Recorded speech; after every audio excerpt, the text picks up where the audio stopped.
Good afternoon and welcome back to CCT Season 2, where we arrive at Championship Saturday here in South America. We got two semifinals, we got a grand final, and we got two beautiful casters to take you through it. I'm Get the Bag Mark, I got Ted to my left, I got Pavlos to my right, and fellas, we have had absolutely a crazy tournament so far. Ted, we have a wonderful semifinal, up to bat here with one team from the groups, and Sharks looking to get some revenge in the semifinal. Yeah, first of all, by the way, I wanted to start it off with the fact that I think Pavlos has been listening to a lot of the Baby and Dua Lipa because he was levitating just a couple seconds ago. Dude, I was super pixelating as well. Like, what the hell? But thanks. Yeah, I'll take it. Continue. Yeah, please be kind as well. With that being said, I think you hit the nail on the head there, Mark. And it's pretty difficult to actually transition now from that joke to a serious conversation about Counter-Strike. And Pavlos isn't levitating anymore. Okay, so yeah, I think that left-hand side of the bracket has been really exciting. I think the fact that obviously you're looking at teams like 9Z and teams like Bestia being on that side, maybe those are the teams that a lot of people expected to make it into the semifinals. But no, we've had a really good playing team of Odic that flew over 9Z. That was a game that I casted, and I was actually shocked by the performance that Woody and the lads were able to provide in the server. And then on the other side, you have a Sharks team that for the last 1.5 years, maybe let's say, as the organization has been making a lot of changes, but the brand name Sharks has been trying to make its way back into the higher echelons of the South American scene. And I feel like with this young lineup, now with the addition of a new opener, now with Gafolo going through that weird transition, they are going in a really interesting but apparently working direction. Yeah, it took a little bit of pressure off that young IGL. You know, it's a big duty to, you know, form around what is kind of the stereotypical South American team to base around that IGL up, right? But you bring in the young Nyx. I gotta say, this is like the 5th player with the pronunciation of a name Nyx that I've heard in the CS space. Would have been lovely to see them play Fluxo, right? Exactly, right? You take a look at the squad. It's the new man all the way to that right side, Pavlos. He replaces folks on this roster, which was a long time stand-in. Sure. Yeah, exactly. It's some shoes to fill for sure, but I think what's the statement for Sharks is that he's still on trial, right? I feel like there's still an opportunity for him to show up and then be a solid part of this roster. Overall, his performances are looking quite good. Sure, it's still an unproven side, and I think just a month and so isn't quite enough to show how much this guy is capable of. But yeah, you know, time can tell. Sharks is on a good streak of form. I think Ted already mentioned it. They're looking pretty good. You can see the shuffle and rolls have come and gone here and there, and it's still something that Sharks are working on, but it's starting to look pretty clean, and that's what I'm looking forward to here for Sharks, to keep that ball rolling. Most definitely. Obviously, I'm a little bit biased. They came up to North America just before the end of 2024, came second place at Fragadelphia 18 to that NRG lineup. And when I got to go to that tournament, it was wonderful to see those faces up there, but it was inevitable that a change was going to be made to allot some of the success. So coming into a semifinal like today, as we already said, Ted, they're looking to get a little bit of revenge on their previous semifinal, but we just had a team in Series 6 as well come from the groups and win this thing. Let's take a look at that Odic roster. Yeah, absolutely. Odic have been looking really impressive, man. And I there's no two ways about it. I can't go around it in any way, shape, or form. Odic have been one of the most overlooked teams in the South American region. You're looking at most of the games that they've been playing so far since the start of the year, and every single time it feels like when Woody and Co. face up against one of the bigger names, whether it be 9Z, whether it be Red Canids, whether it be everybody else, you'd favor the other team to win, right? And then Odic just go into the server and they demolish, they dominate. Sure, there's that occasional map where they can't really make things work, but for instance, we can give as an example the previous game they played against Shark, the one you mentioned in the Series 5 semifinals. Odic lose one map, which was their map pick of Nuke, 7-13, and then they absolutely demolished the Sharks on Mirage in a 13-2 fashion, and then the 13-9 win on Anubis on the back of 8 CT side rounds. So what we know about those guys, sometimes they might have a slow start, sometimes they might lose the first map. The one thing that they're really good at, though, is comebacks. Absolutely. And I mean, being able to spar in those far series when absolutely allotted, right? Pavlos, this is where we, you know, form a little bit of a parallel and a connection to two young 19-year-old players who are really getting their first leap up into this thing. So with Kitera on this side, ready to tote this rifle, right? Obviously looking off to Nyx with higher expectations on that AWP. Does that maybe clear the lane for him in a lot? Maybe a good performance where he has been struggling a little bit? I will talk about the power dynamic between the rookies and the rest of the team, right, for both sides, because obviously I think there's going to be quite a bit of a difference. Sure, on the one hand, we've got Serratera, that's got, you know, players like Nate, Woody next to him, right, with a lot of experience on their belt. Some of them, you know, Woody having the 2 major appearances and showing a lot of leadership throughout the years of him playing in Brazilian and South American Counter-Strike. But on the other hand, you've got sure, Nyx, on which plays against other players that are also fairly young, right? Some could say could be considered as peers. So, you know, there's that power dynamic that on the one hand, you'll have sort of a roster that are more camaraderie-like. Sure, I can't know behind the scenes what it's like. This is just by knowing what likely is to be the case here. Sure, on the one hand, Sharks is looking to be more camaraderie-like, where you kind of bring the other player in as a rookie. You've got other players in the roster the same age as you, with the likes of Koala, right? So I don't think it's going to be that big of a deal for Nyx. Really, it feels like he's part of the team already. I don't think it's hard for him to adjust, even though he's on a trial. Well, on the other end, you've got Serratera, who's, you know, sure, he's got the ease of not having a lot of pressure on his shoulders, given that he's got so many legends on his team, right? So many players that have got so much experience under their belt. But on the other hand, you know, who's that person next to him to be considering him as that peer? I don't know. Maybe the team is very, very, and I'm sure they are very assisting in that way. But it's two different stories. Albeit both Nyx and Serratera are young and new additions. I feel like the way they gel into this roster is very different.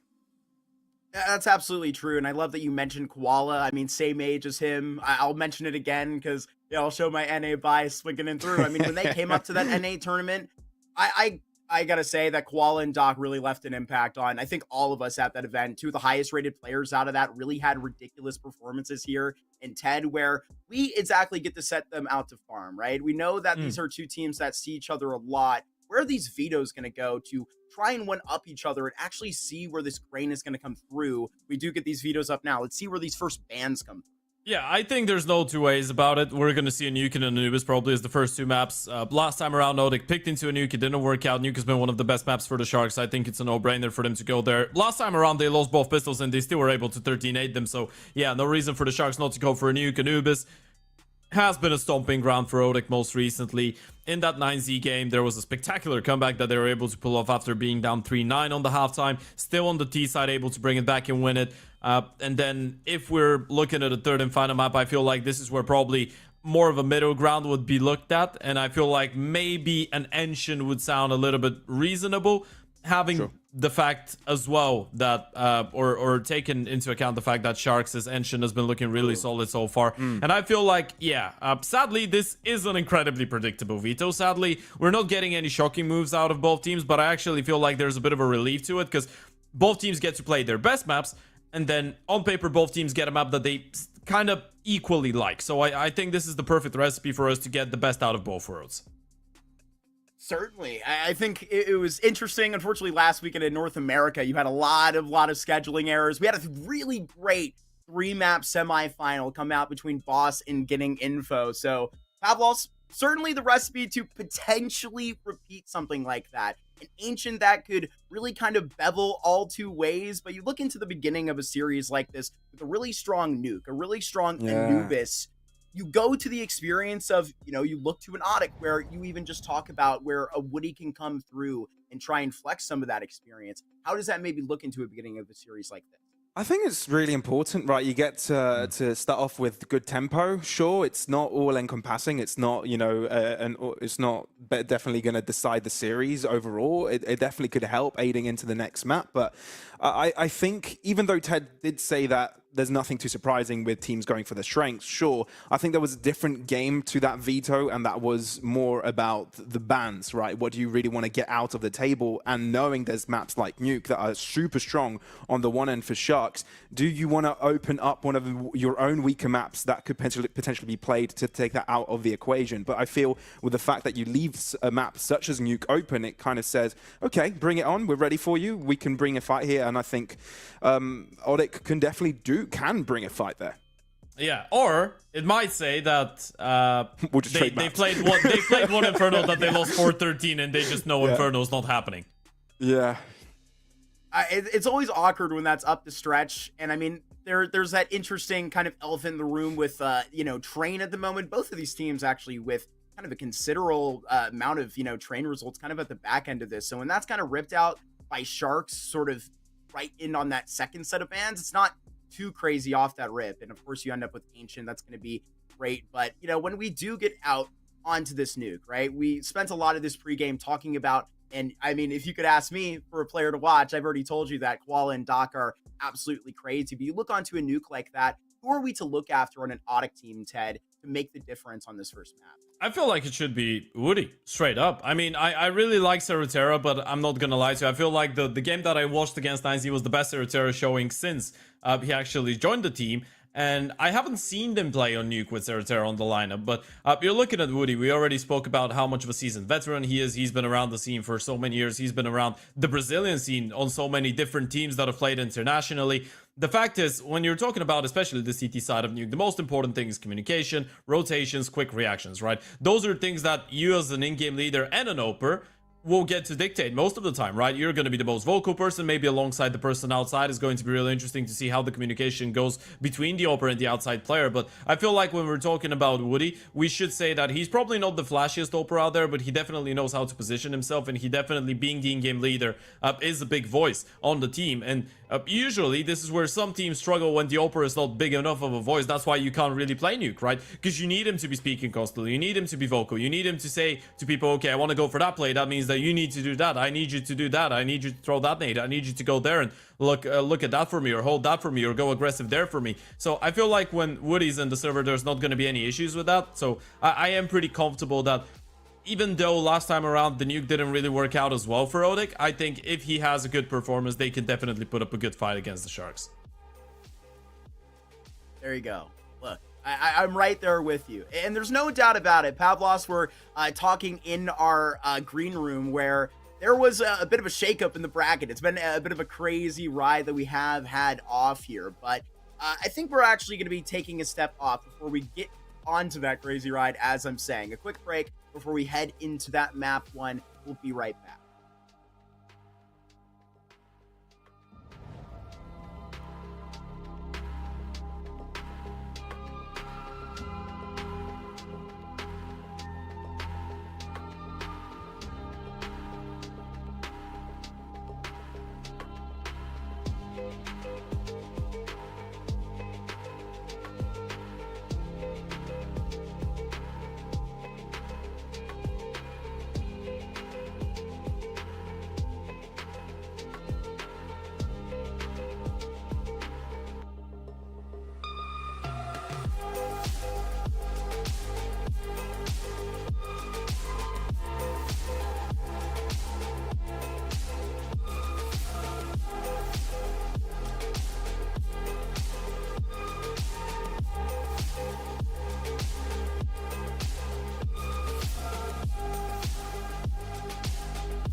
And we're diving into the action straight away. Yeah, we're not going to say goodbye to Mark. Well, at least he won't get a chance to say goodbye to us. Goodbye to Mark. So yeah, goodbye, Mark. Must be nice. We're getting into the action though, folks. This is a semi-final time as Odic on the CT side take on Sharks as the aggressors in this instance, diving into the first map of the day. It's going to be Nuke to be the playground. Yeah, as we said last time around, those two teams faced off against each other on this map. It was a bit of an unfortunate game for the side of Odic. Sharks, though, looking to replicate that with a quick ramp play to start it off, and we're just going to chase Togs down. Ooh, Togs in a very dark room ends up with a couple of players on his belt. And now Odic look to find the answer right back up. Still, Ardian and Nyx Oh my God. have held hands through the process and completely taken over B. Nate somehow was very low, and somehow he's fallen even lower. Can he hold on against 3? Might be too big of an ask, especially when Sharks take the fights together. Wait a minute. Nate, he doesn't really have many bullets. 8. Now in the chamber. And 2 very different directions. Stock, who had the least health of the 2, takes the fight on his own, and I got scared for a second, but Sharks are able to collect themselves by the end and end up with round number 1. Yeah, reasonably, by the way, you get scared. It felt like that round was impossible to lose for Odic, right? I mean, you look at a Togs in a really difficult situation, and he's able to get away with a clean double kill like that to kick things off. We're not going to see them on the replay, but those USP shots were incredibly crisp coming out of Togs, and that's a bit of an interesting story that we didn't bring back. Okay, yeah, I know. I saw the dark room. I saw. Okay, cool. Continue. Sorry. Togs is an ex-Sharks player. He is. Left in July, and spent the majority of his initial professional career, I guess you could say, on the Sharks. So there's a bit of a... Yeah, a bit of a... Well, he didn't spend too much time on the Sharks. Togs was a more permanent figure, even though the majority of the people he played with are gone now. Some are still around. Artie and Zhao, Doc, still in here. Caught up with Gafolo as well for a little while. Fair enough. I mean, he did lose the pistol, though. He did. Yeah. Even though, well, he didn't. His teammates did. True. It's not me, guys. It's you. Yeah, there's no I in team, but there is me, Ted. There is me. Look at us. Learning about life and how it works. Teamwork, dreamwork, and all that kind of shenanigans. Still, there is a bit of a trade early on outside. Odic got themselves... What's the counter damage, especially when a few of them are splashed down low. Nyx and RDN are scrambling for their lives a little bit. Shawler's across into Secret. Gafola holding down the line. That's a very important kill for him to collect. Otherwise, his teammates might have had trouble. But there's 30 seconds. Sharks are slowly running out of time, but they need to pull the trigger on the decision, and quickly. But this time pressure has put Odic to make a decision of their own. They put all 3 players to the lower ground. Sure, yeah, you gotta make a call quick. You're low on HP, but there's only 15 seconds. The thing is, you need to sprint. It's going to be so dangerous, though. With the pistols, with the MP9, with the scout, the steps are going to be heard. They need to start sprinting. They made the perfect call, but this is still a dangerous round. You're right, and that the fact that they made the right call. No one on the ace site. Now Odic have got a decision on their hands, right? They did have enough to buy somewhat into this round, but I don't think they can afford to continue to be in it. Exactly. So they drop back, save their guns, save their armor, save... everything else they may have, like utility, and this round's over. Sharks with a quick 2-0. Yeah, this is a great start to the map here for the Sharks. As we've pointed out, especially in a veto like this one, there's 2 clear punishment picks, right? You're looking at Nuke, you're thinking, okay, the Sharks should have it in the back, and then Anubis should be going in Odic's favor. The thing is, for both those teams, Odic back in the day, I say back in the day, a couple months ago, used to be a really proficient team when it comes down to their nuke, and right now they've won their last 2 nukes in a row as well, right? You're looking at the games against players and Adali Amigos. A lot of people dying to the bomb, by the way. Tox is going to be the only one left with an AK. This is good damage, but going back to the point, they have won 2 out of their last 2 games. So this is 2 in a row. Single digits as well on the other team. The thing is, the majority of the good work, they do on the T side. So it's actually really difficult to evaluate on their chances to win the game in the end of the day based on the slow CT start here for Odic. And for the side of the Sharks, Nuke has been pretty much perfect towards the end of 2024, but towards the start of 2025 there has been some mixed results. Still, mixed results against teams like Fluxo and MIBR, so I don't think we can really say that there has been a drop of form, so to speak. No, they've been pretty solid. But as we enter round number 3, No, Sharks... Solid got eliminated. They did lose. Ted, stop it. I'm sorry. Yeah, you should be. It's disgraceful. I want to apologize. Our friends are To watching, Ted. You're absolutely embarrassing bloody me. no one. Oh, okay. Well, Sharks don't really need to apologize to anyone right now. They've just been taking space for themselves. They would have liked to save rifles the previous round.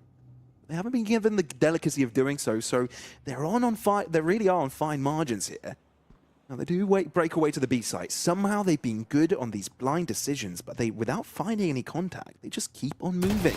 W key pressed. Woody does get an entry. Togs, he's been playing around on ramp for quite some time, and he keeps delivering. Double kill to his name, and Sharks all of a sudden need to scratch their heads here, need to figure out what to do, but they aren't really being given the space to do it.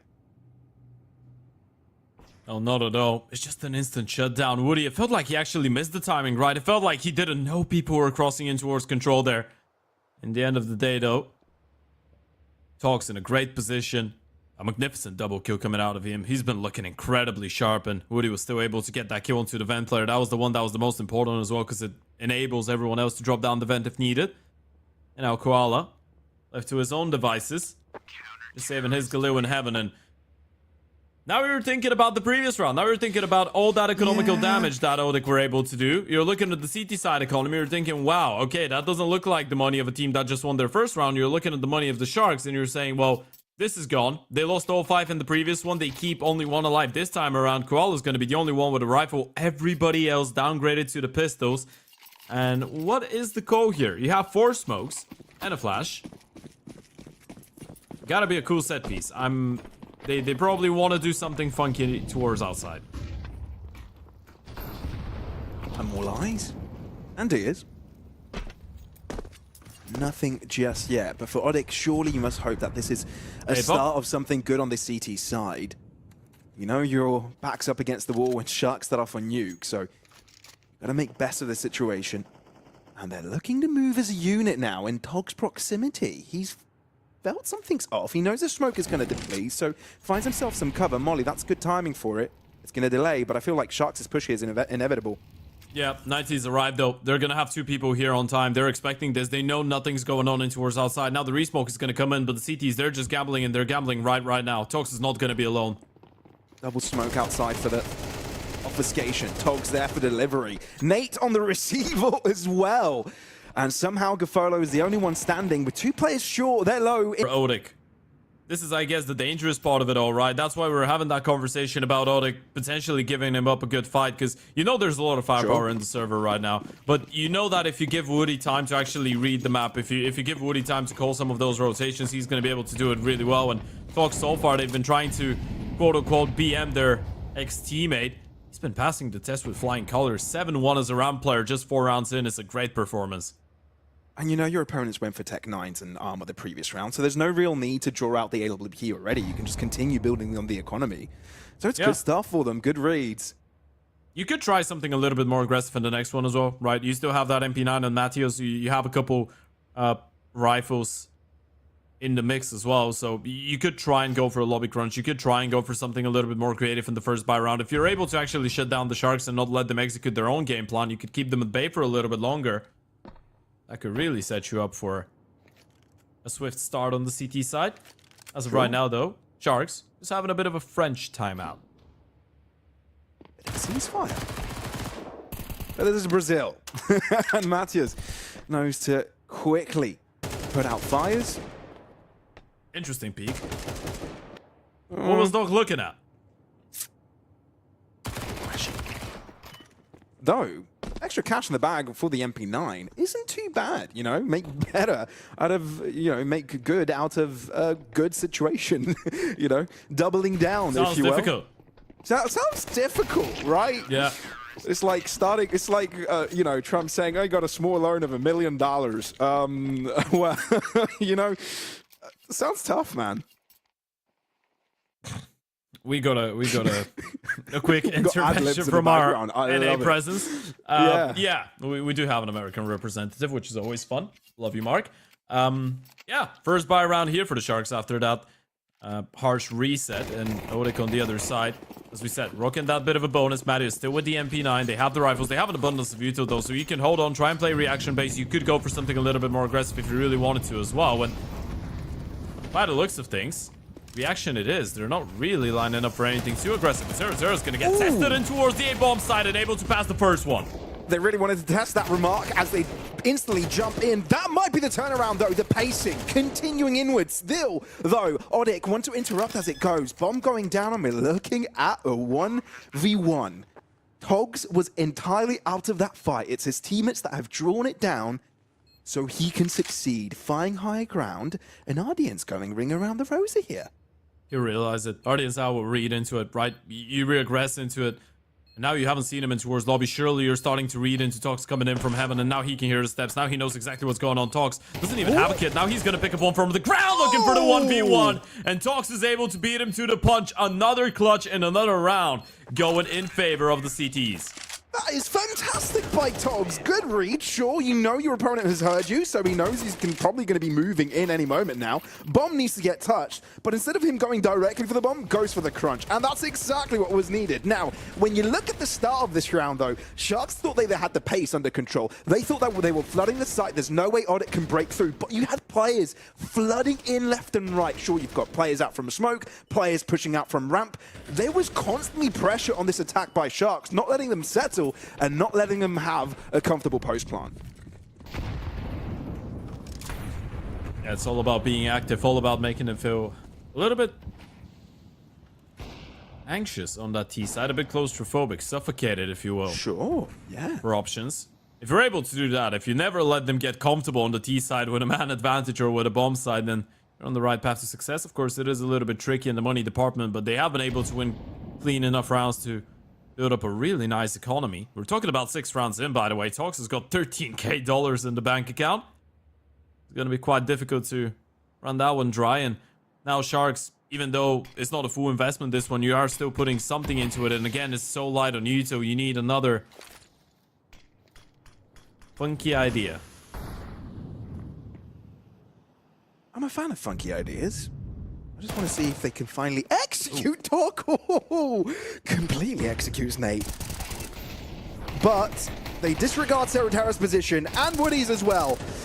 Yep, it's overwhelming when you've got 3 players defending the site. It really is. And at some point, it might have been even 4 with that rotation. Koala is on deep waters, struggling to stay afloat. But he will try and take someone down with him. Unable to do it in this situation, as Odik seem to have found comfort on the CT side. Yeah, they do. And by the way, about Woody's position, I just want to say, Woody is a complete lunatic. Why would you expect the Oper to be top hut?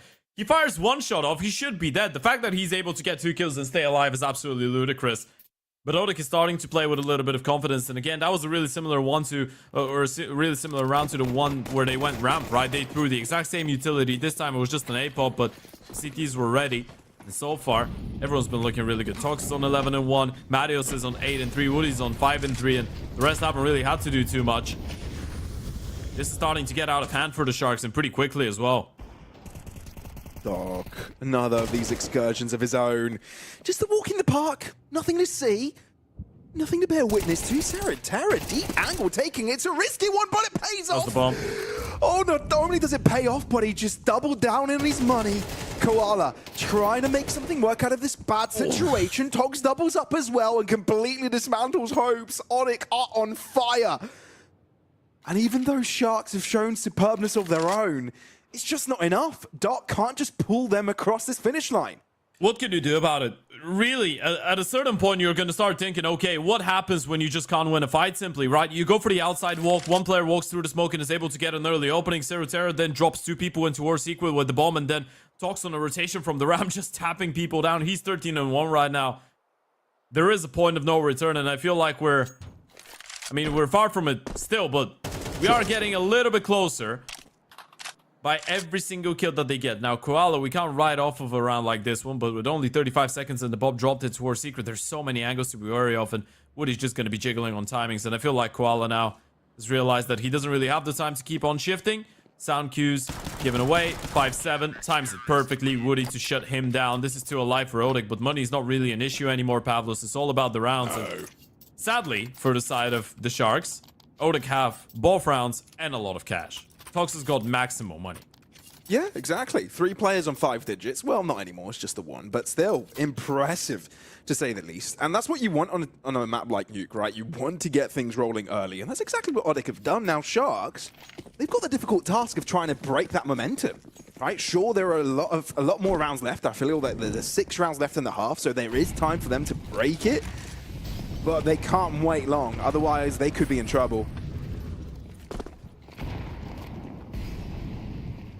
Pretty much on the spot, and they're gonna try and switch up the pace. A-Pop potentially coming up, maybe with a vent drop, but they're just making their way out of here. Bomb side, and Nate is the one to open things up. A kill through the smoke. Doc with the refrac on the Tech 9 as they start storming the bomb side with the pistols, but Knight just going through a smoke, flying with an M4, but they're still losing a lot of people. Bomb side taken.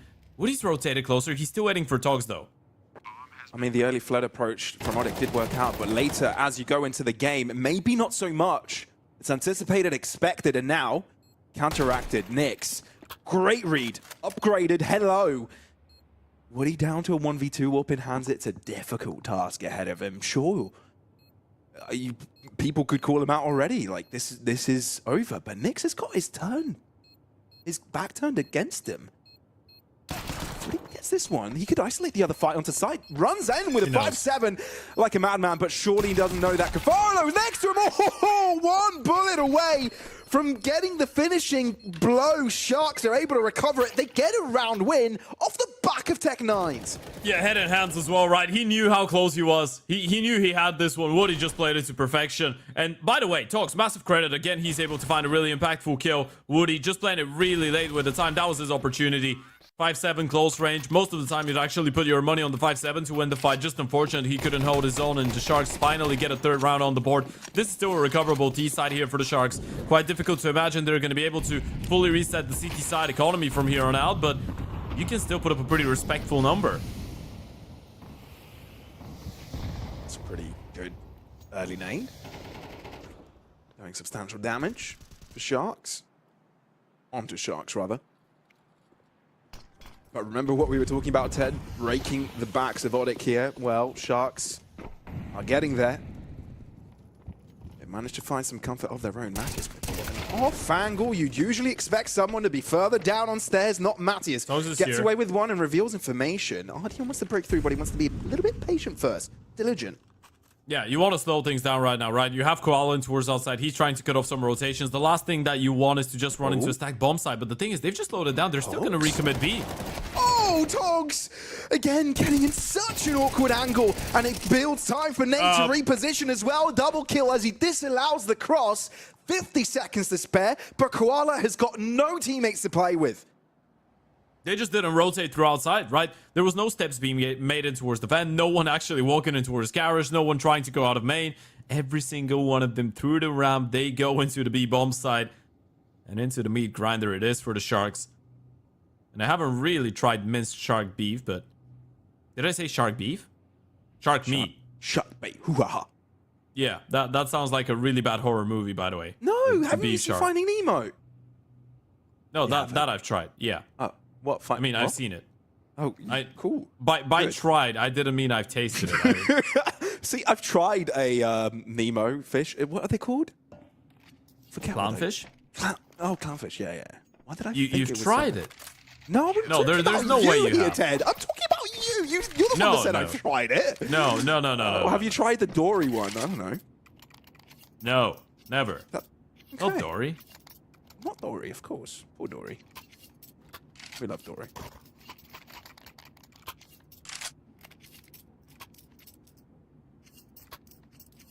I actually have tried something that features in the movie. I won't say what it is, though. I don't know. I feel like you've tried shark at this point. I'm not going to talk about it. It's forbidden. Hey, in some countries it's not. Who knows?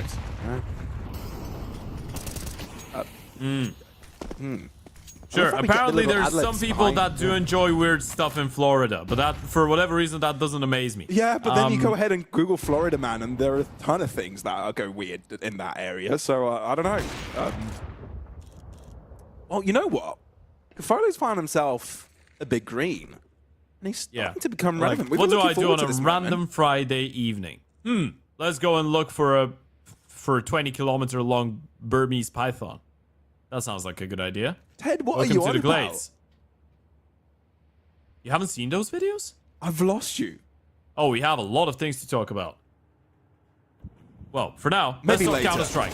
Talks still in a good position. 1v1 is good here for Koala, though. And this is one of the few times that they've been able to actually deal with Talks like that. They still have a little bit of space to work with, 50 seconds, so you do have the time. Issue here is you got to regroup. You actually do have a smoke and a couple flashes. Thing is, you probably want to contact 10 if you want to go away. Smoke in towards main, flash in, and with that kill, it becomes a lot easier. Yeah, it does. The thing is, Rudy has got himself a really nice position here. And now we'll try and look into the site, and you've even got a potential Vents pop as well from Sarah. No! Oh! The Vents pop did end up troubling Sharks for a little bit, but both Gafolo and Doc have everything under lock and key. And they're starting to put their nails on more and more rounds on this T side. 1 round remaining in the half, and they've got a solid chance of getting a 5th as well. That's the one that you need, though, right? This is going to be the big difference maker. Do you get 5 rounds out of it? And I feel like this is a really well-placed tactical timeout. The Sharks know it. They need that 5th round. You got to stay in reaching distance. You got to make sure that even if you lose that second half pistol round, you're still not going to be out of the contest here. Because imagine an 8-4. Odic win the pistol. They win the conversions. I mean, especially if you want to force up. Okay, let's say you full eco. You're still looking at the 10-4 lead here for the Sharks. Or for Odic, sorry. That they can run away with in the second half, potentially, if they're able to pick up this one in the pistol. And unfortunately, right now for the Sharks, this is not a risk that you can really take. A couple things have been working out for you, but it feels like the majority of the time it's more about the early spread around the map. Try and get a couple exchanges, and then towards the mid-late rounds, they've been making fairly good decisions, but still a difficult one to read into. Odic have been posting a really decent CT side, and Talks on 16 and 5 has been a really difficult customer to deal with in towards the ramp as well. Sure. I mean, even though Odic did have a good early CT half, I feel like there's a lot more left to be desired, given how much Sharks have been able to turn the table here. And the tide around, rather. Nyx, lovely early shot. Now with the numbers advantage, Sharks start to feel a little bit more comfortable. Switch up to the AWP, though. Nate wants to bring the task to his hands.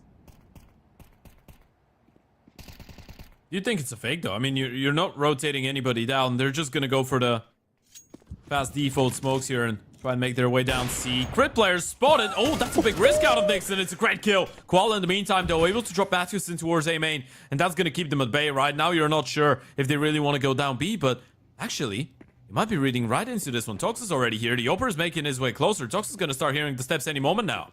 This time you have to be distracting if Koala. But Togs goes for this same thing again and gets away with all of them!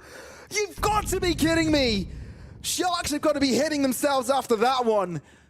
Oh, they've been there before. Deja vu in their heads. Koala.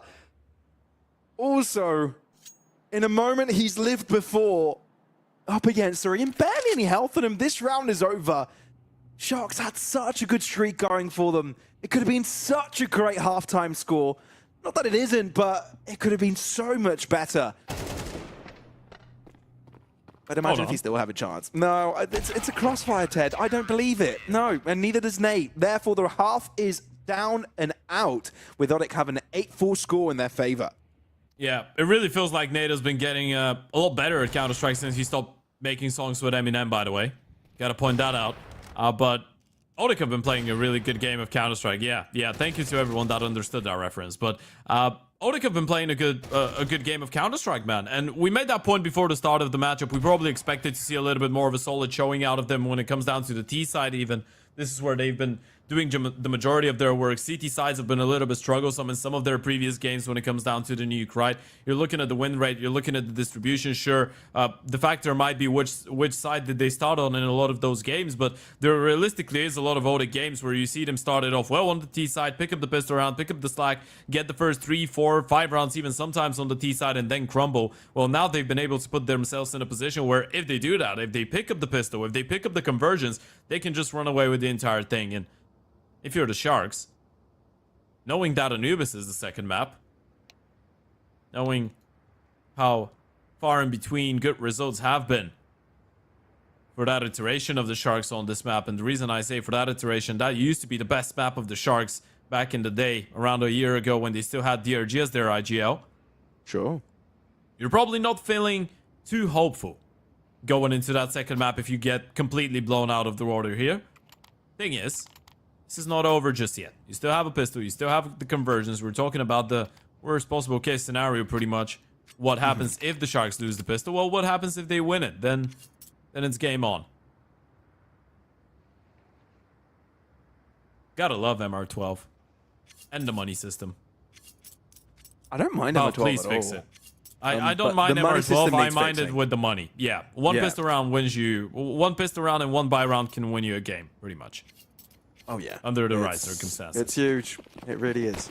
And a lot of teams aren't really putting focus as much on the pistols, which is mind-blowing. Yeah. We also need to see an adaptation of some, sure. The meta's changed, but you need to adapt with it. It's been more than a year now. Come on, get to grips. Talking about both Valve and players and teams. Here we go. Gaffarlo now looks to put his foot on every single player. Looks to cross against them. Hello, goodbye to every single one of them. It's quite literally a game of whack-a-mole. And even though the moles have got guns and are shooting back, Gaffarlo doesn't care. Thump on each and every one of their heads. If there was an option, by the way, to choose who's going to be opening on set map according to the performance in the first half, you got to give the AVP to Gaffarlo right now. Imagine what is the confidence going to be like for him after a round like this one. They try and be cheeky. They try and go up the ramp, up the ladder, in towards heaven. Gaffarlo was just there waiting for them. Close range USP does not mean a thing for this man. He's able to get a quad kill out of this, and yeah, sure. ODIC, they just go for a full eco. I mean, what is it? 1 Deagle in the mix? 2 Deagles in the mix? Yeah. They're not going to get too many opportunities with a round like that. Thing is, the Sharks have invested into 5 rifles. They might be expecting a force. If they lose some, this could get scrappy. It could. You get 2 guns out of their hands, you're a really happy T. It'll be hard to get away with a few of these rifles, but if you flood one of them that doesn't have assistance, isolate them. Get that gun, make it your own. Real possibilities here, but you did talk about the pistol rounds here, Ted. How important they are to pick up, and Sharks have done it again. This gap closer could be ever so easy. Now, Doc might have been isolated there. He does get dinged, so the pickup could be possible.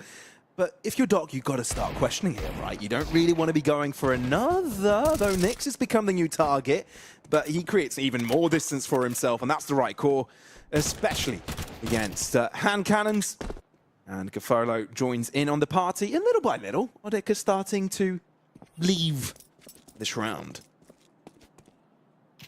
Yeah, I think all the Face the Premium games have just given me the worst possible mindset. The moment I see 2 Deagles in a round like that, I can just imagine how they're gonna lose 2 or 3 guns. Okay, there's one. Is there a second? Nyx is just tapping away with the USP. This is getting a little bit scrappy. And finally, the USP will be the one to deal with them. So 1 rifle out of the hands of the CTs, not too bad, not too great. Sure. First buy round time for ODIC now, and this is the interesting part of it. Woody has a really explosive style of calling in the first buy rounds usually. And later on, he likes chilling out a little bit, slowing things down. Let's see if they want to hit him hard from the start here, ODIC. Or do you want to try and work around with the map? That's exactly what we're waiting to see. If ODIC can start exploiting the early advantage that they've been given and make sure they can close down this map before Sharks have got a chance to build up an impenetrable economy. That's the importance of a round like this. This is ODIC's moment to break through.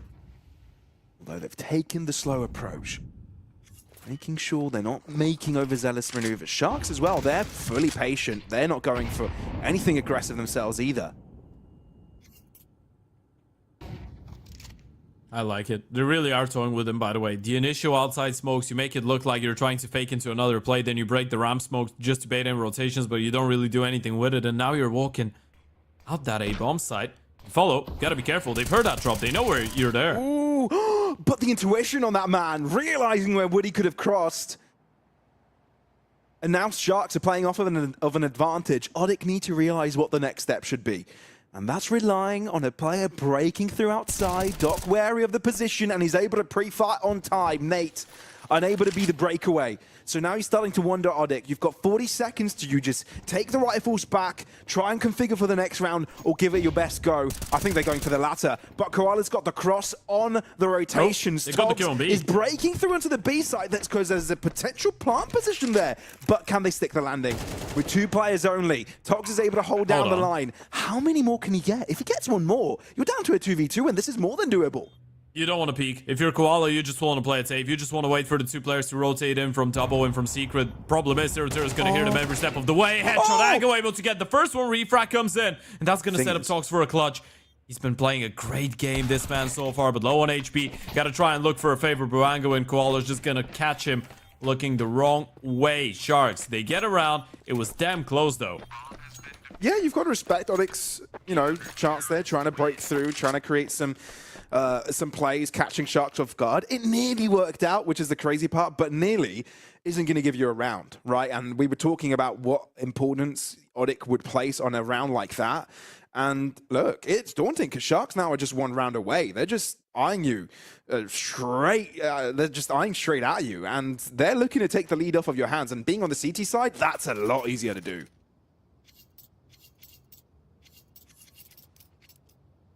First tactical timeout coming in for Odic as well now. Things have not really been working out since the start of the second half. Of course, we've had only 1 buy round, so you shouldn't be putting too much thought into it, right? Not too much negative thought. And the fact that, sure, you did get shut down in the previous one didn't feel like the idea was bad either way, but you were able to do some damage towards the end, so you get a silver lining even though you got into a bit of a car crash with that entire walk through the smoke technique.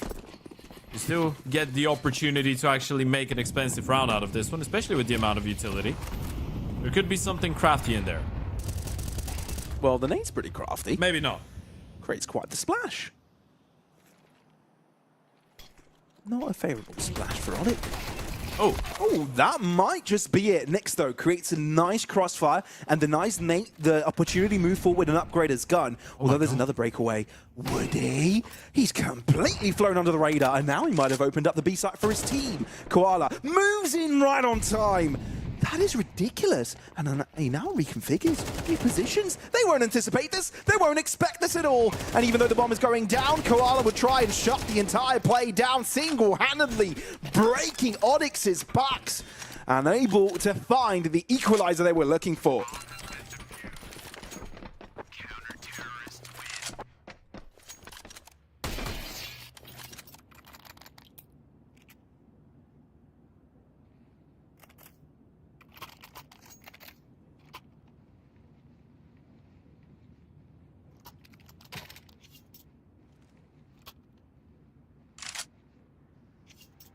Ted, your mic might be muted.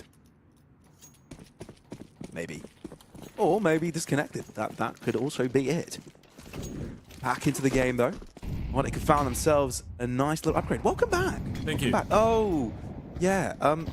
I didn't see that. Yeah, internet crashed. Unfortunate. I actually waited for 5 seconds like, why isn't he talking? Yeah. I was just mesmerized by the previous round. That's the real story of it. That was pretty cool by Koala. Not gonna lie. Yeah, I didn't see a second of it. Ah, well, he got a triple kill at the end. Nice. When Odic didn't have a chance to break into the B side. Either way, I'm happy for we him. jumped into another round, and Odic have found an upgrade. Woody has his hands on an AWP, and Odic are making legway towards the direction of Sharks here, breaking in and not going into secret. They just want to go all the way around. Nyx has to be really careful with this one. He seems to know there is a possibility, but there's 2 players coming in from different directions. Certer is always trying to get into cheeky positions in rounds like those. And Nyx, He seems aware. yep, he's anticipating something like it. Issue is, are you going to stay patient enough? Are you going to wait for long enough? And you realize that you're just playing for a quick scope or a no scope right now, and there's 2 players on the other side of this. Quick scope. Potential to get a second. Koala the turnaround. The information relayed quick enough, but Sharks are falling low, and in players and in HP. Koala's the only one left. Saved the day the previous round, but he's tasked to do it again. Considering to pick up the AWP, he looked at it, I did it, but thinks better of the situation and opts out of it completely. Yep, this round is handed over to Odic. The lead will just have to wait a little while for Sharks. There was worrying signs even from the previous round, by the way. The fact that you were able to send down a player in the vent without the CTs realizing, the fact that you were able to toy with the rotations, the fact that you were able to get a bomb plan out of a round that shouldn't have been nearly as close.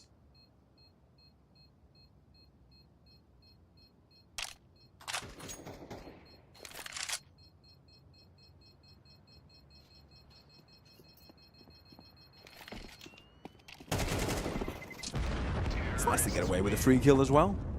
Might be able to stick around a little longer as well. Hogs' room is ridiculously dark. He does get the kill. Ted, are you a play in the dark player, or do you like having a light on? I feel like it's going to hurt his eyes at some point. Oh, yeah, internet probably died again. It's all right. Oh, you're back. Wow. Yeah. I feel like your internet just dies for 5-10 seconds. I don't know what the I'm not sure what the story is there. It makes no sense, does it? But Are hey, your Wi-Fi connected? no.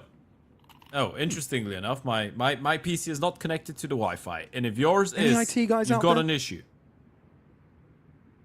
Get a LAN cable. Apparently, it doesn't work for me either, but still better. Sharks. Have you tried that or not and on again? I don't know why I had an American accent with that. It was a failed that American accent at that, but Yeah, I'm pretty sure Mark appreciated that. yeah, I'm pretty sure he didn't. It was fine, thank you.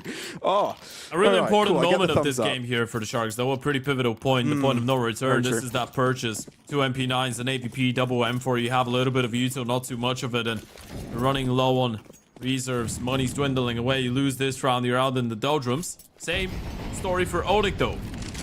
Yeah. If they lose, they're Crucial out round. of money. Thing is, on the T side, it's a little bit easier to recover out of something like that. Still, an opening kill going in favor of Dog is exactly what they needed. Big importance on this one, but it's Sharks to start this one off right. I feel like on the T side, they've struggled to open things up correctly, but have always been dangerous. They've been able to find moments to break through, but again, struggle at the end. So these mid rounds might create an opportunity for Odic. The thing is, they just need to decide the right area of entry, and Dog's alone. is becoming a menace. He really is. Woody is going to You're walk walking right out? into his face. He's not going to check it.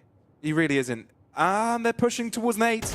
Oh, I mean, I like this because they've got MP9s, but is there a trade? Oh! The smoke fades, runs away with 3, gets away with daylight robbery, and Sharks are right back in this fight. That's such a ballsy play coming out of Dog, by the way. Back-to-back halves, we're seeing great plays coming out of the ramp players in such different ways. Torx was a demon in towards the ramp in the first half, and now Dog does the same thing. Low on HP, most people would say, well, yeah, just play from behind, just play it on a headshot angle. Make sure that if they get to kill you, they'll have to hit the clean headshot, and you get an opportunity to get 1 kill, drop, play for your life. No, he decides to play right in front of the smoke, and the reason this is such a crazy play, I mean, 1 HE.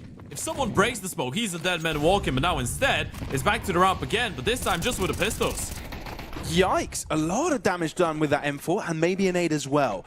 Koala makes the Careful. best decision to just drop back, smoke to one end, needs to focus towards the other. They do flood from both ends and he does trade his life. Is that good enough? Rifle collected, RDN opens up the door.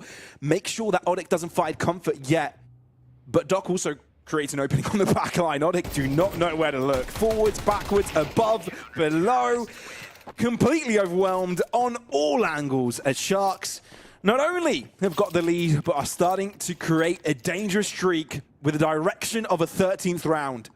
The only place where Doc is creating openings right now is in the heads of Odic with those bullets, by the way. He's been incredibly sharp since the start of the second half, and it's almost a relief to see as well Tox has been putting out a star-like performance so far for Odic, and he keeps getting the kills. But on the other side, for the Sharks, we're seeing a much more equally distributed performance out of everyone. Nyx on 12 kills, Gefolo on 16, Doc on 15, Koala on 17. Hardy and Zhao, the only one struggling a little bit more right now. But if everyone else is playing like that, he might not even need to go to the same numbers. If you're Odic right now, you're trembling where you stand, especially when Nyx gets away with that. What? He can't get traded, just bunny hops his way out of dodge, and Doc sticks around. Surely you don't anticipate another one? Surely you don't think Doc could be anywhere near close to this proximity? Spraying down. Oh, it could have been so much more dangerous. As two players get away with their lives, Nyx also repositions and becomes a menace once again. Sharks have got the lead. Odic need to catch up, and they need to do it quick. I can't believe it. Can't believe they both didn't die to this player. Of course, at least still the Opera is able to get a kill, so it makes you feel like they did get that man advantage that they did deserve. But Togs being alive is still criminal. Down to 19 HP. They start grouping up, walking out the A-bomb side. Gefolo's just jiggling towards the back of CT Van, isn't he? Does he realize that they're even out? Now he does. And now they do as well.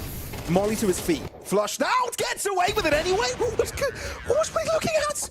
But still, Sharks are able to break through. 3 players barely standing, but they make it out alive.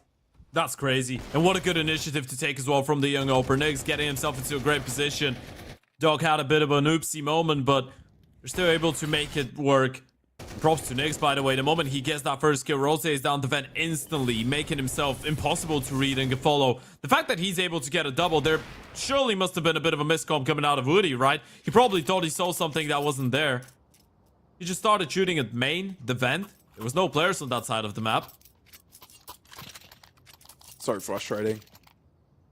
You get in your own head, start seeing things. It's rough.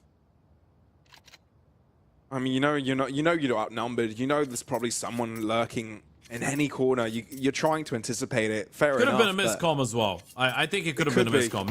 Maybe the first person that died thought they got killed from main, and that's why Woody was looking there. Yeah, it could very much be that. That's the most likely thing, to be fair, but... Probably. It's a hard situation to be if you're Odic. It really is. You start off this game so well. Start building an economy on the CT side. You start creating a streak of rounds. Then Sharks close up the gap. It's a 7-5, not as good as a half as you were hoping for.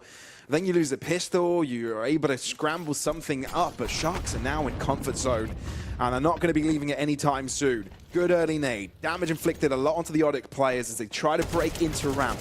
Not completely made their moves. Nate being the distraction. Has it paid off? Ramp cross has come through. Now they need to get themselves to the side, but RDN is looking to be a menace. Doubles up.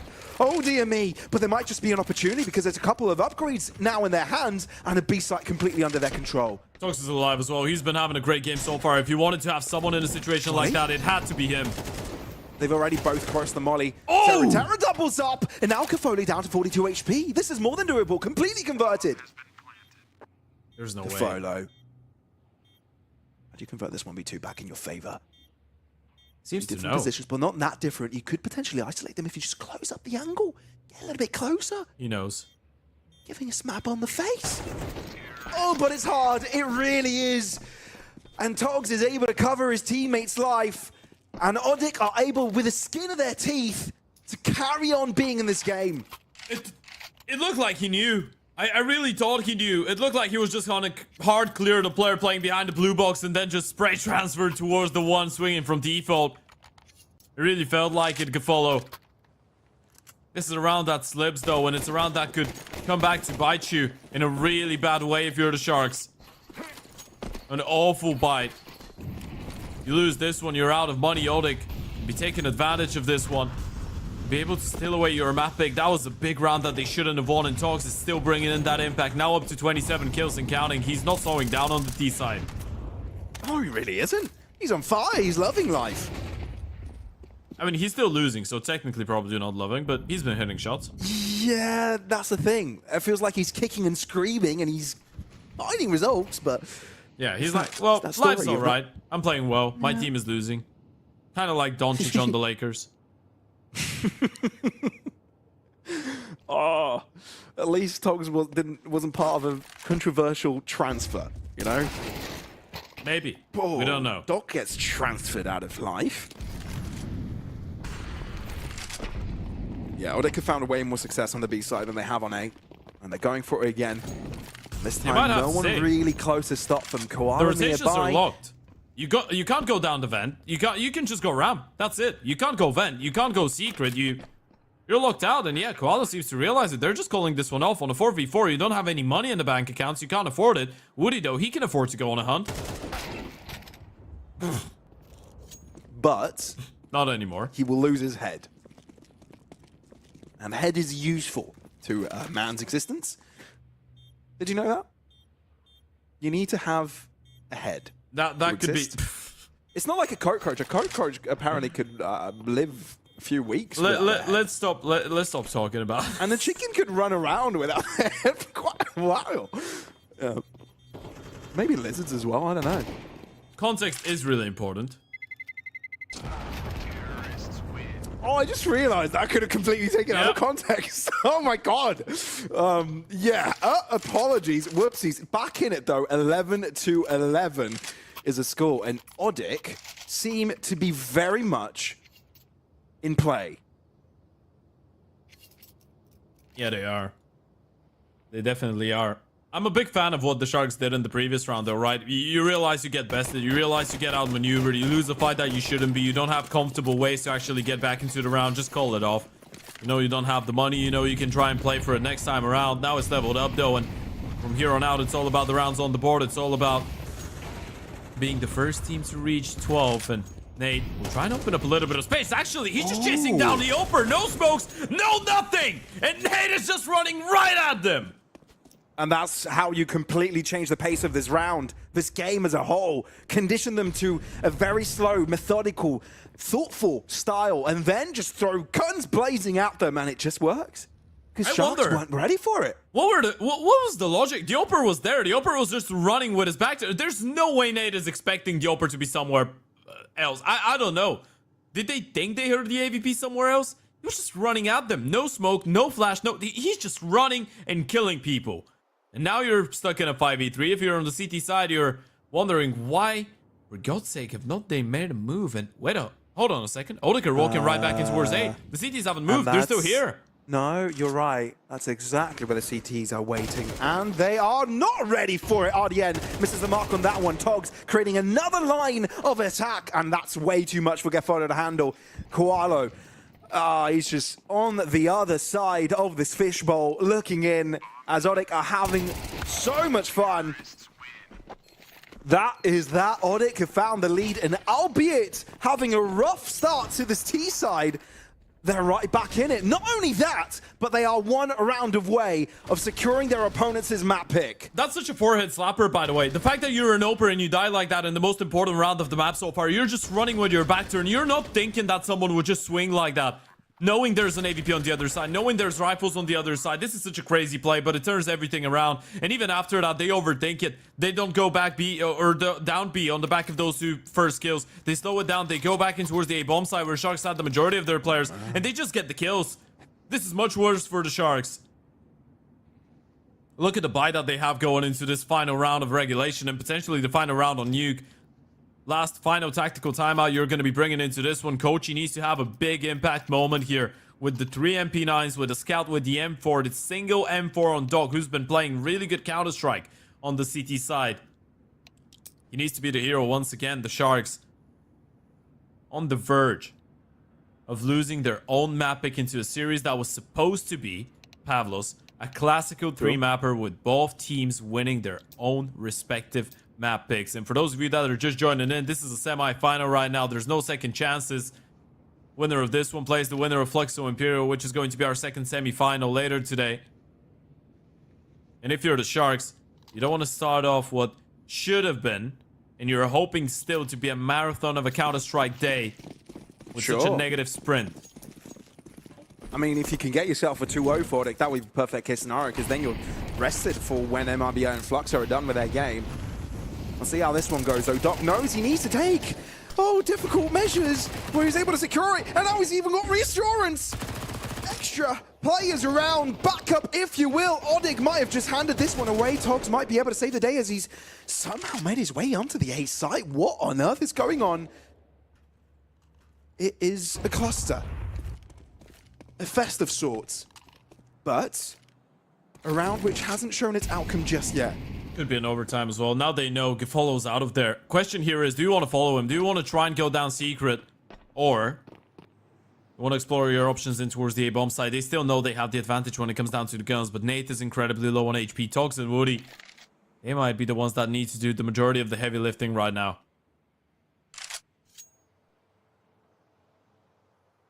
Are they popping A? Breathing in. Just drop all the util to Nate and hope that... Okay, they're just going in from the lobby. From the ladder, rather.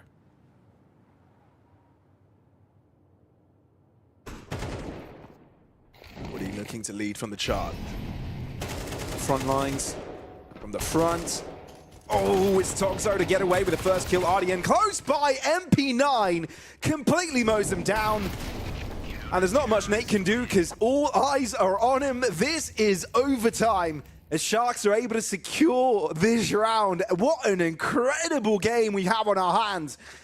And when you thought Sharks could be out, when they've got no money, no resources, they bring out a Hail Mary and they're able to bring it right back up into contention. Yeah, what a way to kick things off in the Grand Finals day, isn't it? A first map of the series, Sharks looked like they were down and out, but they're able to bring it back. With the low buy as well, Odik, it just felt like they might have tried to overcook it a little bit. Might have tried to rush into ending this map, but now it's still going. It's bonus rounds, and they have to play a little bit longer if they want to steal away their opponents' map pick. Money's not going to be an issue for the CT side anymore as well. We're in OT, we're looking and working with bonus money, and bonus money meaning we actually get to see both those opers on the side of the Sharks with the big green. Gifolo and Nyx on the double op. We had the conversation about, okay, who's going to be head opening, who, you know, you're going to have that back and forth. Maybe one round this player picks it up, depending on what position and map they're more comfortable. There's always going to be that conversation, but now it's both. And I'm loving it. But will it have the result they are looking for? Odik just take a little bit of damage early, but no casualty. That's the important part. More damage inflicted. But when are they going to pull the trigger on this push? All eyes on outside. The thing is, you've got a ramp rotation all the way around. Koala's gone all the way into the Odik's back lines. They need to move, and they need to move quick, or else they'll be in trouble. Koala is approaching. God. He's got the call. He's asking his team to put their eyes on this position while he's playing the trigger discipline play. This is absolutely spectacular from Koala, and he's looking to see how many he can pick up. That's two, and I think he's done his job, but Woody's opened things up on the other end, and Nyx, though, is delivering because he's had the call. He was looking at the right placement, and now it's all down to Togs and Nate to pick it up. Gifolo denies, and I feel that there's nothing left for Nate to do either. I'm not sure what was going on there in towards the lobby, by the way, because Togs was there at all times. What was he just holding from heaven? Was he holding from up the ladder and he just didn't see the ramp push? Because no one seemed to have an idea that was even a possibility. There must have been a crazy timing in towards the lobby for Koala to get into that kind of a position without Odik realizing that there even is a possibility for that. What a play that is, though. And another tactical timeout coming out of the side of the Sharks. Of course, you get that bonus opportunity to get the coach included or involved in the conversation once we reach OT. And we're talking about the individual performances. Koala with a big round to get that triple and get up to 20. He's the second player of the side of the Sharks to do that after Gifolo, who's in 21. Koala being one of the, I want to say, newer additions to the Sharks, even though he's been around for 9 months already. But for a lot of people, he's still that boy from the Fury Academy project, from Elevate back in 2022, from the Union, from Galoris as well in 2024. Still a young gun. Still only 19 years of age. A lot of potential for sure. And I think Sharks is one of those orgs that doesn't follow by the, you know, recycling of talent that a lot of teams may go in that South American scene. Bringing players, switching rosters all the time, but trying to bring out the newer generation, and I'm enjoying it.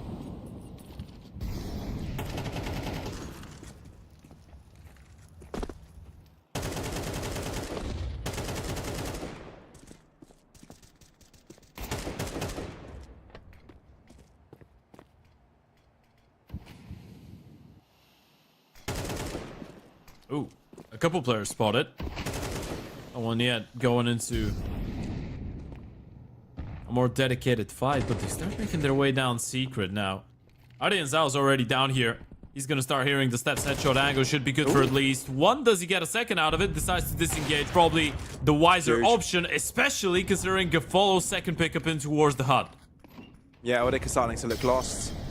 And they don't quite have the breakaway into the site. Sure, you want to exchange plays, but Serutera looking at the right place at the right moment. RDM, though, how can he bring his team right back up? He's got a couple of players against him that are low, but takes down Togs, who had all of his health on him. But he is low. And there you have it.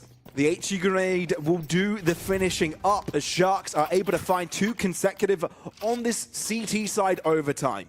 Remember what we said about Ardian Zhao not having to actually kill people if everyone else is playing well? Well, now they're in OT. He's activated big time. That was a massive multi-kill coming out of him. You get the first kill, you disengage, you go into a much more passive position, you let your teammates play as well, and you're even able to get your second after that. He's on 16 kills right now. It's been a really good reawakening for the majority of those individuals on the side of the Sharks, and as of right now, 2 rounds on the CT side, looking highly likely they would be able to pick up a third as well.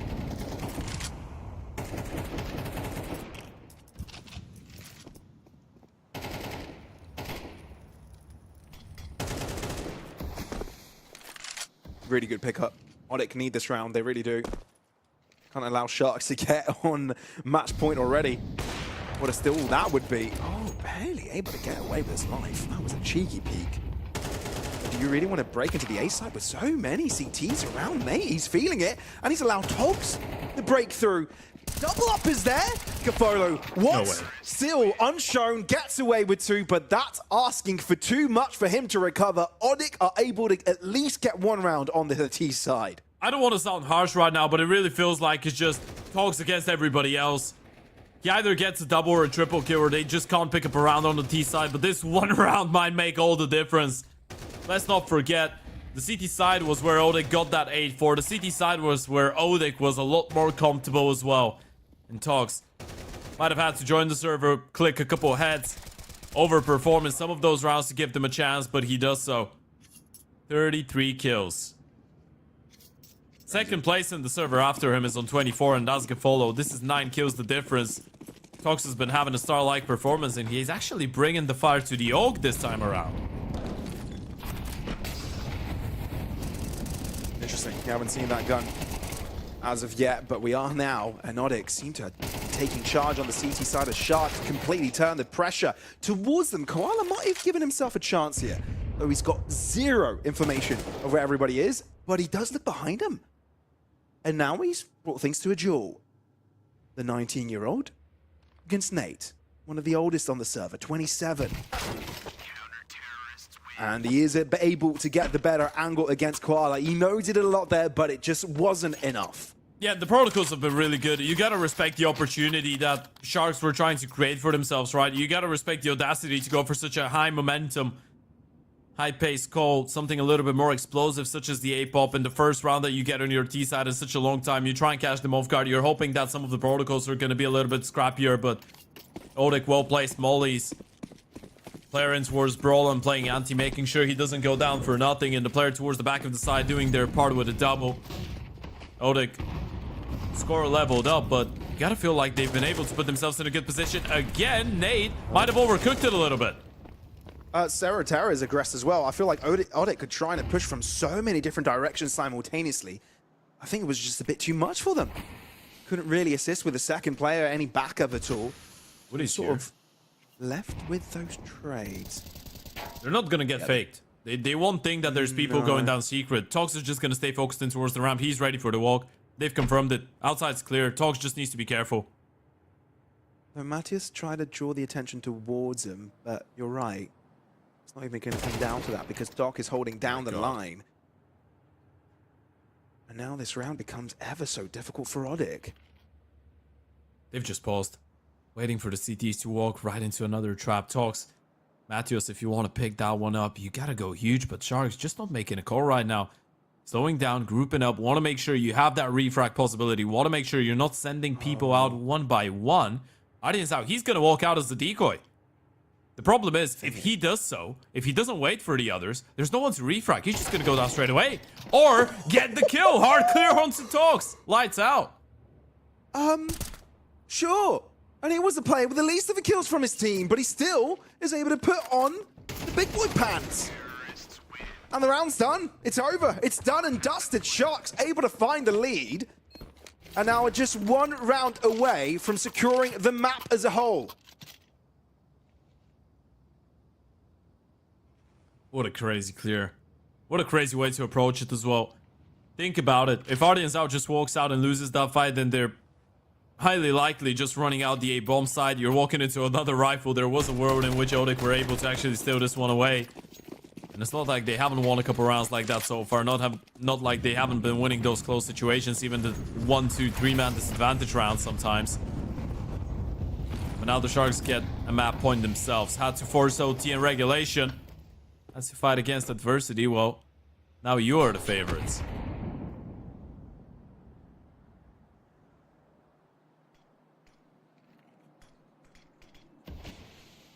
Big back and forth. You know what they say about feathers breaking camels' backs. This one round, this one map difference could be everything for Sharks. Doc is able to get the first pickup. Flash from Koala is completely disabled Terra. And now Woody's left all in by himself, but he's on the wrong side of the situation. And Koala is on the chase. He's able to find one, but he needs to look behind him. Oh, he connects the shot, but it's across the wall, so he doesn't get full damage. Goes for the chase. Molly to his feet, and Koala draws out his Kalashnikov on time. Sharks are able to get the first map win, but damn, that wasn't easy. Yeah, no, it wasn't. It wasn't easy. It wasn't clean. It's a really difficult way to kick things off this time around. And Odik, they are not the ones that won the map. I can tell you that much for free. The graphic is going to get fixed in just a second, but the Sharks just make a statement and a half. They say, you know what? You were just one round away from stealing our map pick away. You were one round away from probably having a really good opportunity to 2-0 this game, but we say no. We're here to fight. We're here for the championship, and we want to reach the grand finals. Yeah. This was a difficult matchup, but that's exactly what Sharks are showing. We'll be throwing this over to Mark to give us his thoughts as well. That was absolutely a pleasure of a nuke to watch alongside you. Look how the graphic would suggest there could have been many times that Odik would reach deeper into a game like this, take full advantage of the reins that they did have sort of to go in this first half, right? But you come into it, it's not going to be anything too out of the sorts. This is Sharks that really show up, and they do easily, right? They reach into these pistols, and I mean, they're very nice at getting these out of nuke, 2 for 2 in that instance, but it didn't exactly help them out too much in the first half. It took them maybe a minute to get going because I don't know what Togs was all the way up to before this, but absolutely on fire is kind of an understatement in a game like this. You see some of these multis already getting off in literally round 3. This was a man that was an absolute demon beginning of this game, and literally it was sort of to their deficit as well. There were moments where, at least in the end of the game, when Ted said it kind of the best, it was a big member that really was required to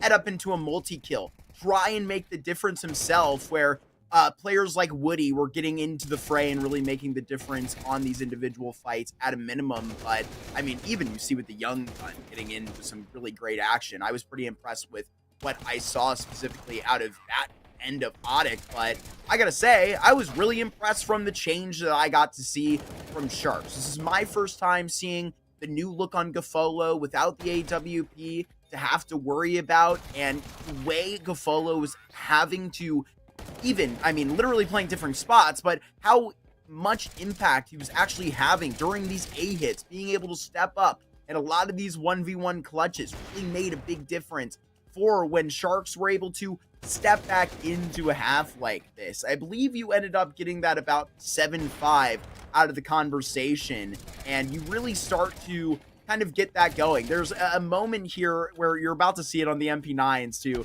close out a half like this, rather start that up, where Ardienzao gets very, and this was quite an insane pistol. I literally was just cracking up watching this. I gotta respect the attempts at the trades, but you know, that's not gonna go well for you. Gafolo takes great advantage of absolutely some crazy stipulations. Oh, I'm over here like hyping up them on these pistols, but that was a bit of a gimme. I will be honest. 9F Sharks are going to be taking that. And even you see a little bit of a splash of the individualism by Gafolo getting very involved into the beginning of a game like this. But Serutera, you even see again, kind of even deep into the cut. It was a pretty nice performance down by the 19-year-old. But there are rounds like this where Woody gets this kill right found behind Otic, and they're just right back into things where, you know, Sharks were not just putting themselves back into the game because Otic never left. It really just felt like they were matching them into the ring at this point, and you had an absolutely insane back and forth that,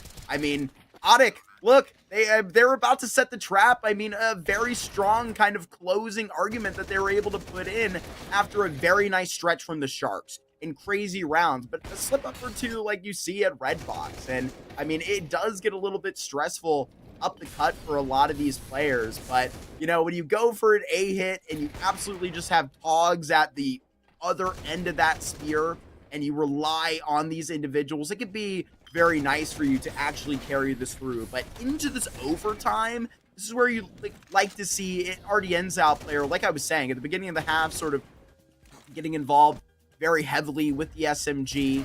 And I mean, this was a guy that can set up the rest of the squad. I think Nick's getting involved very consistently how it is. I mean, honestly, as advertised, really with how I've seen some of his other ratings, the consistency that I think a very great pack of consistent riflers would, you know, look to accompany on a young player on the op that we know is, you know, trying to like, you know, earn that, you know, permanent respect onto a squad like this. Sharks are a team that loves to bring in these young talents. I had the chance to speak to coaching myself at Fragadelphia 18, was so excited about all the different changes that they had. They obviously tried to look rookie player in the previous season, but it was these crazy plays that forced them in the OT.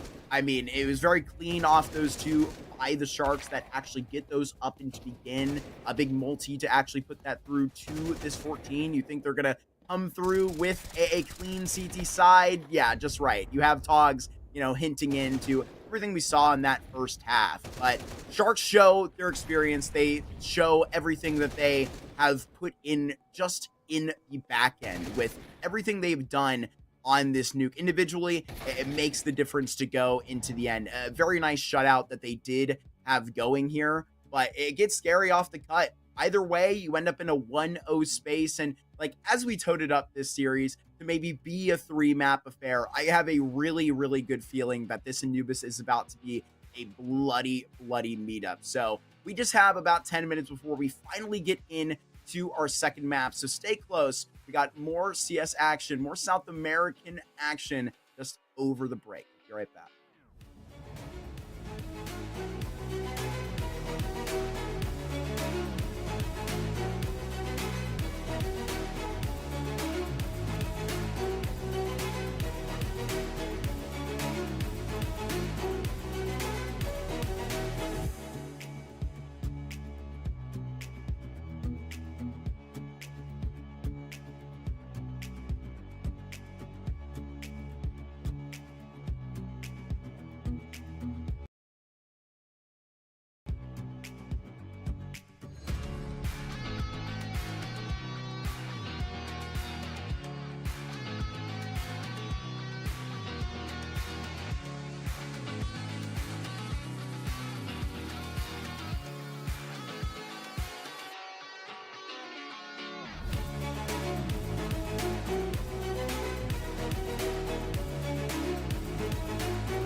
an absolutely insane affair on map number 1. But we're on to our Anubis, and I think we're on to how close we thought this series was going to be, where this level of play was going to be at. Ted, that was an absolute slaughter, but you got into overtime, and the Sharks got back. I feel like Gafolo is back. How'd you feel about that performance specifically? I think Apollo did a good job. I feel like when you're playing up against an experienced IGL/Opera like Woody, it's always difficult to outcall him, especially when things seem to be working out for him, especially when he's got a player dropping, 33 kills in the end of the day. And the fact that the Sharks were able to recollect themselves, and I'm sure you want to mention Gafolo, I want to mention all of them, right? Because even guys like Artie and Zal that had a really slow start, they were still able to actually bring it back individually, right? And the fact that, sure, you lose the first half, but you keep it cool, you keep it collected, you were down 11-12, and then you're out with barely any money and you're still able to bring it back, you're still able to win your map. I think that was a statement. That was a statement that they're not ready to let it go after just 2 maps. They want to at least go 0-3, and I feel like obviously it's going to be difficult to do the same on Anubis, but I sincerely hope that they will have the opportunity to at least give Odic a bit of a fight. I'm looking forward to that, because I think that we really hit all of our bullet points on that side too, but maybe leaning to, you know, an Anubis where naturally you're going to have to stand a little bit more up individually, kind of on that defense, where you're going to come to see. Togs can't be everywhere, Pavlos. How are Odic going to come together right now? You know, I mean, we did highlight Togs a lot, but I think one of the key pieces why Odic stood a chance in a lot of these rounds were due to openings called by Nate, right? I think a lot of the times he was just, sure, he was taking fights on his own and he was taking it with others, but a lot of the time he was coming out on top of those trades. I think it was the moments where Odic weren't taking the first engagements, is that when they started to crumble a little bit, when they gave Sharks the opportunity to create these breakthroughs. So, yeah, Togs, we're looking forward to a good play from him, but it doesn't all rely on his shots. Goodbye, Mark. Oh, bye, I literally Mark. thought he was gonna say enjoy sunny Florida for a second. Oh, yes. Hey guys, check out this Burmese python. It's huge. Look at the size of it. It's massive. As much as I'd like to talk about the size of pythons, let's talk about Sarah double kill with the dualies. Bit of double trouble, if you will. And Sharks are just saying, no, I am not going in there again. Get me out. I'm going all the way to the B site. They still have a lot of util though, right? You have a smoke, you have a couple of flashes, you have a molly. You might just want to show the bomb in towards the B bomb side just to bait them into an aggression in towards A main. Koala's position is really good. He could get more than 1 kill out of this. He's been stuck behind. Oh, There's one. what he eventually does, he figures out, oh, maybe I should have cleared that corner. He eventually does, but Nate is holding down the line. Now, Nyx is left in a 1v3. He knows 2 are approaching far away, but for now, has to deal with 1. Molly! Nate might have overcooked that one, but now you need to get the bomb down. You've got 50 seconds. You don't really need to do that now, but Sarah denies it completely. Full sprint ahead, and Odic win the pistol round. I want to see this all over again. This was chaotic. I'm not sure how I feel about this, right? It looks really good for Sarah. A bit unfortunate for Koala that he's not able to get a second kill out of it, but then they realize, okay, there should be only 1 guy out in towards the B bomb side. This is straight up crazy from Nate, by the way. This is inexplicable. No need. He probably thought he wouldn't burn, I guess. He thought he would survive and he'd be able to actually get him off of the bomb. He was like, well, you know what? My guys are burning water. I'm just going to make sure that he doesn't plant. I'm going to make sure that he's still occupied. And, I mean, it worked, in a way. Thought we could be Olaf Meister on Cash. On Cash? On Overpass? Damn. Wow. Where'd that come from? You just didn't. Yeah, right? Damn. You didn't. Oh, well, I did. Yeah, back thought in he there, could be yeah. Overmeister on Cash, ended up being Summit on Dust 2. That's how we're going with it. Just go full random. Tell me a Valorant map. Split. Yeah, Summit on Split. Yeah, couple players holding... How do you call a Molotov in Valorant? I don't know, it depends what agent we're talking about. Jesus Christ. I don't know, what is Valorant? Is that supposed to be the answer? Is that like a Counter-Strike operation? One that went really badly. Maybe. Oh, wow, I can't believe we're talking about cartoon games now. Sharks, they have somehow broken through. Yeah, watch someone clip that and be like, wait, this guy Yeah, I can't is a wait. double agent. What's going on? Yeah, where's that someone being me? Ah, great. Sarah. I do love working with you. Bullying is nice. Sarah's in an alright position. Problem is, he's all alone and he's been spotted out. They alright. should disrespect the smoke. I think you've seen a lot of action coming out of the connector player right now. You know Woody's the guy that's going to be on high alert for all of those rotations, and you know Matthews is still alive on the fate of the smoke. Sarah's going to walk away. You've heard it reload as well, I think, towards the back of the bomb side now. Smoke comes in, Woody on the rotation. Sarah will get the help.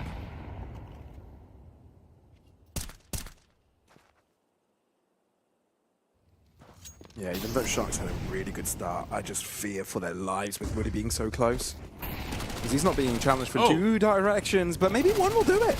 Maybe if you get caught with a molly in your hands, it's just enough, Sharks. Okay, I will stop denying your capabilities. Koala gets a breakaway triple kill with 14 HP, and it doesn't even matter because the round is over. I swear that was a moment of miscom, right? It felt like they did enough. You re-smoke in towards main. Sure, the smoke was even not that great, by the way. This was probably the first problem with it, right? They could see him from the top if they were on the second level of the ledge, but still, the fact that Woody doesn't really realize that they could be going through main.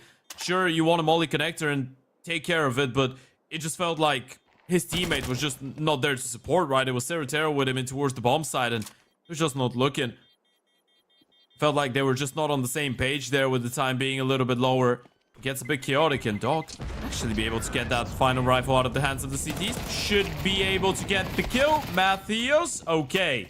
Let's go down to the MP9, gets one with him before that, but the money on the side of Odic is still going to be far from ideal. That was the first round that went in favor of Odic, and now Sharks force up. They make it work. Odic, that's not great. It is CT side Anubis, so even if you do let the D's run away with a 1-3, 1-4 lead, it's not that big of a deal, but the last thing that you want right now is to be on the back foot, right? The last thing that you want right now is to be in a constant deficit, knowing that the Sharks are one map up as well. Yeah, it's a tough situation to be in if you're Odic. You can't let it get out of control, which is why they take the tackles, you're right. Super crucial moment. But I feel like this moment has got to wait as well, right? Sharks are getting the lead. There's no going around it. It's difficult to actually make a call that is probably going to upset the Sharks too much. I mean, yeah. If you're Sharks, you know, you've been able to get all the rifles out of their hands. They most likely have SMGs, pistols. You probably either group up and just adopt the Wolfpack mentality, or you just play a bit of a default, play a little bit more passively, let the CTs initiate the first point of contact, and then go for something altogether. You just don't want to give them too many individual fights. No. Although there is an aggression outside of B, and it is being respected. But what's the core of counteraction here for Sharks? It's just doubling down onto A. They throw a lot of util in this direction. So Matthias falls back a bit, but if Koala's just patient enough, they'll just come to him. Yeah, it's a good kill. It keeps the B players occupied as well, right? You can't, in good conscience, right now leave B, and especially if you push in towards connector right now when you go down there, they're probably just going to call the bomb back. They deal with the con player. I mean, I feel like there aren't any wrong calls for Shark right now. Yeah, sure, they could break into the A site and get crushed, but they still have util for days. They just stay silent. Odic aren't moving either, which is troubling. If you start wondering that they could have gone over to B and start moving, you could be giving this one away. Best case scenario for Odic, and Sharks are taking dry peaks, but they're peaks that are working, because they are disjointed here from Odic. And even though they may have had a chance with a plethora of defenders, it will not be working out. Full B-side control. Sharks are taking this round as their own. Yeah, it's a really good hold, right? You spread around the map, you get connector control, you kill that one player that pushes in towards B main, so you know you can probably search in towards B a little bit more. The A bomb side almost felt too inviting there, and there was no action happening in towards middle, so you just spread around, you deploy a little bit of util, try and put pressure on different parts of the map with the bomb staying in between the two bomb side, kind of in the middle, in towards the canals. And the moment that you realized that the B bomb side was empty and the final player was in towards the A bomb side, you could just sprint and get the plan. So Sharks play this one diligently, exactly like you probably want to see them approach in a situation like that. As we pointed out, Anubis used to be one of the most comfortable maps for this organization and for this team a little bit a while ago, but most recently it hasn't really been the kindest of maps to them. They did win their most recent one against the Swingers. Excellent team name, I know. We love it.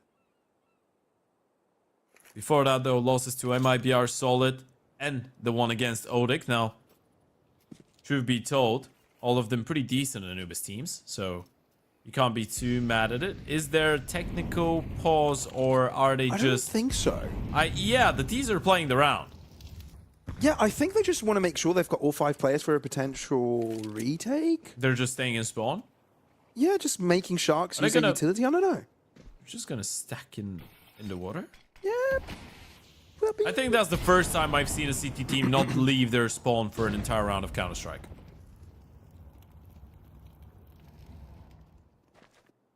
And Sharks are probably scratching their heads. Where on earth are they? Maybe they called for a timeout and they didn't actually get it. Maybe it's a B stack. That's what you're thinking if you're the Sharks. You're like, well, they stacked B. Where are they gonna come from? Little did you know, they haven't actually left the spawn. They're still here. Just vibing. Just chilling. Chilling. Cooling their feet off. I heard it's quite warm, South America. I guess it depends on Some where of you that. are. Yeah, true. I mean, There's pretty cold places. you're right. Mountains. Yeah. A lot of cool mountains, by the way.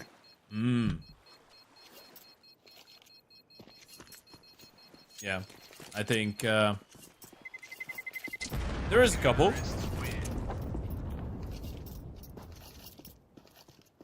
I mean, Patagonia is definitely on the to-do list. Hiking that mountain, that would be really cool one day. there's back into the server, a mountain called Nevado Ausengate, and that's in Peru. And the highest peak is, I think, 6,300 meters or something like that. Wow. Yeah. Pretty cool. Nice. Yeah, the whole mountain ranges over there are just ridiculous. It's in the Cusco region. Cusco. I thought that was just the name of the The Emperor? Yeah. No. the emperor that became a llama. No? Farlow. Good early frag. Though, the opening from Odic has created some space for themselves, but Sharks are looking to be quick to pounce. Even though Odic went for the early aggression, they're going for it again and looking to isolate Koala. Now, what's the decision from Sharks? I feel like they need to act quickly towards a weakness of the B site, but instead turn all the way around. They might They're catch the down timing. players. There's smoke in middle. Ceretera's not going to spot them out. He doesn't know. The smoke hasn't faded yet. He doesn't have any information. And it's just going to fade right after they cross. They know there's a possibility. Nate is still trying to block them in towards the B bomb side. And they should have heard one of the players burning. They're double pushing A as well. They're coming in from the back lines. They've been pushing all round long, but this time it will not be working. Third time is not the charm, but it's down to a 2v2 already. Sharks have lost a lot of HP and Nate could be doing all the collections himself. That's all you need. Nate holding down the line with Odic getting right back into winning ways here on the CT side.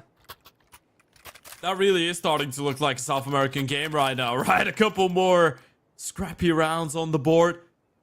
A couple chaotic rotations. Sharks get the double kill of the two players pushing in towards A, and they're not sure which way to go after that.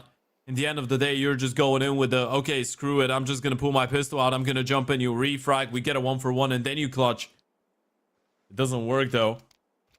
And the Sharks do go for their first tactical timeout as well. We've seen one out of each side so far, and as much as maybe you felt like the Sharks didn't need it yet, now Odic have picked up their second CT side round. You still want to keep them at bay, right? You don't want to let Odic get fired up, especially with Woody being on 0 kills. If he gets fired up on the AVP, you could be having some big issues. He had a big performance against 9Z a couple days ago.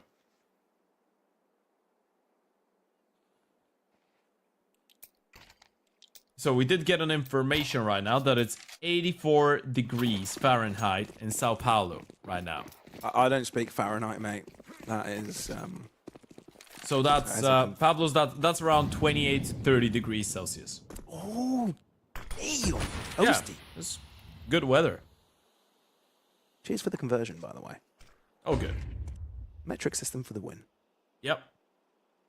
What is pounds? Let's not even What talk a- about Miles. Yeah, and feet.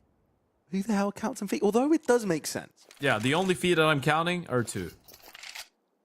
And they're my I'm sure feet. you count a lot of feet. It's just my feet I'm interested in.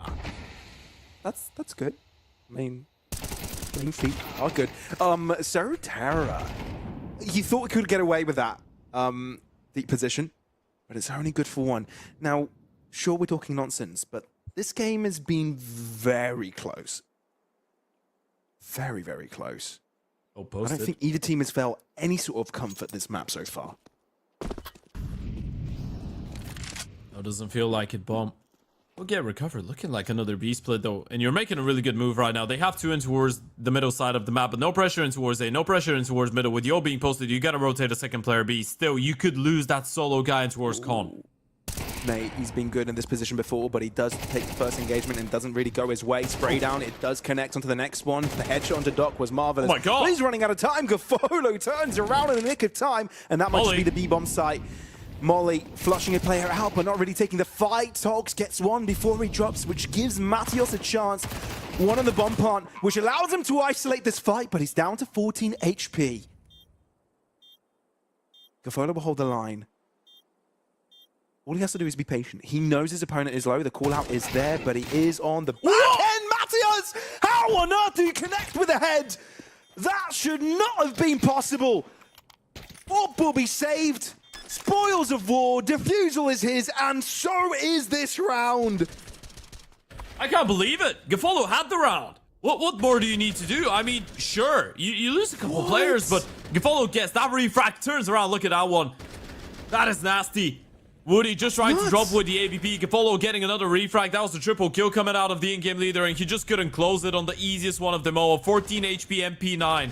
This fight is crazy for Marius to win, and this is the even more impressive one. First Jago to bait out the shot. Second one is a straight-up headshot. Ferrari peaked with an SMG. A submachine gun. Peak. It was just a peekaboo. That's what it was.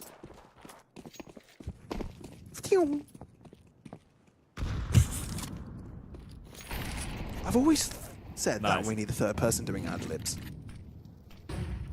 I thought you were going to say I've always wanted to do that. See, I've done it twice now. I'm not going to try. I can do great car sounds if you want.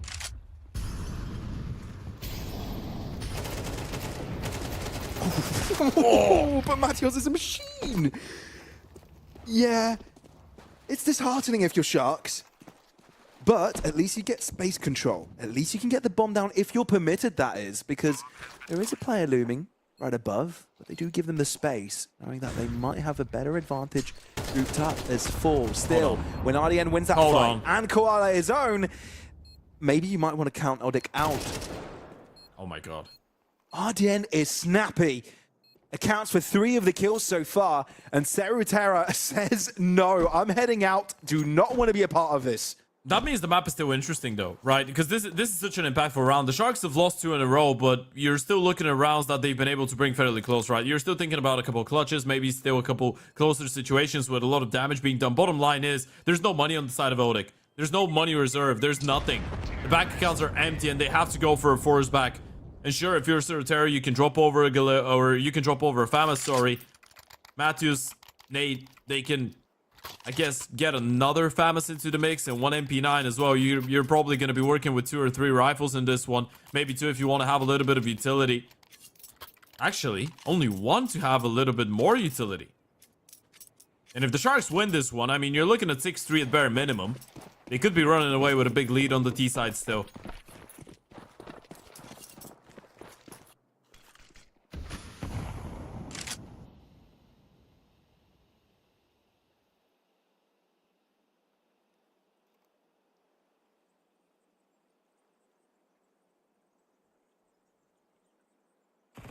What do you call? That's the big question here. Early solo peeking towards A main with a late flash, not gonna catch anyone off guard, and every single attempt of an aggressive play like this one is just using some of the limited util resources of the CTs in a round like that. So for the Sharks to take their time with this, it's not a bad idea. Looking like a potential mid to A split for now.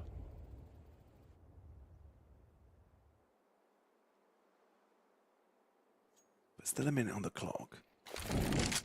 Folo inches forwards out in mid. With Odic considering the push, Going back it B. may give comfort for the rest of their team to hold out a deeper angle on Oh! B. Folo, that is nuts. And I think he might just split the map in two. Now you go B. Now you just Super go B. You've crucial. gotten the kill in middle. You know you're dragging rotations. The moment that Nate gets the kill, Nate. they just need to go.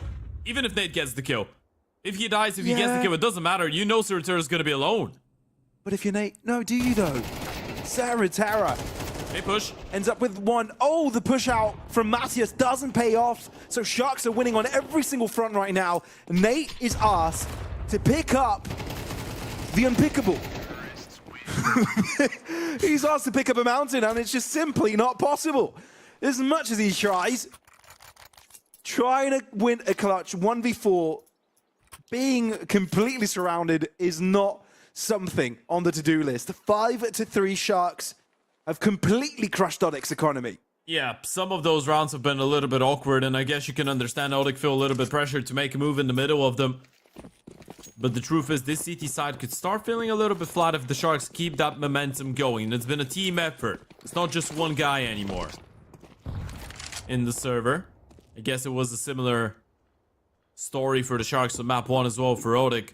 We had that conversation. What happens if Tox is not around? Well, he hasn't really been around so far on that CT side. And sure, 3 rounds isn't too bad, but depending on how far the Sharks could get away with in this first half, it could look like a pretty thin number, especially if Woody keeps not getting a kill. That's a conversation that you don't really want to have, but you're looking at the captain. No. He's your oper as well. When you don't want him to stay on 0 kills for that entire CT side, he can still have a lot of impact calling wise, and he doesn't need to be on the top of the board, but it definitely doesn't fill you up with confidence for the chances of a team if they're struggling, and the IGL is yet to register a kill here.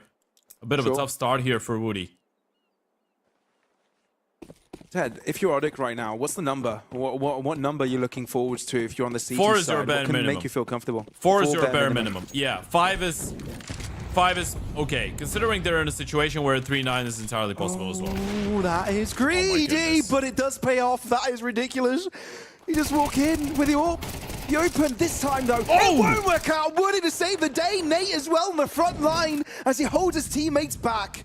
But it's not over because Sharks turn their attention towards the ace side. They don't have the bomb available. That's on the It's left follow. way behind on got a timing. Folo's got the timing on him, but not quite. They don't know they don't So have what- the bomb though. The CTs are gonna keep moving. They think the Ds have the bomb. It's all about whether they hear though. All about whether they realize he's running back T-spawn to pick up that C4. Woody. What did Woody get? What sound cues did he get? I mean, I don't think Doc was too quiet either. So he knows there's something Did he see around. him? And he's just spotted Should've. Folo. Yeah, that's a free pick. For sure, that's a free kill. And now Doc knows to be aware. Woody is very low. Even a Ferrari pick, though, is a tough. what? Oh, Doc, hold on. This round is never over, but 45 seconds, you got to make the right call. Odic have grouped up together, 2 players on the B bomb site, and now the call needs to be A. If you can don't just make the walk. call, the round's over. But if you do, you've just brought yourself back in. You know, one person's in towards the B bomb side. This is the easiest decision in Doc's life, right? There is a big chance they want to play this together, and even if they don't, I mean, you know you're not walking into two people in towards A. 100%. This is a safe call. You go out A, you get a free bomb plant. You're gonna get yourself a chance in that 1v2 clutch. You've got a smoke, you've got a double flash, enough time. They're not really moving. Nate is gonna start pushing in towards canals, but he's gonna be nowhere near to stop that bomb from going down. Take your time, son. Doc on the 1v2. It's all about finding the right position and figuring out where Odic are coming from, but you're right. Sure, Canal's taken up. It doesn't disallow the bomb plant, but it's a position Doc might not anticipate. It's the last place he'll check, but he hasn't found anybody yet. This place is barren and just spots the He knows. first, and now we can go hiding. Now it's all up to a duck and goose game. Doc push, down low, but that might just be enough. The nade could just finish the job, and it just might. Doc to run away. You know, he can hear the bomb. He's going for the chase. No defuse for Matios. Doc is able to figure this round out like a genius, and he's got the play to back it up too. That's what being an absolute beast looks like. What a round from Doc. What a clutch. What a step up from Woody as well. He's been having such a tough one. the in-game leader so far, and he's able to produce a triple. You can't even fault him for wanting to hold on to the line. He knew exactly where Dog was coming from. Look at that bang on the pre-fire. Shift walking in and able to clutch it up in the 1 versus 3. Really methodical with clearing out every single angle to narrow down the possibilities. And Sharks 7-3 up. There's the scary prospect of a 9-3 half right now. And you ask me how much is enough. 3 rounds is not enough. I would not want to be Woody right now. He finally did something, man. He finally did. Henry would have been proud. He would. But he still lost the round. Yeah. He did something, but he did lose the round. maybe Woody, not go so back proud. to not killing anyone. Maybe you win. Or maybe not. Maybe you can desperate kill. times call for desperate measures. Nate is being good with Ancients. He's always been somewhat present in a game. Doc got me scared for a second, but the spray transfer is superb. I think it was at the back of a flash from Gaffarlo. Nate didn't really have all his senses available to that fight. But Sharks are creating somewhat of a beast of a lead. I wouldn't want to be Odic either right now as a team, as a whole. It is not comfortable. They're down a map than their own map pick, but they really are struggling. Yeah. And Dog just doubled his kill count in 2 rounds, by the way. More than doubled. He was on 5 kills. He got back-to-back triple kills. That's 11 and 6 for Dog. He's starting to step it up big time. He was one of the people that everyone was so excited about back in the days. Again, I say back in the days as if it was 10 years ago. Just a couple years when ago. DRG was still the IGL 1 year ago, Dog was still the new kid on the block. That was an interesting flash. Didn't really work out in the best way possible, but he's been playing really well so far. Another level of thinking, Ted. Don't disrespect it.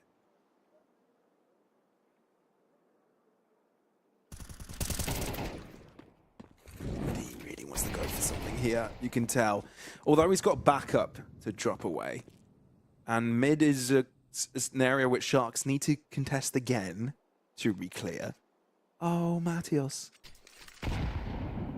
What have constantly gone for poke and prods. When will it work? RDN can smell presence. Or we can feel it. There's something cheeky going on. He He knows. needs to figure it out. They will know. They'll check. There's no way they don't check. There's no way. He's not They gonna see just them. might He not. doesn't realize. Oh, Only catches spots the the final one. one. He doesn't get the kill though, which is hyper important. Oh my And now the goodness. push comes in from Togs and he gets caught. Oh no, Matios, he's missed the mark. He's let Sharks walk right past him. And it looked genius. It looked perfect. It looked exactly what Odic needed, but it just doesn't go their way. Stars don't align today, Ted. Stars do not align. No kid. Oh no. I'm in trouble. Oh. Numbers trouble. Serratera, that's the opener, but you need more and you need it quick. You need to start pacing things up here, but you will be disjointed in the process. Frustration arrives. 9-3. The half ends as Sharks are really strong on this T side. This is a tough one, man. This is a really tough one. Every single next round looks harsher and harsher on the chances of Odic. Both teams have been getting such good results so far in the event. For Odic, this is a team that started it from the main Swiss, 3-0 players, MIBR Academy, Uno Milla, 9Z players again in the playoffs. They've lost 1 map so far in this edition of the CCT South America. For the Sharks, it all started in the playoffs. It all started with a 2-0 win over the Bounty Hunters, a 2-0 win over the Swing.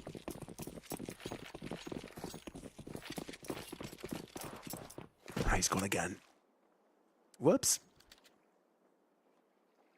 I'm sure what he was saying was very important, but back into the pistols. And Odic really require this. This is a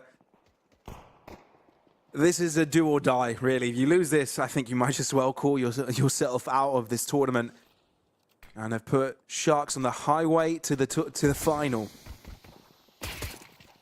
Odic breaks through, but it's Gaffarlo with the first pick. Ooh. Koala does end up with a kill eventually, but it's not as important. Julie's still here. Nix. What? No one Just looked? to fly under the radar like that. This is looking like one of the cleanest pistols we've seen the entire day, and Sharks are finally the team to gather it. Yeah, this doesn't look like the Odic of the last 2 rounds. This doesn't look like the Odic that so far has been probably the best team in this entire event. Doesn't look like the 3-0 main Swiss that just flew over the first 2 teams in the playoffs as well. They're just getting bested. They really are. And this is yet another step in that rapid improvement that we're seeing out of this young Sharks lineup. We're talking about a team that's 6-0 in Challenger South America, a team that 2-0 both the Swingers and the Bounty Hunters, a team that's been losing only to some of the best in the region. Fluxo, MIBR, I guess you can count Solid in as well. But now they are dominating Odic. And this is what the doctor ordered. The prescription of a quadra, a 4-piece. Good one, Doc. And Terra asking for his life. Yep, Sharks seem to be in complete control. And Odic missing a few limbs. Yeah. You're playing up against the dog that you don't want to be meeting in the server right now. 17-7. The only prescription he's giving you is one for painkillers, and you need extreme painkillers in order to forget what he's been doing so far. Imagine if you're a doctor inflicting pain and you're like, well, yeah, now you need painkillers. And then you continue inflicting And you're the owner of the Is this painkiller your company. wound? Is this where it hurts? Yeah, let me make that That hurt a actually little sounds bit too more. real. Yeah. Yeah. I feel like there's some psychos out there that could have done that.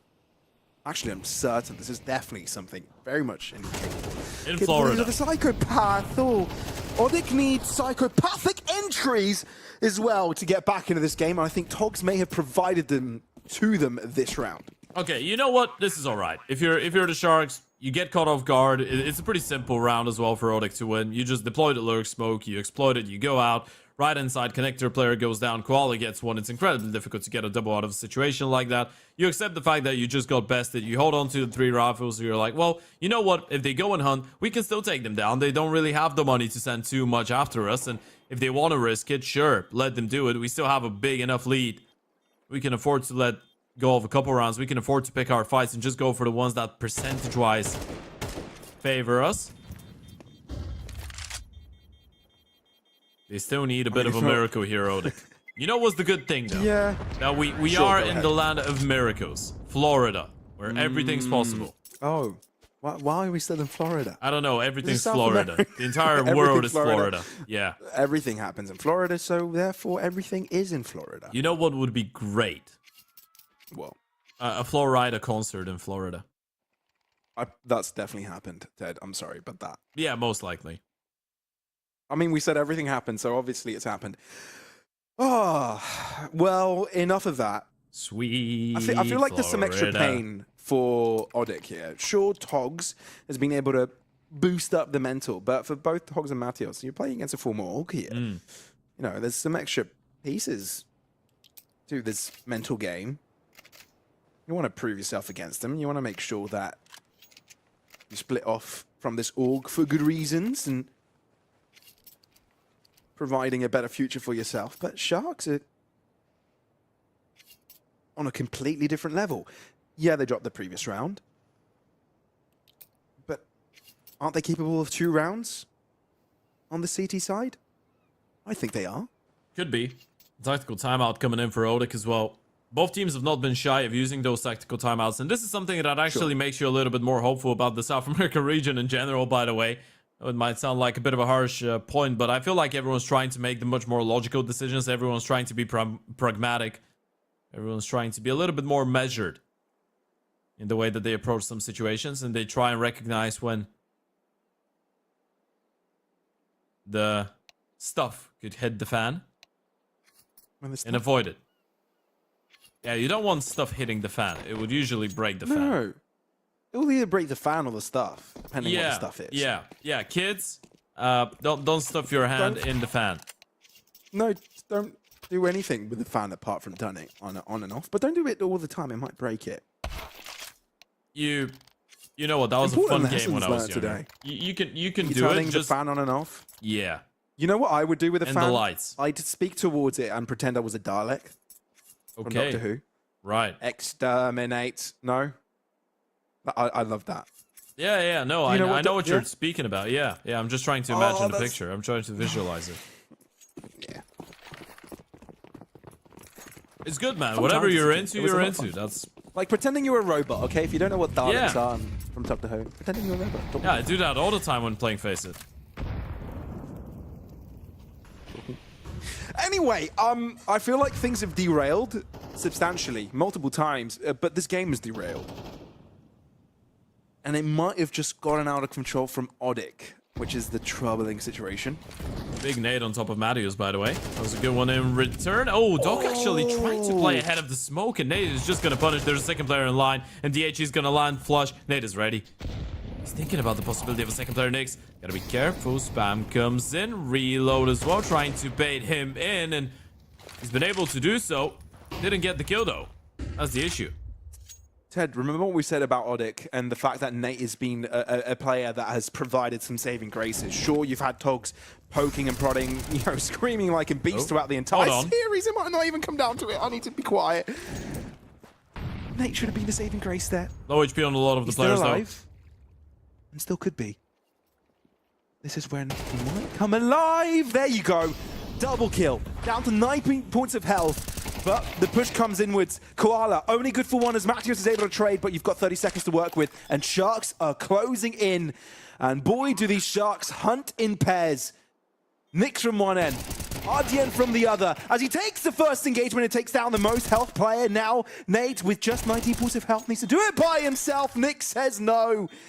And there you go, holding on. The defuse is theirs, and Sharks have got one direction and one direction only, and it's heading directly towards a map and series win. Is the sour kiss of elimination right now. That's exactly what Nate experienced in that previous one. What more can you require of him? What more can he do? You're looking at all those skills. He single-handedly opens up the path into that B bomb site. Single-handedly gets that kill onto A as well at the start. We're in towards middle, sorry. Fantastic work coming out of Nate. But he was so low on HP for that final encounter, and he was still able to land a couple bullets. 12-4 now, and sure, he's an absolute beast, but he needs to win 8 rounds in a row for his team for that game to continue. Yeah, I feel like Nate has popped off a bit too late today on both maps. I feel like he came on overtime on the previous map, and now on Anubis. Now is not the moment. Boys. I mean, it might be the moment. Easier. No, we've seen crazier comebacks. That's information. That's a 3 kill, maybe 2. That's exactly what it is. The B side is ours, folks. If Mattias lost that exchange, it could have been still within reason for Sharks to pick up. But no, no longer. Odic will stay alive for another round. And you are hunting right now. You better be. I mean, money on the T side is fairly low as well, but you know the CTs are running short on savings as well. You get that 1 kill. They're not going to have a single rifle going into the next one.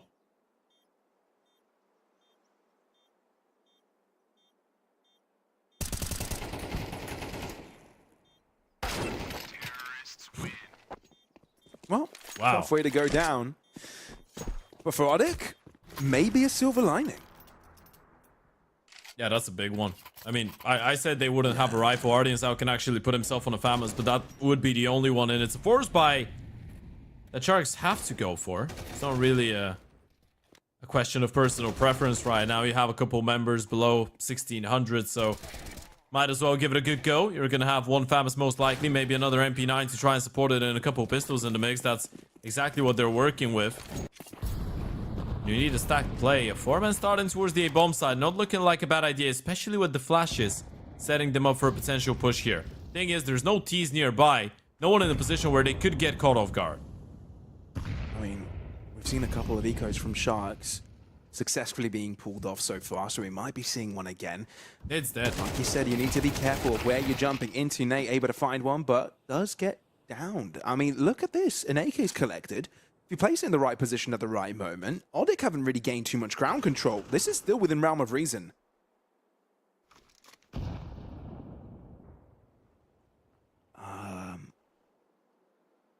But Odic? Just stand still. But the bomb leaning so close to the B bomb site makes me wonder. That might just be the end result of it all, but it's mid-pressure they exert most.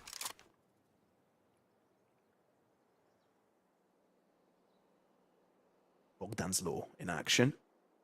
Sarah is given the AWP. Dangerous. Seen the first one. Healthier players walk ahead with rifles. Knicks realize that there's presence around and provides a space. It's more of a funnel, more of a bait. Odic will be holding on as Sharks are unable to retaliate. Koala's got himself a bit of a backstab brewing, but I don't know if he'll be able to do anything with it. I think he's just going to hand this over. But Odic do get themselves a couple consecutive. It might be enough to just grant them enough momentum. I guess at this point, it's all about trying to stay focused on the next round in line, right? It's not about thinking about the bigger picture. It's all right. You've been able to win 2 in a row now. You reset the CT side economy, so that 2 is most likely going to become a 3 on the scoreboard. But it's all about taking it one step at a time. Don't think about it too much.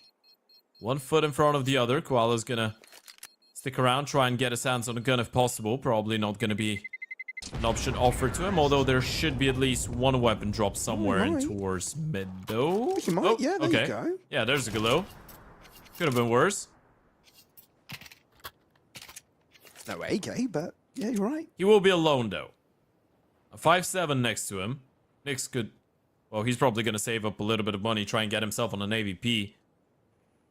But this is Odic really giving it a good go right now. The thing is, as you pointed out, it feels like it's a little bit too late for Party. I mean, Nate is on 16 and 14. He's been having a great game. Matthias as well has been doing well, but... Talks. It's nowhere near the levels that we did see on Nuke, and it doesn't feel just to actually require anything like that out of him after that Nuke that he had, but it feels like his team needs him. Yeah, there's a lot that Odic need right now. But for this round, I think they've got everything sorted. They've got the basics. And even though there are some replies coming in from Sharks, a couple of dinks here and there, and casualties accounted for Odic. But it's Odic's round nonetheless. 5 now required to bring us to another overtime. Just like we saw on Nuke, another one could be on the cards, but they can't afford any mistakes.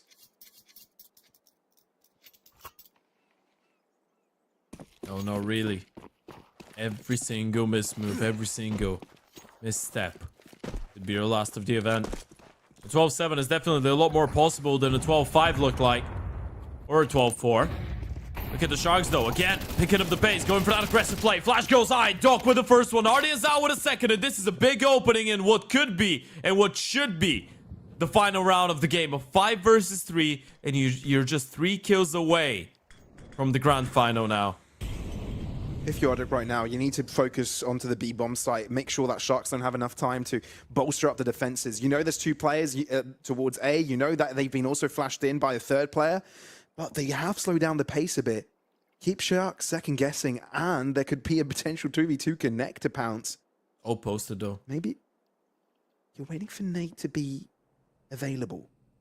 And that could allow them a numbers advantage in this engagement. Nyx is able to get one. Koala there with the retaliation, but turns around on time. That's crucial. If you have connector control and the bomb, it's going to make things impossible. Nate, you saved your team a couple of moments, goes for the peak, but then there is reinforcement. Sharks are able to win 2 maps to nothing and give themselves a ticket to the grand finals. And what a showing that's been from the Sharks as well. One of the redemption stories of the South American scene so far this year. An organization that last year had a couple good moments, had a couple moments when it felt like the potential was there. Couldn't get out of South American though. Couldn't go out into the wilderness. Couldn't best some of the better teams in the region to qualify for some international competition. But so far, 2025 has been looking spectacular for this revamped and new squad of the Sharks. And I'm really looking forward to hearing what Mark has to say about it, because I feel like the Sharks overexceeded both our expectations, Pavlos, and Mark's expectations as well. And he's from Florida. His expectations are always high. Or low, because anything can happen in Florida. It usually does. It usually does. And I gotta say, it kind of was the way it expected to go. I don't know. You get a team that's so hot, you drop them on that T side of Anubis, you take control of exactly those points to where you see. But I look at the other side of the page, and unfortunately, I didn't really see Odic really popping off of it. I mean, that A site was absolutely strangled off. It was super hard for them to get back within a lot of those hits, as Anubis does go sometimes. But man, I mean, Togs was a little bit slow, right? Especially compared to where he was in that first map. Like, this was all done at 12-4, and then they just started peppering in a couple last notes. It's a tough one, isn't it? However you look at it, and we did talk about the fact that some of these players got unleashed a little bit too late. They couldn't just find their footing. I think maybe they try to overcomplicate it a little bit on the CT side. I think that's another argument you can put out there.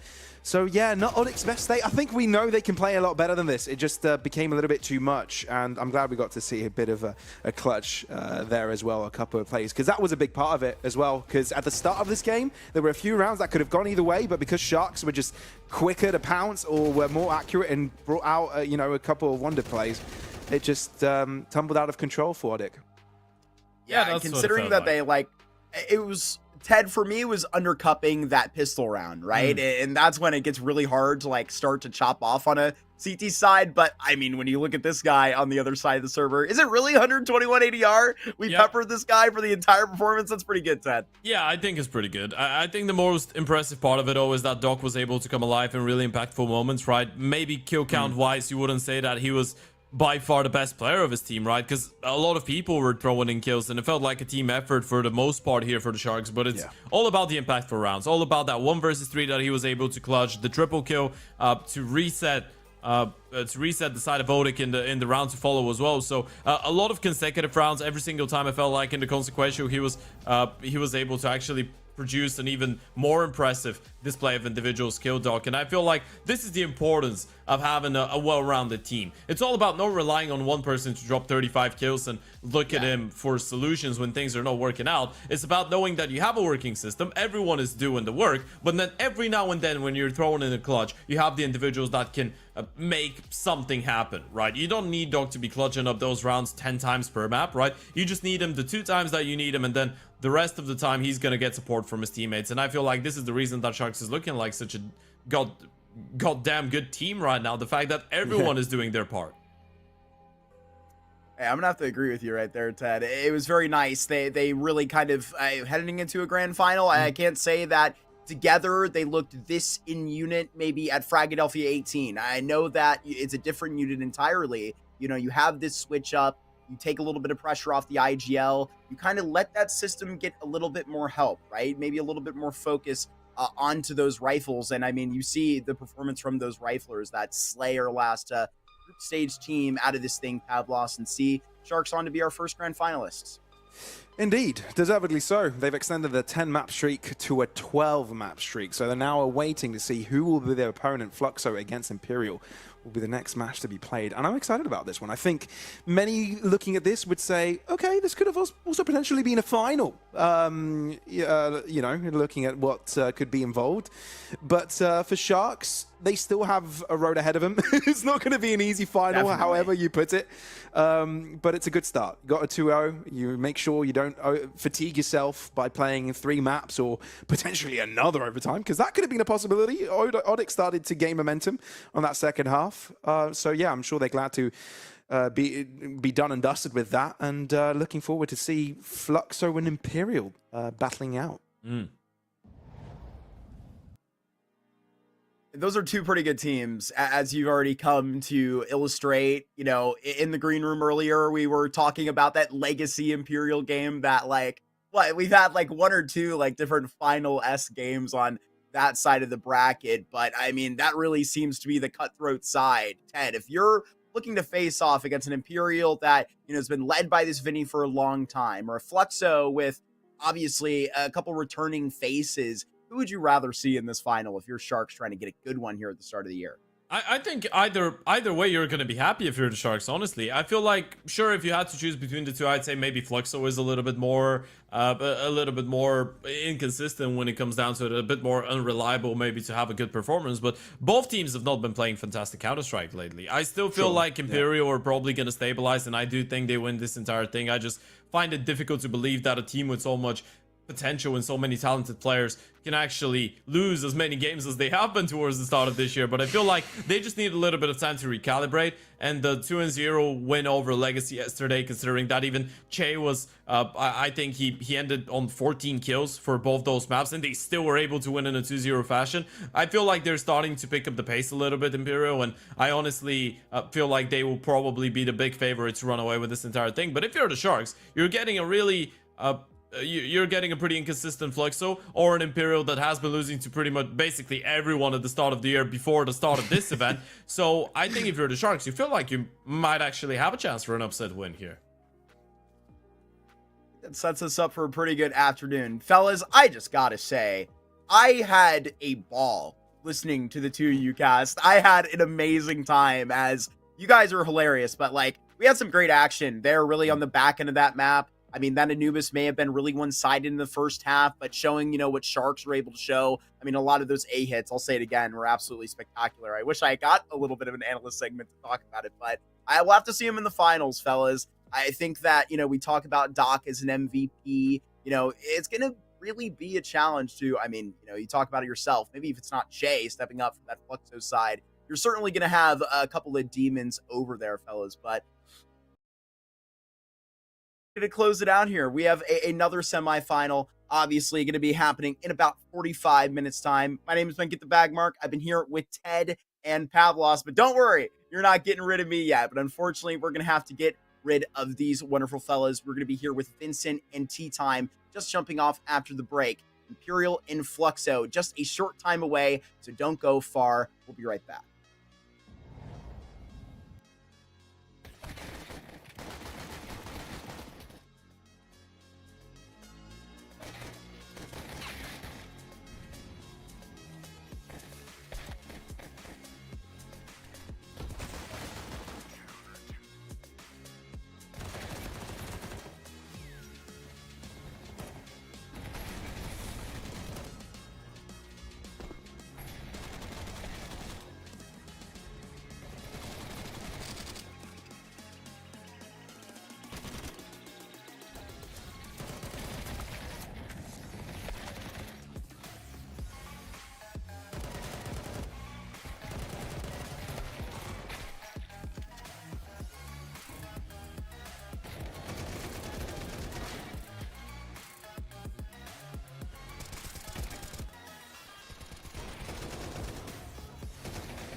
track, can I let it go?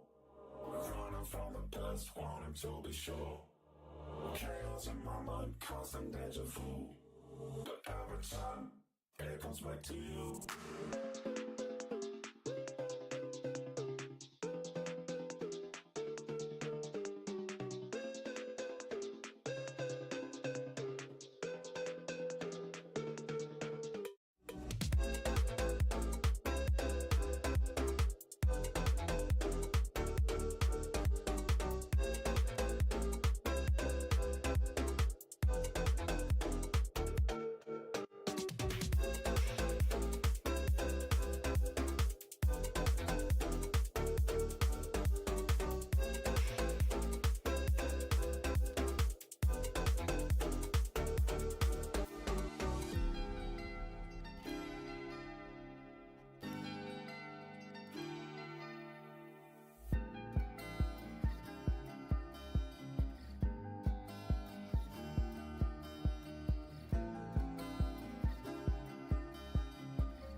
Good evening and welcome back to CCT Season 2. We're still in South America and we got one more semi-final for you. And I got two new faces alongside me. My name is Get the Bag Mark and I'm here with T-Time on my left and Vincent on my right. T-Time, you just watched a pretty great first semi-final that maybe should have went a little bit longer. But hey, I think the Sharks are good enough to rest up for a 2-0. They're waiting alongside this, but we have a very nice semifinal up for us. We got Flexo and Imperial. How are you feeling about this, my friend? Listen, this is just one of those teams where one of those matchups where it just feels like it is the inevitability that one of these teams is going to come forward and become that next sort of second or third best Brazilian team that is vying for contentions at majors and vying to break North American hearts while also still keeping their spots alive, right? That's sort of how it works. You guys have a love-hate relationship. It's kind of weird.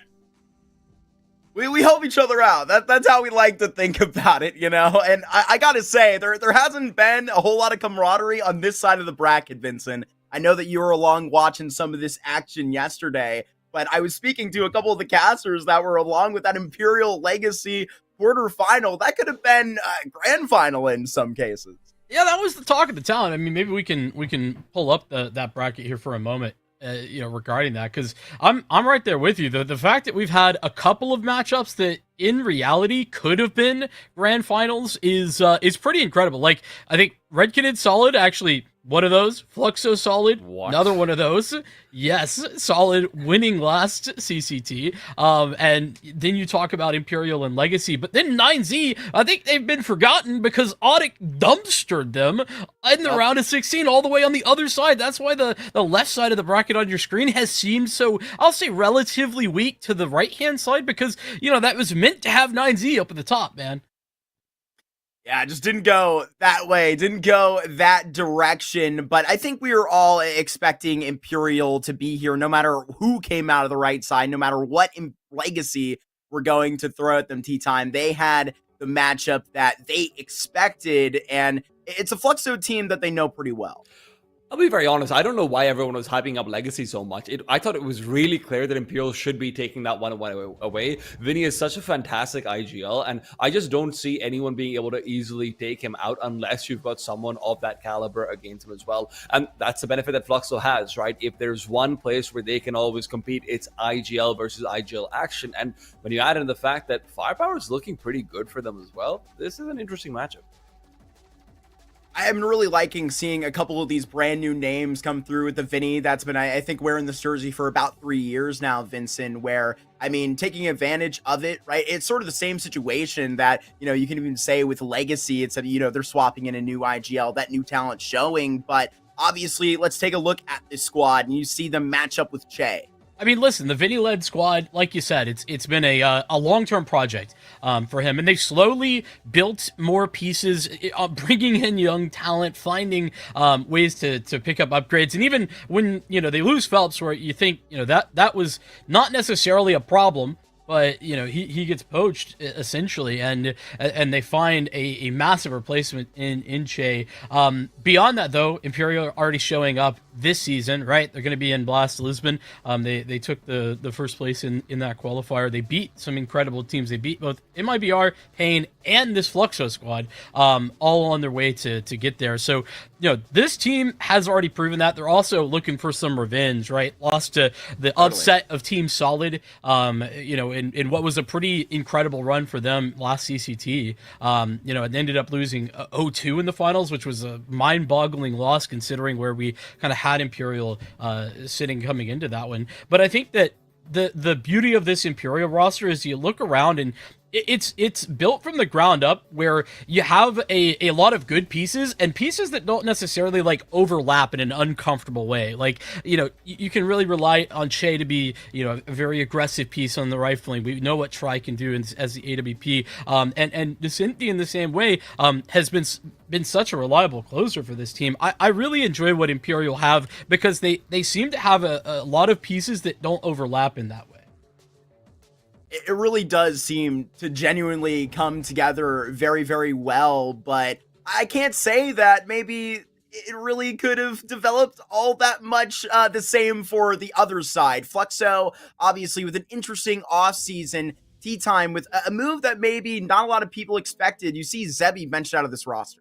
I just think Zevi hasn't been able to really mesh with the art system too well. And to some extent, it makes sense. Art's not had a history of being able to use operatives effectively. That's just true. Henny's the only opera who he's been able to really get the most out of. But I have to say, I'm pleasantly surprised by how good History's been. And it does feel like a lot of that comes down to History doesn't seem like the kind of player who's waiting to be dictated. And he is taking a lot of control of maps himself. I mean, you only have to look to yesterday's performance on Dust 2, just hard carrying Imperial, or rather Flux, so true. And I think it's going to be interesting to see him paired and pitted up against Tri as well on the other side. Now, the only problem is, look, Art and Kai, I really enjoy the firepower they add to the table as well, but Absolutely. Art can sometimes really lose it on the calling department, because yesterday, I mean, on Dust 2, they go from winning the entire game of the back of History to calling pure A-long rushes. They're only way they were able to really win that one out was because it just ended up being some fumbled 4v2s against them multiple times over. History can be neutered not by the opponent, but sometimes from voices within. And that's concerning if that's going to be the case. And that's very interesting, right? For a team that can really mesh well with those sort of scenarios, depending on how you're going to be reaching into the beginning of a series like this, Vincent, with a whole lot of pressure put upon the shoulders today of Fluxo. How do you think Art is going to be able to rise to some of those questions? I think for me, right, like we've kind of seen what Art looks like, and I'm right there with Tea Time when he's talking about like sometimes losing track of things. I think as a whole, the T sides look fine, right? Like there's some good, there's some less good in there. I think it's more about using the pieces effectively than like the actual like in the game moment to moment calling, because I feel like we know what to expect from Art with that. How is Puria going to match up? This is a matchup like as an individual he struggled with.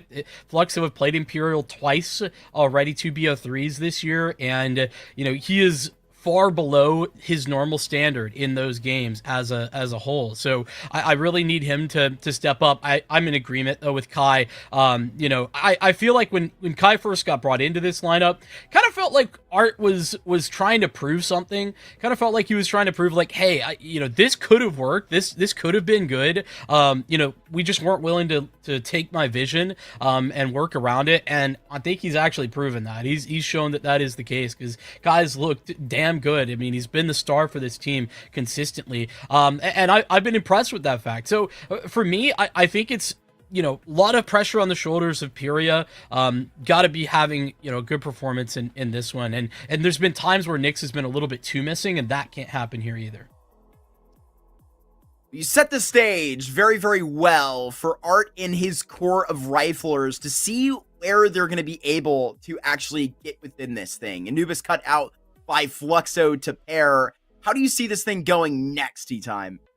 It's interesting over here because the problem really comes down to the fact that Imperial does like to ban out Ancient, and they're very good on Mirage. So it already feels like Fluxo's painted into a corner where a couple of those first picks that they like to opt into are going to be slightly problematic. Now, I wouldn't hate a nuke pickup right now coming through from Fluxo. I still think that's a map where Art and Kai in particular can get so much work done. And just in terms of being able to manipulate rotations and the like of it, it's a good time. I think it's one of those things which I do wish that they leaned into more. Ooh. So glad to see that coming forward. From the Imperial camp, though, again, on one end, you could try and opt into a Dust 2, but I do think Fluxo's record on Dust 2 is a little bit deceptive on how bad it is. So maybe staying away from that, hoping that for a Decider, no. So they will go for that one. And then when it comes out of the Decider overall, I mean, it really feels like it has to be Mirage. I think there's no way it is. Imperial have banned Mirage both times they've played against this Fluxo team this year. I think they're going to run it back and ban Mirage again, and we're going to be left with an Inferno. And I mean, that's what it is. I think the big surprise here is actually the fact that Fluxo banned Train, because they played Train and also won Train in one of those previous matchups. So the fact that they elect to leave this out of the pool by choice, because like I said, Imperial have been banning Mirage each time. I feel like Fluxo actually had the decision, even though they're the first one in the second round of bans. They could have played Train, they could have played Inferno. They chose Inferno, and that's what's interesting here, because Inferno was a map they lost previously to this team. Now they look to go back to it in a Decider if it's necessary. I think that shows me a little bit of confidence that I like to see from somebody like Fluxo. More than likely a decision by Art.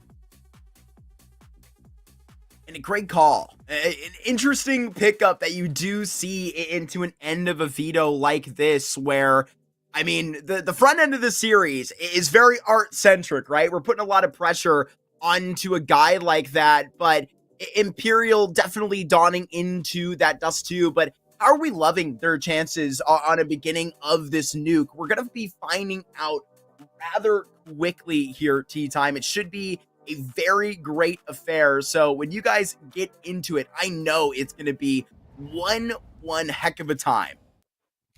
That's now. So have some fun, fellas. Thank you very much. Of course, it's going to be one hell of a time, and this is where things get interesting, right? Vinny versus Art. It's a matchup of IGLs, one perhaps on his way down, one on his way up in public repertoire and reputation. The question is who can actually come through and compete in the grand finals of the CCT's South American Series number 7. Starts off with a fast upper hit. Try, hoping to intercept. A one head taken off. Why stop there when there's more for offer? Try has to do it all on his own, though, losing out the rest of his team on the site. The bomb can be planted. It's Nyx playing containment, and Mini is where there's more pressure coming in from. The problem is Imperial's got 2 players who are going to be slightly slow to rotate in from Secret.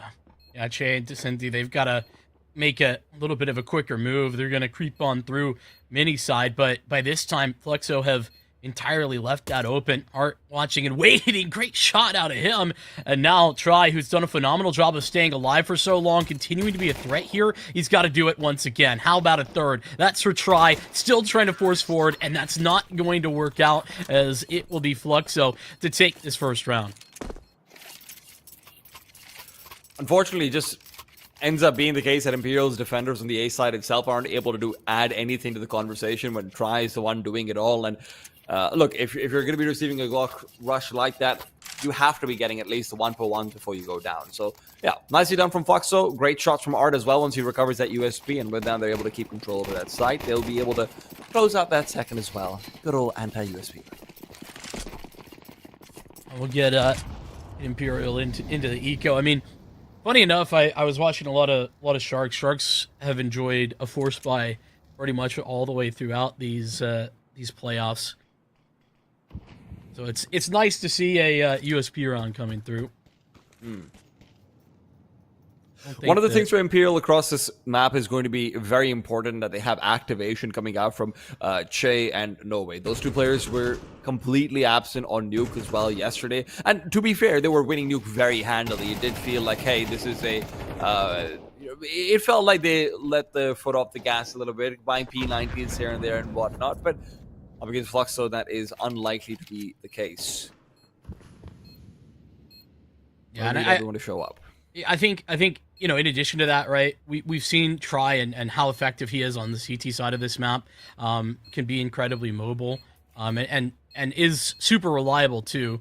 So if that comes through, this Imperial team can lean on that a little bit. Not gonna get too much done. Hoping to catch a couple of exit frags. That's the dream for Imperial. They might do that.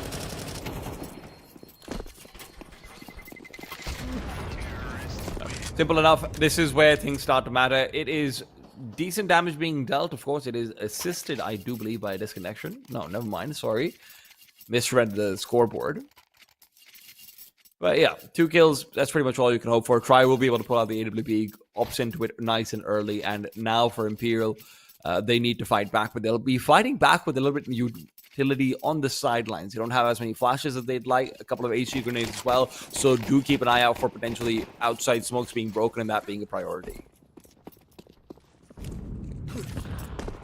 Keeping that in mind, those outside smokes. You're going to get a couple of those tossed out. Senti looking to fight forward and using the HE to blow open the door smoke instead. Double kill. Give Imperial a huge lead in this first gun round. They still want to fight. Why stop it too? Video on outside can be an absolute monstrous threat as well. It's one of the reasons why Imperial has looked increasingly difficult to deal with as of late. 9 matches won in a row. This is a team looking for number 10. And let's be honest, number 11 as well, if the Grand Finals is what lies in wait for them. Not losing a single man on the first gun round, too. That is one statement of a way to put Fluxo on notice. And look at the money. Oh, this is bad news for Fluxo. They don't get anything else out. I mean, this is kind of the requirement to go for a save. Though it looks like they're going to go in with a couple of Galils. This just isn't the greatest of purchases for Fluxo to work with. They do have utility, though, and that is a key in get into position fast. Off the back of that. Run it back? And I mean, look at what Che's going up to. It is an immediate first kill. Retrieves back. The Senti through the smoke will prevent Art from trying to make a move. This is a much more studied Fluxo than last time they met. And they were hoping to try and find a couple of these angles through to exploit the Senti. Of course, the previous time these guys played on Nuke, it was an absolutely monstrous performance from Kai and Imperial, powering things forward. And that's not something you're always going to be able to rely on. The Senti, elsewhere on the map, taken down by the Molotov. I mean, they finally get a molly for second vent. I feel like damage done, though. He's going to get 2 kills before they can even have that response. As timid as it is, then Senti is going to be loving life. Oh, dear. John's perhaps given up by Che as he is going to be retreating back. To maybe just make sure that he doesn't go down. The bomb isn't going to be planted too easily. Just playing with the doors. And there you go. Deagle on the other side. He knows to avoid it. Missed shots left and right. And that means History's got a chance to just zone him down. So the bomb can be put down by Nyx if there's a fast kill from History as well. That would be exactly what they need. But it seems like none of these things will be transpiring. pretty impressive the how clean these rounds are, though, for Imperial. I mean, looking at the beginning of these 2 rounds, though, talking of Decenti, he loves to take opening duels on the CT side, especially for Imperial, and that can be one of their biggest boons when you're talking about this team on Nuke as well.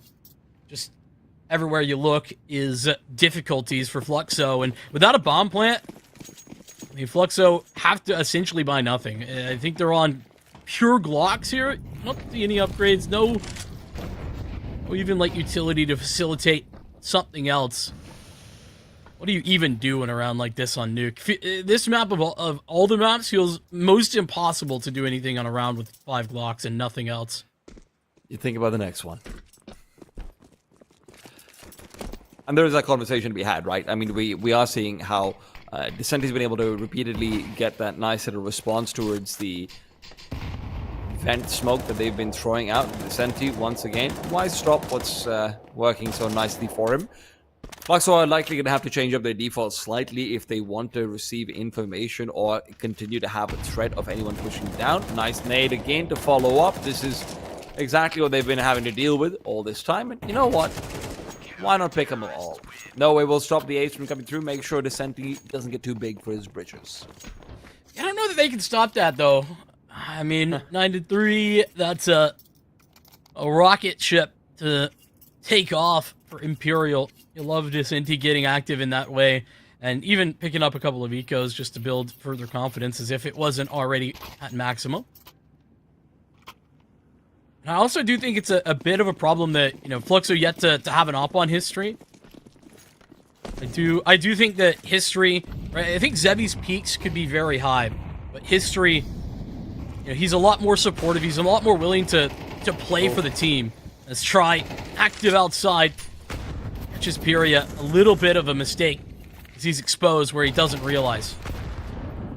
Decenti has to be so careful. He's trying to push through the smoke. He's going to be able to find Kai. What a kill to get. Meanwhile, Art is now trapped inside the hut. Needs to fight his way out, and it's an unsuccessful attempt. Chase here for backup, and with the bomb down, Fluxo continue to have lobby stolen away from them again and again and again. This one man is taking control. 12-3 now. I mean, as if it wasn't bad enough when Decenti is just, working with the nade, trying to break open the smoke, finding vision where it wasn't before. Now he's just pushing through the smoke, breaking it with his body, and still winning fight after fight, duel after duel. And when Che arrives on scene with the ramp aggression too, it means that they can't defend against him. There's no way to run him down. Fluxo, they win the pistol round in the follow-up, but they look like they haven't been in the map since.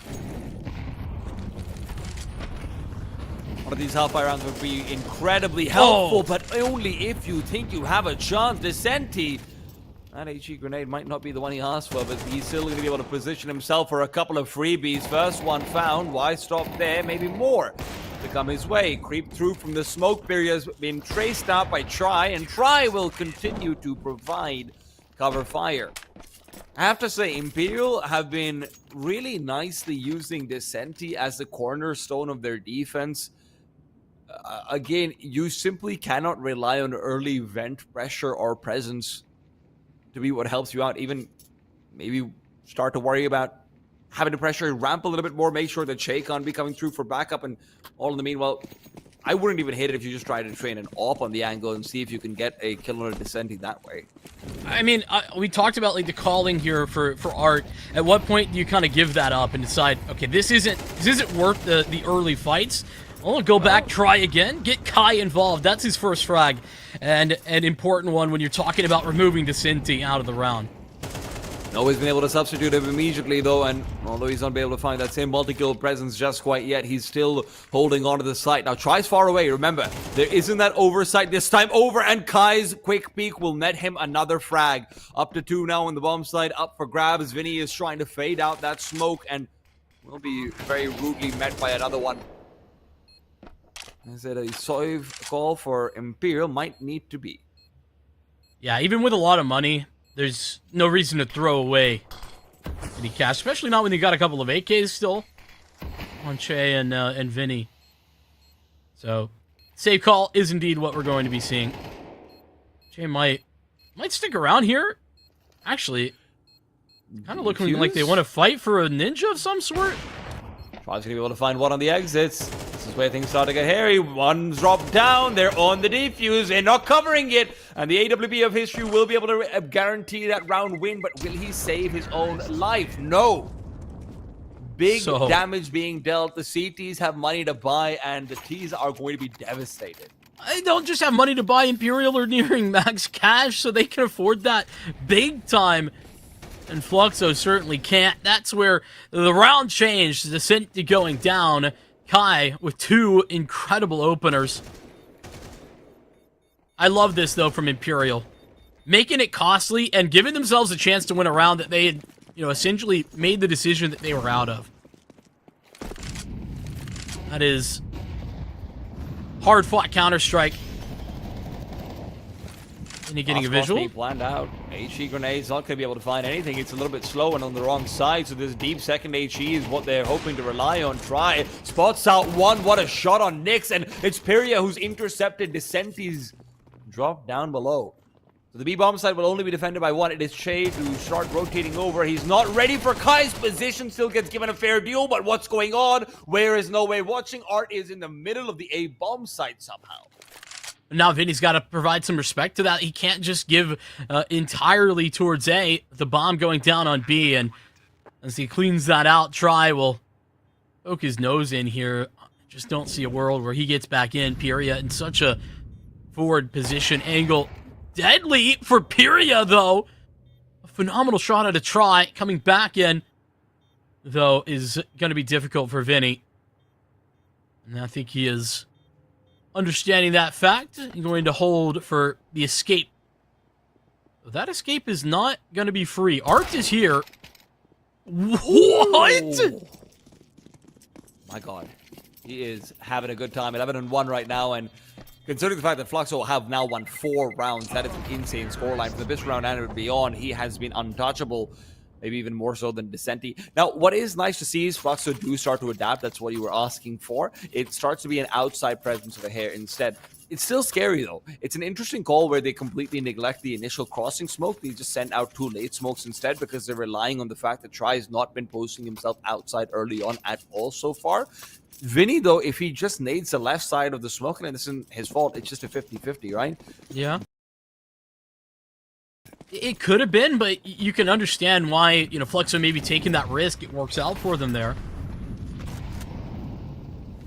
Gets them so far forward. I mean, Descenti's so surprised in Vent. Well, that's part of the reason that he had no idea that was coming. They want to go back to pressuring A. Fluxo, they're all here. They're all ready to move. Off the back of this, now to test Descenti one more time from the top of the hut. No Way falls. It's the nade from the grave as Nyx opens further. Descenti and Try both fall on A, and Imperial looking like they're going to have to try another save. Despite the dominance that Imperial has shown on their CT sides, on A especially so far, it's kind of strange how many times we've managed to see a MAC-10 actually penetrate through HUD, get full access to the bomb site, and take over. I mean, yeah, kind of odd. I think it is a little different in that previous round where Art's, he's lurking out on a timing there. He knows that the Descenti's already dead, right? So it's just one guy that he's gotta figure out. I think that one's a little bit more understandable, but this round especially. I mean, it's where Try. Not sure if it was flashed off or whatnot, but Fluxo are really finding all of the angles so far. Great adjustments to be able to start taking over the A side as well as maintain threat outside as well. Can they continue to find success now that, a couple of players kept alive this time as well? You do have more money too. Now the bells and whistles start to sing. Can you carry that tune forward? That's a fair question. Now I'm looking towards Imperial maybe for an adjustment of their own. Talking about Descenti as one of these guys who gets a lot more aggressive on the CT side, finds ways to pressure into Fluxo. My goodness, Try is feeling crazy confident though. Art might go down. Oh, no. In fact, missed the shot. First time we've really seen that from Try. Big opportunity taken away. Pyria, in the meanwhile, is now hoping to punish. He knows where the op was, but a team flash will delay his ascent forward out to hell. It's still concerns, though. These smokes are going to be depleting soon. Imperial wants to try and find cover into Secret early on. 3 players now in from Fluxo, but the lower bomb site is not unpopulated. Shay is already present. It's a much more defensive angle, though, so they're not going to be getting information early at all should Fluxo start to make a move. Well, Chase struggled when tested on this B site thus far in this game. Now might be the time to find the step-up try. Very passive angle. Art lurking. Still in yard and might find the timing. He does. Now Che. Here's the test. Oh, turns away, and it's enough to give Puria the advantage on the fight. Fluxo have the site, and it might not be a massive advantage. They are 4-on-4, but Fluxo are in a perfect spot with try being removed. Benny's still going to be able to try and come through. Imperial are looking to contest overhead. 3 versus 3. It's the best chance they've had to retake in a while now. Vinny has to be the one to make a move and make the play. The utility is not great. Nove has an incendiary that could be used to flush out Pyria, but do you want to deploy it? Time is running down low. Now comes out that incendiary. Pyria's trying to run away. Will be able to find a safe spot. History, though, will find Vinny instead. Trades are coming through, and the T's are winning out on them.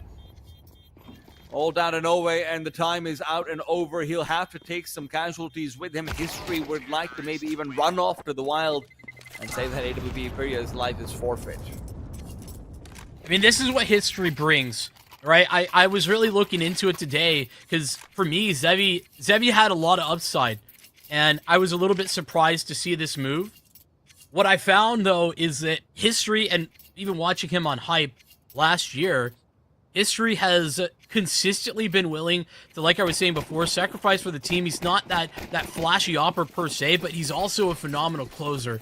He gets into the late round, and that's where he shines. Map to map can even provide that flash, so history really is that full package. At least that's what they're hoping.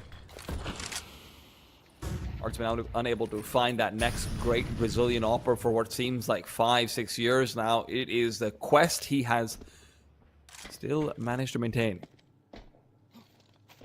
Try. The Argentinian mercenary on the other side, though, has never been doubted. It is incredible what this man has been able to do time and time again. He peeks back out towards ramp now, and that's where History's already waiting. History good for one. They're chasing down the next. Che's been put down, and Imperial, despite what was an incredibly dominant set of 5 rounds, might end up conceding Fluxo the advantage. It's Kai, who's run so much ever since that first kill under Descenti, has continued to power forward. Now it's Descenti himself who has to try and bring things back on a retake. 1 versus 3, no chance. Not at all. Dude, Kai, I mean, so explosive in some of these rounds. He's just got no fear. And it is indeed the victory on the half, surprising as it may seem, after Imperial dominate to start this map. I mean, you just look at the score lines, honestly, too. For Descenti, for Try, feels like they should be winning this by a large margin when you look at those, but great work out of Fluxo. Claw their way back. And I did have questions about Art and the adjustments. I think that, we got there eventually. It did feel like Fluxo really felt like they had to deny Descenti at least one time over near door before they were willing to adjust. But once they did, well, here it is. 7 rounds. As their T side flies, they know what is up on the CT side. Flashbang through, and Nyx is already pushed forward. Fluxo want to continue that pistol success, and Kaye will provide. He's re-peeking back over. Che looks away, but he'll still get the frag. It's even a quick drive back from Art. Taking a goosh to the head. It's still massive advantages for Fluxo, but will they be able to come back to this B-bomb site in time? They do have 2 players here. Do they want to commit? Do they want to fight? Ooh, I don't think that's the right call. They are going to end up swinging through, though.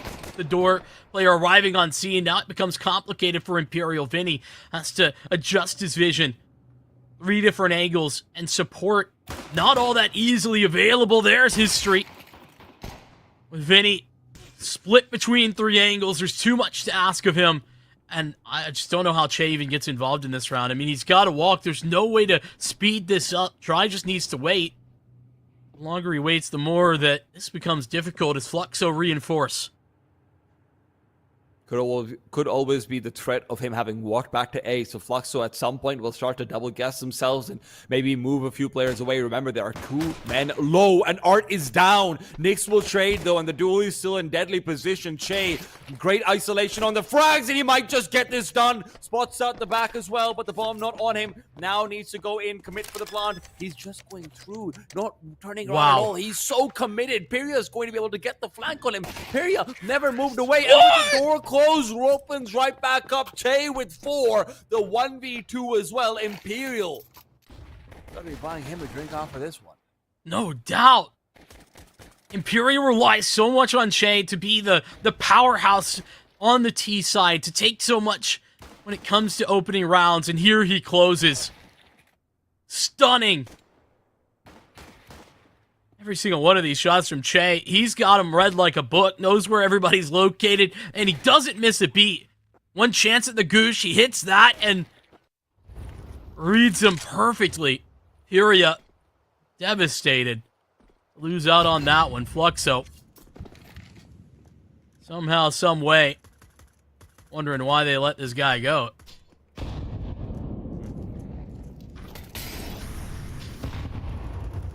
Zeus and Artan is about the most deadly thing for this round from Fluxo. And unfortunately for them, firepower has been a little bit hit or miss, if we're being honest. Art right now 4-11. And Well, Nick's I not mean, doing too hot either.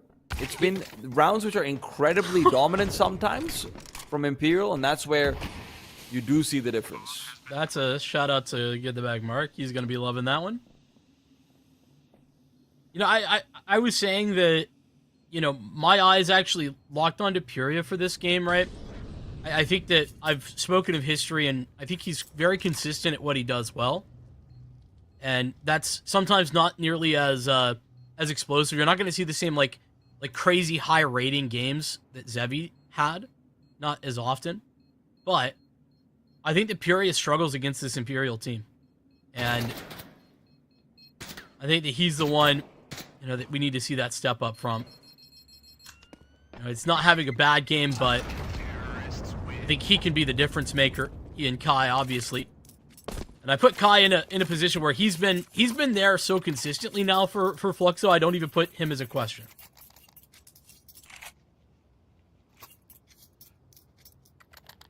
It does just go to show you, if you just showed people the kill score of the players on either side, you'd think that Imperial was whitewashing Fluxo. Fluxo, with some great adjustments on that first half, were able to really bring it back. Now the question is the CT side going to be providing much of the same on the gun rounds? History has the AWP, utility a little bit dry, and it is a fast call made from Imperial. In and out they go. Art ready for one, looking for two, will find and connect. And it's not just that, it's History who quickly adjusts for the flick on the descent. The Imperial's ascent cut short. This call from Vinny just seems really interesting. I'm not sure if there was like flashes or if they missed, but it didn't feel like Fluxo were dealing with any problems based on utility on that A-bomb site. Just a straight up hut rush. No hut Imperial. molly either. Yeah, like there's just a lot of missing pieces. No hut molly, no backside molly. You know, there's no presence at all towards door. I don't even know if they naded it open to like get a smoke for Mini. And then also there's no flashes to blind the hut player or the backside player. So what were we throwing? I don't think there was very much being thrown. I mean, the round was, so hey. Yeah, maybe that.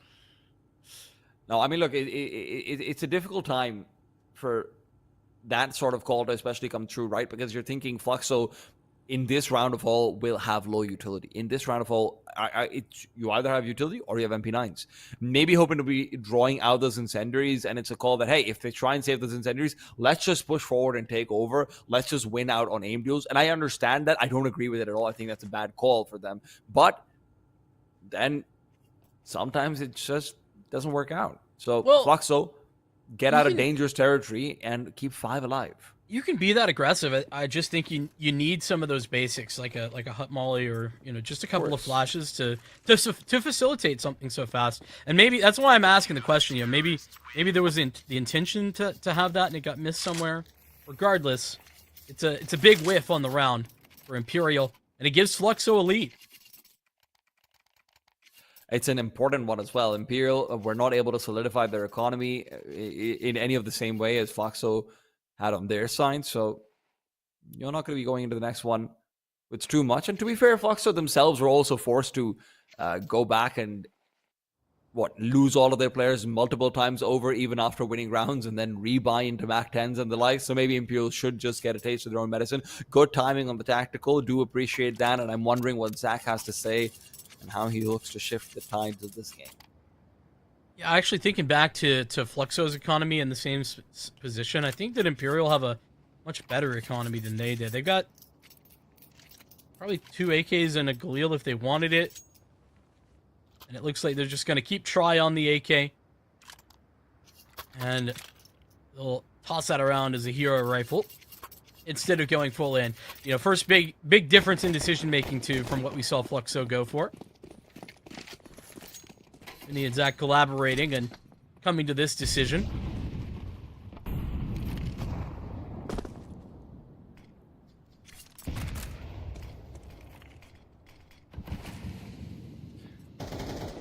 Outside smokes are not going to be giving too much initially. There's no one from Imperial trying to look for any real territory. But now Fluxo doesn't know how low the buy is from Imperial. This commitment is basically non-existent, and it all comes down to Che's money. They just couldn't rebuy in with Che being going about that 1600 mark and not having more AKs around it. So just hoping that Tri can come through and continue that hot streak of form. It's a open smoke, but maybe too many players to deal with on the other side. Tri will find Kai and immediately descend to the lower bomb site. It's going to be slow rotations from Flux, so they've lost control over the vent. And with the Molotov, this means that the bomb can be planted with only really one man to contest its history. And if they route correctly, they might not be able to deny it. That's great. Cinti falls up in their face. He goes USP mode, but hold on. Recovery of an AWP. Try still AK in hand. Get the bomb down. This is just a dicey situation here for Try. Needs to get them all, and he just waits Nick's out. Isn't prepared for Art. Now no way. And a 1v2. Op in hand. First is his, but a second towards door. Unexpected in the entirety of his mind. Art will confirm recovery of the op. And an expensive eco victory. Or, well, anti-eco victory, more accurately, for Fluxo. Fantastic round coming up from Imperial, right? It's just the initial delay, hoping to get the last few seconds off that crossing smokes as well, taking advantage of the fact that Fluxo doesn't know their economy. Fluxo is not going to be counting on a 5-man outside hit. And also, they're probably not going to be pushing in to take lobby control when they know that the money on Imperial is poorer. So this is just, honestly, this could be the round that tips everything back in Imperial's favor, but only if they win the subsequent buy, and that's what they're looking towards. Try now has the AWP. Where will that post? It's towards outside. Imperial will be spread out in a much more default position. I think Imperial, this is sort of their first opportunity in a gun round to test the waters, see what Fluxo are actually looking to run. You know, they go with such a hasty maneuver in the first gun round. And it's brought us to this point. Imperial, just a tentative look out in yard. Gonna move Try. We're into lobby. And it's this combo, Try or Che, usually to work these more aggressive stances for Imperial on the T side. History's AWP is all alone on ramp. You're seeing Fluxo let him be completely isolated, and they're fully concentrating forces on the rifling back inside A. They're expecting Imperial to go for a late round A finish, and that might be the case. No, it's going to be History that's contested. The AWP has to come into play. It's a quick crossover. They're going to know the call's been made and History is gone. Suddenly the ramp descent can come through, but there's already vent control. That's the one advantage you have. Kai managed to keep a hold of outside, and as No Way proceeds forward, it's Art who is trying to beat the clock. Instead, he's had his own life taken out. 15 seconds, the bomb can be planted. It's going to be only Kai, and he is contended, and quickly confused. Well, and I think it's Fluxo who might be a little confused about what happened there. They put all that trust into history, and I think well placed, typically, but he's been stunning. Not even required, like, we haven't even seen that op head-to-head almost at all. I think that's only, like, the second time that's happened this map, but you just look at what Try's been doing, and you'd back him every time.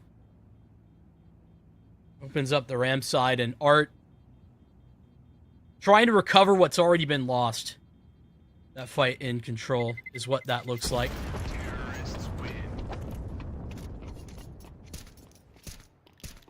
It's Imperial. Control so far, this head-to-head between Try and History has been unparalleled. I was very excited to see how it would transpire, right? Yesterday's series, especially on Dust 2, History was having a field day. But Try is a known quantity. And last time these two teams played, Try wasn't really able to provide very much. He had an incredibly poor game, 6-16. Now he is... I mean, he's just taking control of everything. He's flipped that around. He's 17-6 at the moment. Obviously, still got plenty to play. It's Vinny out in front. And he's dialed up his own number, voicemail, and it is the free open first frag of this round. Imperial have done what you asked. Win that last round. Put something together, more than just a single victory. And they're trying to do that. 3. And that Molotov not quite going to clear out what was intended. The hard work's been done, right? This is the dream scenario if you're Imperial. Now, Vinny, you can call around a 5v4. Well, if only it were that easy. Maybe he'll just win. You're back on ramp. Nick's close by. Try looking for that immediate duel. Will find it, and maybe it is that easy. If you've got this guy on as much of a heater as he is, History pushing forward right through the smoke. He goes, almost lines them up, but again, it's Try to save the day. Art will hope to extend his time, but it's a auto shotgun doing absolutely nothing. Very uninvolved in the round, and he will take down the raid boss. There's 2 more where that came from. No Way is not the healthiest man. Reveals position. I think Peria might have heard that one. Should know that there's players close by, but No Way will be hoping that he's just traded away. Oh, this is forward. This should be the one freebie. Peria takes one down and returns back to the back of the site, but the bombs are planted there. Descenti's position untenable. Peria actually had a pretty good read of the situation once he realized it wasn't planted for back sight. Understood where Descenti was making the move, but Descenti too fast for him. 9-9 Imperial right back in business. And this is my concern, you know, talking of that duel, right? Try in History as we go into an eco. This is my concern for History, actually, as a pickup for Fluxo, is that I think that he is a lot better at being self-sufficient. You know, playing off of his teammates, being able to work and be sacrificial as well. That being said, I do think against the Opper like Try that's working some incredible individual skill right now, I feel that he hasn't ever shown that he can fully measure up. He can have flashes. More than that is something that we need. Well, as a young guy, he will be reminded of Matt in this map for now. Vinny started off in the previous round with a great kill, and that's one of the things about Vinny that, you know what, I do find interesting. He does sometimes on particular maps really play around himself, and he's not afraid to use spawns. He's not afraid to call for 3-4 extra bits of utility that maybe other IGLs who are playing more sacrificial will not, and find that initial kill. And especially when you're working up against the rest of sort of the, you know, tier 2 South American scene, that is where Vinny can be the difference maker many times over. 1 kill found from History. It's nice. It'll be very difficult to save that AK. He's being watched out for. Will be able to recover it, but can he stay alive? Well, he can escape. That's for sure. But they are on the hunt. There might be no full escape from that. Vinny ensures that reality is the case. Imperial. Recovery on this T side. I don't know that that's what I had in the cards.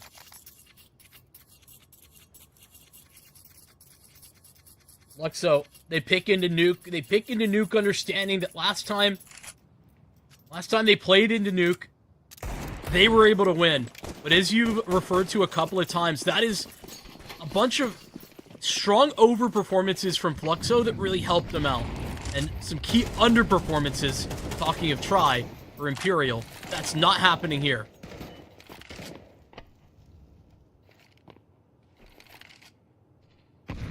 No kids this time over from Fluxo. They're going to be hoping to take these duels early on, win out the round before the bomb site is truly locked down by Imperial.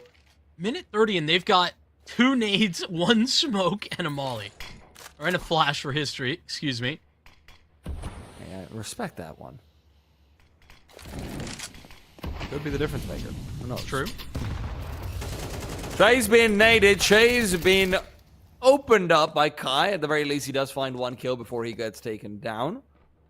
He's been trying to make that position work for so long, Kai. He's been there like 3 times, and nobody's ever tested him. Descenti just walks out of hut with a minute left. He just, you know what? What if they weren't here? I figure I can try this actually. Vinny though, it's a matter of Kai. No way will find Nyx as well, and he's looking for that 1 extra frag. And once to pull that gun out, Art will not be affected by the flashbang. No way else for his teammates to start coming over. It is just about triangulation. Art is not going to survive, not unless he fights his way out. Oh, but he's dropped a very nasty smoke. This has bought time for History to get involved, but trying to make your way through the vent with an op is just so difficult. Time starting to become a factor, but the HP even more so for Fluxo, as History has to reroute. Chances start to fade as Imperial's thoughts on 11 rounds become so much more solidified, and a smoke in his face. That should be the deal breaker. Round ender as Fluxo and History walk away. The hunt. They've got the money to be able to do so, and History's op is a valuable weapon to take out, but Descenti's on 1800 or so. Imperial can still just be fine with this. It's great information usage from Noe over there. The fact that Descenti, even though he gets taken down, they know what the retreat path or the rotation path for Fluxo is likely to look like. So Noe is able to cut down Nyx in trade, and that refrag from Vinny onto Kai is everything. With that, there's no additional really problems of having to think about Mini or this or that. And although Art is able to keep himself alive and make things a bit more contested, that's all individual plays. Overall, Imperial just outplay that mid-round. Really nicely done. I really want to see Fluxo move this History op around a little bit more. He's been relegated to ramp so often. And Imperial have kind of just sidestepped him for the majority of this half. And the one time they didn't, well, it was Trizop taking the first and foremost swing. But it is a little bit of a swap up here. It's Art aggressive up through ramp, but it might be a little too aggressive. No way, it's not the perfect spray, but it's effective enough to give them the advantage away. Fluxo are fighting for overtime. Of course, we have to keep in mind this is a half by at best. But they would really like to be able to steal one of these away. Nuke is not a map stranger to it, especially if you've got saved ops. History recedes. Imperial's position is fantastic for this. He turns around, finds Try, looks for more, will collect, and suddenly it has all crumbled down. Only Vinny available. In a 1 versus 4, there is no way for him to make this work. Look at how confident Descenti is trying to approach Hut, just slowly creeping on in. That's why I wanted to see History, adjust, whether that be Yard or, a mid-round aggression into Hut. So effective, catches Imperial off guard. Imperia's forward position is good for a double. Try gets back in to try and support from Blacktop. He finds it at 5-7 in the way. No support. No solace. No reprieve in that round. Half buy successful for Fluxo. Nice setup for Perio to be able to push through and actually take control out through Squeaky over there as well. Just that amount of space that he's able to find is huge. When Art gets taken down out towards ramp as well, Imperial start to be a little bit more concerned. Hey, maybe we don't go ramp. Art isn't normally the player who's there. It's either history. If it's not history, it'll normally be Imperia.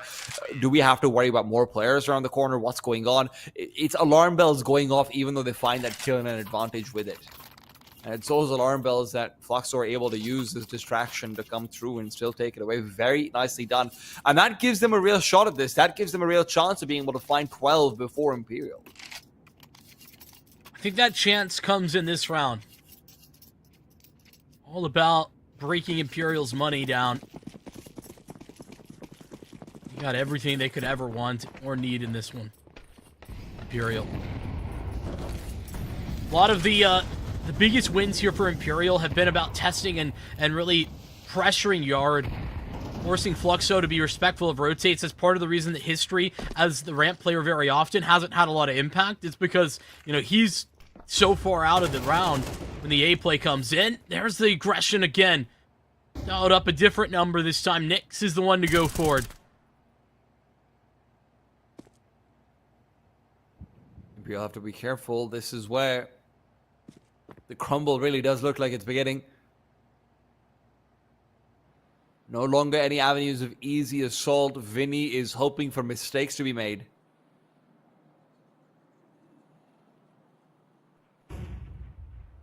Norway is the one on the hunt. Creeping forward, very wary of the fact that Fluxo have been no strangers to aggression of their own. History will be re-peeking through. Try has a chance. It's going to be a missed chance, so History takes a shot to the side of the arm. It's through the wall as well. On top of everything, Vinny will find. He'll find Kai. That's great, but it's still a 2 versus 4. This could have been a 3-on-3 otherwise, but unfortunately, that one shot is the difference. I don't think they're save. Yeah, I don't think they're gonna give this a go. Slide back around the corner. And I honestly don't know if this is best case or worst case for Imperial getting 2 players saved, right? Obviously the op being one of those saves is so critical, but you know, money's still quite complicated. I think they should be doing okay now. Get that up over to try. It'll be tight on utility for a couple, but Fluxo tie us up once again. I'm really glad to see Fluxo, you know, making adjustments. That was the key for their T side to come away with a victory. And here, they started to look very, very obvious about every move they were making. Fluxo just waiting for Imperial to take the initiative in every moment of this half until not just this round, but the last round as well. Where they're moving History around. They're letting Nyx get aggressive. It was previously Art playing forward on ramp. Making Imperial very uncomfortable. And instead of getting a lot of that Yard respect for free, they're taking space elsewhere.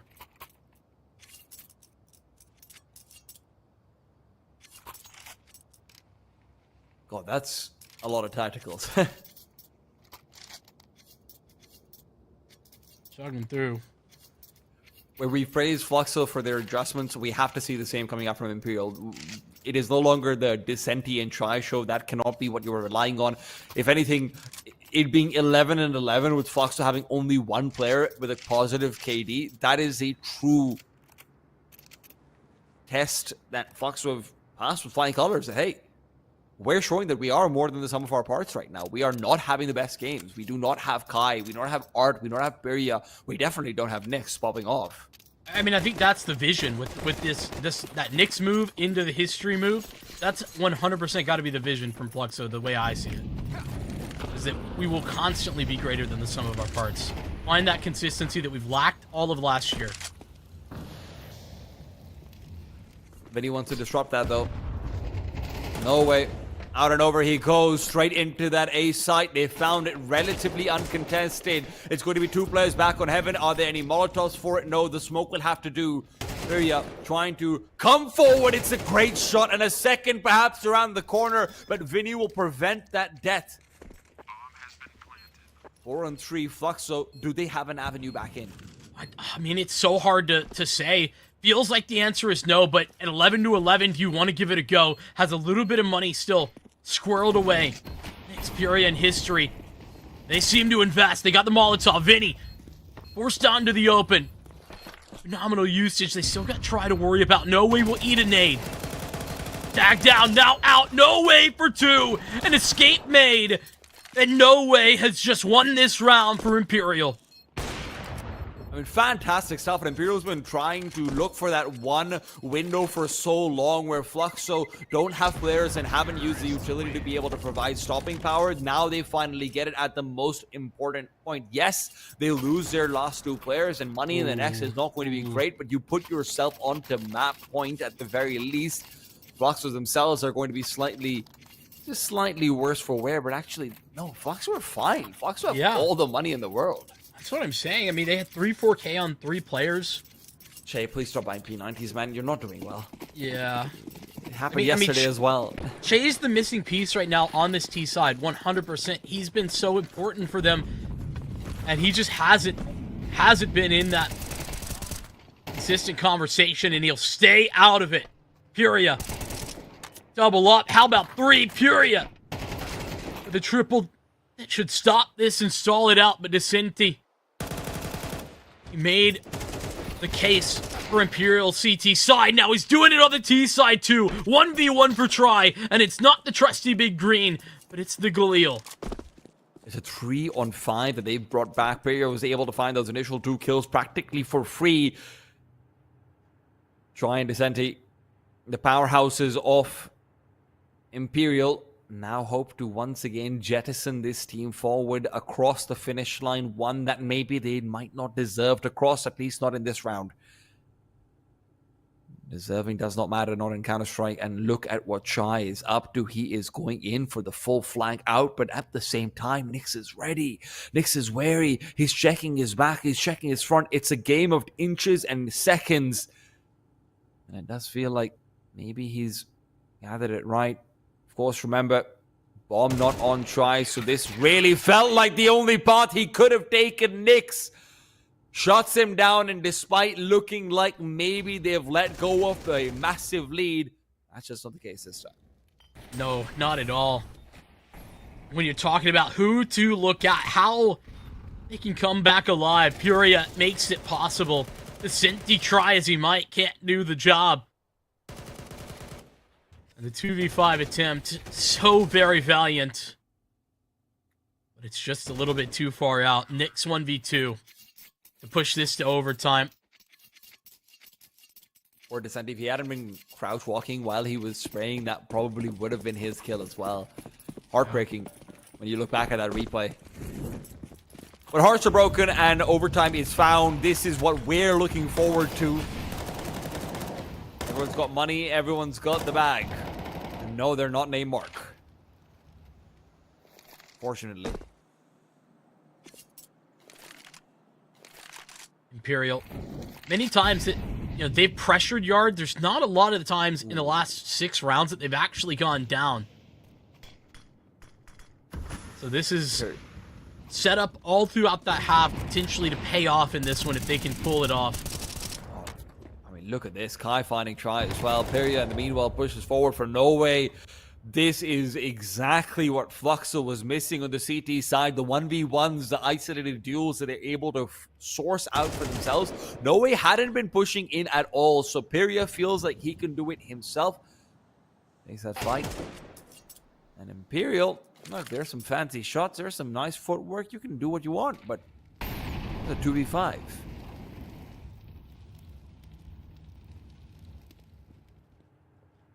Well, almost had one last time. How about another? Attempt for Decenti. Che already low. First fight is his, and Decenti looking for a little bit more. No bomb in 28 seconds. You can't win this. Surely not. I mean, you would think not, but give it a go. No way he's able to spot at the first. There's a knife in Che's hands. The comm's just not clear. Vicente at this point is just hoping to take that AWP out of History's hands and will be able to do so. Doesn't matter that much, but don't want to go down after time. Could end up being a factor potentially if Actually, no, they win this round, so it doesn't matter at all. Hey, it's kills, man. Stats. We like them padded.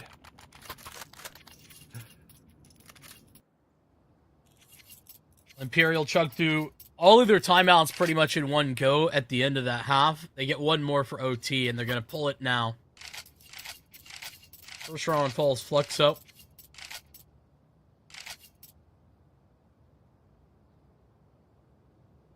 I truly think that, you know, talking about Che being missing, I think that is a huge factor, but Imperial looking a little bit lost on how to find a winning formula against Fluxo.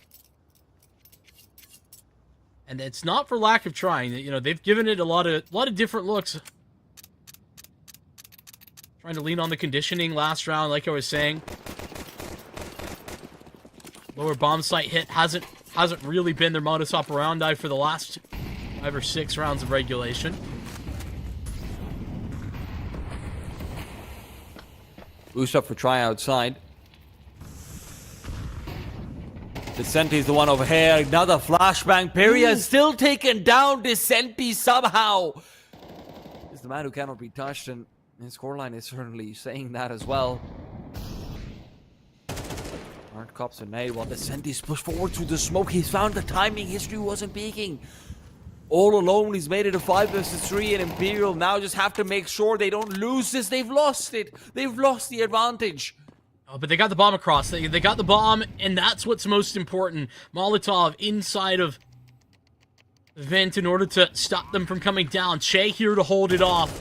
Trying to bait out the first shots, but no. Che unwavering. Kai and Nyx look into this retake. 2-on-4. 2 opposing positions for the CTs to swing in from, but what a phenomenal shot out of Nyx.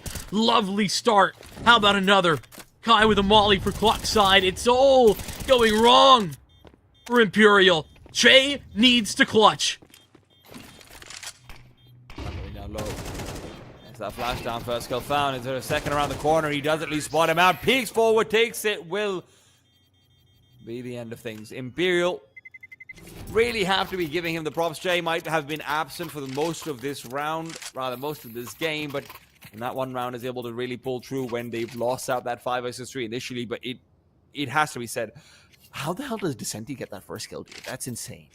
Yeah, I mean, Furia has him dead to rights. He's so fully blinded. Don't give him a chance. Don't give Decenti a chance at all right now. That's the answer. And he's not going to be given an opportunity to be able to move back into the site as he did once before. Kai is careful, and rightfully so. Che was hunting him down. A hunt that goes unsuccessful. Art in the meanwhile, a smoke thrown down. 3 peeks back out over. Grenade to pop it open, and he'll find Decenti behind it. A bitter taste of Decenti's own medicine fed right back to him. And I don't think it's going down all that well for Imperial. 3v5. How about we try this whole situation again? Fluxo nearly had it last time. History's got some support, though. It's not just his op. Gonna molly off. He's gonna force forward instead of out. What an adjustment for History. Now Fury activates. And those are the trades that you're very okay with when you have a 5-on-3 advantage. History willing to be the sacrifice given. The round win. By searching to put an end to that one, and it is the end of the first half of OT. I have to say, man, Fluxo have just had some incredibly good adjustments both on T side and CT side. I mean, you've seen these past few rounds, it has all come down to Peria being put in a position to take control. Even the round where he gets shut down by Decenti, look, that's just kind of lucky. That's a great shot from Decenti, really nicely played. But the flash was perfect. Peria had every advantage, should have walked away with a kill. Now as well, even though History is somewhat zoned away by the Molotov, he's not worried at all about pushing forward, refacing in, good for a kill, while Peria does the rest of the job just by ducking out. Great comms between him and History. It's a good look on ramp. It's a good look with many different visuals too. When you're throwing different setups at the T side, round after round, as you say, moving based on what Imperial were doing. It's a huge addition to the game plan. CT side looked good initially. How about try? From Heaven, he's been uncontested. But hold on, Art's down, and I don't know that this is so clear to the CT side. I don't think Imperial have a clue. He is somewhat neutered because there isn't that broken glass and the like, but of course that late round threat that he could provide, especially if he's able to hunt down Vicenti, who's come through the vents instead. Big breakthrough. Oh, he didn't hear it. Realize that Che has not registered it at all. But Art can't be given the kill for free. He's looking for a little bit more. Just has to make sure that Che doesn't glance over and take him down on a poor timing. Vicenti good for one. And it's going to be Che to do just that. Art's been taken apart. He's going to be regretting not finishing Che off earlier. Nyx is all alone. 17 HP. And he's wondering where it all went wrong.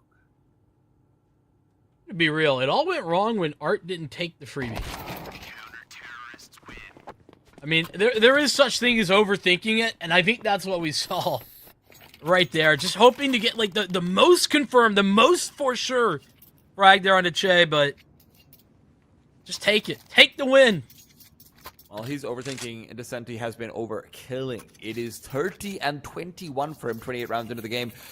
Over a 1 KPR consistently maintained. This is a guy who's been doing it against guns consistently. These aren't just anti-eco farming. It has been in incredibly impactful places. T side and CT side. He has been the difference maker for Imperial.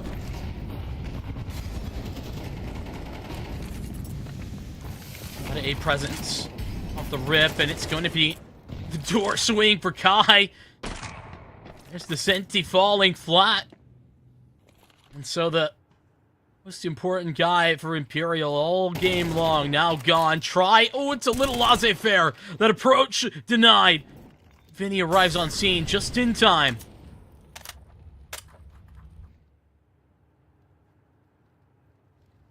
Che's going to have to regress forward. He knows it as well, but it's not the right weapon to do it with. It would have been a tough duel to win, and it's history right behind Nyx. It is Deal to take a knee yet again. No way will find nothing. Fluxo 4 alive, looking very good in the round.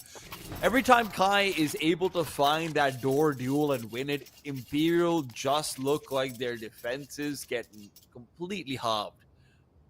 And it is absolutely that, but it's also the fact that they are so effective. They're fighting towards Imperial's ramp hold. You know, the support that the A side has with Try in Heaven is so much lesser when he's got to be rotating back down and fighting for ramp control. Imperial trying to fight for ramp control in one form or another, basically the whole round after they lose their A player.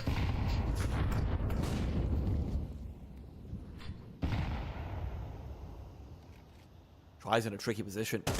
Might be a lot to deal with over here. And where is he looking? He's worried about someone having crap boss already.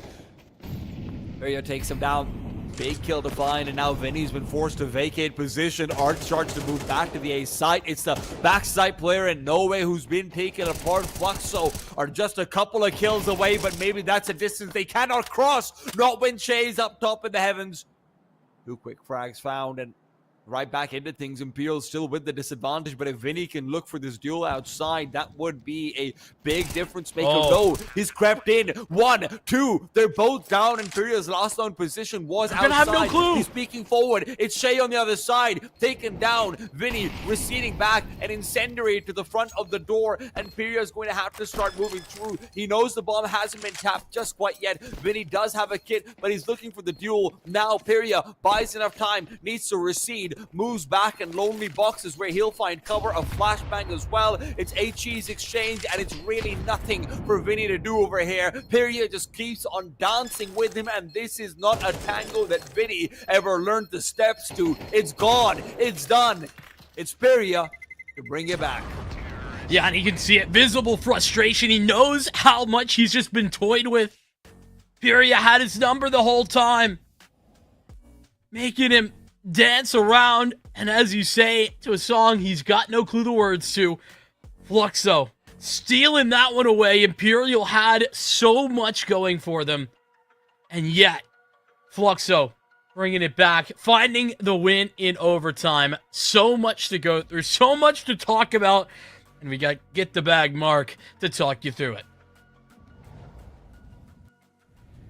You know, a tune that they may have not had the exact words to, but boy, Fluxo were never out of that. They certainly felt the rhythm through all of that nuke. It was a very great affair. I'll just go ahead and note this. Both of our semifinals today, starting out in overtime affairs on our first maps, is just absolute cinema. Ladies and gentlemen, you're in for a great one here today. Obviously, we still have a second map and a grand final to see. And I really love where this all comes through, in for a very competitive and close nuke map. And I really think that, especially for that Imperial side, it was sort of their map to lose at points. You look into this as a Fluxo map pick, right? Where you're sort of skating uphill and trying to make sure that you can really set in stone a first map like this, because you know what? I mean, you do kind of question into where this Art IGL ability is going to go, right? I'm sort of remembering back to a couple of the storylines that we set out there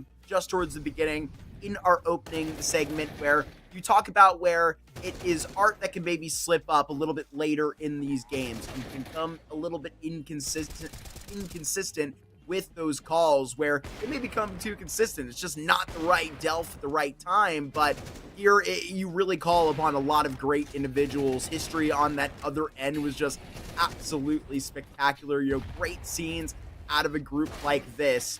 But it's Fluxo that really make a nice advantage. It's a great kind of scene where you get in here, and you know that's why I bring up those storylines, right? Is when this first, or rather second half, gets thrown down that stretch, I start to wonder if some of those things are going to start to show their rather ugly face, right? It was great to see Fluxo start on top in this second half, going out and ripping into a pistol round that was very, very close on it, but it was absolutely insane, right? It's actually Imperial that come out with that at the end. This was one of my favorite parts of that thing. It was just ridiculous. You love to see a little bit of shenanigans with that on the nuke. And shenanigans abide. I mean, that's a guy that you just see Che going down to the server. I saw him with a couple of MP9s on this nuke, and there was a ramp hit that just did not go the way of Imperial there late, where he was that first phase kind of like ripped to shreds on that P90, and I'm going, well, you get what you deserve sometimes. And it was a little bit kind of wary in the way, right? One of the things we also mentioned in that pregame was Che having a little bit one of those rougher series coming into this semifinal, right? During this playoffs affair. So, I mean, the question was certainly in the air, and certainly was at the beginning of this game, right? And that's why I hint into that storyline, specifically mentioning Art, where you start to wonder where Imperial are going to be able to bite back, and it's through what you really have expected them to get. It was a great distance that you had into the end of a game like this, where round 21, it was that hit back by Fluxo. They do get in. I mean, this kill by a History at door on to try, I actually gasped. I mean, this is a round where they stand on 11 just through the thinnest of margins of gunfights like that, and absolutely pop out on the other side and look better because of it. But it goes down to the line here. I thought they were able to manage this clutch and maybe get 12, but this is where, you know, you're able to push it in, get a couple more innings on this overtime. But it took you all through this overtime, right? All through those 6 rounds. So even History got to, you know, refluff those lines a little bit. We were talking about how that rhythm was really seeked through in a lot of these rounds, close to the wire. And, you know, that's where Fluxo, through the determination to make sure that they're going to be ripping off this first map of the series, where Dust 2 is not impossible for them, where they certainly have the tools in the cabinet, and, you know, they're even fettering away. I know I'm literally saying this after you do see that Che result, but, I mean, it's Che on that other side that does have a bit of a chip on his shoulder trying to, you know, get back against his old squad. So Fluxo getting met up with hands here at the end. It was a very nice one that, you know, you're able to sort of put into that overtime affair. But regardless, it's going to be that Dust 2 that you stare down. That is not going to be as guaranteed of a conversation for that Imperial line, where you take any solace in the shakes that you see down through the end of this game, or do you put it to the credit of Fluxo, right? Where they do go up and answer the call.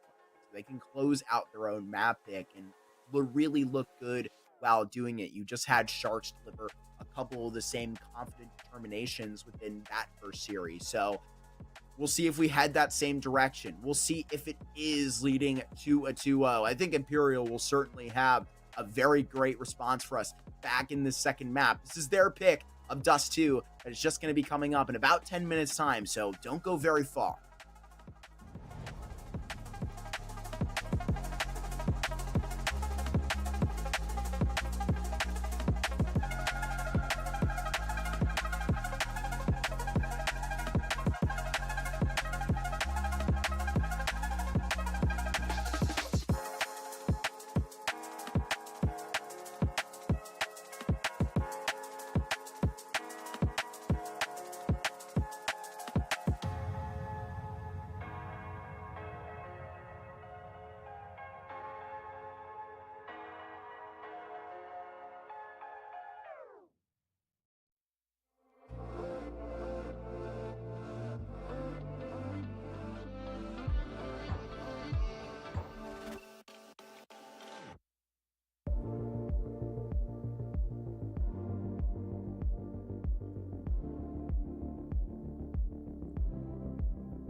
Well, we got overtime in both of our first maps here today in our semifinals. Just absolutely beautiful stuff. And we had a pretty great second map on Anubis in our first series, but judging by the recent results of Imperial on these Dust 2s, Tea Time, I gotta wonder if they're gonna clean this thing up. I mean, listen, I have no idea, because when I looked over towards that first map, I didn't expect Fluxo to be able to take that one away. It really looks like Imperial were the better fragging team, but Arc just continued to get better and better adjustments. My only question is, which version of history are we going to see? Because if we see the history that went up against Legacy, I think Fluxo runs away with this one. But if we see history being, maybe a little bit less of a factor, maybe a little bit more quiet, then who knows, man. And interestingly enough, I checked the ratings just now. The highest rating on Fluxo was a 1.04. There are only 2 people who exceeded a 1 on Nuke, and they still won that one. It's just a tactical difference. I still can't believe it, I'll be honest, man. It's exactly how you guys put it during the game, right? They're greater than the sum of their parts. They came together well. I mean, Pyria responds there with a lot of great multi-frags, buying in the cut. It was a pretty impressive performance. I'm really looking forward to seeing if I can, go with the cliche of Dust 2, right? It's an opera's paradise where these guys are going to look to pick it up. So, look forward to it. Obviously, Try with the vendetta, Vincent, looking to stab right back. I mean, I don't think Try's got anything to prove. I think he proved that he was the best opera in the server on Nuke. And, I mean, listen, that's not to take away from history. I think, I was looking into kind of doing a deeper dive. I was telling you, Mark, on what history brings, like, as an individual ahead of today's game. And I think we saw history actually fulfilling the role that I think he does very well, which is to be a little bit more of a supportive opera where he can use his teammates effectively to set up for success and work within a system. Well, that's what Art was doing. That's how he was flourishing. And the difference being that Dust 2 is more of the ability, I think, for, Opera like Try, who is incredibly flashy. He's looking to go for those aggressive duels. I think that he can really get a lot of value out of a map like this. And, as much as it might be the tried and true talking point, I think it's so very real in this one. Genuinely, I think Try is going to set the tone. And if he doesn't, well, then that's the answer that you've got. Imperial in trouble. Sounds like we have a pretty great map too that's prompted up for us Tea Time, where it's Imperial that, I mean, we had a lot of great games, as we said in our pre-show before, coming out of this side of the bracket, but I think that is certainly the expectation for Imperial to roll into another CCT Grand Final, hopefully take this one. Are you expecting them to lie down in this series and see that flash in the pan for a Fluxo team to take full advantage of the situation? Even the game that they lost, they looked like they should have won. But weirdly enough, I actually think Fluxo will look better on Dust 2 than they looked on Nuke. Because on Nuke, it really was their tactics saving them. And the weird thing is, I'm not looking at any of these players and thinking, hey, they're missing so many shots. I'm thinking they just are struggling with Nuke overall. I don't think that's going to happen on Dust 2. Well, it looks like we're going to be hopping into this one momentarily. Here we are, fellas. It's always sunny on Dust 2. It's always sunny in South America. So you boys take it away and have a great time. Well, great time is what we had on Nuke. And I do think that's going to stay the same as we look into Dust 2. Fluxo, it's not been the greatest of maps for them. I think that's fair to say, though. As a whole, they've been on the struggle bus, and it's the opposite for Imperial. They've had a pretty significant win streak on this map here recently. So the deck may be stacked, but Fluxo showed that it doesn't matter what the deck says if you can pull it out on Nuke like we saw before.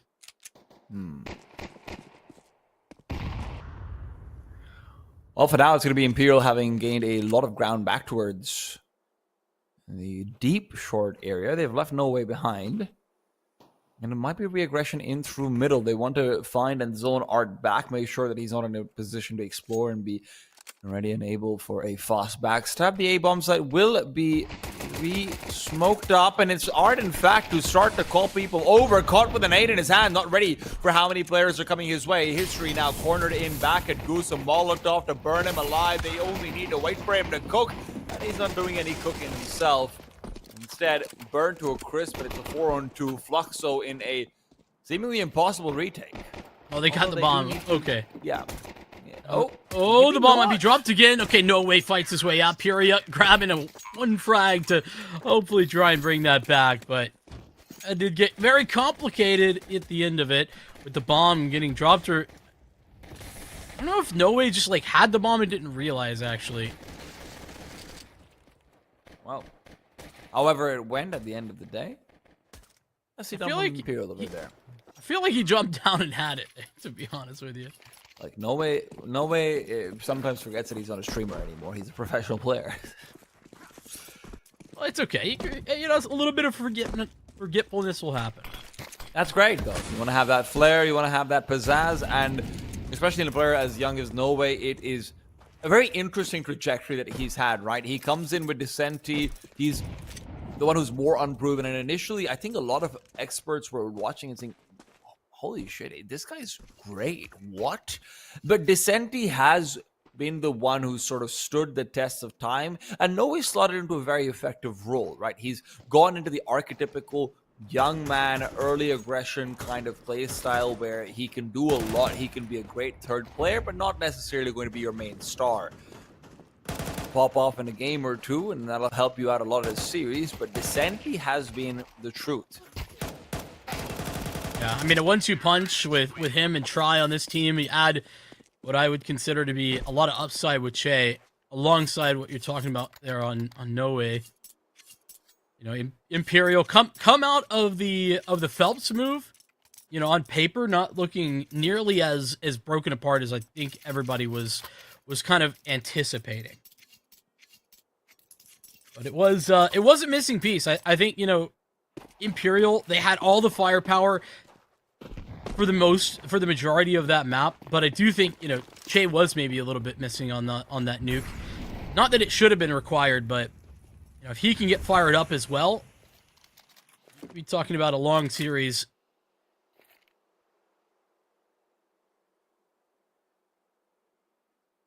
Well, complete neglect of mid right now. I mean, not too surprising considering neither one of the teams have an AWP out.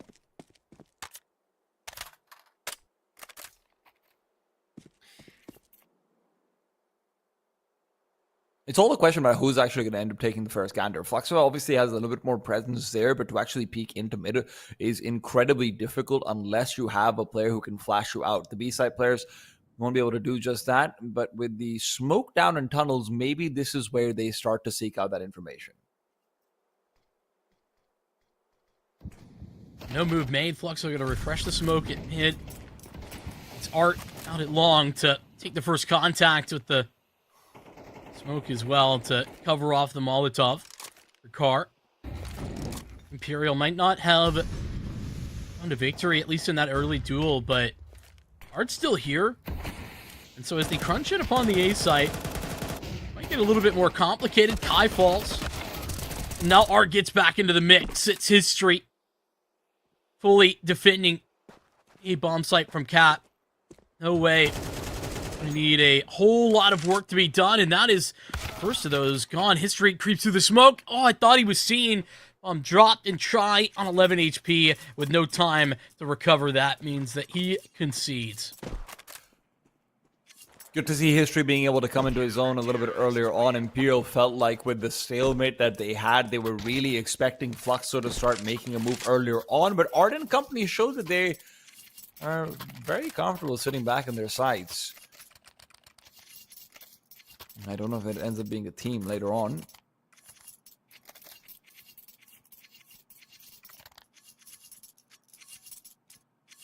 Still will be no AWPs, of course. Not enough players saved up going forward. Fluxo, if you can continue to pressure the T side here and now over the next 4 rounds or so, that could be the big difference maker where Try can't even come into play in the same way. You win this round of hair, Imperial are rocked out of cash. And they don't feel too good about it. No, this is an interesting setup for Fluxo early into this round. We recall last round, you know, they were willing to take long as well, but Art getting a lot of work done without a ton of support. This time they full take long, but they also don't have any cap presence at all. Fluxo doubled up B from the early stages of the round. Imperial the slow crawl through lower, and now up cap themselves. They're showing a lot of respect to Fluxo, who have yet to show their hand on what their plans are for Catwalk. Here doesn't have a smoke, so he can't just turn away over here on A long. Art's coming over with the HE grenade. Could be some big damage. He's waiting for the Molotov to be extinguished. Now, though, with the smoke being put down onto mid, he might be forced to use it here instead. So the 3 players into short will have an easier time. Peria now caught inside the Molotov again. Fantastic flashbang to peek out with. He gets 2. This flash will help History with his own single as well. 2 versus 4 now. Descendi down. Only Noe remains in his position. Known he has to move back and look to save. Imperial playing this map right now as if Fluxo are very aggressive when Fluxo are just not. They are playing the sites almost entirely. You know, Long being the one difference in that stance. One exception to that rule. Phenomenal to take away 4 AKs too. Love to see that for Fluxo. And it is a dynamic duo there, History and Peria on the A bomb site.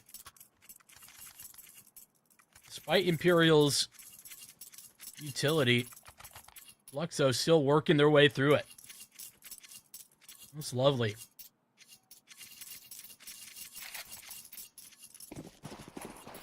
Hopefully we can continue to see an impressive side of Peria. He has struggled, as you mentioned as well. Not necessarily always living up to the fame and name that people attributed to him initially. That's 2 nades and an incendiary afterwards long early on. From Fluxo, they're really worried about a lurker. I mean, also should be worried about like fast plays. I mean, Che, as a general rule, can be very effective there. They don't necessarily realize that Imperial are walking, not wounded yet, but with just 1 gun. No way to provide the entirety of the firepower for this round. Incendiary out. No way might have to make a move. No, they recede back. They don't want to fight in. They'll instead fight around. It's the AK to be able to spot out Art. Great spray in the late round, and it's No Way with 2. Hunts for 3. Finds them as well. The hero AK living up to a name. Give him a cape. This man's giving Superman a run for his money. How about a 4th kill here? Again off the contact. Imperial allowing No Way to just play around the first contact made at every fight there on A. He's the 2nd guy in trying to take this duel. And phenomenal work from him. Missed some shots there, Fluxo as well. Not really ready to play off of one another. Which, I mean, we talked about as their strength in the last round, why they were able to win so handedly and take those 4 AKs away.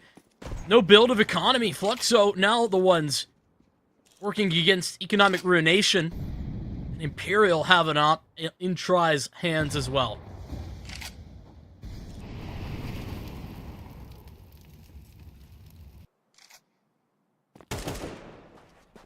Oh dear.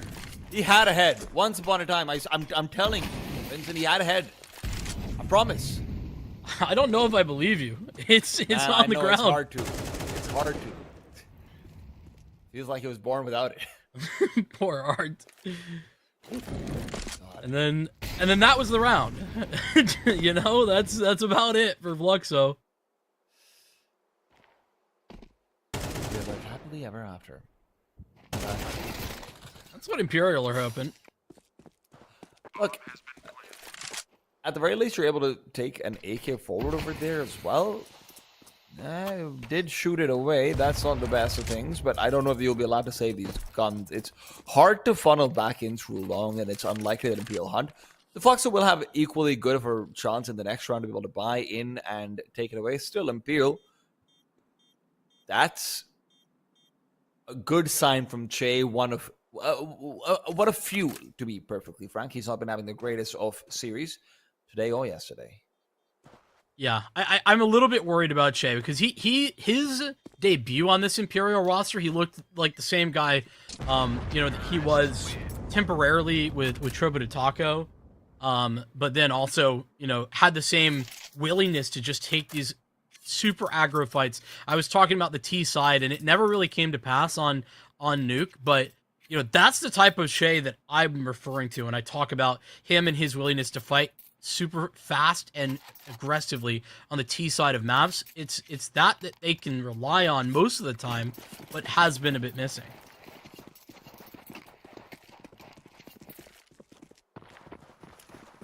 Yeah.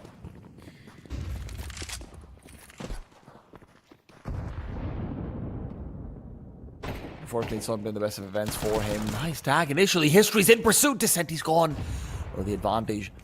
And if you're trying to go mid to B, you are walking into dangerous territory, my friends. Peria, pull out your gun, buddy. Okay, all right. He's managed to go all the way backwards. Art is not aware of Vinny's position, and he's looking for more, but maybe he asked for too much. Nix manages to trade, still at 3 versus 3. Keep in mind, History does have that 5-7 ducks away. What a position to be in. Che's not going to check this in time. Still gets it done.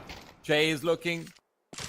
Maybe just a quick round steal away, and he will be able to find it. Kai unable to get the double.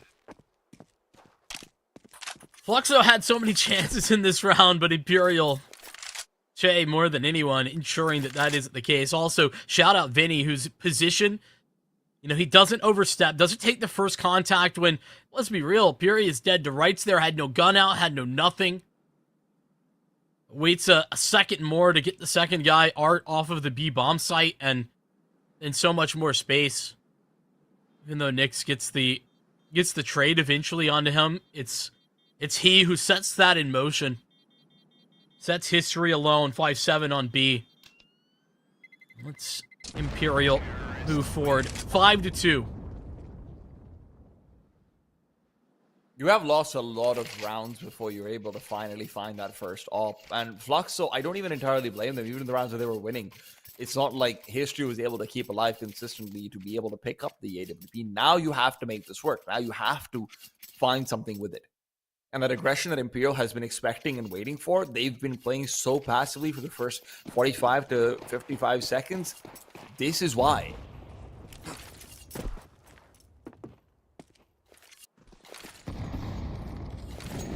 So often, though, History not even necessarily interested in going for that. We're seeing it in this round. It's, not as explosive. It's the slow crawl up through upper tons. He's got the support as well of teammate right next to him. Period's gonna double check. No Vinny this time. Oh, whew. What if I try this position? I hear it's good. Oh, Art has to be careful, and as does History. Descent, he's in a great position. History's not expecting anyone to be peeking back in from that angle.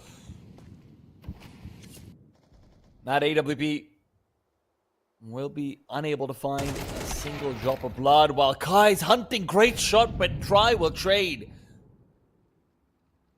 Well, this is maybe a little bit too aggressive from Puria, but that victory is only going to be momentary. Vinny ensures the escape not made, and with Imperial now, man, advantage, they can set their sights on a one-man to best in the form of Art here.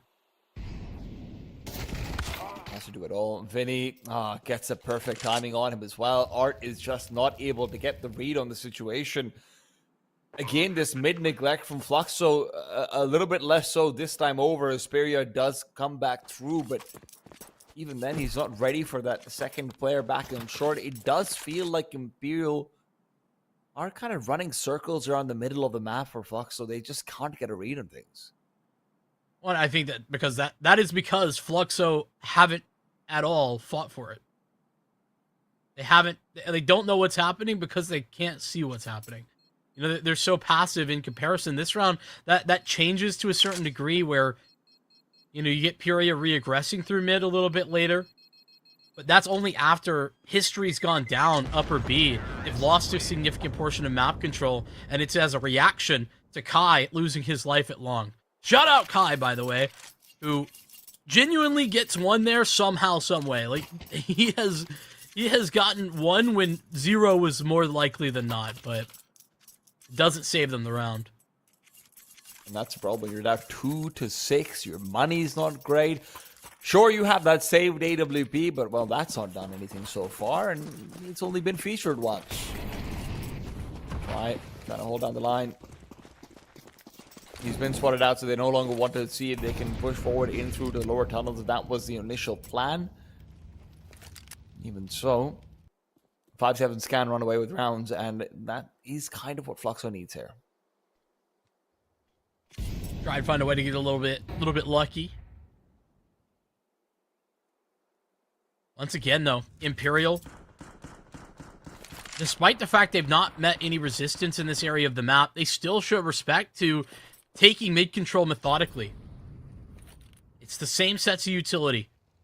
Get up mid, find some catwalk aggression, and oh, goodbye to history. Recovery of the op. That's a nice find for Art. Will that change the outcome of this round? It seems unlikely. As he swings out wide. Not seen. Unknown. Nyx with just the one, and there's Art gone as well. 5-7. No miracles today. This is such a different look from what Fluxo was offering up yesterday. And again, half by, so I don't blame him too much for this one. It was so much emphasis on the history. Nice shot from Peria, but tries on the other side, and he's maybe a little bit of a faster hand. But it was so much emphasis on making sure History can get his fights. History can have, smoke slated open if need be. History's got these flashbangs to help him out. Everything, and he was delivering. He really was. This time it's completely different. I feel like this is more the way History likes to play his game, though. I feel like what we were seeing yesterday wasn't traditionally the way History ops on this map on the CT side. And that's why I was getting excited, because, Fluxo, they have struggled on Dust too, but if this was a map that they could add to their repertoire, they become so much more of a threat. Instead, No Way and company have just been giving it to them. 14-4 now on this man. Instead, he can pop off for some games. This is clearly one of them. Yeah, you called out the right guy. That's for sure. DeCinti given a incredible 30-bomb performance on map 1 only to lose. DeCinti says, I got your back, my friend. Help out this time, Che. In the same boat. Where can they go here? He's actually isolated, Che. Very isolated here at long. Furia searching inside the smoke. No way! Oh my goodness, Che! He gets away with murder, and Vinny scales out B. This is another round that's over, just based on Imperial's default. Fluxo, I need a timeout. Or 2, or 3, if you ask Imperial. Like, this is just not a round where they've had any grips of the matter. I mean, let's be frank, okay?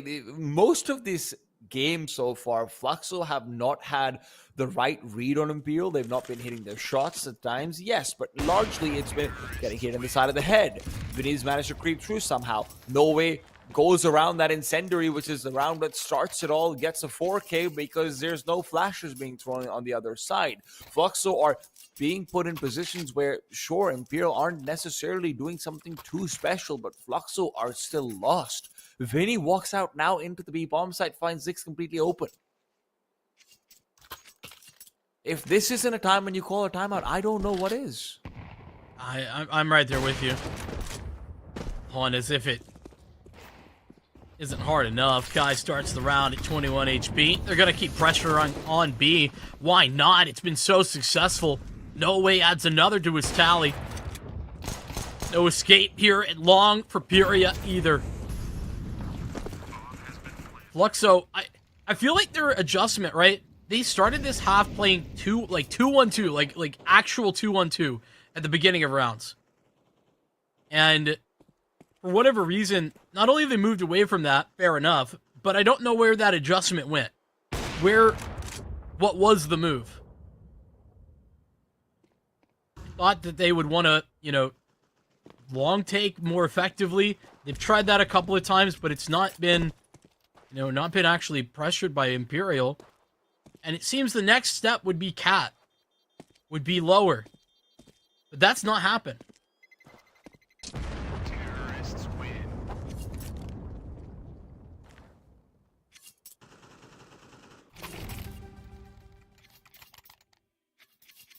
9-2. I think a lot of people might have expected Imperial to take this map, understandably so. I don't know if a lot of people would have expected this to be the scoreline. To be fair, last time it was 13-4. Well, that is also last time when Imperial did nothing on Nuke, so... That's also a good point. There are 2 AWPs, 3 AWPs rather, and an auto sniper. Try starts off and reminds everyone why he is numero uno, and it is numero duo, as far as the kills are concerned.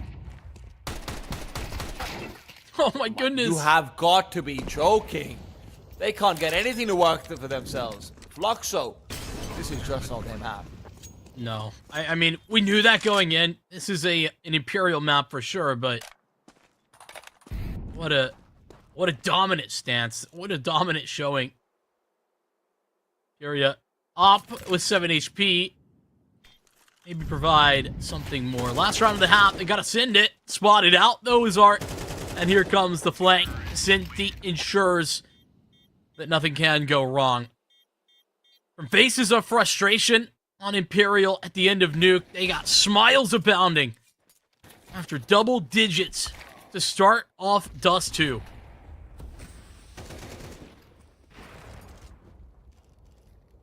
I mean, they might just be finishing things off after a pistol round over here. With the way things are going, it's not like Fluxo can... look at even this one. Che almost gets that kill after he's dropped his initial weapon because he picked up an AWP or an auto sniper for the last round, because that's how much fun they're having.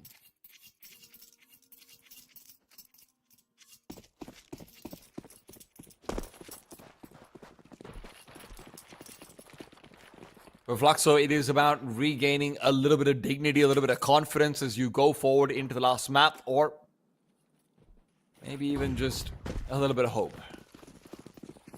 It all starts with a pistol round, and they start with a long, a fast take out, and over they go. A smoke that they will push through, neglecting it entirely. A flash that will be forgotten as Nyx will take down Shay. No one else on the bomb site itself can look to defend, and Nyx decides, you know what? We don't have eyes to see with. Might as well shoot through anyway. Yeah. Apparently those flashbangs just for decoration for Nyx. Vinny, a little bit of information. He gets a spot under the head of the car player. He's going to ward them off. But Kai, on for another. Away and try. Oh, now they're both low. 7 HP combined. No way's running. I don't know what he's saving, but Try at least has some armor. I believe he's trying to save face. At a point like this, so at the same time, it's a little bit interesting to always wonder about, hey, do you want to fight for a little bit of money? Or maybe just say, let's hope that they don't get the extra kills. Let's hope that they don't get the extra momentum. I mean, you look over towards the scores of Fluxo right now, right? 2 and 10. Art could really do with a couple of these frags. That might seem meaningless, but do give you some wind in the sails. Not a single player with a positive KD this time over. I mean, other side of that, Try had armor. You know, that the FAMAS is deadly these days. Mm-hmm. I can't believe we live in a time of Counter-Strike where we can say that, but I kind of like it. I'm a fan of it. Mm. I think the FAMAS needed some love. Are you a UMP boy as well? I'm not. No. Okay. I don't know. Ever around during the UMP era, but that's the thing. Ever since 2017, I have been a big UMP fan, and I know it's not the same anymore. I know the MP9 is just better, but something in my heart just says, "Big Clan on Inferno" when I see a UMP. True. Oh man, that is a throwback. You know, I do think there's value in comfort at the very least. Mm-hmm. You know? Do Fluxo have any comfort? They are 4 and 10 right now. They have won the pistol round. When do they find comfort? Let's talk at 8 to 10, and we'll check in. All right. Okay. All right. At least he's given us a number. Yeah, that's fair. Right now, though, Imperial, they are in for a penny, in for a pound, and they're in for a death. That's the head-to-head we've been talking about. Finally, history able to get involved. Finally, history able to get something done.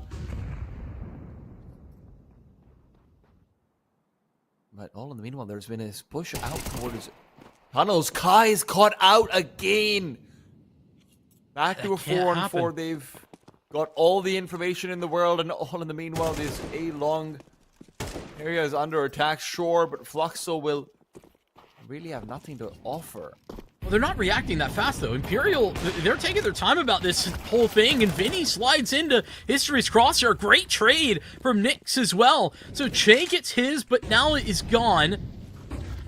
Fluxo bailed out, even though they lose Kai. Oh my goodness, you have got to be kidding me. Art tacks on his 4th frag, and he can't see a damn thing.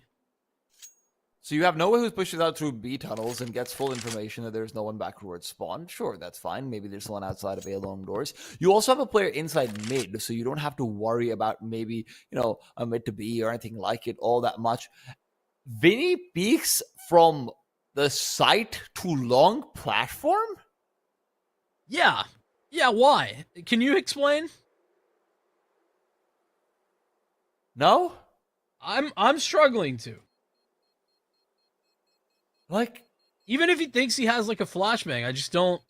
No. This is just one of those situations where you can tell Imperial might have gotten a little bit ahead of themselves. It's still a big lead to have, but it's rounds like this where it can be a slippery slope.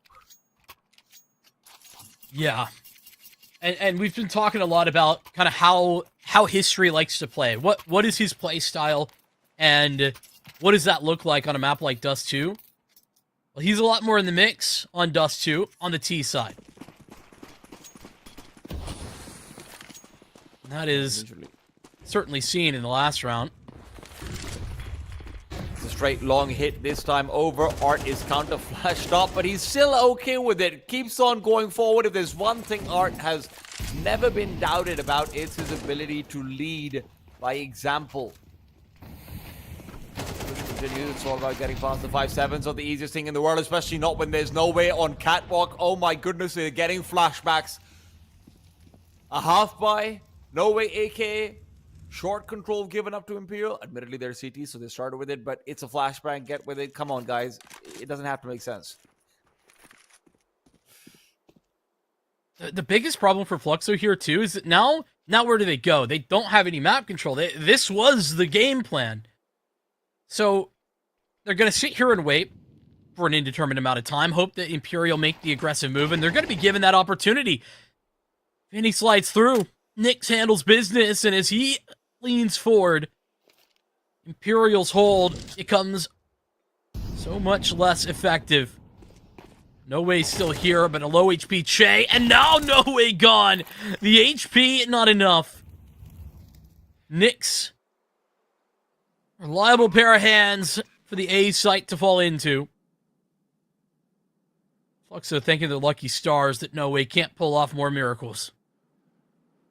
Have they defeated their demons? Has it happened? I think the upside for Fluxo is that they look confident right now. Like, Art is calling with conviction. The one good thing that I will always credit to Art is that if he is around young players, they will believe in his call. So you want to ideally be in a position where you shut your brain off when it comes to the score up top. While Descenti will find a kill and make it with it. He'll really be allowed to save it. You shouldn't be hunting this down. It's a good gun to take forward. But if you want to see your young players just forget about the scoreline, Art is the kind of player to do it. Foster calls from spawn, making sure that he can be the one traded away, making sure they can focus on their duels. This is the kind of thing you want to see. And you know what? I hate the fact that it says Imperial has remaining tacticals 2 out of 3, while Fluxo has 3 out of 3. We're 10-2 down. I'm sure one could have been used, but we're not going to belabor the point. The point is, Imperial have to wonder, do we need to start a sweat? I gave you my number. That's where I would agree. start sweating. Not yet. Here's an important gun round, and there's a couple of reasons for it, right? First time that Imperial can make adjustments. Obviously, try having an op as well. When he had that head-to-head against History, I think he just had a scout. So, look to try. Where will he go? No. A little bit of hesitation early on, but he will be settling on for mid and B. But it's Kai who's settling out for long. What a kill to find. Noe is down yet again. Che responds, but he's already low. Oh, huh? What? Vinny pushes through. There's still two over here. Art doesn't know. Art doesn't know. Vinny doubles up, but Try's been put down. You're back to a 2-on-2. Imperia with the op, the recover from history. He's on long. That is where you wanted to be, but the problem is he also has the bomb. Means he's going to have to scale up, but Vinny is currently on a fact-finding tour and a mission that will end in failure. Mission that means that Fluxo can now scale towards the site. No problems for Puria, but the problems do indeed come to Nick's front door. Oh, he still wins that. What has happened to Decenti? Oh, all the advantages there. Nick's heroic as he now leads the charge for Fluxo. 12-8. Vinny does a great job over there of being able to find those two kills, right? The first one through the smoke, of course, that's pure timing. But secondly, he knows the Try is peeking up from behind him. Try takes first contact, does end up falling, but Vinny manages to duck behind the smoke just a little bit more. The T-side smoke, that is. Repeats back out over. But just that one lost chance out towards short, that's the difference. But so is Try. Makes a difference. Nyx has been taken down 5 versus 4 to start things off, but Art's in and out towards B. There's only 3 players here for this T side. Flashes to come through. Another smoke down as well.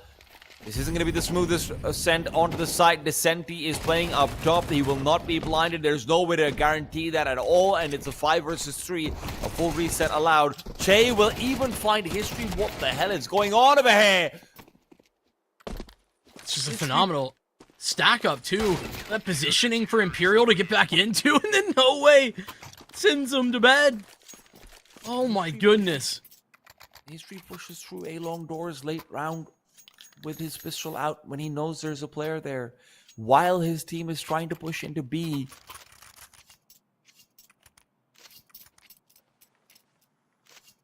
Questionable decision making, to be sure. I also am wondering how Nyx died. Maybe he was given the op, or he was jumping down in a bad position to give the boost up, because like History is alive with the op. That's the guy you would expect to be the victim, not Nyx. On the T side. Nyx died early, right? He died to try his op. Yeah. Yeah, okay. So I'm wondering how that happened. Maybe he just had a spawn to take the peek initially. Maybe. Regardless, it's not just 1 op, but 2 that Imperial bring into this next round. Decenti will wield the secondary. Decenti with the second. Hey. Sorry. I apologize, man. I'm old, okay? Let me have something. I feel like often Noe is like boosted with a secondary if they're gonna go secondary opping. Over on the B struggling side, a little bit. Art will not be thinking that at all. He's like, how the hell is this guy shooting me? No flashes. What? It's a minute on the clock. I mean, they just don't have any. History's the only one who's got flashes. Yeah, but he's not peeking. He can throw them. You bring up a fair point. Like... Also, if we're not flashing, why is the op not taking the contact or trading off the back of that contact? What if he wants a flashlight? I guess. I don't know, man. Yeah, lots of questions. Now that you bring it up, I have more. You haven't helped. You've only hurt my brain. Well, as much grace as Fluxo have been able to find in the second half, it is maybe less graceful of a knee that they will bend as Imperial find 12. It is Fluxo who have to move back, tail between their legs, and save. I once again want to focus in on like some of the missing moments here for Fluxo, where, you know, even that moment at long, like, History isn't always going to be super aggressive, but what he does really well on the T side of this map is work with his team, and that's what doesn't happen there. He did exactly what his team was doing. So, you know, they died without getting kills. He didn't die, to be fair. You're right. Yeah, whoa. Trash the guy for staying alive. Look, I don't need to do anything to him. It's Imperial who are doing it all. That is true. No way a big part of that. 18-8. Try finally on the board. By the way, he ended the half, I think, 11-2, and until just the round or just 2 rounds ago, he had not picked up his first kill of the second half. But when you get a 10-2 scoreline on the first half, it's only 1 or 2 rounds that you need. Imperial have the first couple. Now they just need to put this one to bed.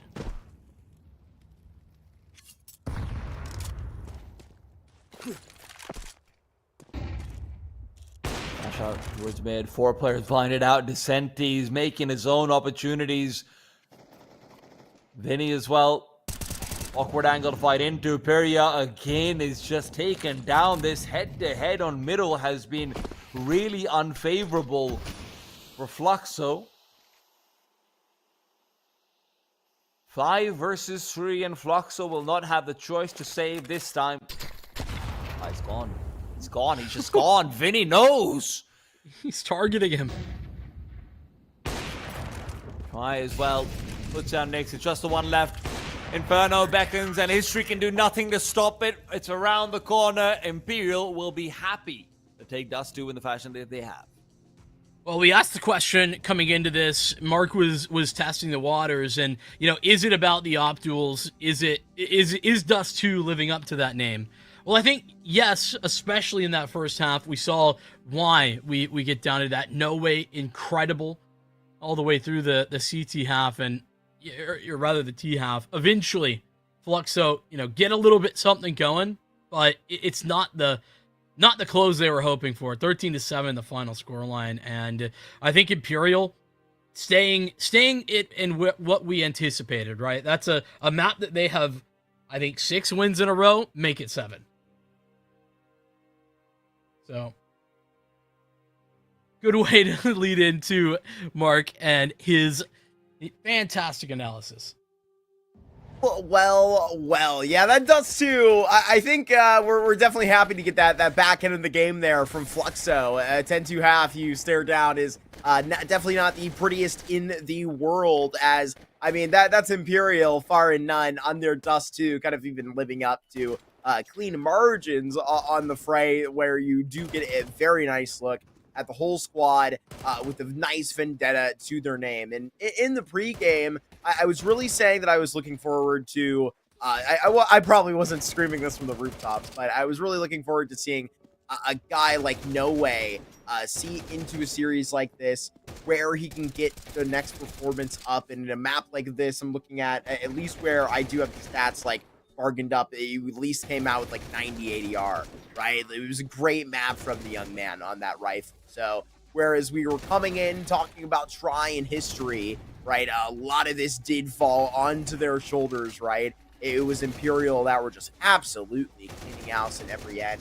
A pretty nice bounce back that you have sort of with Che as an individual as well. This thing was pretty kind of broadsided at the fray when you do have a couple of these gunfights really only slinking the way of these Imperial players, where, I mean, Nyx was in a game like this, right? We talk about History having a pretty big responsibility, a big expectation to, right, pull back into a Dust 2, see where this thing can go, but against the Vinny-led Dust, a Vinny-led Imperial on a Dust 2 that they've been playing for years, right? I think that it's going to be very tough in order to kind of get this one out of it, but this is, one that you're going to really be willing to kind of take on the chin here, where the series is going to be quite right for you. However, you have to keep in mind where this thing was at a map number 1. I mean, there's a world where this is Imperial bouncing back just slightly on Nuke, going into Dust 2, and then even having a little bit of time before they were getting into their final, right? I mean, it would be a nice look for them, but I mean, that's why I don't really take this as, I come in joking that, maybe we did want to see a couple more rounds by Fluxo, but really we would love to see a couple more rounds by Fluxo. And I think that you did get just that little extra measure of life that you look to see in a back end of a series like this, right? Where Fluxo are, obviously an underdog here. They come up with a great map win victory, right? That's one of the first ingredients they need to get this thing done. But map 3 that's going to be awfully challenging for them is where, I hold a lot of value to these rounds where I think that it's definitely going to make up for some of these losses here when you step into an Inferno and you get those gears grinding sort of to fray. But where this was put away, it was a little bit brutal on Imperial's end, right? Where they do measure up to a lot of these holds that, you know, just went deep into the game. You see that op even ringing out lades from another name, but a good close that Imperial put on to an absolute classic that they put together regularly, a Dust 2 that is always going to be within their book. They stamp that down. I would imagine a Sharks is watching along to definitely be of note of a threat like that could definitely see into their waters here in one map. But we do have one more map to decide which grand finalists will be facing off against the Sharks coming from our other side of the bracket. Fluxo and Imperial facing into an Inferno map 3. Don't go far. We got this decider action coming up in just about 10 minutes time.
We got one more map to decide who our final grand finalist is going to be. Tea time, an absolute slaughter. They did get down on that dust too, but a nice pepper back by Fluxo on that back end to show that they do have a little bit of life. It's a complicated and built up back end. It's an inferno that you have here at the end of the series. It's a little creepy. How are you feeling about it?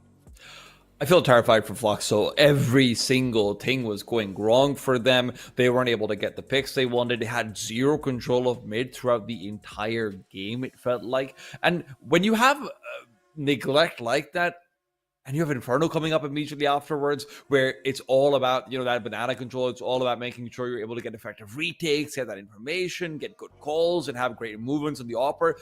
None of that was visible in Dust 2. None at all. So I'm terrified. I don't know how Fox is going to get away with this one.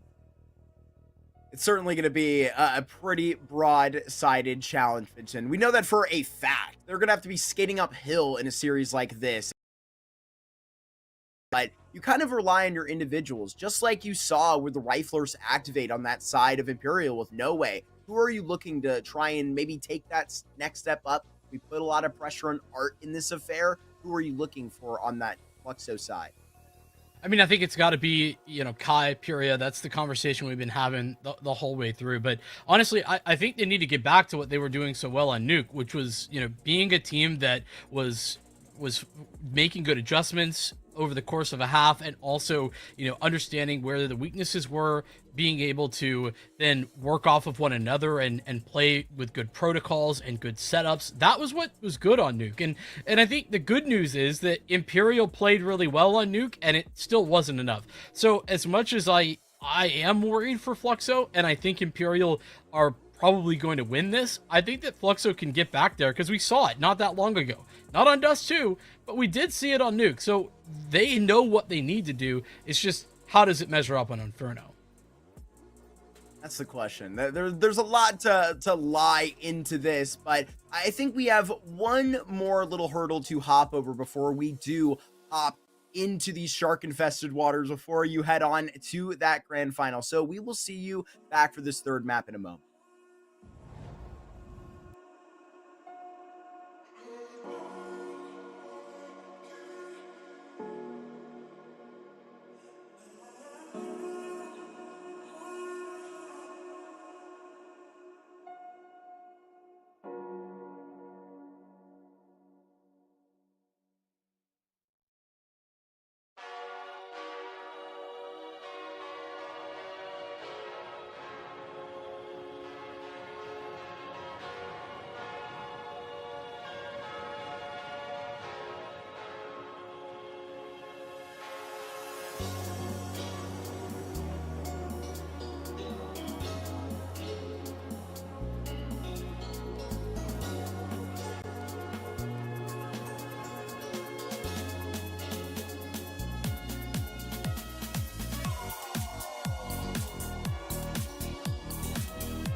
Deciding game of our final semi-finals, it is Inferno, where Fluxo hope to limp back into relevance. Imperial have looked dominant, even at times in their losses, but that's where Fluxo had some smart thinking and some quick moving and some fast talking to get them back into it. They're going to need all of the above and more as we head into Inferno.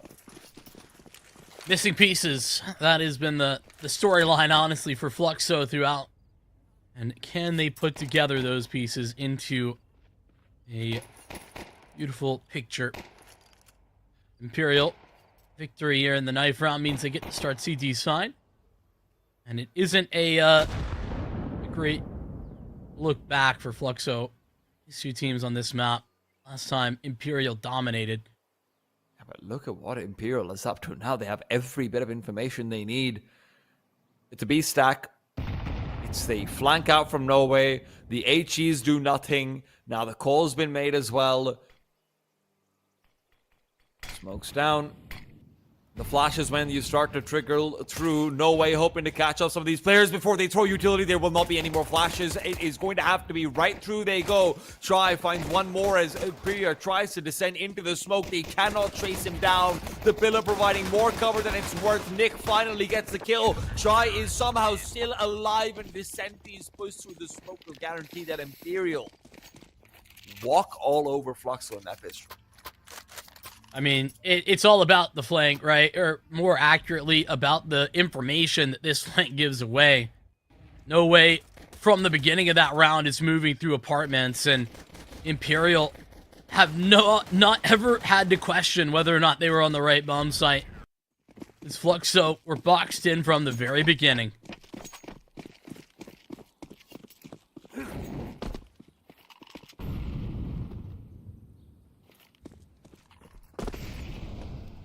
It's going to be another eco from Fluxo out. Is there anyone you're looking out towards on Fluxo to see if, hey, in this game, you need to make a difference. You get to choose one player to just suddenly magically turn on. What's it going to be for you? I think Puria. I mean, I've been on that case all series, and for good reason. I mean, watching this guy come back into the fray with Bounty Hunters last year, he made that team, Bounty Hunters, look like a top team when they were not, from his individual performances. And you know, I think he's had to take a step back. Obviously, you know, Kai is in this roster, and there's a lot of setup around Kai as well. But you know, talking about the difference between last map and this one, I'm looking at Puria. Well, let's see whether your sites will be rewarded or not. Maybe it's a bit too much pressure.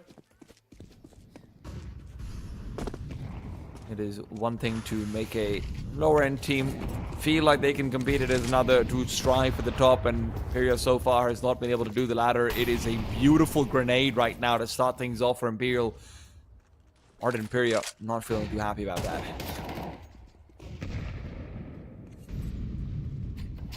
I hoping to dismiss Descenti out of the round early. Those hopes fall on deaf ears. Imperial taking a lot of flak, though, in regard to its bracket control. Fluxo getting a peek at it. In the meantime, also pressure towards Banana, but another smoke refreshed at the half wall. Gonna make life a little bit more difficult. Descenti now doesn't realize that Kai has slid in here. Now he will. Spotted and removed. Descenti overly relies on that flashbang. It isn't able to provide him the cover he needs, and now you've only got two players in the same site from the Imperial camp. A rotation from Che has been called over, but it will be late. Fluxo have a timing window where they can overrun this, make this a 4 versus 2, but they might elect to try and re-navigate back over in through arches as well. That is an option, but the Moto smoke does make it seem like that won't be the case. A lot on Norway's shoulders, as he should be point of first contact. 18 seconds, though. And running low. Try will be able to find that first one. Kai taken down. Norway as well. Keeps pushing them away. Jumping shot out as well. It's going to be Fluxo falling apart. The bomb being planted will be allowed. And that's one small comfort given over to them. Art has to fight this 1v3. And Norway, well, he won't even make it a question. I was so scared of Imperial's hold there, because what do they have left? They have a MP5 and 3 MP9s with 2 guys on the site. No way and Try. Phenomenal for Try to get his, and then No Way. That trade frag's great, but it's that frag right there where Pyria goes down. It buys so much time. And though the bomb gets planted, Art versus 3. It's so difficult to break your way out of there in the best of times, but You could see by his spray, he's just panicked. Imperial, anything but. And no way. Continuation of Dust 2 on Inferno. There will be a tech pause. A little hiccup here with Che. Getting back in there quickly, though. Thankfully.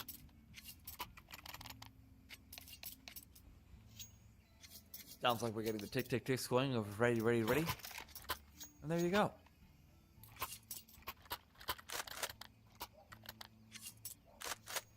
Boxer will head right back into things with a partial force buy. Art's going to be completely committed into an AK, hoping to do what No Way did as well. No Way, however, has proven to be a different kind of player in the series. 6-0 already to start things off on Inferno. It's early days, but man, this sunrise looks good. Yeah, the sun not just peeking behind the clouds, but Oh my god, that nade. he catches it in its teeth. That sounds painful, actually. I visualized that just now. God. Well, you know, he's half alive, half what he was before. Doesn't have any teeth anymore, that's for sure. Nyx is low. It's Art to still fight back, but more nades keep coming his way. He'll be abandoning the AK-47, hoping for a deagle to be donated, but nothing of the sort will happen. Stay on the Glock hard. It's Superior's time to shine. Descenti has found Nyx, so. Bomb is down. That's round done. I mean, a minute left, but here he has not got armor. He's going to be the first to test the water, and that's nice to find. Got another one. The gun now dropped. No Way. Adds 7. Bomb recovery mission. He doesn't actually know how low these two players are, so you might see him accidentally finding a kill, like just like that. Flashed up, and he's going to be able to run away with it all. No Way continues his reign of terror. I don't even think they Vinny's realize. 0-0, by the way. I just realized that's how good of a game they're having. I mean, Vinny's like, can I do this every time? Like, I'm just here as the director. You guys handle the business. I don't think they know that Try had an op here either. I don't know that was spotted out or heard. At most, it'll be a suspicion, nothing confirmed, that's for sure. Flash down middle, history. Chauncey's not able to make too much of it. It wasn't an easy shot. Would have been difficult. Still, Imperial continue to maintain somewhat passive positions out towards Banana as well, just playing for the retake. And Flashes in mid with 2 players, they're getting so incredibly aggressive. Fluxo are not going to know how little manpower there actually is on this A side. I mean, you can already see how they're adjusting. They're thinking, okay, well, at the very least, they're going to be able to force their way into Banana, and they're right about that. 4-1 at the moment, and that 1 is returning soon. We're going to be tossing some of that utility towards the bomb site. Try. Oh, caught on the flash, and then Art Smack 10 comes flying around the corner. Okay. Spam for Che is still good. Little equalizer. HG from Che wasn't able to go deep enough to actually threaten to find kills on the cross, but at least he does bring it back to 4. All in the meanwhile, there's a 1v1 on the A site as there's a solo date going on. Vinny now breaks first blood and has his own broken as well.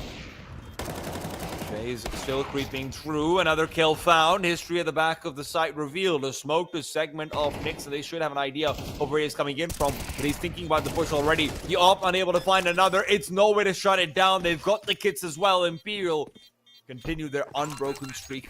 Now up to 5. That's lovely work from Che. He's helped recover this massively with this spam, staying alive as well when Try goes down without a fight.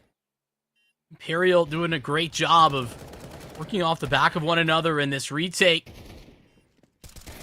Attacking the weak spots one after another. Nyx, a little too late arriving on scene in the smoke as you had highlighted.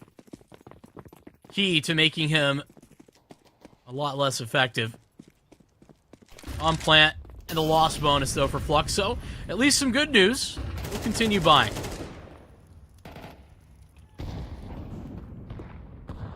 Well, that's some good news because it's not really too much more afterwards. His double nade stack out onto Banana has just made that buy pretty useless. I mean, if that wasn't bad enough, no way just scrimming towards Abs. And gets his 11th kill, still yet to go down. This is the good life. At least for Imperial. I mean, Fluxo even looked like, you know, they might want to walk away from that. Like, already held 5 HP. Kai, another one of the healthier bodies, now gone. It doesn't rain, but it pours. Try is going to be taken down. Yes, History the one to do it, but it's still up to Noe. He's got those 11 kills, looks for more, will be finding them. The HE and Molotov finally put him down. Unlucky number 13, I suppose, but Piria now left alone, no HP to work with himself, spotted out, bomb not recovered, 30 seconds, and the laundry list of problems goes on, but fortunately for him, he's in a place now where he doesn't have to worry about laundry. Yeah, I don't know if that's going to be all that much of a relief for him, though. I'm trying to find silver linings, man. I appreciate that. I mean, somebody's got to do it, because Fluxo certainly don't see the upside here. Fluxo's bomb got plant. silver linings. They're all very synchronized right now. They all have 6 deaths. Yeah, Yeah. They are. And they're all losing by 6 rounds. There you go. That is We're how all team in works. this together. High School Musical Exactly. always comes through. That's the thing. Well, Not found a way to really test Imperial's banana hold. Like, when Imperial are fighting for banana, Luxo haven't been effective at finding that back. unfortunately, I don't think they've had a way of testing Imperial's anything. It's been a couple of possibilities out towards the A site, though, and they're hoping that this will be another one of them. Try pushes forward. Arts Hero AK taken down. Try traded. And all of the meanwhile, the B bomb site is populated by only Vinny. Nix has recovered the AWP. Hard to make ways into the site with this one. No way waiting. Hoping for a little bit of assistance and hoping that he goes overlooked. But, of course, he's a man they will be very worried about, and for good reason. Takes his second death. Nix, close range with the Tech 9, will break through. But look at what Che is up to. His push through the smoke. Unfortunately for him, he's not the only one to have done so. Peria hunting for a knife right now. Che is... What are we doing? Fluxo, what are we doing? He missed the first one as well. Oh, God, if Che had just turned around and got on a quick flick, this could have been disaster. Thank God Peria gets it. I mean, maybe you gotta find levity in the darkest of times, but I don't know why we're playing games with a round like this where Fluxo, you know, must win semifinal game, down by 6. It's good trades coming out from Flux over here in the half-by, though. We do see that Try is forced to overcommit initially because they don't actually have anyone playing archers for once. As a result of that, Try is made to start pushing forward all the way into middle, gets the kill into Art, traded away, and then afterwards, No Way just wasn't in a position out towards apartments or anything like it where he can have a fallback plan. When you're cornered in with the Tech 9s around you, it is just so difficult to get out, and that's what gives Fluxo their first. Funnily enough, despite Imperial's streak of rounds, they don't have that much money. Especially funny when you consider how, you know, a lot of them have been dominant. History is up. Not gonna get a chance at it this time around. Try doesn't go wide like he did before. Oh, good return nades onto Che as well, who'd been cornered into sandbags. He's double naded down, and suddenly Peria's hunt for a quick pick seems to be maybe in a better position than expected.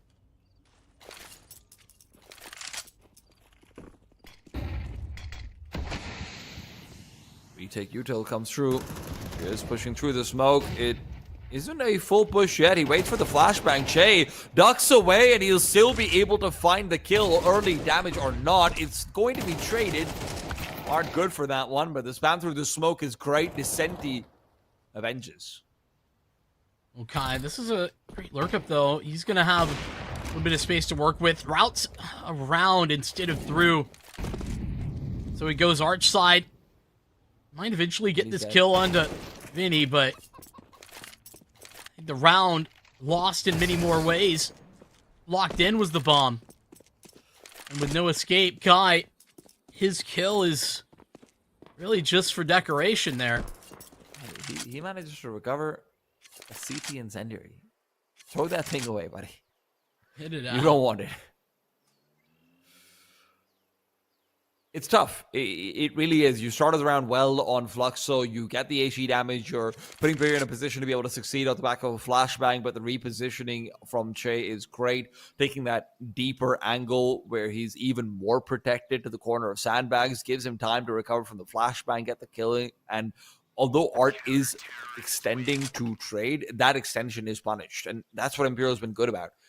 Even the round where they could have been reset in their money, where they could have been pushed to have a few unfair fights, it's just not going to happen. We also got a chance to actually look at what Fluxo's game plan for Banana would be if they had all the tools at their disposal.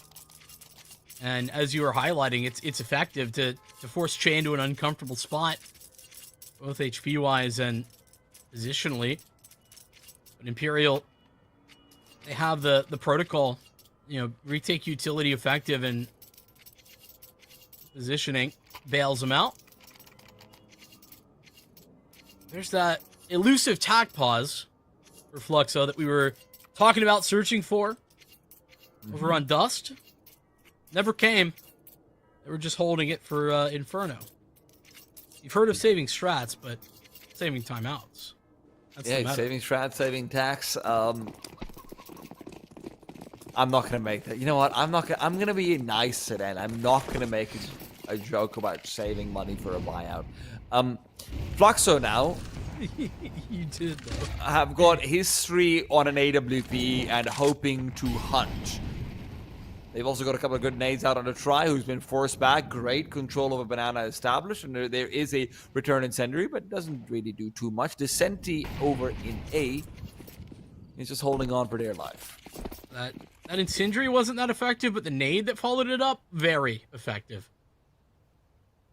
Oh, what has given Fluxo this inclination, though? They go back, and they're about to test the arch and porch side, and it is a perfect setup to put them off on this one. Double up and double down. God. The Cynthia no way. Show them the door, kick them out. Oh my.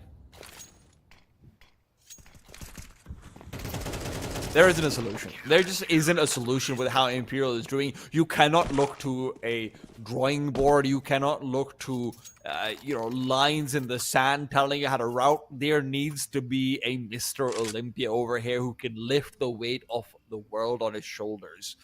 I don't know who that is. Unfortunately, every port of call that I would normally look to has sunk under the high waters of Imperial's assault. Vinny has managed to maintain his almost pacifist angle, 2-2, really vying for that Swiss nationality. He's just working, if he's attacked, he'll attack back. He's a man of self-defense. The benefits of having big brothers, I suppose. When Noe is 15-2, Senti 14-3. Yeah, I don't think he needs to do much of anything here. And I mean, drawing up a beautiful hold, by the way. That double porch side, high-low angle, it's phenomenal. And Fluxo, they roll right into it.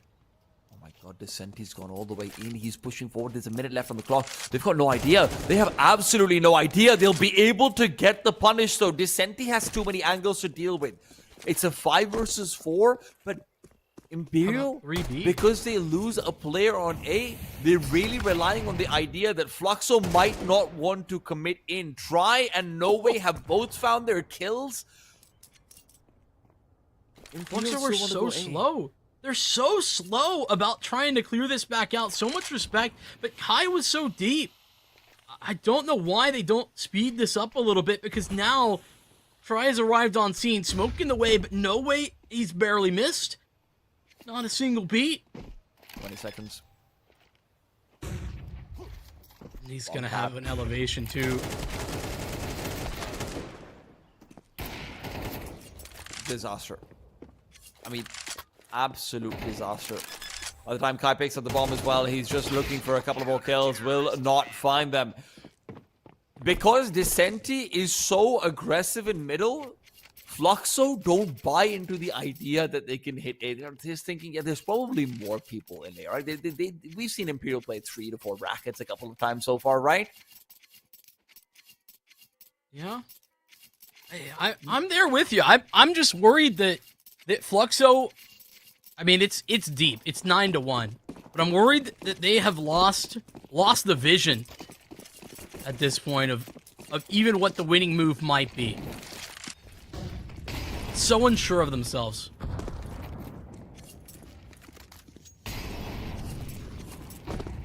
I mean, this is the kind of Imperial that you wish you could see every day of the week. I mean, 14-4 in Descenti, 18-3 on No Way. Every single player over here is feeling like they've got Chuck Norris in their camp twice over. Try gets the first down. It is going to be a cover off from No Way, who is trying to rotate over, but Try is taken down. Vinny's rotation through Speedway as well will give him another duel. It's an unfair one, as Descenti will push forward. It's going to be covered off. He still gets a frag before Kai can punish. He's No Way all alone, but Fluxo's still unsure about how to commit to this A site. Yeah, I mean, that's the problem. They have so much space, almost too much, but Kai, I mean, I guess if you leave him on an island, let him keep finding duels and frags, that's one way to win. Che still investigating. He's about to find that nobody's here. But, once he arrive on scene fast enough, Fluxo got to pick up the pace. They'll do it here and now. They picked up an HE on the way as well, so if they want to open up that CT smoke, they can. Che has yet to reveal the fact that he had rotated away. There's also a smoke and an incendiary to stop the bomb from being planted. Incendiary onto it to prevent the pickup and the boost as well. They know Kai is burning, and Kai's jump up just reveals his position. There's nothing to be done if History cannot get the kill. A smoke that goes awry out into the sky elsewhere, but as he picks up the bomb, he has to commit. It's going to be a peak, and History's just going to be baited out. 11... for Imperial seems inevitable at this point. I don't know how you stop this team. I just don't think you can stop this team. There is absolutely no better hero to put forward than No Way. He feels at home in the server. And he puts the flare on it too. Hits him with the spray at the end. Oh my goodness. It means nothing, but it's what Imperial are doing to the mental as well.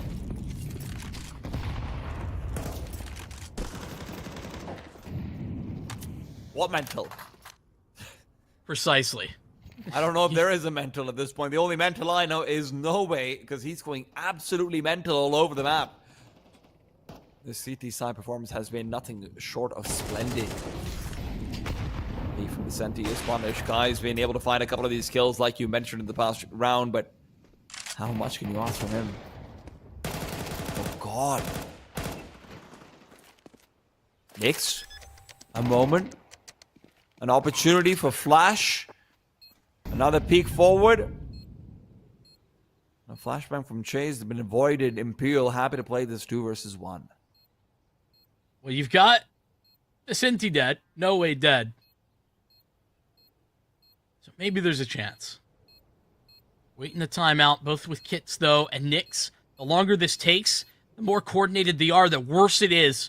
Because he's such an exposed position. He doesn't check it. Vinny doesn't look. It's only the final idea that he has. The time starting to expire, but plenty of it with a kit in hand.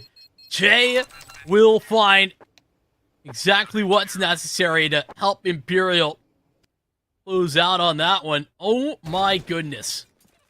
You thought it couldn't get better than Dust 2. How about this? You thought it couldn't get worse than Dust 2 either. Wrong on How both about counts. this?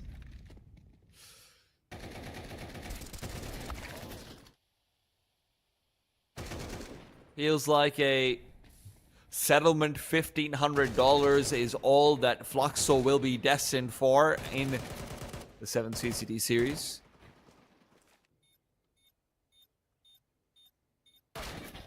Even when the miracle happens, when Vinny just isn't checking Nyx, Shay reliable to pick that up. A little revenge match maybe as well for Che. Might not be he who's at the top of the tower, but Imperial certainly looking down on Fluxo now. 11-1.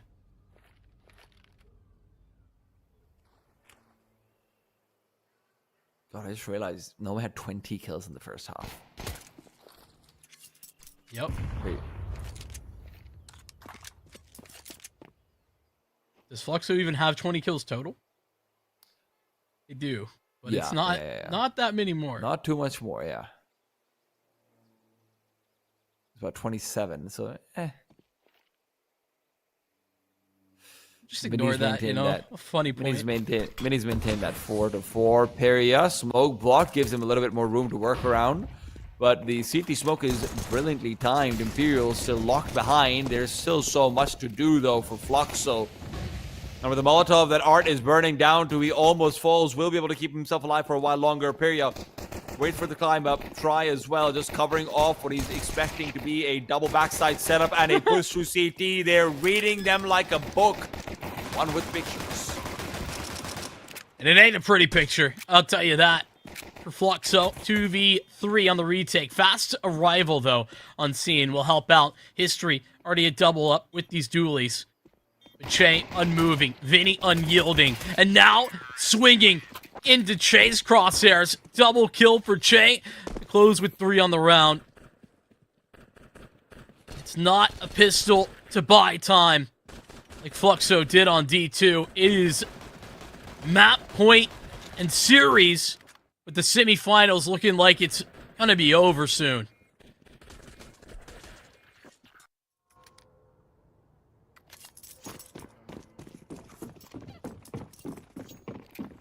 The UMP comes out at least. You know what? There you go.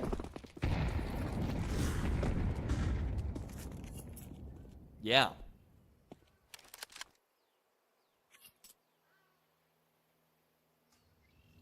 At least someone's happy.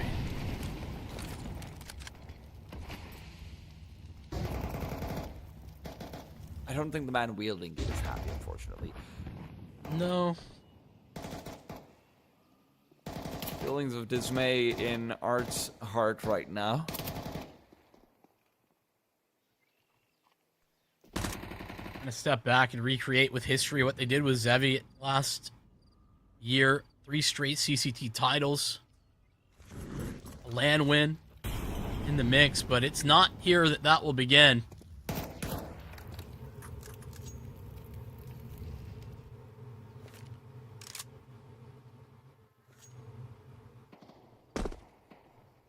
Centigrade through his neck will descend. No way giving up that information, but he doesn't want to be fighting out with just the Mac 10. He wants a few flashes to help him as well, but those flashes are actually not in anyone's pockets. It's a heavy investment into rifles.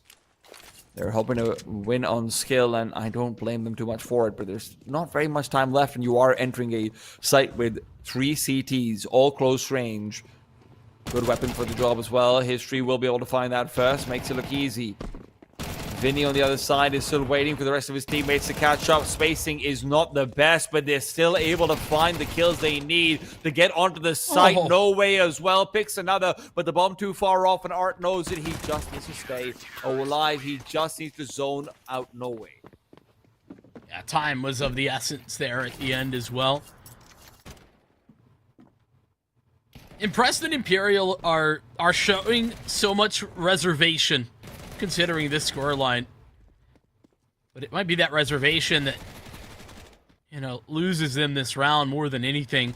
They wait, and they, as you highlighted, don't have any utility to actually execute, so it's just contact play and a Fluxo setup that really lends itself to the CT side, triangulated positions on the A bomb site.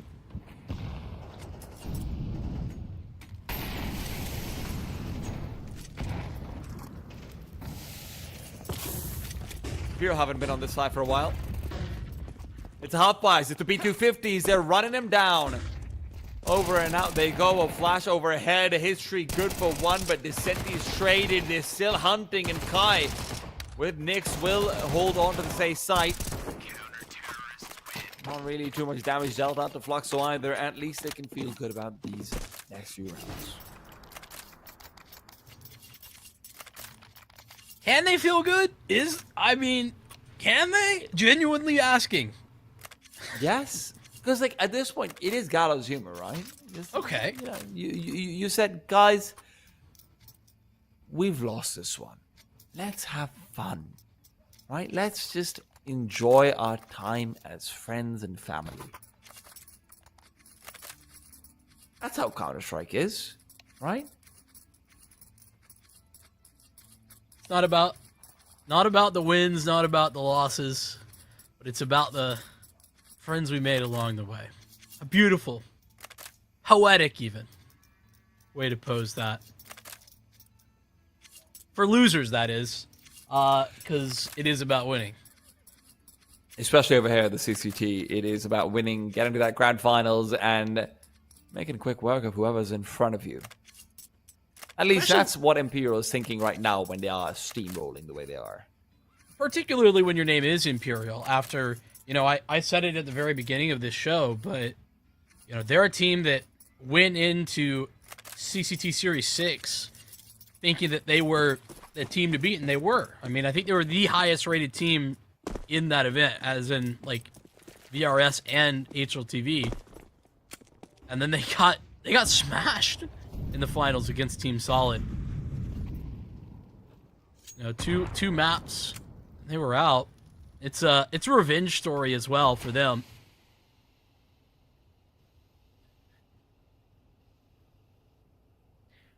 Are they just waiting for the util?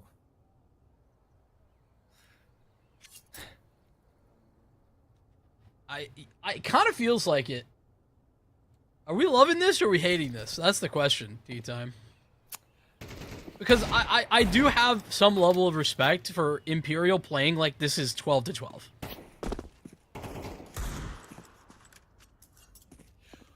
Well, it might be 13-3 if there's shots like this being hit. The B bomb site is open for business. They've got a smoke as well as No Way flanking in from behind. Glock. And that smoke hasn't been used. Maybe they're not going to be the happiest for that one. Still, No Way can make his way over. You got another one. Goodness, No Way is going to be ready. He almost gets it. He almost puts him down. History's 4K is the only thing that saves Fluxo here.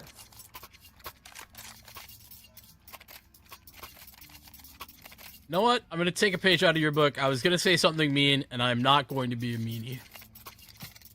Fantastic that Fluxo can stay alive in that one a little bit longer. But it is still an 8-round stretch required from here on out. Imperial, they'll get the guns back into the mix. Mystery not so aggressive. What a passive stand that he's holding over on east side. We'll get Puria elevated. Oh my goodness, No Way's gone as well. Art's got a nice boost up. Was this just a knife round issue all along? I mean, no, but genuinely can be a little bit of a problem.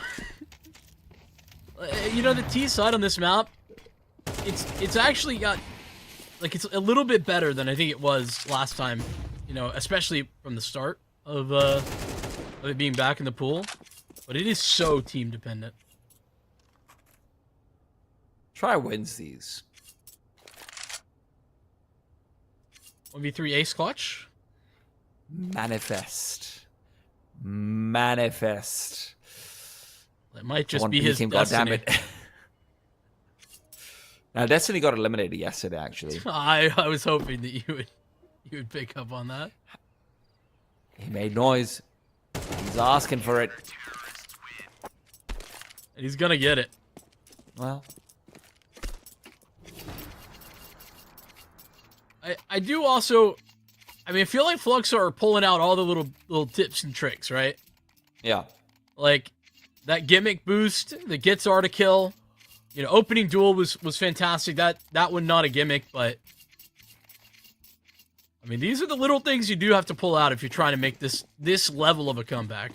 And again, I don't want to repeat too much of what I said in Dust 2, but Art will be able to crowd those troops together to at least take this round by round, if nothing else. One foot in front of the other. That is the moniker that Art's going to be yelling.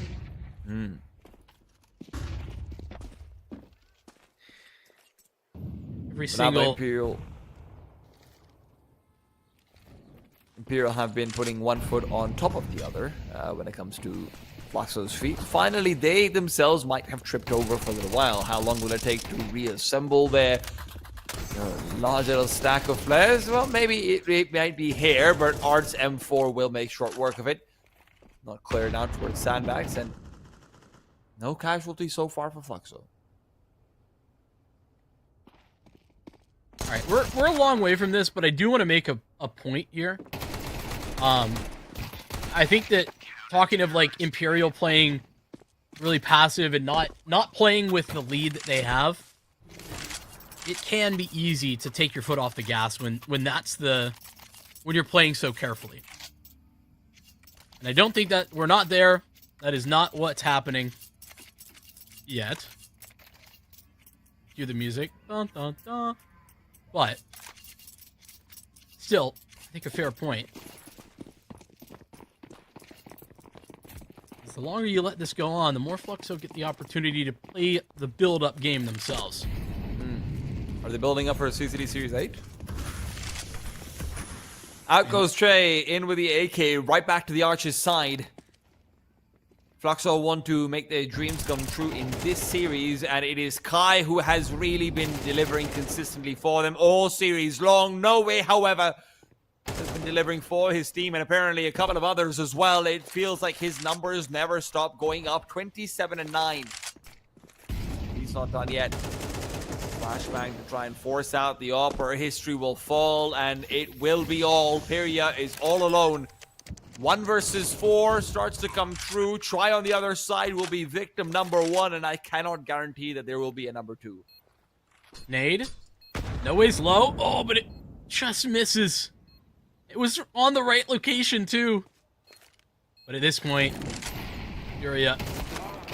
Second. Okay, I was going to say, he actually had a couple of isolated possibilities, but there is no way to best that man on the server. No way. At 28 frags to close out on Inferno. It wasn't the easiest of victories, but Dust 2 and Inferno showed that Imperial have the depth. That they can go the distance and still come out on top. Well, I can't come out on top unless I've got Mark with me to help me out. Mark, how did everything go wrong?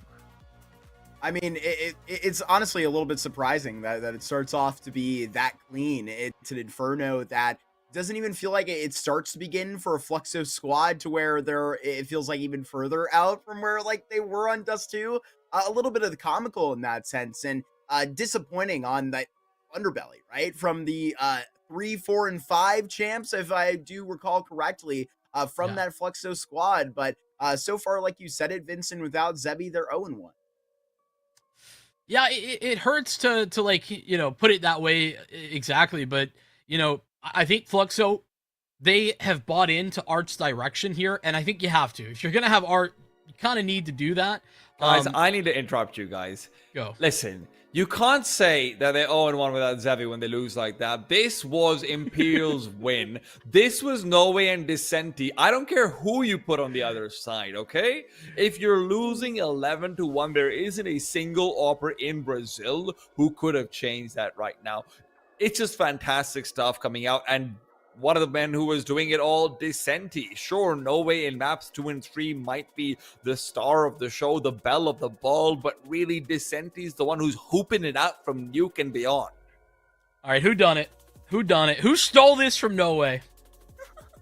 Vicente did on that fantastic new performance. The only time anyone was ever contesting Imperial. Let's be honest, Dust 2, Inferno, they were whitewashes. They were practically not even there. Nuke was the only time we saw, a little something from Fluxo, but those glimmers of light were quickly stomped out. That, sure, No Way helped. Yeah, I think he did. I think he might have. He's dropped 50 kills in 2 maps, just about. That's the plan, at least. I mean, Vicente absolutely did show some phenomenal grit to work through. It wasn't the greatest of Dust 2 from him, but I mean, he was another one of those stars on Inferno, no doubt about it, and kept Nuke alive when there wasn't a whole lot of other bright spots. That's also for sure. Yeah, look, I mean, it's a little, we have a little bit of fun getting our MVP out there, because it's a good problem to have, right? Where these two riflers are neck and neck, and I gotta say, that calls up to Qualo and Doc, who have been watching along in a series like this, and they've had the extra moment to watch by, but I don't know if I would rather have that moment and see Imperial come off of 2 ripping hot maps like that. It seems like they want this championship tea time that they should have had in Series 6. Listen, they've been wanting this championship for a very long time. The CCTs today, more than ever, are what define the Tier 2 when it comes to DRS points, when it comes to major invitations, things like it. In a world where we are practically living blind about a pathway to the top, this is the one golden brick road that you have, and Imperial have no choice but to tread it. This might not be Kansas anymore, but maybe they can still make their way home to the majors where they think they belong. Well, I would say that some would say it may still be Kansas, where earlier, a couple of months ago, it was a Shark squad that ended up getting second in a grand final. Vincent, how do you feel about their expectations potentially in this one? Are we talking about Imperial or Sharks expectations? Sharks, excuse me. Okay. I mean, I think they come into this expecting to win, but I think Imperial show us that they've got the fight, that they have the firepower, just to be completely honest. I think Tea Time is totally right in saying that, there's nothing that Fluxo can do on, the first half of Dust 2 or on that Inferno, because Imperial are playing it to such a high level. It's like they can't do anything wrong. So for me, I think the onus is actually on Imperial more than ever, right? They came into this wanting to prove what they could do, and I think that they're going to continue to do that. I think they're going into those finals with those expectations, and it doesn't matter what Sharks think. Oh, if you look at that, Tea Time, it is booked. It is booked and ready to go for us. Obviously, Sharks having waited on with a little bit of time since their look in versus Sharks this morning. Are we expecting for the new Knicks to be able to waltz into the server, go ahead and stare down Try and the rest of this Imperial company and be able to tussle with them in the ring? Buddy, Try wasn't even in consideration for the MVP. How can you say the rest of the Imperial company over here? Try is fantastic. You've got Decenti, you've got Norway.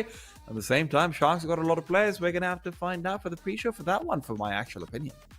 Absolutely. And that one's going to be juicy. We have one final best of 3 for Go for the lion's share of $20,000 here, and a whole lot more, as Tea Time suggested here, with the grand final that could really just boost you in some placings, have some guarantees in your life. We don't know really where to go in the Tier 2, how teams are supposed to find the way forward. We do know one thing, though. You got to win out to have a chance to reach the top, and that's where Imperial would like to go. We have a grand final with a Shark squad that is just as hungry as Imperial. Step into their infested waters. We'll see you with that last series here in just about 10 minutes time. We'll be right back.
Good evening and welcome back to sunny South America, where it is grand finals time. We had two great semifinals today, two banging matchups. Now we have it all to see here with two beautiful faces on beside me. We have the Sharks taking on Imperial to go for our final crown to give out here in Series 7. And boys, it should be a banger. Dude, I'm excited. I'm pumped for this. I have been having the privilege to watch the majority of this playoffs and getting to cast it as well. And I'm pumped that Imperial made it back here. The revenge storyline is so much fun to talk about. And, you know, in addition to that, though, Sharks making their way to a finals after they have been let down so many times honestly, in the semis more often than not, but even in the quarterfinals over the course of this season of CCT, it's beautiful to see them back in business here. Sharks has also consistently been this gatekeeper sort of team for what seems like years now, right? So this slow progression up where they've managed to find a couple of pieces, which has actually put them over the top to being in contention, is fantastic to see. They're one of the oldest organizations in the South American scene, but at the end of the day, it always feels like they're either going to be the last team that's competing for a slot at the major or the RMR. They'll just barely miss it. It's always a just barely miss, but maybe today's their day. And with recent coaching changes, right, looking to go with some young guns, they have taken a lot of pressure off their captain, and it has led to some great scenes. Obviously, a grand finals appearance, but the addition of this young player in Nyx has been absolutely so interesting for them so far. Vincent, tell me about this young Opper. Well, I think it's cool. Nyx, like you were alluding to, Kochi has done it again, right? Finding a player, you know, somewhat out of nowhere. Like this guy was playing, but not in any teams that were relevant to talk about as a CCT finalist, right? And he's only had a couple of years, you know, a year really of experience in those types of teams, and he's brought in to this squad in Sharks, and he has an incredible debut. Really stuns everyone, jumps off the page. Now, granted, I think there's been some, you know, once that initial debut comes away, there's also been some question marks. I've had some kind of up and down moment where I feel like Nyx is great when he's feeling confident, but then there's some times where he's playing confident, but then not hitting the shots, which leaves him out in the open a couple of times. That can't happen tonight. But as a whole, I've been impressed with how quickly Nyx has bedded himself in with this team and taken over, you know, for Gafolo, where Gafolo wasn't a bad opper. Like, he was doing a pretty good job on the AWP, but the ability to, like, let Nyx handle an entire side of the map, like he's been favoring a Mirage very often, that's been something that Sharks haven't had in a while. Yeah, it is been a little bit awkward with them off the cusp, with those vetoes getting down, where we're going to exactly see this one pop off in just a moment. But right, you talk about the 19-year-old player coming in on the AWP. We just had the 19-year-old rifler, obviously, Noe. You know, he didn't get that MVP. We can give him the EVP on our end. Noe was absolutely insane in that, but a lot of riflers going to have to serve up to that magnitude tea time. How are you feeling about this Imperial roster going back in hot off of, you know, probably what could have been easily a 2-0, but they schooled them. They didn't just have to farm Fluxo like that, but you went 3 maps and you had 2 absolutely clean stacks on the back end. It's an interesting comparison of trios, right? On one end, you've got Doc, Koala, and Nyx. On the other, you've got Try, Noe, and Decenti. And unfortunately, no matter how I want to chop it up, there isn't a comparison. The firepower on Imperial is just better. Try is just better than Nyx. Nyx can have his moments of confidence where he's able to hit his shots, and like, you know, we mentioned, Vincent said that he can also miss those shots. Try always gets everything. When he is confident, when he is able to take those duels, his teammates are always able to provide him that parachute to know that he can commit very hard. We see that even if he's getting taken down very often a 1-for-1. You look over towards Noe and Decenti, multi-kill machines in what they're able to do. And again, it all comes down to the setup. Now, The one place where Sharks do have it better, perhaps, is just pure longevity. The amount of time these guys have been able to play together, the amount of reps that they've been able to go through, that Artie and Zhao, Doc and Gafolo trio on their end as well, has been able to really take it to some quote-unquote better teams, or at least better named teams so many times. And if it's going to be anything, it has to be a lot of game planning. It has to be a Sharks that came prepared and predicted that Imperial would be coming to the finals. If they thought for a second that Fluxo could be their opponents, if they didn't go hard on this prep, it's going to be a little bit difficult for them to actually outmatch what Imperial's roster can present. And you have seen only one time these teams match up this year was in the IEM Dallas South American Closed Qualifier, where it was a 2-0 on the end of the Sharks in very close fashion. We got to see, Vincent, where exactly they're going to get out at the start of this veto. Yeah, last time out, it was the Dust 2 ban. This is where Sharks are almost always going to be leaning into. But last time around, Imperial leapt towards a train, which I don't think they'll allow to happen. That's a map that, sort of since then, Sharks has felt very confident on. I think that for Imperial, they are going to look to lean back in on what I think is both a good map for them and also a little bit of a punish pick as well. Before we get there, though, this nuke is absolutely crazy. It's crazy to me that Sharks want to go into this, not because they're bad at nuke, but because we already know what Imperial have on offer on nuke. This is Sharks opting in to the flat out duel. They're saying, hey, we're going to take it to you on our best map. This is one of your best maps, and we're going to be better. And to be fair, they tried that last time, and they did make it work. Anubis is where it gets scary, because Sharks, they've been working on their Anubis. They have a lot of good upside on Anubis, but I don't think it's to the level of Imperial. I think Anubis is a great punish pick for Imperial, and I think that they've done a great job of finding a weakness that maybe isn't felt to be that big a weakness for Sharks. I think they're going to find out that it's a far bigger weakness than they anticipated. Mirage just... Yeah, Mirage. right there at the end, tea time. No, they have the exact same veto as they did this morning. How are you feeling about the end of this thing? It's interesting. So the Mirage is a different thing, right? Mirage, I think, is a little bit more up for grabs for both teams. It really will come down very much to the calling. I really find it interesting that Imperial do opt into an Anubis, because like Vinny said, it does feel more like a punish pick than picking into comfort for yourself. I would have loved to see another Inferno coming out after what we just saw from them, especially when it's not just that Sharks have been practicing Anubis. Just in the quarterfinals, they picked Anubis. And I know percentages on HLTV say that their Anubis is bad, but the second a team picks in an elimination game a map, I start to sweat a lot when it's a team like Sharks. Is this going to be another situation like their last series where, hey, Imperial are feeling nice and good, picking into a train, and suddenly Sharks turns out to be pretty good on it because of the recent practices they've had? I've got jitters in my spine, I'll put it that way. I think that's a fair point to make. The reason I don't know about that is that Sharks... I'll be real. My read of the situation, casting that game, I think they were using that as practice. They knew they were going to win that game. They decided, hey, we're going to use this as some, live practice. And I criticized them for it. At the time, I said, this is crazy, because they had, if I recall correctly, they had a nuke pick available. Like, they could have picked nuke in that series, and they didn't. So I think that Sharks, kind of anticipating that they have to go towards Anubis, that they need another map in the pool, especially since they're playing Train and they do ban Dust 2. I think they were just looking to get reps in it. I think that Sharks were game planning from the start.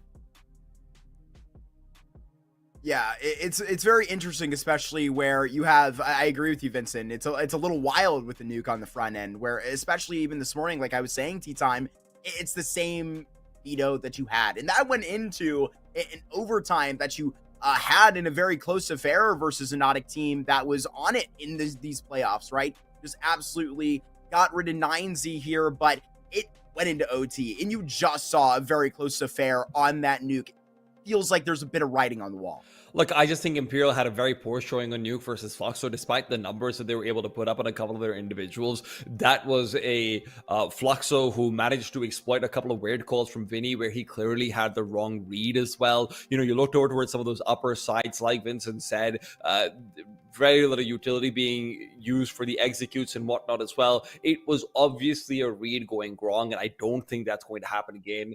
Nuke is going to be in Imperial's pockets. Well, it's just going to have to stay there for now. Right before we do hop into this grand final, we got one more thing to technically deal with before we hop right into our series. We're going to be right back with you here in just a couple of seconds. Don't go.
Well, we've kicked that guy Mark off the mic, and we're ready to get back into some Nuke time here. I'm pumped up. I mean, I think that Nuke's a lot of fun to watch, and I'm in agreement with regard to Imperial struggles against Fluxo.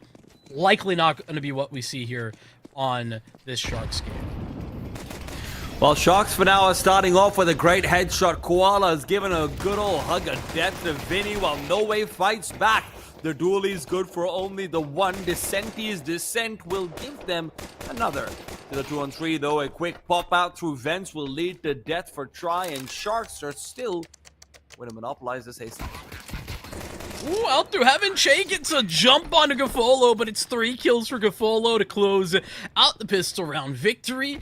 Loving to see Gafolo off on a strong start. He's had some struggles since moving off the AWP. You know, just an individual drop-off. Understandably so, to be fair.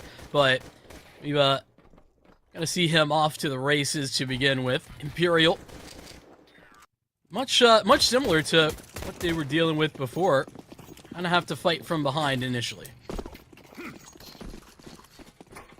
Now, obviously, one of the issues that Imperial did have in the initial nuke that we saw was Che wasn't really able to get involved. He wasn't really able to find the kills that you'd want him to. What the hell is that from Vinny? All good, man. Buddy, you can't. It's a pistol. Stop turning it into an M4, Vinny. People aren't supposed to know you can do that. He's even like fast to this lower side as well. Sharks are gonna pump the brakes though. This is also particularly disastrous because you have no idea where the stack could be. And there isn't one from Imperial. That's not to say that there couldn't be one. Yeah, I gotta respect the idea. Yeah, and they have to use all their Molotovs early. Look at how little util they have. You have to clear every single angle now, and Imperial start to move back over. Now they spotted out another player towards Heaven as well. They knew there was technically one player inside Mini, at least that's what they think. You're going into a very fortified A site. Still USPs though. Well, exception of Descent, who's got a CZ at the back of the site. It's not gone wrong. Oh, get one out of it. I thought it was a TK. No, Descenti's actually the one to steal that away. Sharks doing a good job of, as you were highlighting, right? A lot of possible outcomes to that round. They have to show respect to the way Imperial are situated and the threat of a stack, but they handled it pretty perfectly, and they're very fortunate that Imperial weren't actually initially stacked anywhere, so there wasn't that threat there. Gafolo just hit him with the hand warming for a second. The most furious prayer to God I've ever seen. That is a Gafolo classic. You'll see that many a time. All right. It's the hand towel. I didn't see the towel. I just thought he was just getting really excited. Like, okay, baby, first gun round, let's go. Grand finals is ours.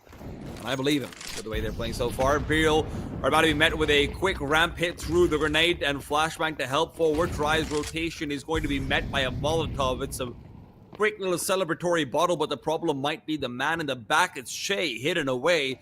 Not expected. He likes to play from behind, and it will be two found.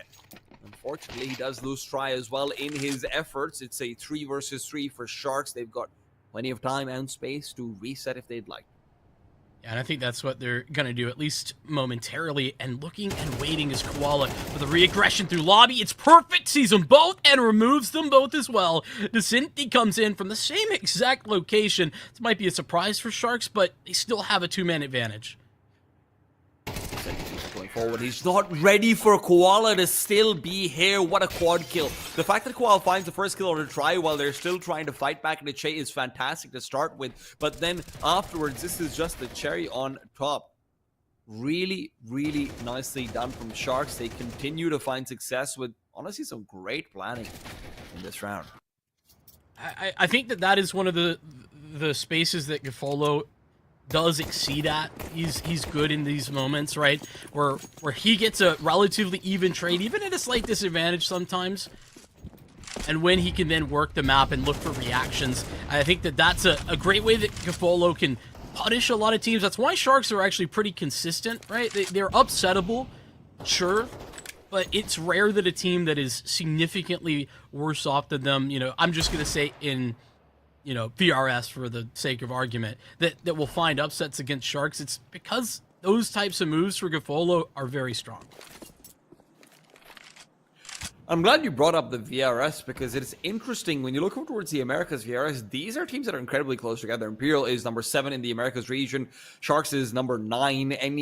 It's about a month or so left before the MRQ invites are decided as well. It is going to be interesting to see the impact of this CCT event, and the grand finals will be incredibly important. Try, nice kill, but the trade means that his teammates will be left to do some heavy lifting. Good damage, and that is one thing you can praise Imperial for on these ecos and half buys. They've been finding, at least 2 kills every time.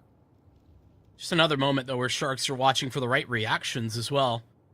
And Imperial, you do have to be impressed with what they've been able to do. Koala quite separated, and he hasn't, I don't know that he's spotted all of these moves.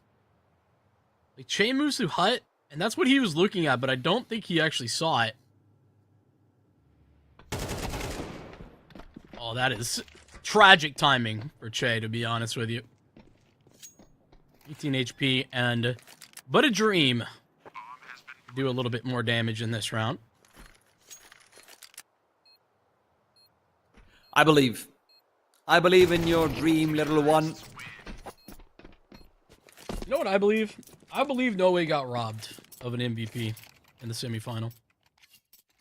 Well, Norway could try and get the MVP of the event. So far, that would be Decenti should Imperial win. Top rated across the entire field. A 131 rating across all the maps he's played. Imperial do have the advantage of having to play less maps, of course, due to the higher seed invite. But it turns out the competition for MVP heats up more when you look out towards Sharks. Doc and Koala have been neck to neck 1.24 and 1.23 per player. Interestingly enough, so this finals will be what decides who is going to take the lead. Yeah, that's a duo that is so fun to watch. Doc is the more aggressive of the duo, right? And honestly, he isn't even like the first guy in, but he's so effective at bringing back what feels like lost scenarios. Sort of toward a site take, for example. And Koala can be so effective more on the extremity. Saw him there in the last round.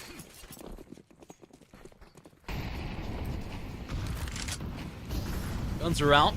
Tries got a knock. That's a big talking point coming into this. Oh, Brother. Ian gets so caught. I don't know how he takes so much damage. He must have eaten a nade there too. You'd hope so. I mean, that CT Molly's so bad. I think he team mollied actually himself, and you take extra damage to that as well.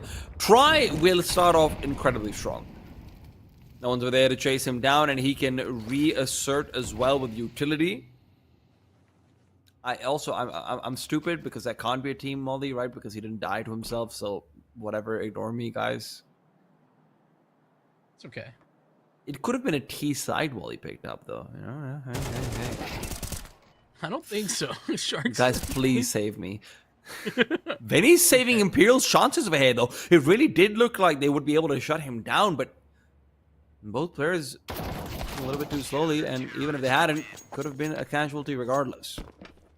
Well, I mean, back to the Descenti conversation though for a moment. We saw how difficult it was for Fluxo to contend with Descenti and all of the little tricks that he had to find wins right at door.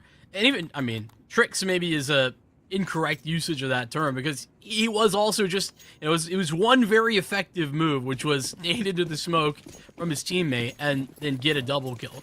That happened so very often on the CT side. Not how it goes down this time, but it is a double kill for Descenti in first gun round. Well, Descenti wants to go for a little bit more, and Koala's here on the punish continually. This was the adjustment that eventually Fluxo made as well, which was just to have two players posted up and just take the straight duel to hope that you would win it out, and Koala has certainly been providing quality. I see what you did there. Trey's off for help. Vinny comes to provide. Does leave the A side significantly weaker for it. Try is playing from backstairs. Right now, it does feel like Imperial are already plotting out a path to retreat back to the lower bomb site if they need to. It's not a safe position just yet, though. Outside, Sharks start to move forward. If this is going to be when the commitment comes through, Try could make a real dent in this round. He's about to move forward, and that move is undoing. Loses out without taking a shot. Caught in transition. Sharks smokes to at least convince Imperial that a cross may have happened, but that's not the case. That respect given. These guys towards ramp have actually given that up. They gambled towards A. There's still a guy here on A. No way. One trade. And now Vinny arrives on the scene a little too late to do much of anything against what Sharks were bringing. Just too many numbers. And another round where Sharks play the slow game and they come away with it.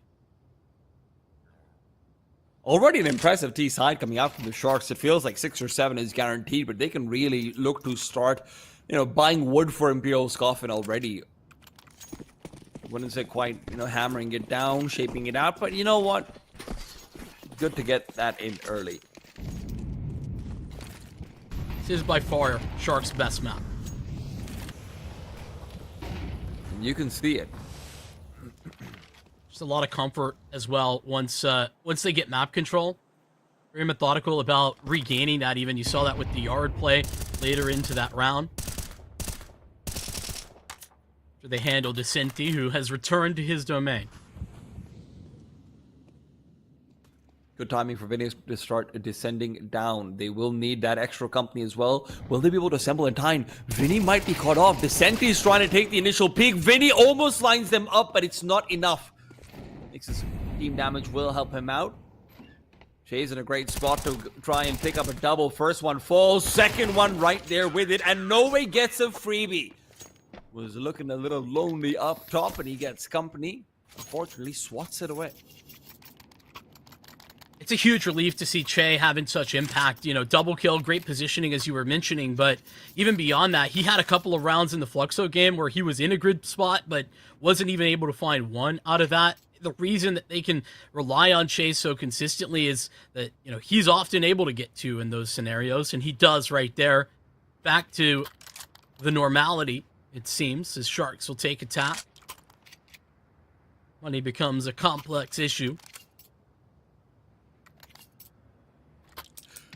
One of the nice things about teams that make nuke their home map is that there's so many customizable half by and force by strategies. So tactical timeouts being used for them, it's one of the highest rate of returns you can get on the T side. So Sharks right now, you'd really hope they come through, pull out, page number 17 in their massive notebook of strats for the map. Because they have that. Of course they do. Koshi definitely does. For sure.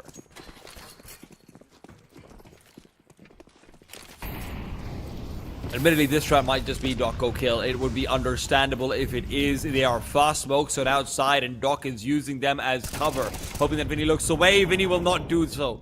There's not the drop down over here either, so there are no real chances to trade. Vinny descends in the meanwhile, but Sharks do not do the same. They're double guessing themselves while Try's taking damage elsewhere. Smoke.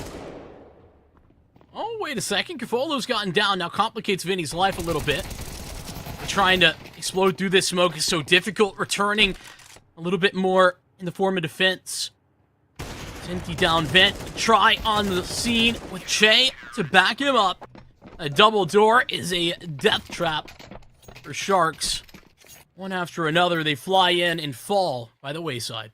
Vinny more than does his job over there. It's a very awkward position to be in. The fact that he gets a kill is great. He'd gone down lower for the information. And when he's found that first kill initially back towards Mini onto Doc, that already is making the round look so iffy for Sharks. But he gets a smoke down earlier on. He gets full info. I mean, what more can you ask from a rotation player against a half fight? He helps them keep 4 players alive, and Imperial can hopefully start building up a little bit of bank for the rest of this half. What is Nyx looking for in spawn? Inspiration. Yeah, I guess so. What am I going to do when I get an AWP in my hands? It will not be in the next round. Not unless he somehow steals it from Try.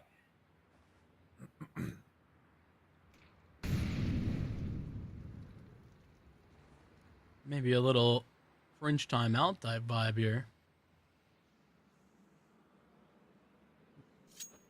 Sharks, they'll just sit and wait. I know we haven't gotten to see, the full fireworks from Try just yet, but I do think that head-to-head, something that Try has such an advantage in, is where I think Sharks should just not engage with it. And for the moment, they haven't. Don't think that's particularly intentional on their part yet, but we're about to test the waters over here. They seem terrifyingly cold. Wow, I never want to go into these waters again, and I'm a shark. That's saying something about those waters. Damn waters. Well, it might have cooled down, but a hot start. I do get it. I'm there. Sharks might not be there anymore, though. That's the problem. Like you said, they did have a hot start, but not really the follow-up. Where does that leave them? Gun round coming in. It's not all the bells and whistles either. Making a tune might be harder with a string less on a guitar, but that doesn't mean you still can't rock and roll. Unfortunately, Imperial's coming in with an orchestra. It is Che on the organs. He is buzzing them right up. Che is traded. His kill is traded. Norway's aggression will not find quite the same success. And in fact, the rest of Imperial also worse for wear. Decenti's not feeling good either. The spam bringing him low. I mean, that's, once again, Sharks targeting Decenti and his success at door. Felt like Imperial, that was a bit more of a half-baked lobby crunch. Jay getting so much space, though, at ramp. Speeds him on up. Are they going to smoke this? They only have the one. The smoke and a flashbang it is. Try will be unfazed by the flash. No, actually, fantastic flash, but it won't really keep him blind long enough. That's the problem with the long-distance flashbangs. Time's low as well, 40 seconds. Gafolo is hardly the most comfortable. Nix with the bomb is considering moving back over. Gafolo will find Vinny, and with that, the A-bomb site is liberated. Oh, but it's not... It's still complicated. Oh, Decenti can't go down. That's a lot of damage. Incoming on the flank is Che, but it's a long-term play. He's got Try up in front of him. Off angle here for Nix, but Try walks in here. It's going to be so favorable for him. He gets away with it, too. Che wins this duel. Second vent gone, and Gafolo, he's at 36 HP. First kill found. Second one low. You have to keep this in mind. Time is ticking down. Shea's the only one with a kit right now. Decenti has to be the one pushing forward, and he didn't have HP. If Gafolo had bullets, you know he thinks he would have taken that one home, but instead, Shea will recover. Imperial, a round which still turns incredibly hairy. Actually, that one initial kill Gafolo's been able to get onto Vinny just changes the outlook of the round entirely. Still, can't get it done.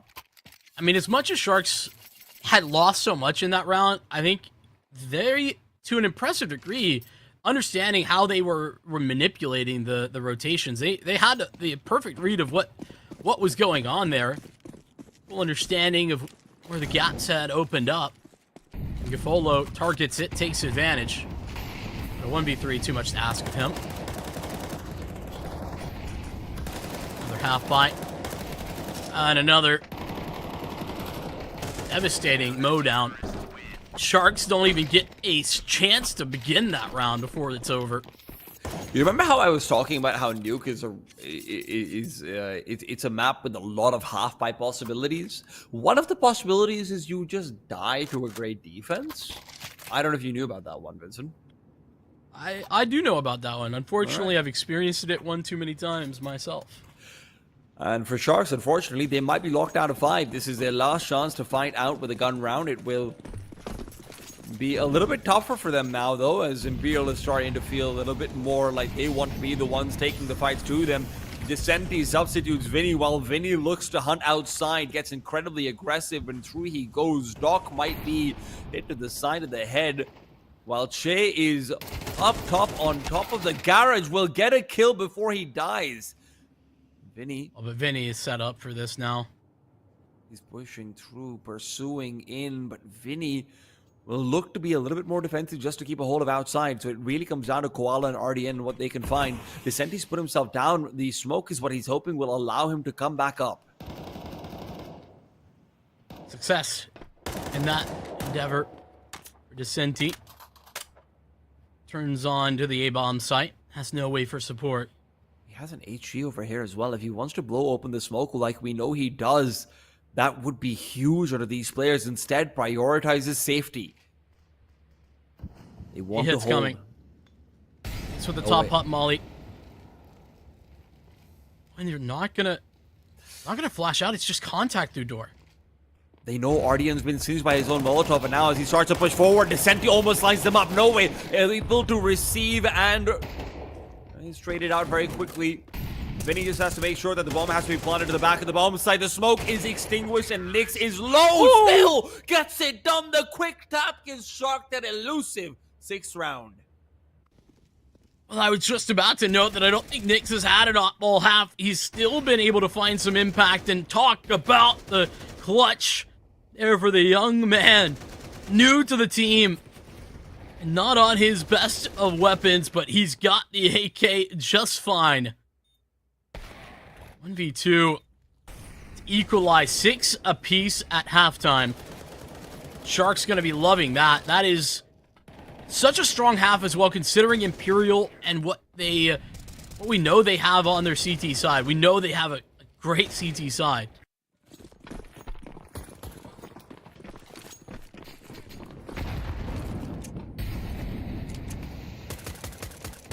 Now this pistol round, a fast drop down, but Gafolo will still be able to find one. The problem is the CTs have reinforced the B-bomb site already. The dualies from long range. Nix is a tap machine. I didn't know that was an option. Disgusting, man. Okay. Guys, you can click more than once, I promise you. Oh, you investigate. But they're all on the site already tapping onto that bomb. Looking to bait them out in return. The site, Koala, it's his, and another as well. Try.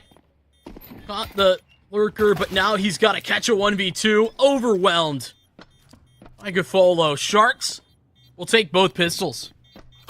Very sharp shooting, honestly, across the round outside of Koala's. Slightly fumbling a little bit, but still gets 2 kills out of it.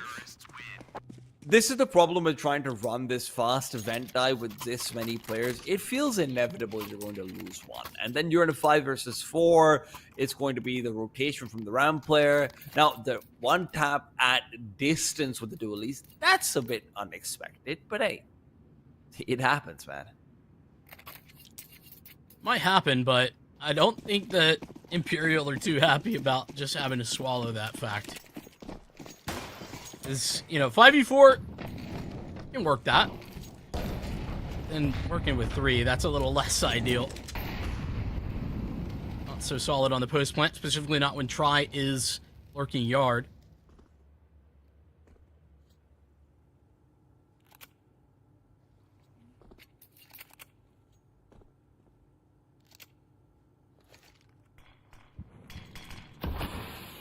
Smoke timing is very good right now. Imperial find themselves immediately cut off from ramp room.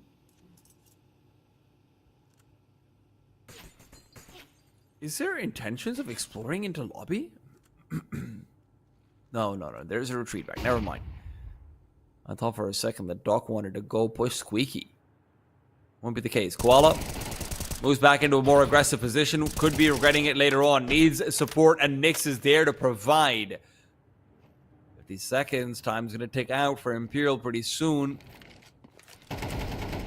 You know they want to start finding at least a couple of kills. At this point, you know this next round is going to be with a bye regardless. It's all about making sure the CT bonus isn't going to run away with things. Well, let's call it in some reinforcements. There's reinforcements arriving on scene. Already in. I'll clean up the final kill of the round, but shout out Koala, who, Doc was the talking point because he is fantastic coming into this, but Koala has been a consistent factor. Now onto the CT side. In a big win con already. Killed to go with the ramp aggression. And Sharksy 5 alive because of that, and get an AK upgrade. That's kind of disastrous versus the Force Buy. Well, the half by Hero AK, I suppose.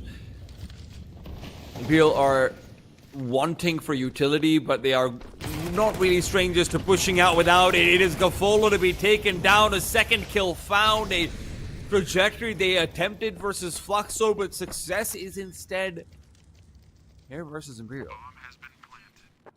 Save angle. Sharks back away slowly. You can understand why. 4 bodies onto the A bomb site is just a recipe for disaster if you attempt this retake. Instead, they'll try next round. And to be fair to Imperial, right? We talked about, them struggling with this strategy in the Fluxo game. This is the exact type of strategy that they're employing, looking for Sharks to be playing exactly how they were. Super far back. It's just one guy who's actually committed towards top hut. And it's a lot better to be able to just contact out. Fast moves. And great job. I think it was No Way who had the diligent clear as well. Like the last position he clears and he still gets the top hut player. One of those awkward deals in the map as well. Just so annoying to be able to get that quick turnaround, look up top, the verticality of it as well. Yeah, very nicely done. Sharks will still have a longer leash than perhaps would be expected as a result of their success in the previous round. They have a great buy coming into this one. No op, sure, but that's been a feature of the entire map so far. Yeah, Shay, go back. Don't want to peek into that. Drop down though. Doc's reloading. They know where he is. Vinny trying to run him down, but Doc is just too good, and he gets his second as well. They got the cross, but at what cost? Imperial down B. Guardian actually quite low. He's on 1 HP. His defense of the door might be in question, but CCT rerouting. Still just crossing the 1 minute mark, so there's time for Imperial to let this one percolate. Let them cook this one out. And that pressure. Now audio cues down B. The bomb plant even more so. Gonna pull Koala back, but Cinti's still here. Oh my goodness. Koala feels so scared of actually being able to go forward. Descenti starts to move back. He's thinking of a vent drop. RDN needs to get the close kill as well. It's Doc to trade. And Descenti all alone. They are going to be hearing him coming down. Descenti knows it as well. If he gets a move onto things, then he's going to be dying through squeaky door as well. It is just a matter of saving this AK Sharks. Another great job. Doc is only 9 and 11, but these multi-kill rounds that he's been able to provide have really superpowered a few of the round wins that they have. Shout out my boy RDN too, who, he's got the hardest job swinging into, 2 guys, but getting his one so that Doc can trade the close angle, that is undervalued if you were to go back and look at the stats on this game. That is so much more difficult for Doc if it isn't for RDN getting the player towards decon instead of the one close.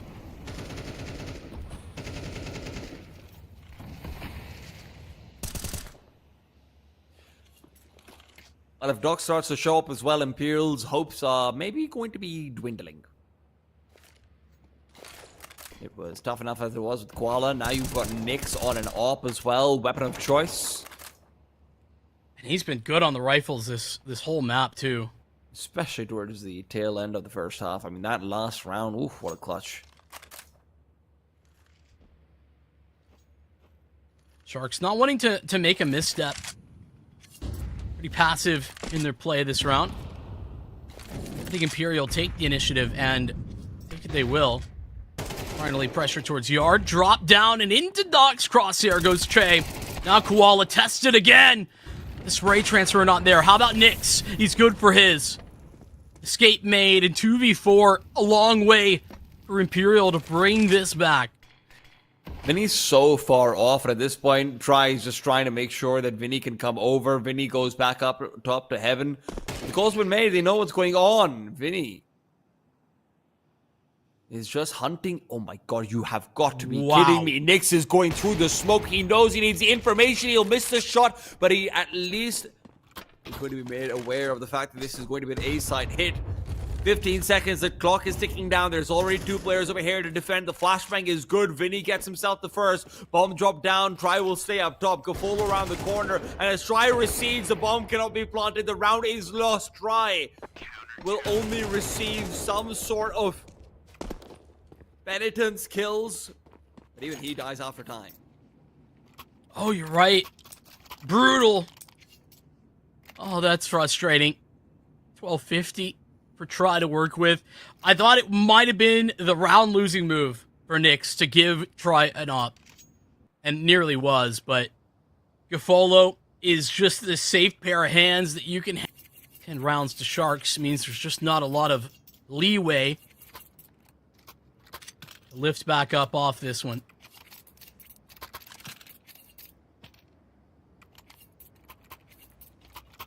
I mean, I'll be honest, I thought that going into this grand finals, Imperial was going to walk over Sharks' hopes and dreams. I thought Nuke was going to be another Descenti show. No way is going to continue on his form from the semifinals. Sharks have not just proven me wrong, they're doing it in style so far. I mean, gotta respect the fact that, you know, Sharks won Nuke in their series in the Dallas qualifier against this Imperial team not all that long ago. Fox and Imperial too. That is true. But I saw that game. And so did you. Next question. The question for Imperial is simple. It's been static. How the hell do we stop everything that's being done to us? Vinny, a nice trade onto Doc will certainly help, but Nyx's op is still in play. Gafolo rectifies a quick miss, and while they're playing with their food back in vents, it might be Imperial who have in this quick half bite found a bot forward. RDN just moves in. Descenti never had a chance. They did lose that op. Is there money? There's not money. Purchase up a new one. It's an expensive round, don't get me wrong, but it's also 11 now there for Sharks. This is true. Imperial. I mean, They've got the ops. They did. Where did they find the money? Actually, for real, where did they find the money? No Kevlar. Oh, they didn't. Yeah. Last cannon.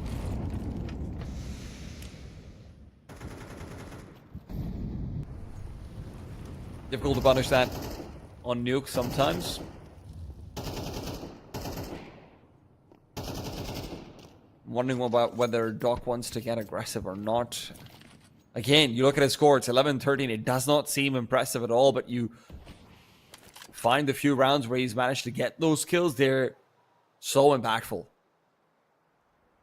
Lower bomb site will have a visitor coming in. Shay is trying to take a look around his old home. Might be turned away by the current owners, though. Volo sitting and waiting near decon stairs, but Shay will start to move back. It's the upper bomb side that's still a target. I think Nyx is thinking about moving back up into heaven. This could be perfect. Vinny, crunch in. That move for Nyx made. Koala joins him. Second Vit Molly, though, is perfect, and Vinny enables it. Oh, Gafolo up the vent and into the back line. 3-on-3 still as Nyx maintains visual. Onto this move out the door. Shay, he's gonna be the difference maker. That's exactly what they were waiting for. RDN needs this fight and he cannot win it.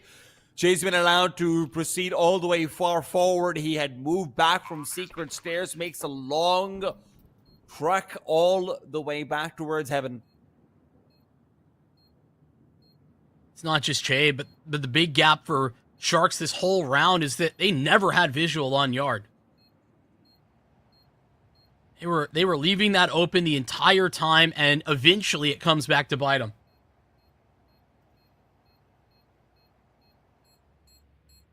Sharks will not be able to find map point. In fact, they are not even going to be able to find a buy in the next round with the way things are going. And look, as much as I have been praising Doc, one thing I will say is it doesn't feel like Sharks have a tangible threat to outside aggression just quite yet. I think that's meant to be a combination of Doc and Nyx, but as we've been talking about, hard to have confidence yard. That is where I think you really would like to have some armor.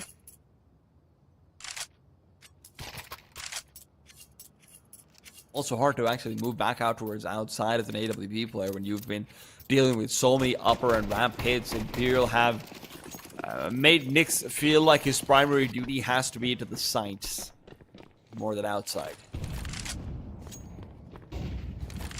Sharks are all in for this round. They put the chips in the middle.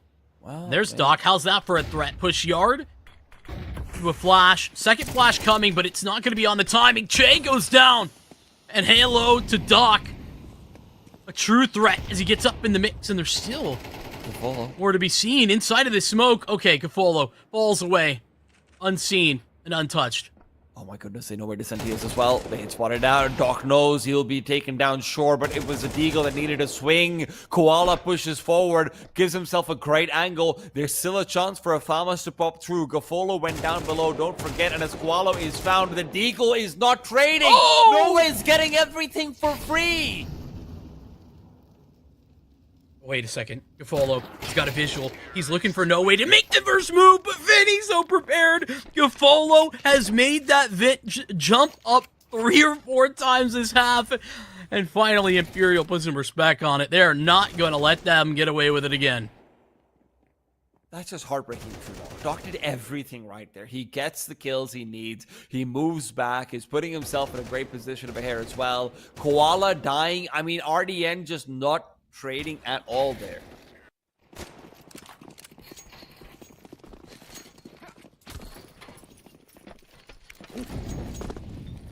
Just a huge oversight, and an oversight that could cost Sharks massively. It's not just about that round, D-time, it's about this round, coming round.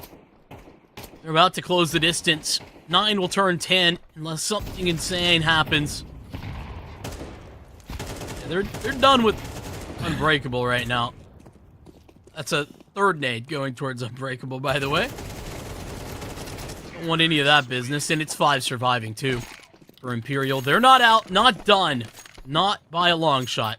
The benefit of having players like the ones in the roster of Imperial is that they are not going to go missing for an entire game. They're not going to go missing for an entire tournament. And for Che, who has had a quieter event, 17 and 12 now. Can't say he's necessarily been the largest supplier of kerosene to the jet of Imperial, but right now he's making up for it. If he can hard carry them through the grand finals, that'd be a big one. I mean, key clutches, right? Ooh, Nyx back onto the AWP. We're talking about this time and time again. Trying it on the fadeaway. It's another miss. That one ambitious to begin with. Long range spray, long drawn spray as well. Doc will be taken down. Sharks are out of utility. Sharks will have to make a move. It's only their feet and their hands to rely on Vinny. Trying to play containment, but with Koala falling, Vinny might realize there's not really more than a 1v1 over here and just fight it out there and then. The problem is Nyx and the AWP has put himself in a great position. If you want to try and find the bomb, this would be it, but no way will not commit.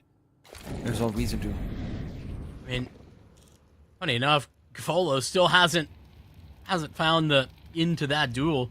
Still dance back and forth to beat of the drum over here on B. Imperial slowing down so massively. RDN has quietly moved into a great position. Nyx as well. If Descenti looks to test him, test he will. RDN off the back of that. The bomb to be denied. The bomb to be denied. 25 seconds and Hurd on the drop is try. Vinny, his position last known to be down lower. Fully aware of Sharks, and with time, the biggest factor, Gafolo may fall, but the round will be Sharks. Vinny, 12. I mean, Vinny's unwillingness to take that duel down towards lower really comes back to bite them. Sharks is given time and space to be able to make a play at their own pace, and you see exactly what RDN is doing in that position. Again, he's 11 and 18, but this one round, these 2 kills, that is more than worth its weight in gold.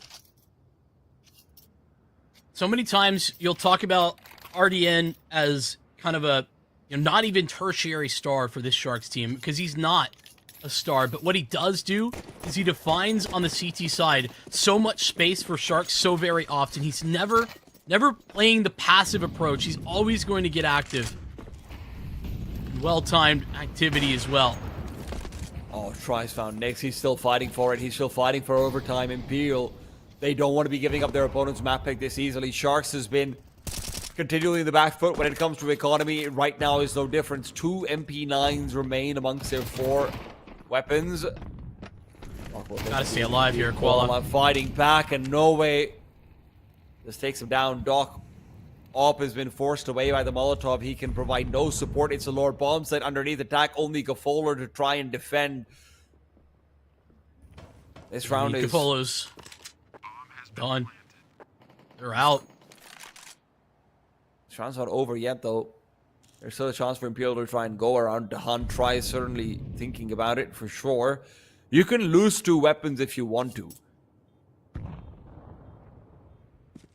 The only thing you really can't afford to lose is tries up.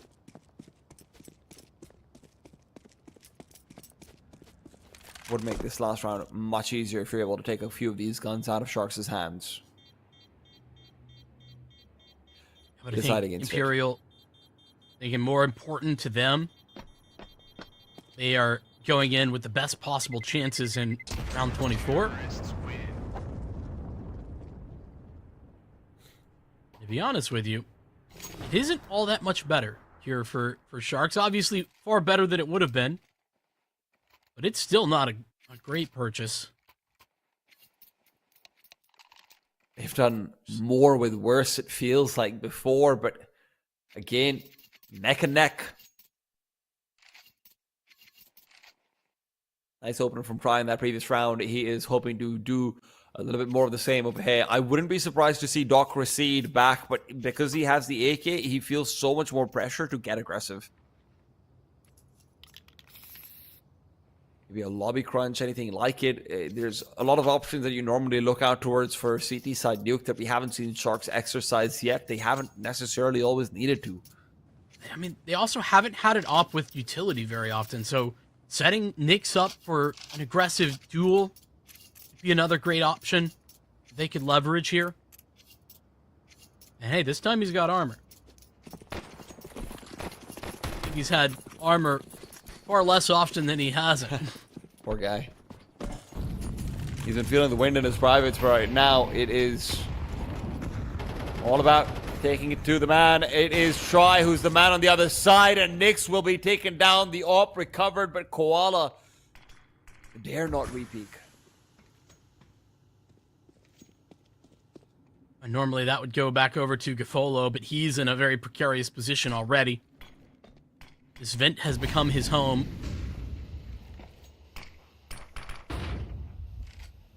Imperial, they have all of the pieces. Now they just need to maneuver them across this chessboard that's Nuke. Guardian's thinking about getting aggressive again. At some point, Sharks, they get desperate. Maybe not with 4, though. And Imperial, if you get 1 more kill, it's the waiting game, and they know it as well. But that they go into A. It's hard. Going into A here, Sharks have everybody on site here. Doc's position is fantastic as well with the AK. He's not going to be caught out either. It's an incendiary to segment, no way off, but he's still good for the first. You'll second as well. And with Doc falling, overtime is guaranteed. Koala, who'd saved the op from earlier on, is just another body waiting to fall. Imperial bring it right back up to 12 and 12. I mean, Try is absolutely stunning when it comes to these big moments. We were talking about how that duel was something we wanted to see, and more often than not, we were denied that. But 2 times, to send them into overtime, to recover from 10 to 12, it's Try providing the advantage against Nyx directly. He does it again here. 3 players alive on the A bomb site, not enough for Sharks. Shout out, helping hand for Imperial. CT Molly, so trash. Actually so garbage. Double op for Sharks, though.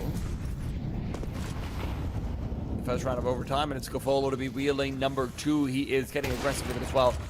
will be able to find that first shot. Bomb spotted as well, but it wouldn't have mattered. They knew what's coming their way. It's a 2-for-1 trade, and the op or not, it's just not going to be enough. Jay is That's low crucial, himself. though. Not finding Vinny. He's the yard player.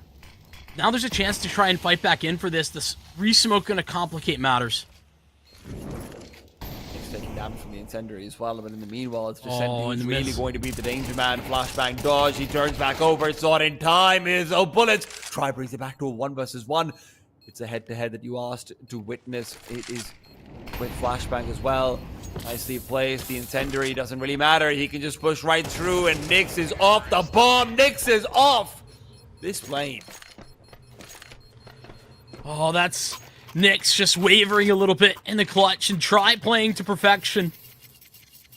Imperial taking the lead, back in business as they head into overtime. I was such a big fan of that secondary op. I think Gafolo is really strong in more of those up close, like, range situations. Like, combat opping is a bit of a specialty of his at times. And it's something that Sharks have yet to throw at Imperial. They've never had the economy for it. A big surprise, but one dealt with by Imperial so nicely. Oh, despite being low, they have 2 players inside mini. Doc hasn't even made the call necessarily. There's been too much utility. They've got no idea. And now as there's a quick ascent from RDN, the site is lost, and the Sharks, before they call a timeout after this round, you have to concede this. There's no money really either if you don't concede.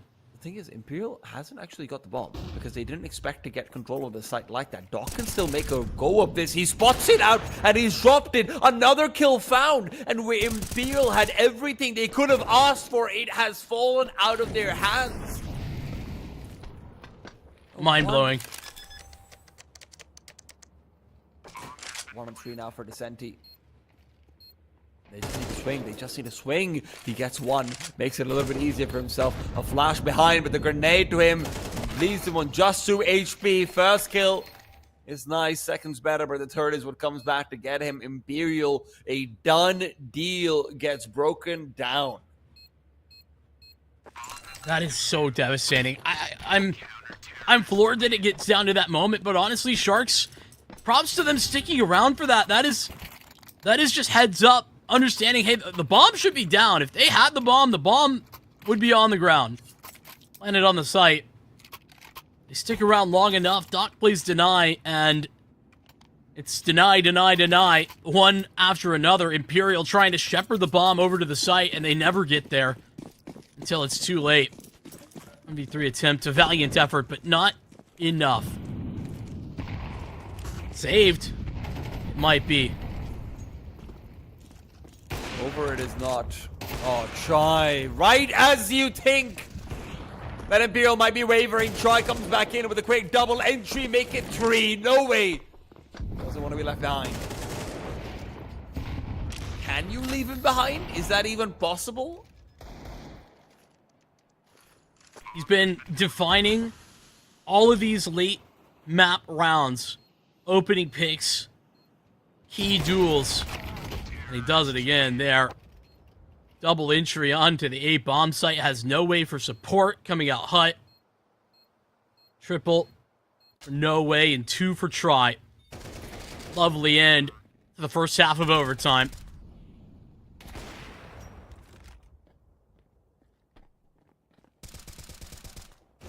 I mean, I still can't believe that they lost out that round, though, to be fair. Could have been 15 and 12 right now. Imperial, however, will still be able to pick themselves up, dust themselves off.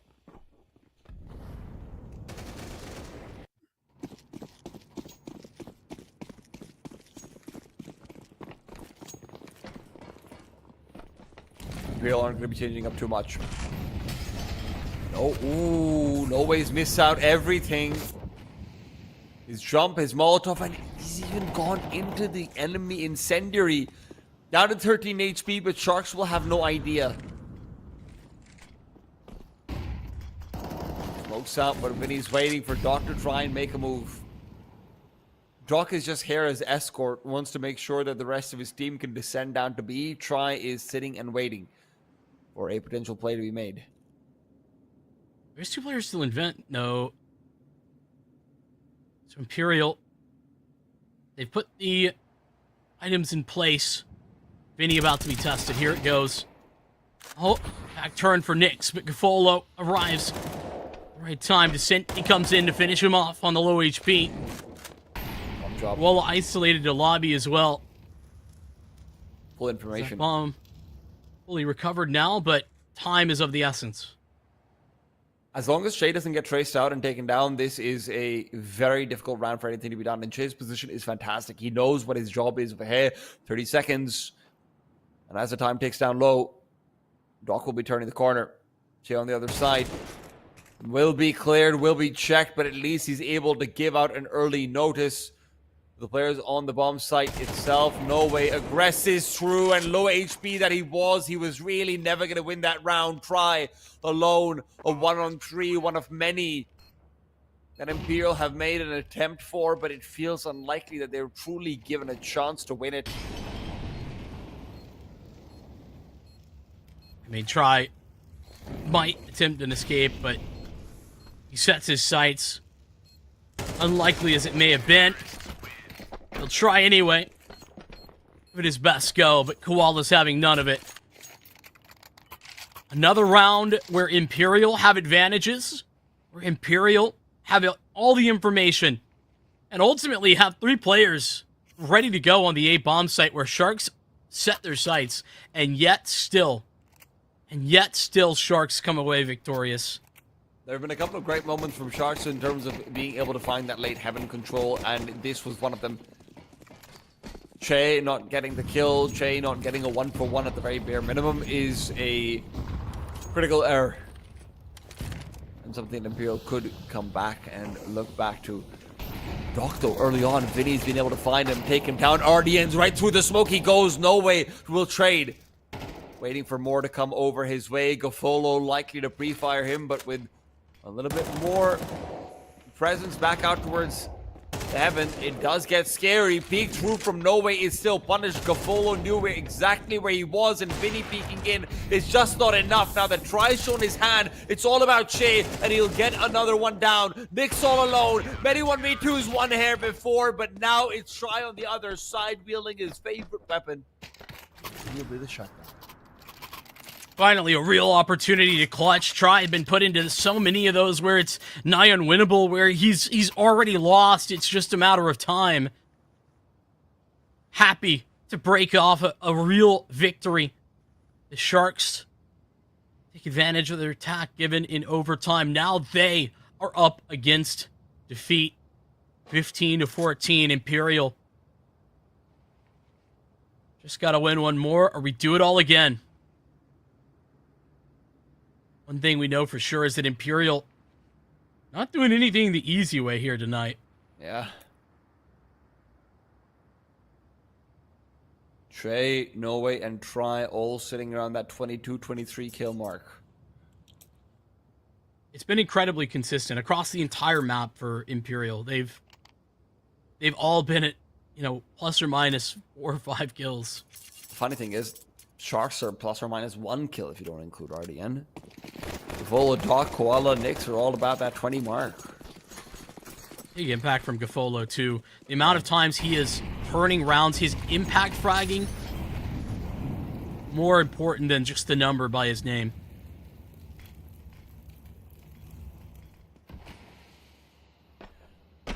But that number will be forgotten if the one up top does not change. They're going for this A play. I'm almost certain this has got to go A because they don't have the op. They're prepped to go forward. Santi finds himself the first one, can't get the second. No Way, however, up top from Hut is able to do so much. It's a late commitment from Try that is necessary. He's still at the back of the bomb site. Nyx has no idea. Worried about a heaven play, but Try is right here next to him. They're playing neighbors, but as Molotov is pulled through, Nyx will be taken down. Koala all alone. A 1v3 turn to 2. The bomb in the middle of the site.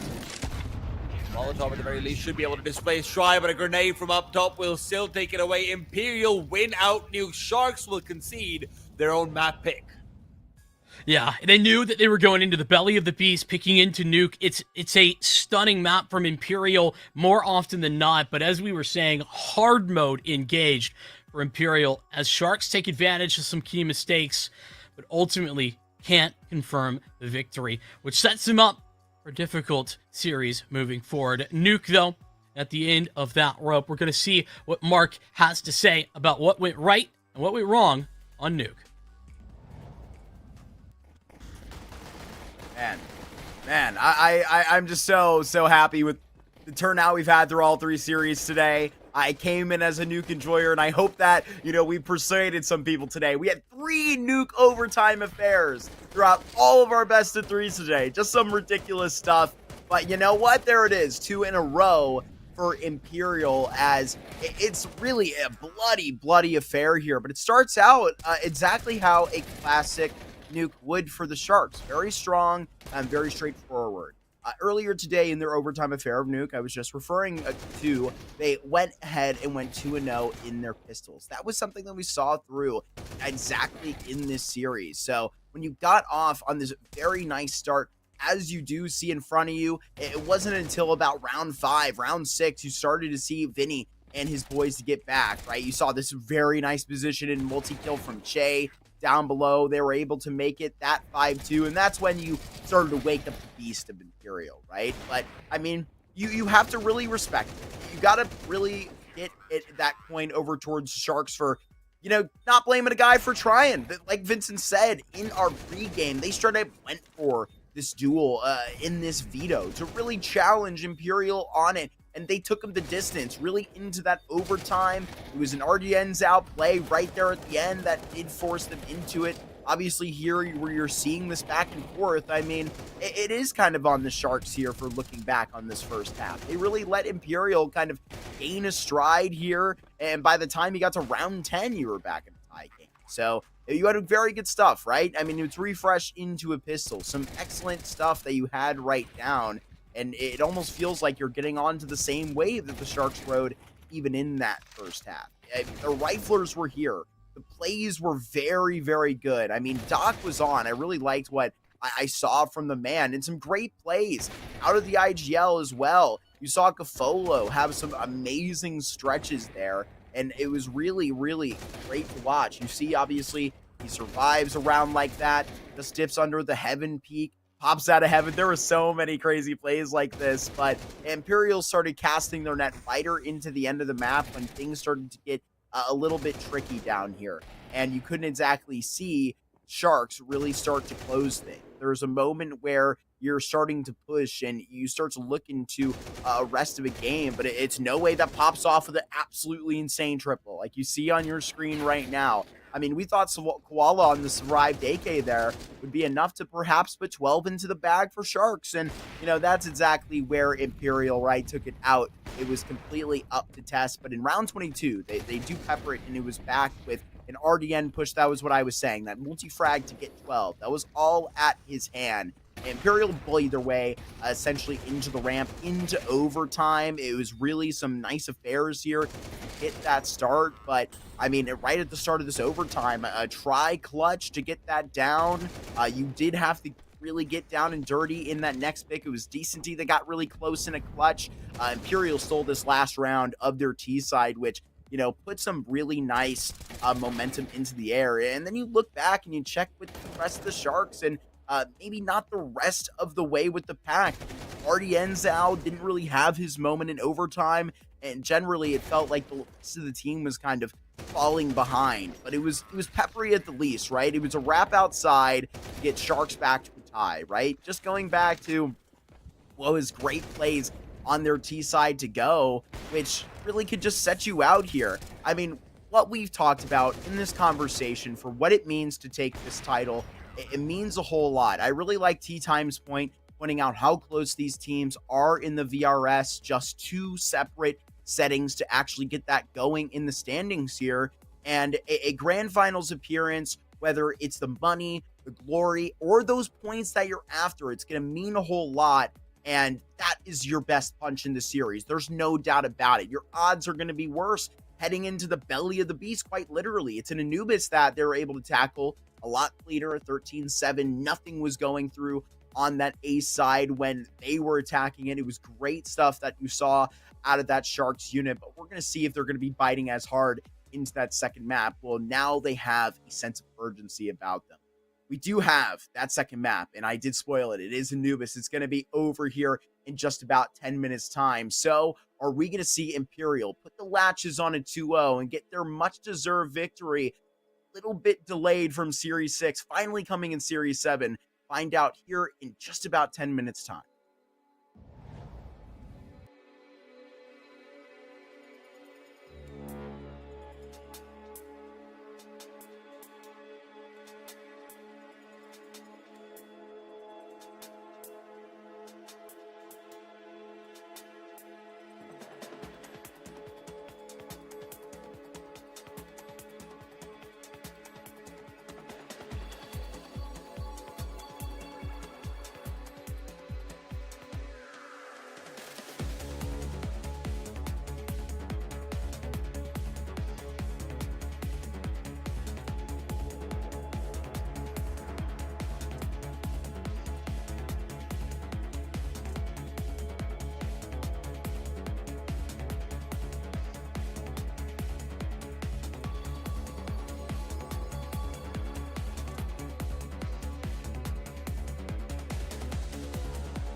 3 overtimes of Nuke, but it was a clean affair that you had after our first semifinal concluded. It was that Anubis at 13-7. I think we're up to other plans here. Imperial with one more dock on their itinerary, Vincent, before they come champions.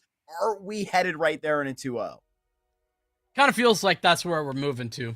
As much as I have been a Sharks defender throughout this opening map and in the pre-show here, I think that Nuke is where they needed to do their best work, and I think that they did a lot of good work, but it wasn't quite their best. And unfortunately for them, missing that opportunity, I think will spell their destruction. It does feel like Anubis is just a tall order for them, right? Because you look out towards even the places where Doc and company are able to find success on outside. It feels like the aggression from the CTs only comes when they're really at the ropes. And Anubis is going to be defined by CT side aggression. I'm not going to be confident about their performances over here. But at the same time, listen, Koala had some big moments. Doc did manage to start to get his aim going. Nyx as well, honestly, on the rifle, looked very slick. So maybe, but probably not. I think that they had a very impressive performance versus Audic today. I think Imperial, through the calling of Vinny, through poetic justice of, I mean, even standing tall, not letting that nuke go fully out of hand, getting that thing into overtime at the end of the day, tea time, is where a lot of that experience we were speaking about in our original pregame from our first semifinal to go shows through, and where you can maybe just send this forward in convincing fashion against the Sharks here in 2-0 and finally get this CCT title and the points alongside it to get that convincing fashion in South America. If I might indulge for just a moment. Please do. I would like to maybe make a case here for Sharks, because here's the thing. They start on the T side. We know that it's a big deal. We know how important that can be. Additionally, I think Gafolo's strengths as a caller, we saw it on Nuke on the T side. They ran out of ideas towards the end, but is being able to default and catch aggression and then reroute, find a good position from there. I think that's a place that Sharks can do this as Anubis. Well, that's the position that they're in. And the greatest position to be in is where the expectations are the highest. This is the grand final. So if you're going to step up to it, if you're going to call this thing up, Gafolo, it's going to have to be right now. Fellas, take this thing away. Sharks at this point are left with one option to fight back on a map that they have not been preferring. They might be experimenting with it. They might be practicing with it. But at the end of the day, Imperial is a very, very tall order. Sharks going to be able to start off on the T side. Like you mentioned, it is a site that is their destination. Love these A-side plays. It's not a ton of utility. They have run like a 3 Molotov execute here on the pistol round before. It's just the basics, but it's enough to get them access. Granted, as they slide the key card, now they're going to have to hold off the door. They might just slam it right in the faces of Imperial. Koala starts off with a beautiful double entry. The grenades hardly making things easier. Norway at least fights back, but it's a very delayed fight. These players are just going to be falling like flies. Norway and Vicenti will be fighting back, and they are getting some money, if nothing else. But the time isn't in their favor. It is time to run off right to high heavens and beyond. Little hands-off keyboard win for Nyx. No need to fight. As the time, his additional teammate will be the victor in this one. I mean, this is the definition of a forward defense, right?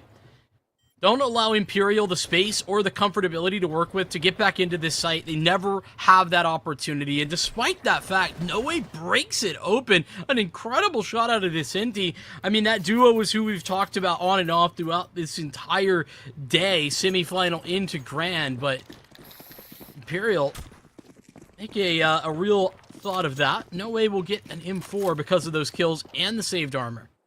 So the source bite, a little bit more active, a little bit more threatening.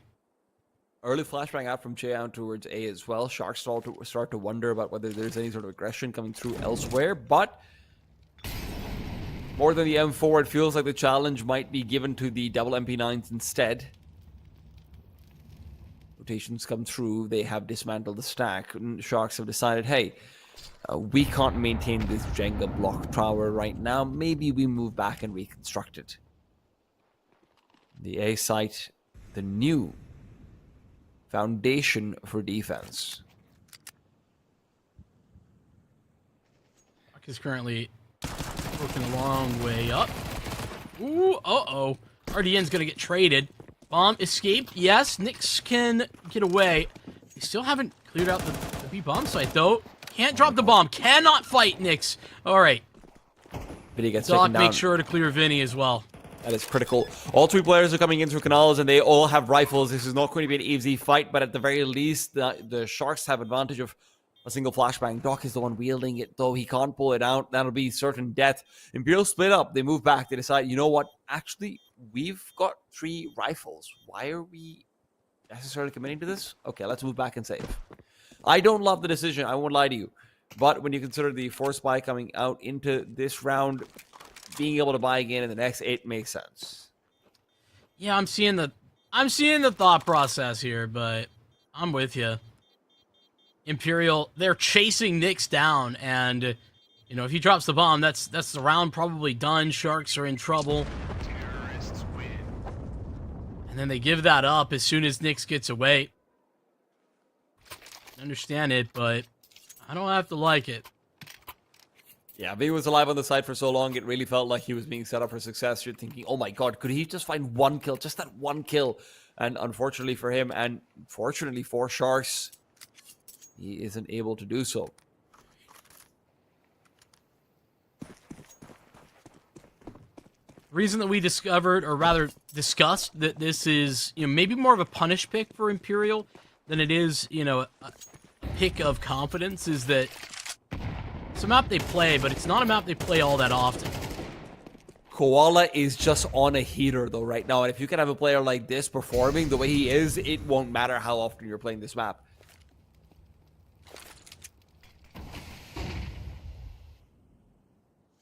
Might be time that Imperial start to think, man, we really could have just tried to commit in the previous round, especially considering the fact that they haven't bought into this one. I thought they'd be looking to purchase around these weapons. That would have made a bit more sense to me. But yeah, instead of going for the 3v3 even weaponed retake attempt, they will go for the effectively 3 versus 5. Yeah, Man. seems like a bit more of a questionable decision than I would like to. The math might not be mathin', but RDN could end up giving up this AK in his quest to hunt down a few of these CTs. Nice attempt, but it will be a gun now recovered from Imperial. Will Sharks try to hunt it? I don't really think they should. They might give it a go, though. That duel that we just saw, RDN on the extremity, he's going to be an important piece if Sharks want to succeed. He was a bit of a missing one on Nuke, and I think a lot of their, especially CT side success, but T side as well, is reliant on RDN getting main control, being a threat over in main, making life difficult on the T side especially, so that Imperial can't have that CT aggression that you were talking about is the biggest deal, the most important factor on a map like Anubis. Mm-hmm. He was the defining factor for wins and losses in the last 2 games for Sharks on Anubis.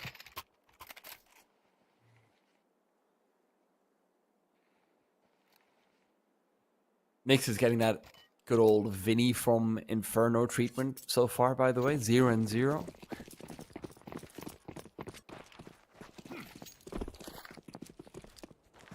Doc and Koala neck to neck as they have been all tournament long.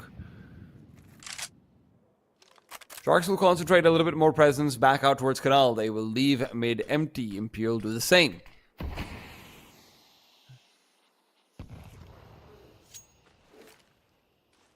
Here's the start of we're going to see very often. And what I think, again, defining Shark success, right? How effective is their default? Let's try, elevate it, and Che through the smoke. RDN trying to chase after that loss, and he's only found death. very surprising swings coming out over there without really any supporting utility at all. And Gafolo doesn't feel comfortable exploring into middle, even though he's seen 2 players back out towards A either. In a 3 versus 5, they decide to save, and Gafolo's the one to really put himself at risk in his attempt to move back.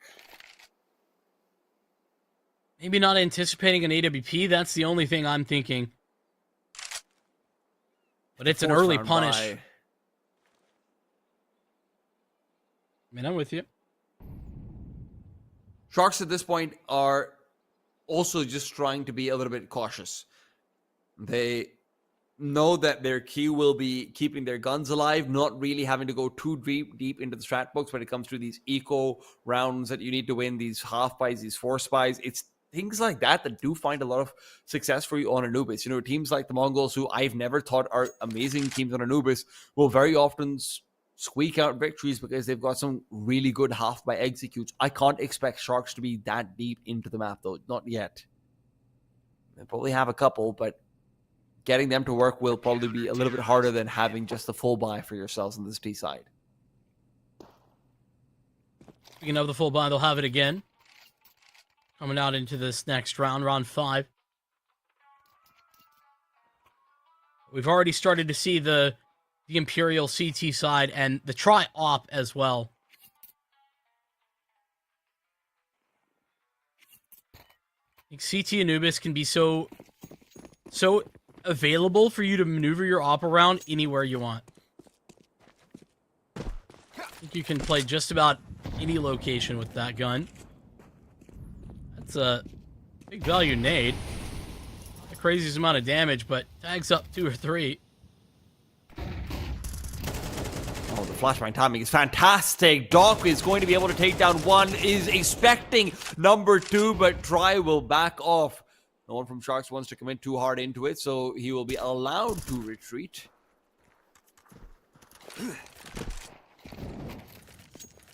The smoke re-incendiary, they retake aim in. With 1 minute and 15 left, Sharks can still execute in whenever they want to.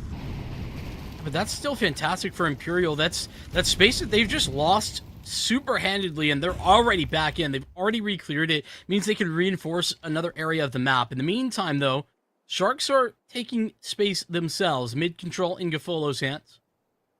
It's going to end up being T side of it. It is going to be a B-sided finish, though, at this point. Gafolo is also just waiting for his teammates to be in position to start making that commitment. They've cleared out Dark already. The defense comes down to Try in Vinny's hands. A grenade that doesn't go quite as deep as they'd like to, and Vinny's revealed position. The only advantage the CTs have over here is the time and the rotations, both of which have started to work in their favor. Great damage from the HEs, but Doc's doing more than just that through the smoke as well. Vinny taken down after only finding 1. Imperial will again have to save. And Imperial were there. They had arrived. 3-man on the site. Try. Cordoned off. Denied visual. As his op rotates into Temple. They press forward a little bit. Doc gonna pay the hefty price with his life. Try on 9 HP. Not a fight he wants to take a second time. All 3 will escape. And that's a round where Imperial do, I would say, all the right moves and lose the round, thanks to Shark's execution.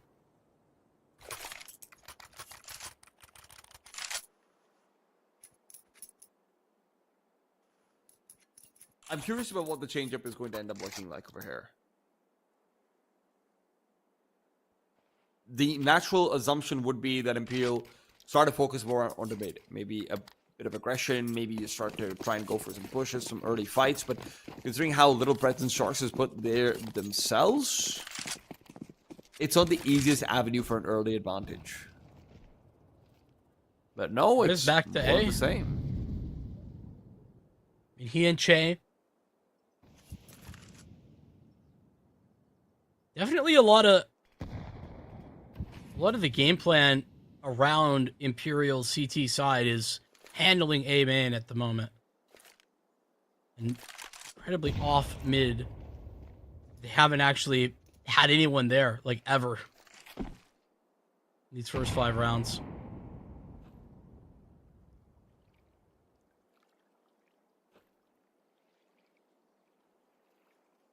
No one is moving. Sharks and Imperial are both just waiting for the other team to be the one to walk into a trap. But at the end of the day, Doc is the one pushed away by Incendiary. Noah's trying to set himself up, but it's really just the immediate punish from Doc. Noah's got no assistance there. Not a single flashbang, not a double swing. He's really nothing. And Sharks start to rotate back to the A side. Maybe this is the wrong move, though. Imperial still have Try and Che here, but mid is a real avenue of attack. They've got full mid control. There's nobody in the way, and Che's got to respect that. So Try is on an island. But that might be an island that they're okay with. It's without a flashbang. RDN is throwing the flashes for sight, not for main. Fortunately, it's a trade, and fortunately, it's all gone right. With 13 seconds remaining, Sharks get the site, and they get the round. The commonality that I've seen on Sharks Anubis thus far is that they do like to wait a very long time. They let that clock tick low. Rarely punished as of yet, but keep an eye out. That's incredibly awkward pathing coming out from Imperial on that A-bomb site, while the Sharks will continue to hunt. Descenti puts him down. Sharks' money isn't the best in the world, so I wouldn't be surprised to see them just try and save these 2 weapons. But Imperial, I mean, you see... Oh, Guardian gets one more, and it's a second. This is disaster, the worst possible place to be. Imperial... on their 2-man A-side setup, Try gets the initial kill and exposes himself to camera because he's relying on his teammate to try and make up for that. Che then moves back to heaven after he knows that Try has died, and he has to deal with multiple angles, but he's not actually hidden away from one of them or the other. He's completely exposed to a wide swing either side. So Imperial just put themselves in losing positions twice over. I think a breakdown in communication, just based on that, I think Try understanding or thinking that he's got some coverage when he doesn't. Because you're right, he hits the one shot that he needs to. And there's other right moves there too. Imperial split up, but they could turtle. They could play a more committed A main play instead. That's often the reaction to losing mid. Is to fighting for main and then just staying there until you can buy time. Either you're dead or you get the rotate. Take some half measures, and Sharks take advantage of those mistakes. 1-5, it is getting a little bit disastrous here. Well, let's hold on. Pump the brakes. It's T-side on Anubis. I do think that, Sharks have been showing a good look, but they're not unbeatable. Imperial tack timeout into this round. What's the reaction? And it's immediate, right? Mid control. Now they're testing. They're trying to work out how Sharks are working towards mid. And it's a mid tank that they have yet to see. And only now are they actually being forced off by this utility that Sharks are throwing. Try needs to have his scope out. Utility might not be enough to stop the onslaught of flares that's coming over. He turns around. He's turned around. It's 58 on the clock. He thinks it's too early for the mid-commitment to come through. Tries a dead man.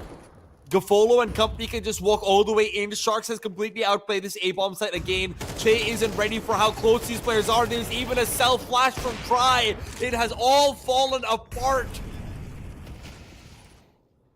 Again, a mistake from Try, and Imperial leaves Sharks with advantages that they just do not throw away. I mean, that is just a huge mistake from Try when he's, number one, timing, fair enough, but then he's sprinting away. It gives Sharks so much confidence to just walk straight in, fill in the gaps that Try has just left, and it sets Che up for failure. Same true for the rotator from Boats. It's over before it even begins. Imperial are devastated. That Imperial calls after the timeout is we're going to try and get some mid control because we're getting zero information there. And it's not their fault. They don't know that Sharks has been playing this passively early on either because both teams have been effectively doing that. But when Try doesn't get anything in mid, he doesn't go back to set up for something else back in A. If he's thinking that 58 seconds is too soon for the A commitment, then he shouldn't be jiggling with an incendiary. If he thinks they could be there, well, then he should be wary of that as well. It's really a breakdown in defenses on such a granular level for Imperial right now. I don't know what they need to recover. Sharks are, yes, T side of Anubis and everything, but Sharks are running away with this map.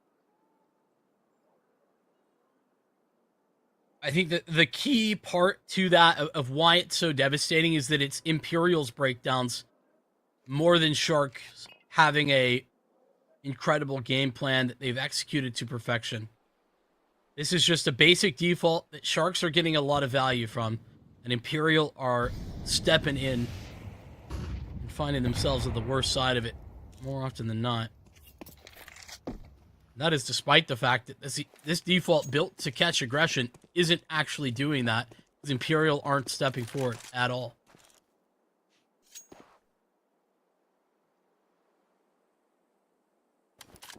Sharks can go anywhere they want to right now, basically. It will end up being the B-bomb site, but the push will be intercepted. The first kill found, and Vinny's got a Molotov behind him, so round is over. I mean, this is a fundamentals error for Imperial. They are not playing CT Anubis to win. I mean, to be fair, this is a half buy, right? Like, I'll give them the benefit of the doubt over there, but unfortunately, you don't have that many rounds left. And this is the grand finals at this point. This is where you are expecting the most inspired performance. And I hate to be the one to say it, but I just feel like going back to that veto process again and asking, don't you want Inferno, though? I do think that's fair. I guess, good news. Had that chance. How about Mirage? It's not that much different. There's still a world where Imperial brings us back over here. You can make this an 8-4. You have got the money, but it has to be here and now. It's not that Imperial are down 7-1. It's that they are losing in such a way that they are losing on the basics. They're not losing on the execution. They're not losing by Sharks outplaying them, outmaneuvering them. Look at that last round. Sharks sit and wait a whole minute. They get some mid control. They pressure main a little bit over at A. And then they just reroute for a 2-2 split. And Imperial push E-box. And this is where, look, Sharks, to give them a lot of credit. I don't want to take it away from them. Sharks haven't needed to do this. They definitely have more, and you can see that evidence by the fact that Nyx is still on 0 deaths, 8 round in, and he's on 2 kills. So it's not like he's tearing everything up. He's just not having to see people. Exactly. So here's the round where we're looking for that Imperial adjustment. It's how they adjust, what they look for. Ooh, targeted double nade. Where Che would be throwing the nade for T stairs. Doc's so much closer this time. So much faster. Flashbang through. Doc's found. This is exactly what they were hoping for, but Ardian still trades it. Even so, Try in middle will be able to get a sight line back out towards Canals. If there is no information found over here, it might be time to call for the rotate. The Senti's already here on A behind the smoke that was deployed earlier on, but the execute is now being planned by the Sharks. Great reaction for Try, but it is what they do off that information, and Descenti is, okay, favored. He's walked away from that, still aggressive in main, cannot get executed on, cannot go down without a win here. Were used early on. They might just push through this one. Indeed, they do. Descenti's gone, and with that, the site with it. Imperial didn't have anyone over here to try and substitute and replace him. They have to move back to save. It's 4 versus 3 with more Molotovs out. Try has nowhere to go. That smoke will still have another 10 seconds or so on it, but the quick pop open will give them at least the equalizer. They're fighting for the retake. They know they need to. 3 versus 3, and RDN's going to be the man unnoticed. He does get cleared, but No Way does so sloppily. Can't get the kill, and RDN is just playing with them right now. 4 kills and hunting for the ace. Realizes it. Try even cops a bullet on his attempted retreat, and now as he refaces, he will lose his all. How about that? Sharks. Phenomenal from RDN to find a trade in the smoke. Che is getting away with it. He should have gotten away with it. And RDN catches him on retreat. That's phenomenal. Imperial with some good reactions. You can see that they are adjusting, but it's too slow. Not quick enough to move back towards A so long as Descenti alone. And that disadvantage. A 4v4 for the CTs isn't a favorable position.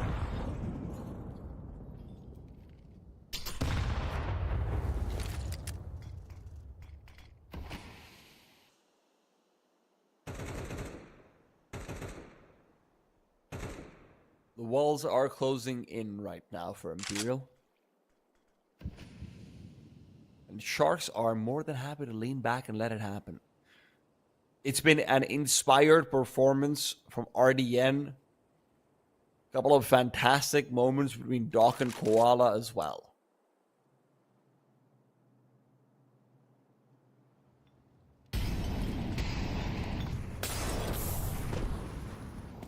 It's a spree of Molotovs to force back anyone from Imperial who was thinking about pushing through, but the push instead comes out from B. The MP9, op shot miss, AK replaced, and suddenly that 8-4 half that seemed like it was no longer a possibility might still be up for conversation. Retaking the A side in a 5-on-3. Certainly possible even without the kit. It's what they need to do. Well, it might just be enough to bait them in. That's actually tragic for Try.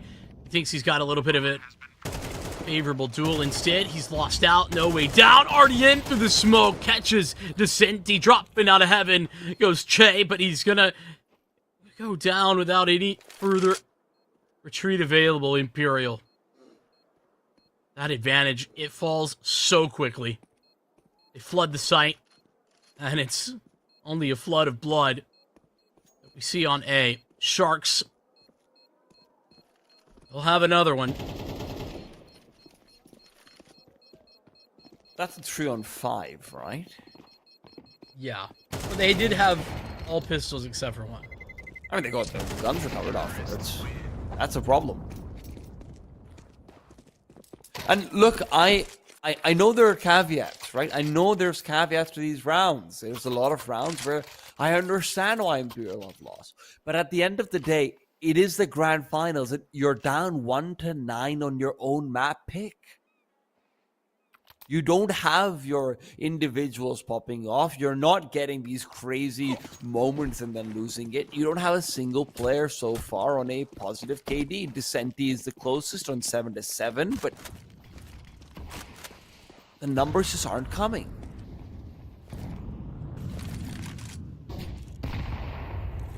It's devastating. And here, even if Imperial recover, the question is it too late? Honestly, if they get 3, no. But still, the conversation to be had. Again, adjustments made here for Imperial. Full take towards Canal. Che in the mix as well. Will cross over unseen from Ruggs, if I'm not mistaken. Nice clear out, Right towards Descenti. mid. Perfect timing for him to be able to find Gafol over there as well. And with that, he can continue aggressing through or recede back to A. The latter is likely not going to be needed with what Trey's still been up to. But is there re-aggression in mid from Sharks being planned? They want to clear out Descenti. They're worried about him still being here, but they're going to do it without a flashbang or the shadows spotted. Descenti does so much here. Even brings Koala down to effectively 1 HP. RDN will have his own gun barrel showing, and with all the markers given up, it is going to be finally a 1 round for Imperial, up to 2 overall.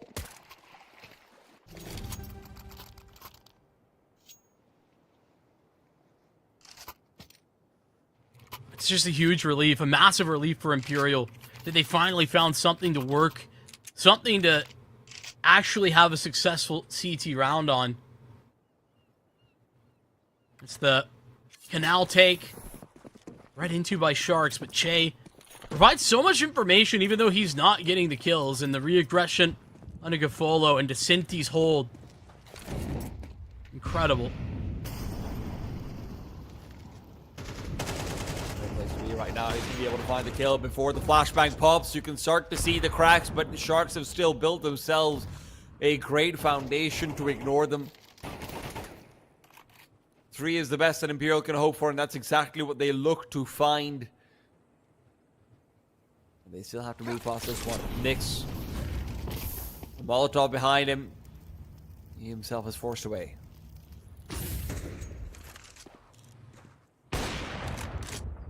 Well, he's got the one. Confirmation on where the next man is located. No way, though. Slides into position. Full minute left. But they're slowly closing the gaps here, Imperial. Che up through A.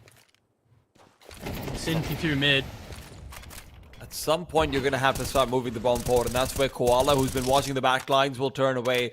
Now with positions revealed, it becomes a bit more difficult. Nyx continuing to be the one taking damage to utility. A smoke to stop any sort of forward-facing moves from Koala. It is Noe instead who's actually moving right back to the smoke at the mouth of his enemies to find a little bit more. Nyx spots out a leg. Will it be enough? Vinny's got no reason to move. The Molotov doesn't force him away. They want to try and clear him out, but Vinny's going to have someone to trade him. At least that's what he thinks. Descenti and Noe both nearby. Flash is avoided. What a shot from Descenti. Vinny even gets 1 before he gets taken down, and Imperial will get 3.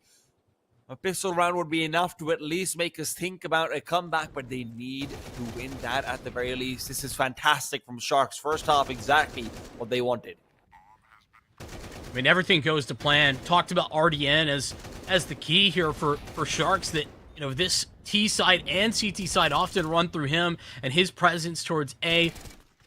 He was playing an incredible game over the course of this one.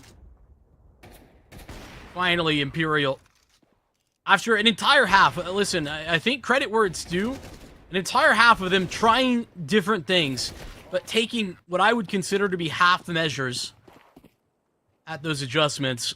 They find something that works, and once they do, it's a floodgate that opens up. But 3 rounds, as you had highlighted, is that enough? Pistol's certainly part of that, you would think.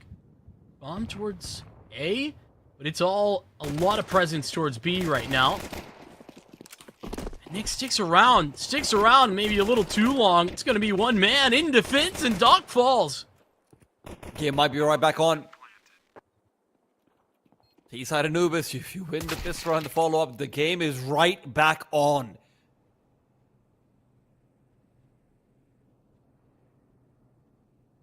The follow. At a point like this, all you can hope is to find a little bit of money. He's got nothing to save either. And he will be saving nothing. There you go. That is, talk about a round that goes right in every possible fashion, in every way. Imperial are half faking towards B where the stack is already located. They get the kills at B. They get the entries at A. And nobody finds any victories. Now, Sharks, I'd mentioned this before. They do like a force buy. They've done this all throughout the playoffs. And they're not stopping now. I'm very surprised. I mean, this is opening up for so much pain. If Imperial are able to deal with this comfortably, smoothly, you give them a 6. You're 1 gun round away from being neck to neck.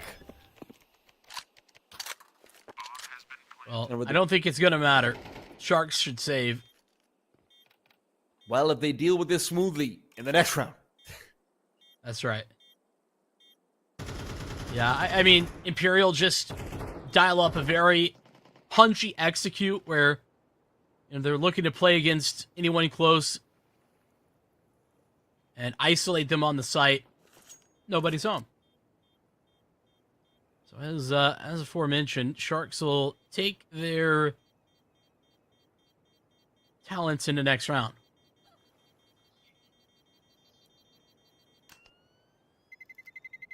So we've obviously outlined Ardians now for Sharks in terms of being the main guy to continually keep an eye out for on either side. Is there anyone you think Imperial should be, raising eyebrows at and saying, "Get in there, buddy. You better start working"?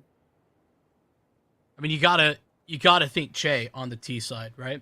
That is his traditional spot. Like, where he is thriving is those aggressive T fights. He loves to get into the mix, and it's now the T side. That's his time to shine.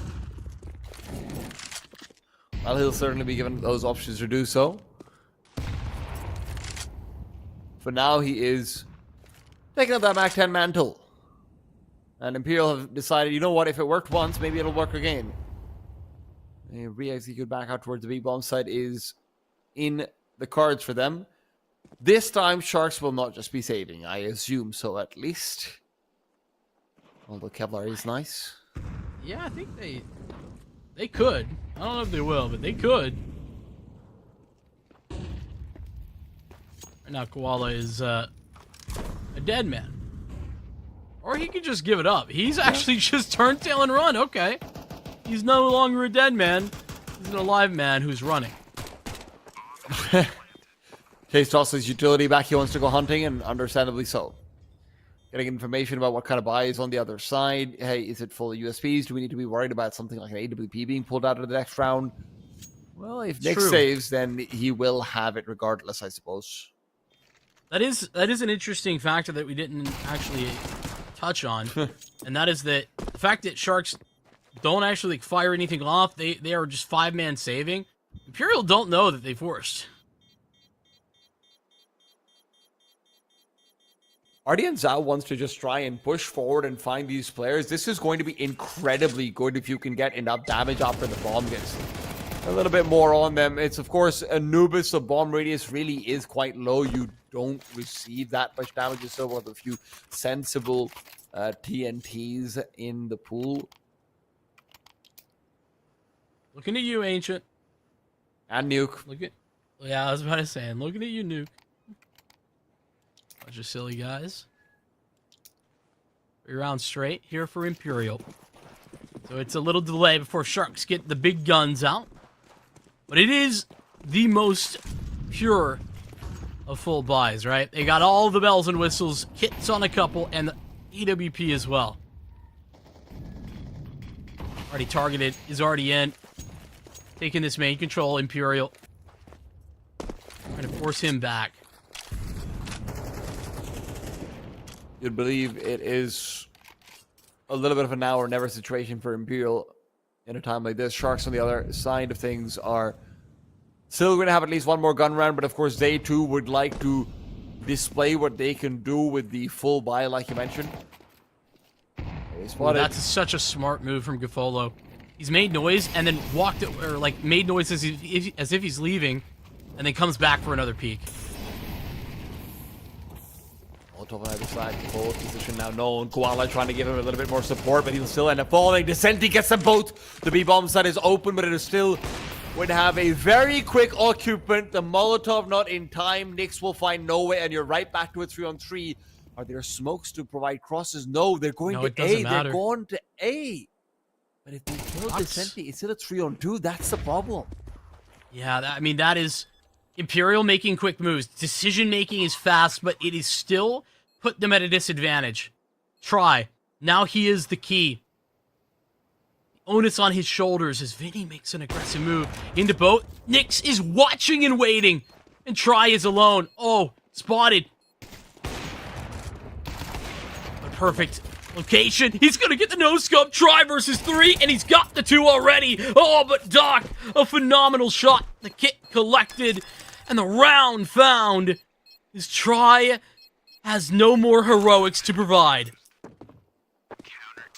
That was almost magnificent. I mean, Nyx, though, what a rotation coming out towards that B-bomb site. The fact that he's able to get there before the Molotov blooms at his feet, it's obviously assisted by Norway being out in the open like that before waiting for the utility to be deployed, but he was already halfway into the site. I don't know if he would have been able to back out. Regardless, it is Sharks who are saved, not just by Nyx, though, by Doc as well in that last 1 versus 1. They find that 10th round. And they have plenty of money to be able to buy right back into things because of how much Kevlar they saved earlier on into that first gun round buy. It is another great kill from Nyx and Imperial, who were talking to themselves about T-side Anubis this, T-side Anubis that there. Now instead wondering, T-side Mirage? Might have to be coping with it. Gafolo goes down. Entry towards the A bomb site. The bomb still to be collected, and a double up for Sharks in main means life's still difficult. This bomb has to route through, and by the time they get through mid, they route around main, but no. Nyx actually goes long side. He goes boat instead, so safety for the site crawl. But they try it again. These deep peaks just aren't going to be working for them. Doc as well trades away. Norway's smoke is going to be immaterial in a 1 versus 3. They can just choose to disrespect it. Doc will just find the perfect timing as well. It is up to 2 for him, and I have to say Imperial time and time again stretching themselves thin in these post plants, but Sharks are playing them perfectly. They're well on their way back up to number 3. They're going to be more than happy with how this one is going. And it's beautiful because Sharks are sprinkling in that aggression effectively enough, right? When they're trying to let Nyx take those forward positions off the back of information, he reroutes towards main and then goes back for more in E-box to give a 2-man lead. And then they just let them take their hands off a little bit. No need to overstep. They have A main. They'll just keep it. They have boat. They'll just keep it. And try. He just is set up for failure there as Nyx already had the line.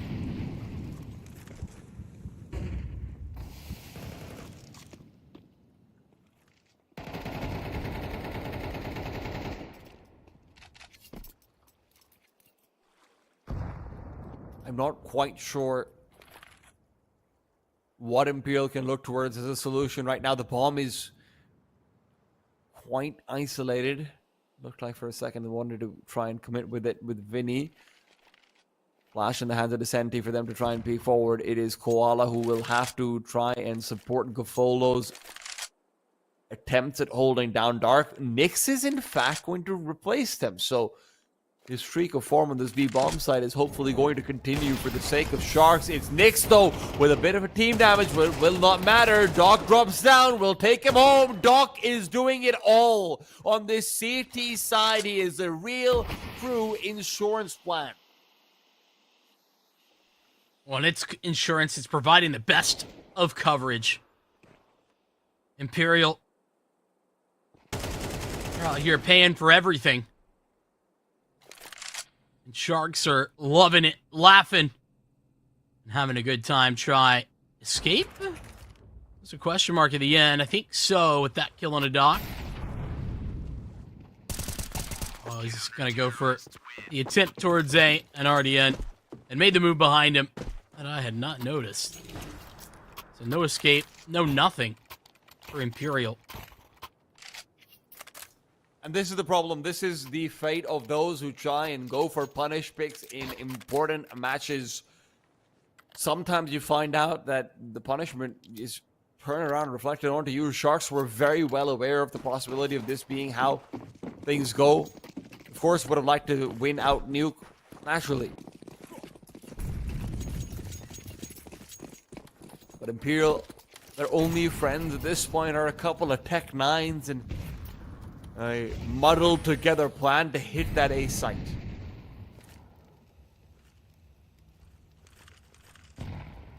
It's just another adjustment too. I mean, Nyx is here, but Follow working off of the back of that. Ardian about to have a whole ton of keys swinging at him. Dot has arrived, though. Molotov correct, but Dot for the triple. Ardian eventually falls down, but pistol comes out. Try Tech 9 mode. Out in the open, it's not the prettiest display from Koala, but he will get the one. Try 1v2, and his knife is out. That is the end of Anubis and the beginning of Shark's comeback story as they tie the scoreline here 1-1 in the grand finals.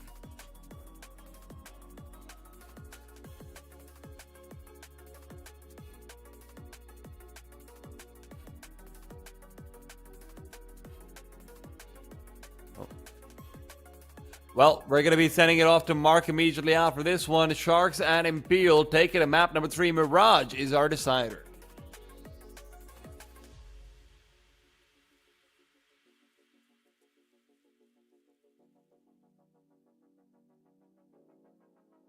Hello, guys. This is Mark.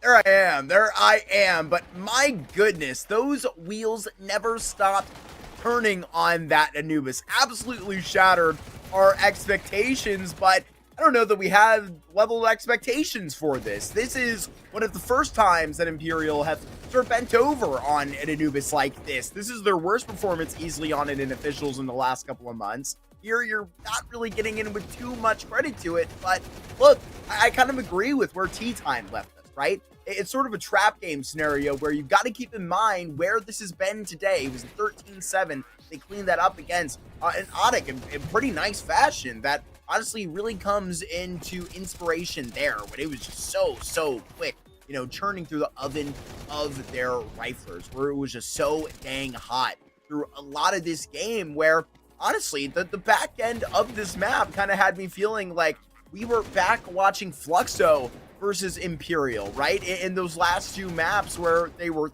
just down like 13-12, or excuse me, down 13-2, and then trying to like set into a game and then finally get shoved out like 13-7 or something like that, where you do have very nice, interesting kind of looks into the back end of this Anubis, where honestly I was wondering where honestly you're sitting in a first half and I'm going, I wonder if this is going to be poetic for Imperial to set themselves up to complete a comeback that is poetic to their comeback into Series 7 after losing the grand finals to Solid in quick fashion. And you know what, maybe this is the full serving of that storyline we're getting, where they do kind of, let's say it, like get smacked around in this second map, and they're going to have to go back onto the end of the series into a Mirage where they're going to need to reach for a championship and also for a little bit of dignity at the beginning of this game and really serve it to them that this Mirage is not going to be anything like what we just came on to. Best of one now. We have one more map total here in CCT South America. We're here in Series 7. Imperial and Sharks, they head on to Mirage, so we will be back in about 10 minutes time for our last map in the grand finals.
Do I wanna try? Can I let it go? We're running from the past, wanting to be sure. Chaos in my mind, constant deja vu. But every time, it comes back to you.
one Mirage to see if we are actually here, to see if Imperial are as shook as they did look on that Anubis. It's a best of one to see who's going to come out with the crown in this thing. And right now, we are still just on the ground floor to see where we're actually going to get out. It's Mirage to settle this all tea time. And you just saw probably shift up of a huge script from what we all expected.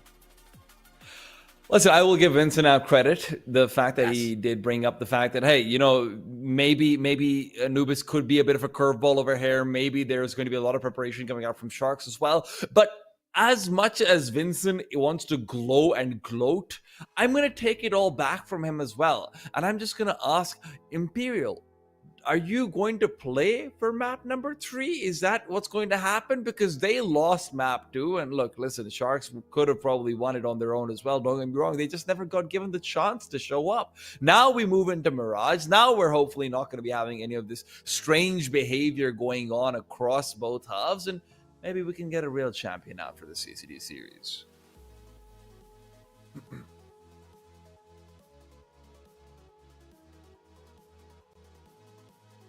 Oh, I've been doing a troll. I'll give you credit. Listen, Sharks did get easy mode.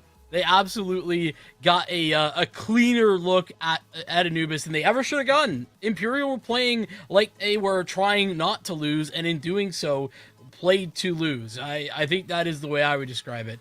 With that being said, the fact that Sharks brought that back, they also look good. On an individual level, they look good. And I loved what I saw out of Nyx. That's a confidence-building game for Nyx to move into Mirage, where I think he's had some of his best performances and also some of his worst performances. So for him to be feeling confident on the AWP, moving into a Mirage Decider, I actually think Sharks are in the best possible position without winning Nuke to actually win this series now. And that's considering that I still think Imperial probably win. And look, Mirage is also an interesting map for Imperial because when you look over towards how they like to play their CT side, Vinny is obviously a player who, as an IGL, is taking over connector. It's not Descenti, it's not No Way, it's not the typical players who you would expect to be in that position. It is Vinny. So it's an awkward place firepower-wise where you don't really know what you're going to get with him, and thus you need a lot more from Try especially, and you do need a lot more from No Way and Descenti. So it becomes weird.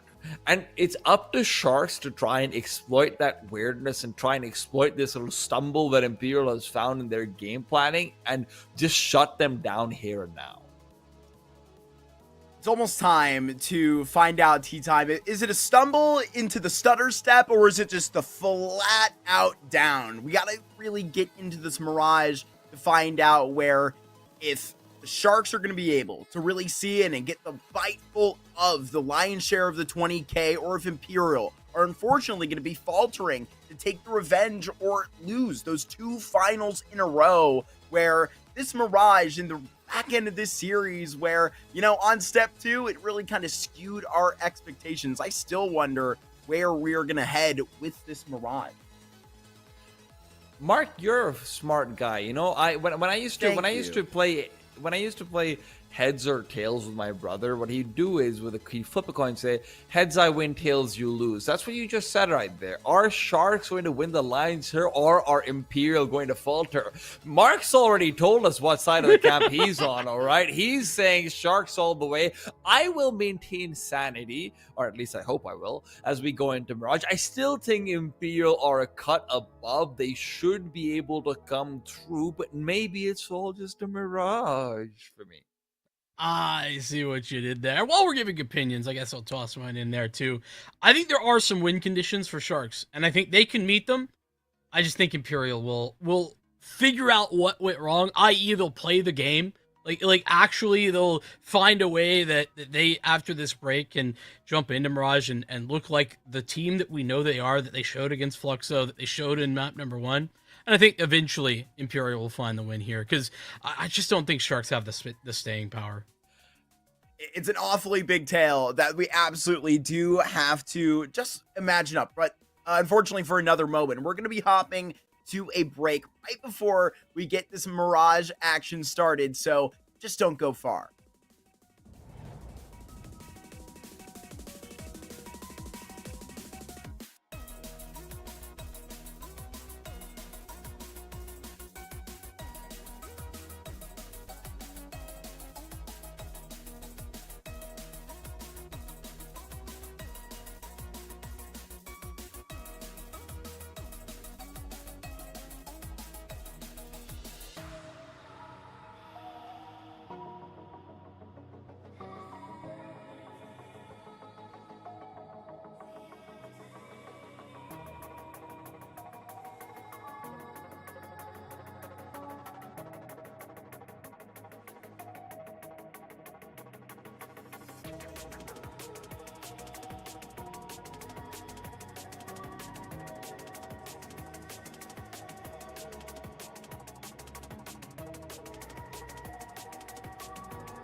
It's map 3 underway in this grand finals, CCT South America Series 7.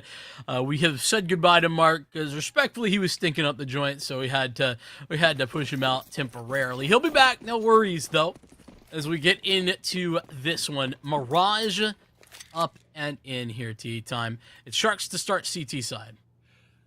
And the Sharks are going to have to contend with an A-sided finish attempt from Imperial that is being planned and lined up. Smoke start to bloom, and it is immediately met by a top opposite Tetris smoke as well.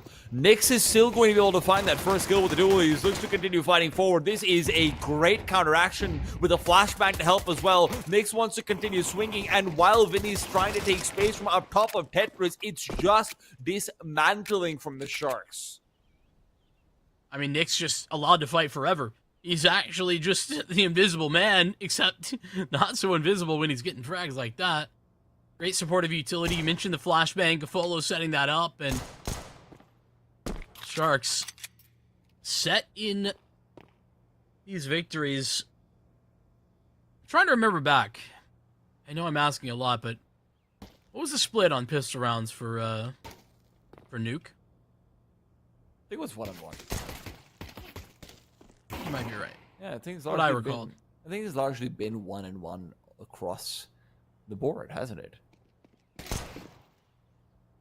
Yeah, it was on Anubis, so. But you know what? It might not be done so far for Descenti. A couple of quick kills, and look, an ace clutch is probably not in the cards for him, but a few more kills would be extra money to take forward. Maybe a hero AK to afford. Plenty of chances afforded, but hard shots to hit, and he will not be able to do just that. Oh, okay, never mind. I was wondering if Nyx, with all of that cash, was going to do something silly, something funky, and, like, not buy anything. You know, so there's some goofy players have been doing that here lately. Going Valorant mode. I mean, it's generally speaking not a bad idea, especially if you want to try and get your Opera to have an incredible head start early on. The problem is that Imperial are a team that can sometimes pull out the force buys, and if you end up facing down like a Tech 9 rush out to be, that's where you probably want to have a gun. Yes. A couple times somebody's been caught out. RDN's got the visual on this move, though. At least I thought he did. No, he doesn't. Descenti has a deagle, and he could still be no, he does. Very dangerous. Yeah, now he definitely does. No one's actually getting aggressive from Sharks in the middle either to try and get any information. They're comfortable playing this in a 2-1-2. That does open them up to a risk of being run over with the players who are defending the site, but even so, you're expecting them to get a couple of kills, and worst case scenario would be a bomb plant. Imperial, of course, are kind of banking on that worst case scenario as being their best, as tends to be the case when people play against each other. I mean, when to go? That's the question as the smoke fades. It's send it in to the MP9. RDN handling business. He's got quali for support. It's something that you're going to see pretty often here for Sharks, actually. They play Mirage a little bit differently from most South American teams in that they're not always going to be playing for middle. A lot of times they're a lot more passive and will play off catwalk instead. That's where they get aggressive, not through connector. And they also really favor A-leans, I've noticed as well. I like to put Nyx there. Them not taking space and not searching for info at mid is actually something that we might see a little bit more often. That's actually a very significant thing that RDN stays alive here, because he's able to drop the op to Nyx, who bought that M4 in the previous round, of course, you remember. So suddenly Sharks' first buy is effectively as good as if Nyx had gone for a USB, maybe even better in some ways. There's great utility available across the board, and Imperial will have to fight in with a Mac 10 on No Way. It's going to be a faster play, though. He had the money to be able to get a better weapon, but where is it going to go? This is interesting. Doc jumped out mid. He's got Nyx on catwalk. The zoom, though, through, and he's going to get vision. No way down, and there's more to be had. Oh, just up ahead of the headshot there. Fortunate to survive, and Doc spotted out. Absolutely dumpstered Vinny with a phenomenal angle. Lex continues to wreak havoc on the B bomb side, and RDN still hidden away. This trusty MP9 that has already given him 4 kills, up to 5 now across the 2 rounds. Spots try receding, and with Vinny been low for so long, Imperial once again walk into the roadblock of the B bomb site. I mean, Vinny has an escape route already set. That's through lower and into mid, but he doesn't realize that Gafolo is still on A, still on a ramp, actually, too. And if Imperial do what it looks like they're doing, which is route through connector, Gafolo is going to be in a prime spot to play denial. But still, they'll give it a chance. They don't know all of this. And Sharks still not searching for information on B. They've jump spotted, but there's nothing else there. Nick's playing respectful of the catwalk gap that it does exist. Is this a default plan? Yes, it is. Surely they're going to check for Gafolo. He's been taken down. You're back to a 2 versus 3, and Try can recede. This is dangerous. This is incredibly dangerous. What's a piece of utility? It's an incendiary for Try to recover as well. From bad to worse. What's a kid situation like? Nyx is the only one with it, so he's going to have to lead the charge. He's taken down en route. Vinny now swings. The 2-on-4 coming apart. Koala moves back to pick up the kid, and that's what saves his life. Even so, Imperial should never have gotten that close to stealing the round. Yeah, I mean, Sharks, as you were highlighting in the anti-eco round, and as we were talking about, not super proactive about their information gathering. They don't see anything on B for, I mean, 30, 40 seconds, and there's still 3 there. Just so respectful of the fact that the mid gap was open for so long, and Imperial taking big advantage of that. Gafolo had to get value, and he doesn't, so thankful. As you said, the stutter step there from Koala actually probably wins him the round. Vinny is left with his hands in the air thinking, why has he done that? But grab the kit, that's why. Smoke's been extranated. Smoke out as Doc will be able to get a sightline onto Try's position. He knows where the op is now, if they have any plans of dealing with it. Or dealing away from it. It's that off mid setup I was talking about from Sharks. They really like to work with. Doc is the only one who's got any inkling towards this position, and he's still stuck in window. Spotted before, but that smoke allowed him escape. So he didn't take it. You'd expect to see this Molly down pretty soon, surely. There's 4 players inside middle. You haven't completely cleared this. No way is going to still just get the kill. Drops down immediately as well. The call's been made. Koala knows what's going on. They have to be much more wary about connector, but there's always going to be that A site lurking presence that is going to be a threat. No way. Head spotted. Second found as well. It's a 5-on-2 suddenly, and the only player on the A bomb site is quickly dealt with. It's such an overstep, I think, from Nyx. He's got a phenomenal line towards main. He's holding for ramp aggression, and that's the good position. And Koala's ready to deal with the connector push too. It just gets in the mix a little bit too far forward, and he's just, you know, head exposed. That triple. And that's a costly error. Sharks lose that round, and they lose all the momentum too, as they have to force buy in. This will be their only hope of regaining it. Otherwise, a long road back, and Imperial a likely equalizer at the very minimum.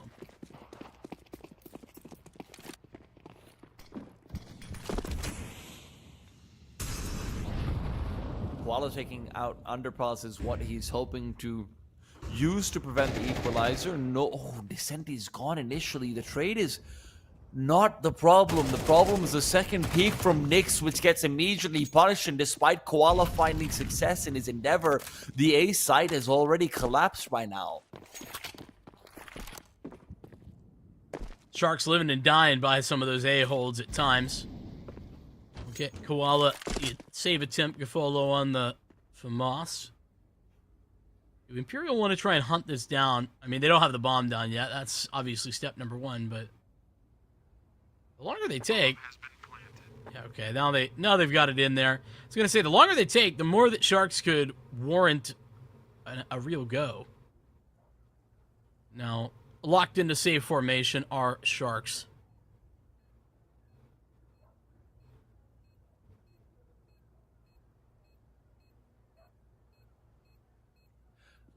I am a little bit hopeful in Knicks, though. This is where, for me, I've had two very different pictures painted. One is the stats, and that's not a pretty picture. Then there's what you've been telling me about it, what Mark's been telling me about it. Like, hey, this kid's got funk.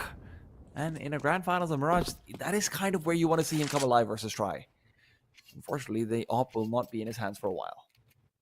We started to see that a little bit on Anubis, didn't we? Mm. You know, he was very good at moving around, being a hard target to hit, and, you know, his willingness to be aggressive in E-Box on the CT side, you know, helped confirm that map for Sharks. You know, despite what we talked about on the desk, that Imperial really struggled in that whole map. And that's, you know, more to say about Imperial, I guess, than about Sharks as Anubis. Look, at the end of the day, Sharks, right now, they're starting off strong in mid over here as well, using their hero AK effectively, getting these nice, cute swings out. Maybe they had all of this ready for Anubis as well, but they just didn't need to use it. God, I mean, no way is in such a precarious position. He's going to go down. Yeah, that's a oversight. Oh, the wide swing. Vinny takes some damage, and somehow Nick survives. He's just got a USP, but it's going to cause Imperial questions.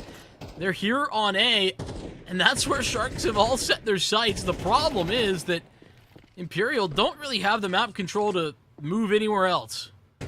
That's Guardians just found the op. That's just a bad call coming out. Noah is caught out in the open for Tetris. Surely everyone said, hey, it's a stack inside middle, and he's not ready for someone to already be back in CT swinging out with a farm, as he was really hoping to catch off those rotations through jungle into A if they were ever going to be coming. But now Imperial are left with 3-on-4, and the Molotov speed that hits a deck, Gafolo and Koala are the real threats, though I guess with the op, Artie and Zhao is pretty damn threatening too. Decenti still hopes to bring it back, and maybe they will. They don't know that the op's been recovered, but they can think, they can imagine, anticipate. Oh, it's just the tag! Oh, it was so close! But Shay saves the day for Imperial. Comms all over the map, but it's still recovered, and that's what matters. Imperial will be hoping that things will be slightly more sensible as they go up against a gun round. I'm not gonna lie, I'm fine with things being chaotic for the rest of this map. Why not? That's kind of grand finals. I mean, we've already had almost maximum chaos, thinking back to Nuke. It's true. And the way things go on Anubis, despite the map itself not being as chaotic. Upset of expectations, that's for sure. Confident Nick's moving in to an underpass swing. Doesn't see anything and won't get any targets at the moment.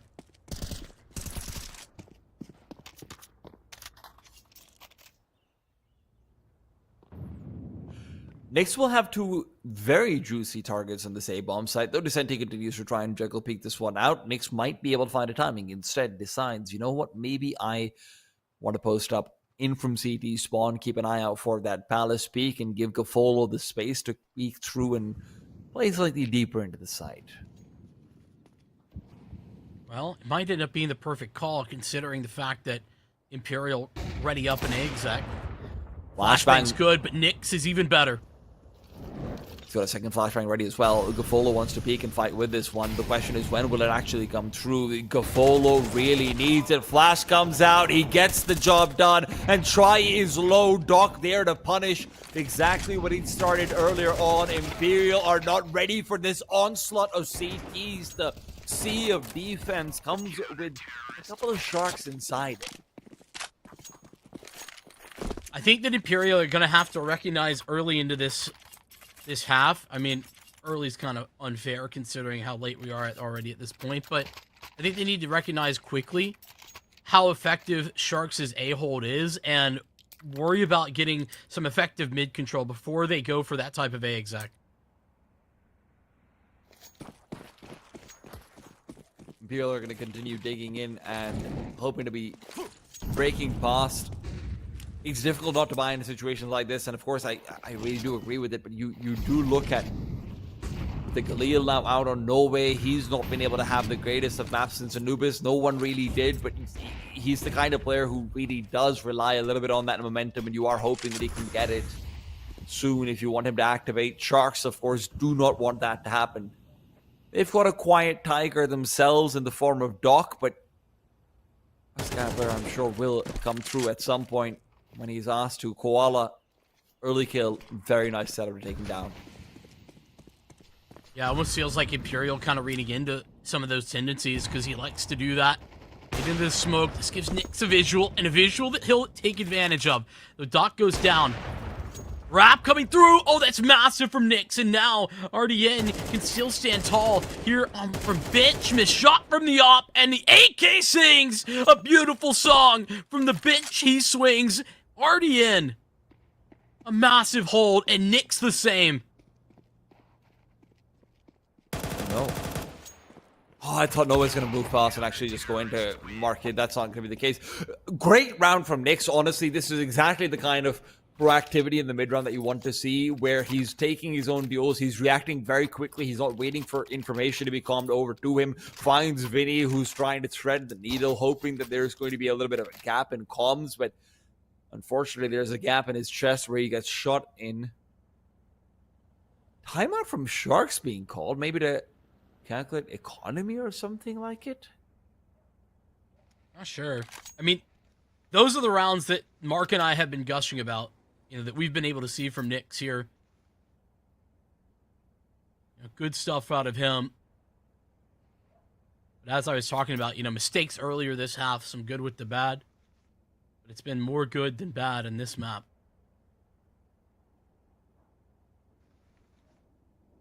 And I think that's something that you're gonna have to accept with a guy as young as he is, so new to this level of competition.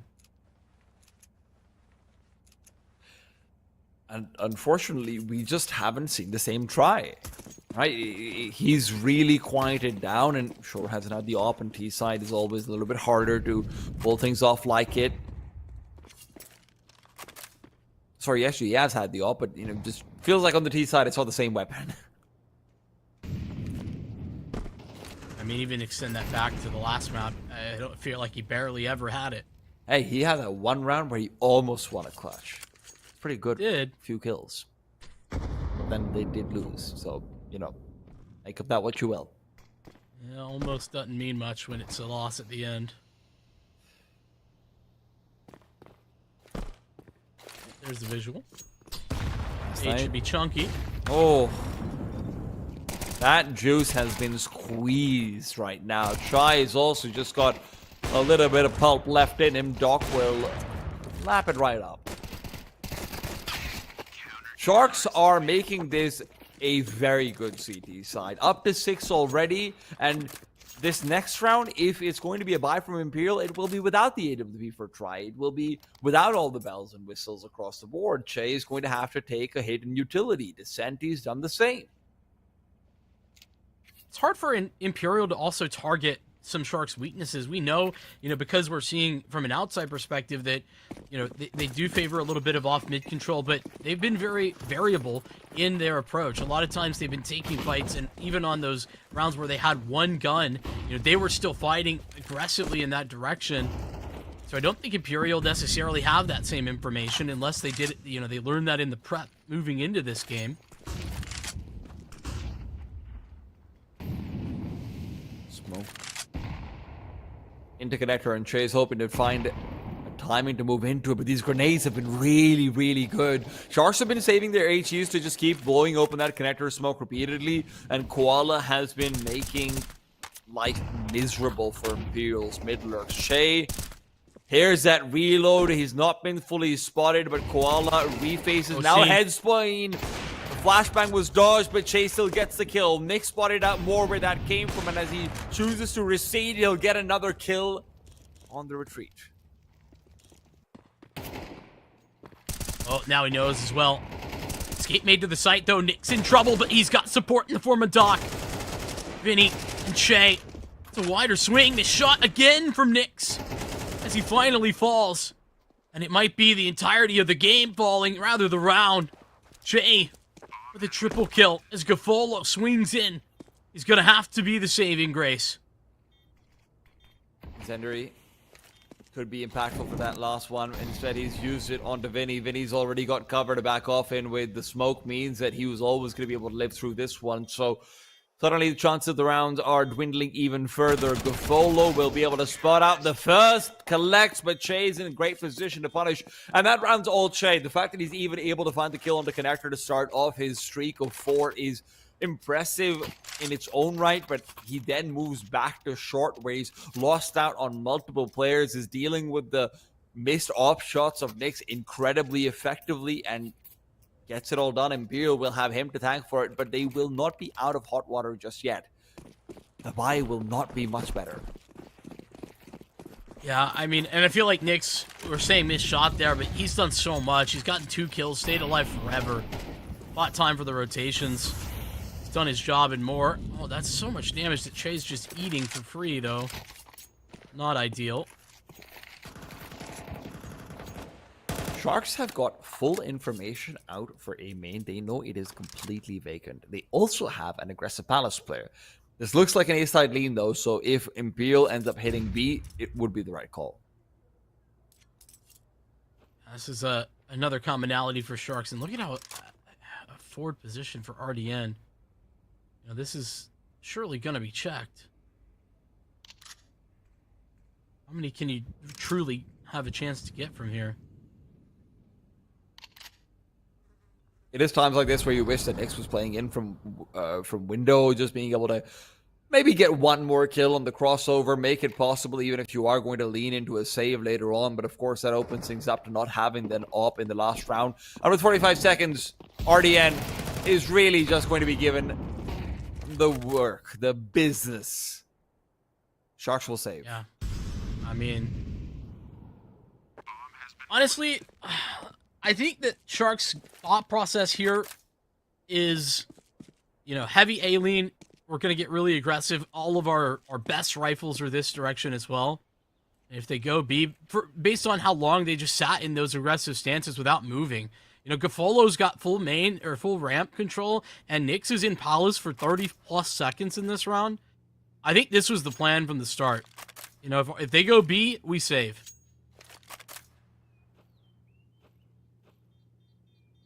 It's not the most fun Counter-Strike to watch, but it's the Counter-Strike that wins your games. At least that's what Sharks are hoping.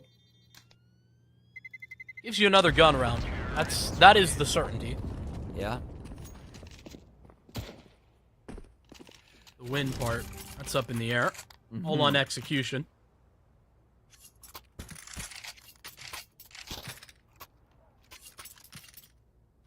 Speaking of execution, Vinny has managed to continue to rack up some of the numbers on behalf of his teammates. 10 and 8 right now, and Mirage is always where I'm finicky. I'll be honest, I really am very finicky about IDL taking connector. I don't know why, it just feels like, hey, can't he just take Catwalk instead? But maybe that's a conversation to have when they're on the CT side. Sharks right now are still hoping to close their own. With 7, No Way is moving past an incendiary. He's deep inside. The apps will dodge the grenade as well. Nyx needs kills here. Well, he hasn't spotted a visual. That's both crossing with no visualization. Che's inside the connector smoke, and the flash is coming soon. Caught, but both looting at the time, and the double swing comes in. Nyx and Doc get one at the same time. Double up for Doc. And the B-bomb site opened up. Oh, gotta stay alive. Nyx need to get out of dodge, but he's still sticking around alive to tell the tale. He surely can't swing again. Oh my goodness, mistakes are made. But it might not be the cost of the round. The problems still abound for Imperial in a 1v2. Bomb can be plotted and Vinny will commit to it. Doc tries to cut off his retreat and he'll do so effectively. Sharks up to 7, and really it comes down to that great call between Doc and Nyx. I mean, they receive a double aggro push into connector through the T-side smoke with a CT double repeat. That's so uncommon to see because it's so many resources. You're always worried about a lurker coming forward, this, that, and the other. No Way even does his best to get a solo kill out in B, but at the end of the day, there was just too much work already done over in Connector. I mean, Doc showing the value right there. I mean, and the flash was perfect too, right? Look, everybody's blind, and then instantly back to fight. Doc off the back of Gafolo's sacrifice, and in the meantime, as you were highlighting, Nyx is active on Catwalk. Even that overswing isn't enough to cost the round.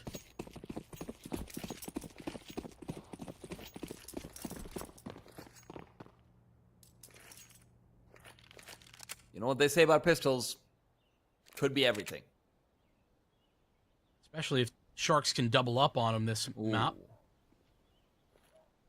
A feat they have failed to accomplish so far. There's no flashes here. Just gonna be the one smoke and the Molotov engaged already.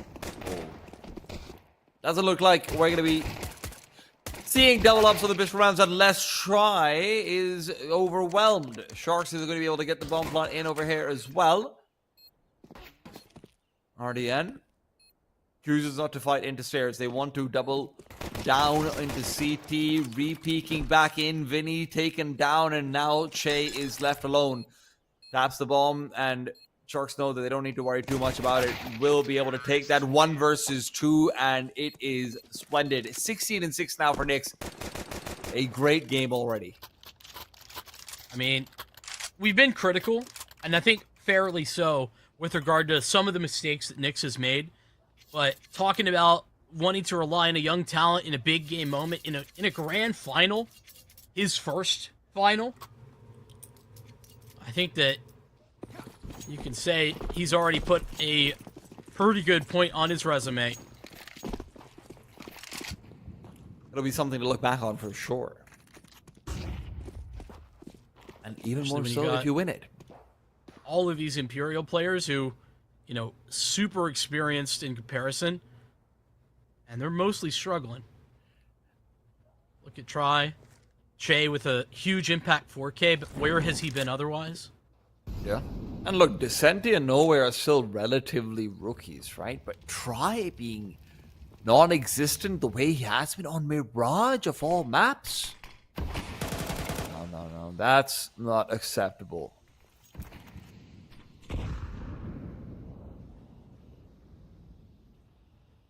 Of course, that will continue to be the case into this round. I am surprised, to be honest, to see he invested into a Deagle here. It does feel like maybe a little bit too much to spend. Okay, Descenti, it's all right. Flank coming in. Oh my goodness, Che gets found. Okay, There's the try dig. Hold on, you asked. How about this? it's paid for itself at the very least. I'll give you that. I mean, 15 HP. Surely this is done. And it will be. Quality guarantees. Man can dream, though. And those shots were dreamy. Try can pull out the glass cannon AWP if he wants to elect into it. I don't know if that'll be the greatest of ideas, but he chooses to go for it regardless. This is a point where I'm wondering if Sharks will stay to their very slow defaulty style, or do we see a couple of faster, A-side executes? That's been a big theme for pretty much all of Series 7 for most of the teams that have been playing so far. They've got some great A-side executes. The full belt very often being pulled out, especially against that first CT gun round, which will be with less Molotovs, with less flashbangs, with less counter utility. But Sharks stick to default. I can tell you Sharks have that in their repertoire. Also have a nice fast cat play they like to pull out on a timing, but as you said, neither of those going to be the case this time. It's the slow approach mid. And Imperial let them have it for the time being. I love fast cats, especially when they play. They'd open in the smoke. problem might be Descenti, who is trying to make his way back over to reinforce Vinny. A crossfire could very quickly deal with this 4-man connector push, but it's not going to be easy when Vinny's taking the first duel before Descenti can even provide support still. 2 kills and another coming through from Che. No Way as well adds more. Sharks, that call just doesn't work out for them. They cannot get past the meat grinder. Ardian's left in the 1v3. I mean, I don't even think the call is what doesn't work out. It's Descenti who ensures that it doesn't work out. Does so much damage. Fights through Molotov. Fire at his feet, but it doesn't matter. Imperial collapse heavily onto Connector, and that is exactly what they are game planning from the start, right? I mentioned how they essentially give mid. It's just a tentative information game the window player is playing. All to set up that collapse. Oh, okay. It would be tragic for Try not to have that up next round. It's unfortunate that Risky. that he is gonna pull that one off, and he didn't have armor on that swing too. That is even riskier. Gonna have to have a bit of a technical timeout over here. We've had a disconnection on the server, and Sharks don't want to continue on without the doctor. I don't blame him. Do you think he's a real doctor? I don't think he's old enough to possibly be a real doctor. Like, unless he's a genius. But at that point, right now. At that point, He why are was you playing born Counter-Strike? in 2002. I think he could be a doctor. 22? Yeah. Kind of have to be believe a that. genius to be a doctor at 22. He feels like a genius to me. Okay. I mean, he's certainly pretty smart in the Counter-Strike server. I'll tell you that. Exactly. And everyone knows if you're smart at Counter-Strike, you're basically a doctor at 21. How simple. much. He's got 4 PhDs.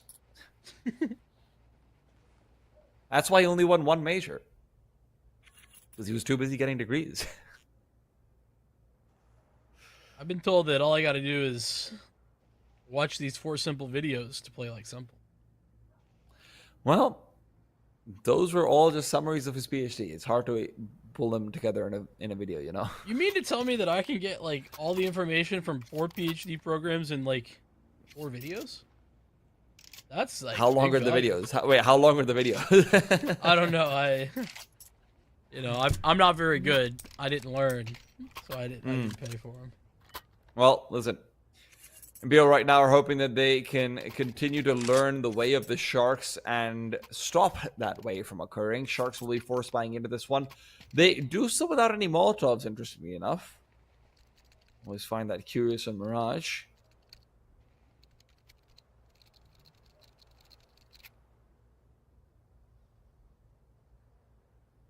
Tactical timeout from the Sharks.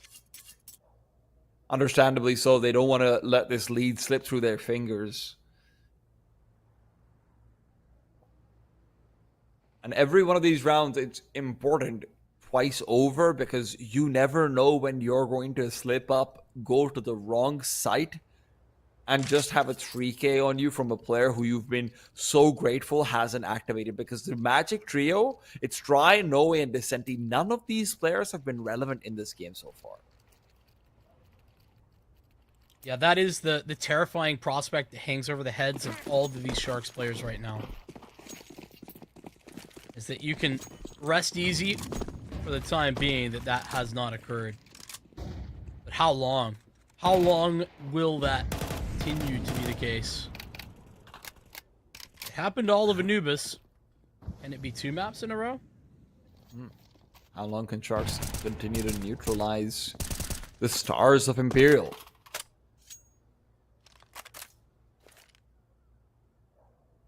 At the end, catching an HE.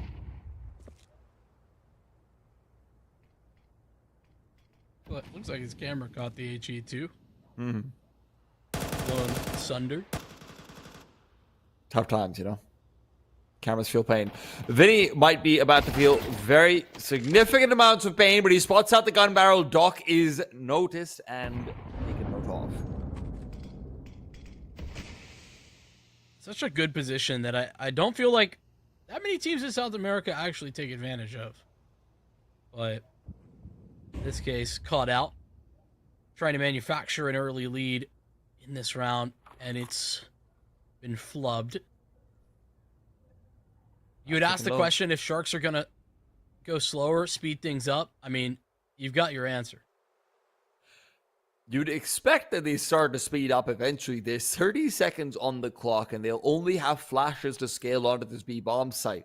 Now, the problem is that they're waiting for Gaffolo to find and make a play. He's got one on A. He looks back for more. Will be able to collect on two. It is disastrous. Even the B-side players have started to rotate away. It's a quick descent on from the T's. It's Sharks to take over. Sharks with another kill. Chase is alive. Around the corner he goes. Trying to stop the bomb from being planted, but it's protected by RDN. Flash is being dodged. Nades as well. This utility's not doing anything. The reload is punished. Try is alone. Gaffolo has given them this round, and tries miss means it's basically over. RDN continuing to pressure away. If Try had gotten the wall bang, maybe, just maybe, but Nix on Deagle's shot number 4 will find the head, and Sharks will find double digits. Oh my goodness, another moment there for Knicks, but the huge victory is Gaffolo, the turning point of that round. As you mentioned, down to 18 seconds, they're still waiting for Gaffolo to activate, and Gaffolo has to get big money, has to get 2 kills, and he does. 10 seconds left as they jump onto the site, and with defenders still unseen, they get the plant down. Sharks, they pull that out of nowhere. You run 4 from Descent. You've got damage from the USBs as well. Sharks are going out in middle to try and recover a lost op, and they might have just given up the round for it. Bombs dropped as well. It's top mid, and oh my goodness, try catching wall on the timing. How have they lost to USBs, tea time? I don't know. But the important thing is, for Imperial, this is a ray of hope. This is a chance. They take 4 guns forward. This is as free of a trampoline as you are going to get. Now, the question is, will you crack your skull on the ceiling or break right through it to come out victorious on the other side? Sharks have been given their own boons. Sharks have been given their own spaces, but they felt more earned. This was gifted. So kind of Sharks to hand Imperial way back into this map. It's not so much an A execution, but an A attack. 2 flashes, 1 smoke, and a flurry of pistols about to move into the A-bomb site. Question of when, and the go time is now. Don't wait for the flashes to pop through. Try continues to take shots. Try continues to take heads. Unfortunately for them, the pistol round will not be anywhere near as successful as their opponents was. Imperial can feasibly get to 9 off the back of that 1 USB round. It's just the worst time for Sharks Econ to get reset.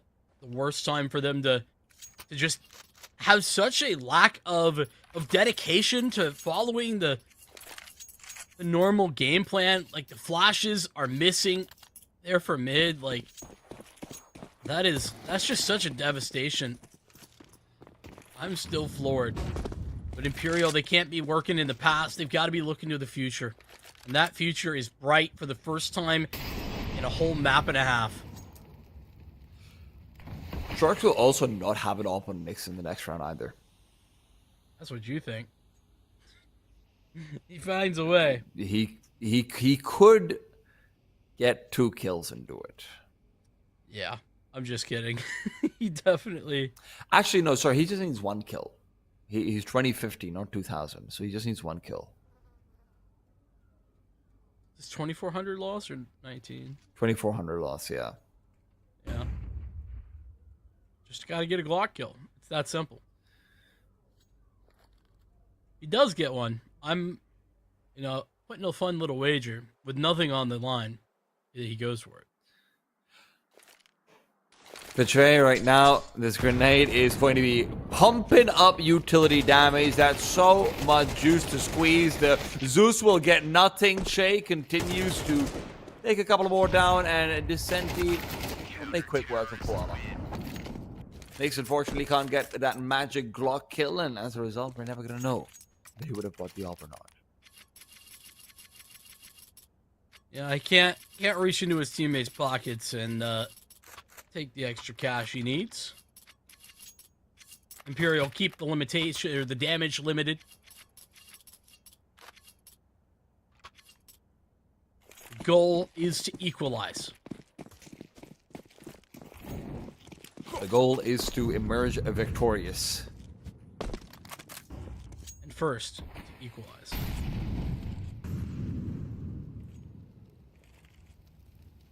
Remember, we talked about this. Should One Imperial step win in over front of here? the other?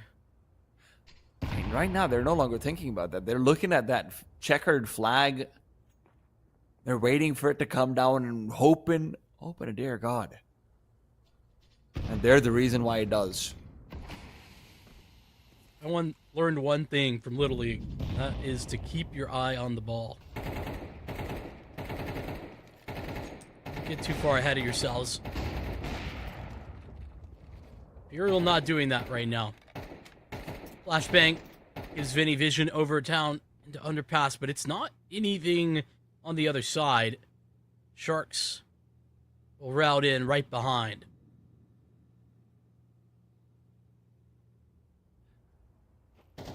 Double cons again. Just seems like it's this incredibly dangerous setup that the CTs want to continue to play. Descenti will be dismantling it over here. He moves back and he will investigate into middle with a quick spam. Has to be careful. There's grenades on the other side. You don't want to be on the receiving end of a smoke pop, but instead it's going to be the B site receiving a little bit of pain. 3 men walking over. It is going to be an off peak from Try to be the only thing to attempt to stop.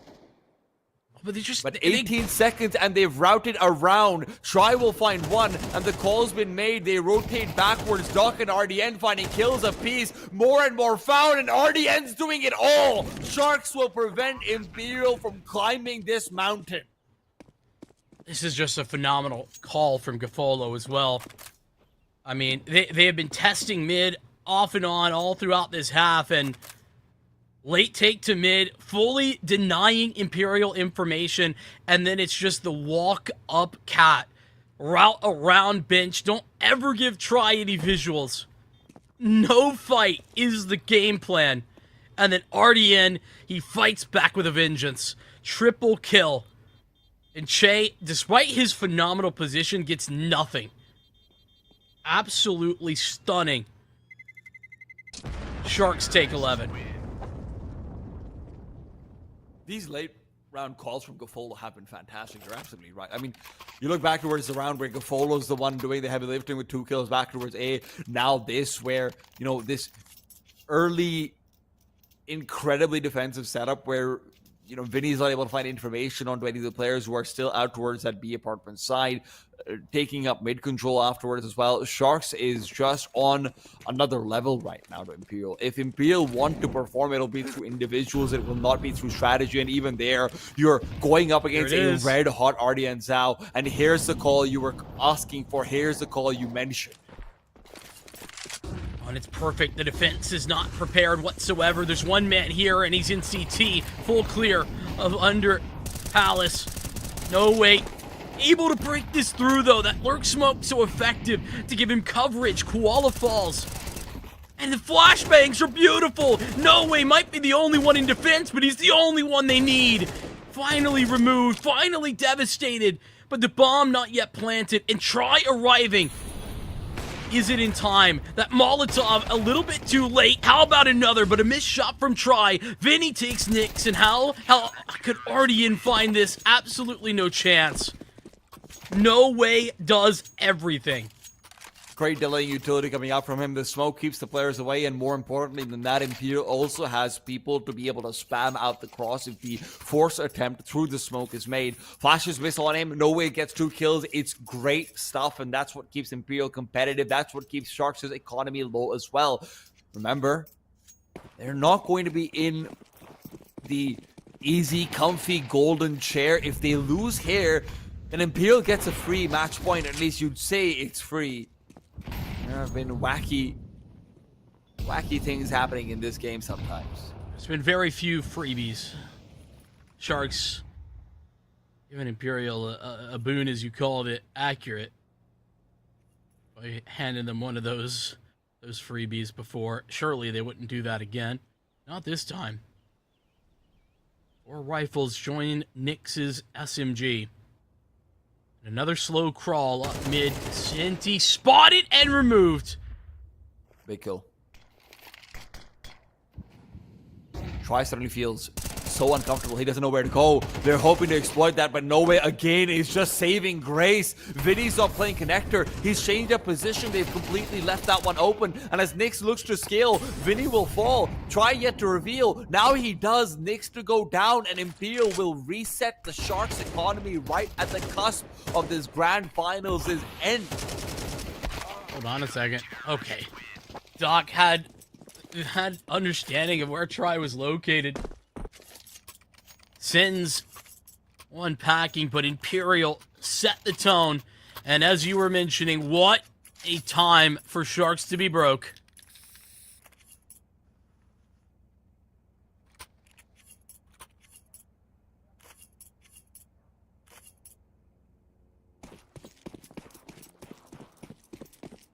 They're not going to buy into it either. They're letting Imperial have it. Seems like a surprise maybe on his face, but when you look back at what Sharks have been willing to do, they're never afraid of overtime. They're always able to come back. This is just one round. A comeback is all required.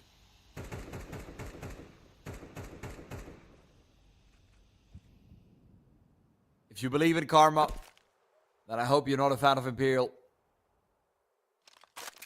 Because you don't want to see what's coming next. If you believe in karma. Right now, Che only believes in his A4. Che is... These 2 flashes that Nyx have, this is actually a really flashable angle. Careful.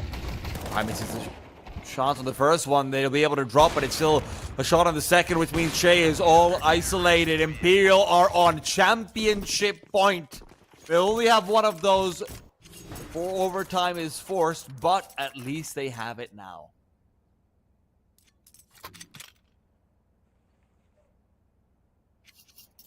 Incredible to see what Imperial have been able to work through in this map. As we were talking about, easy mode is just not something that Imperial know.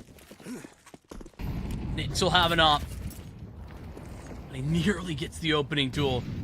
The first times they've actually pressured A early, and it's Nyx with an op. In goes Try. Missed chance, but he's not going to be giving up the angle. Deep nade as well. Gofolo knows that the pressure is on. That's never stopped him before, though.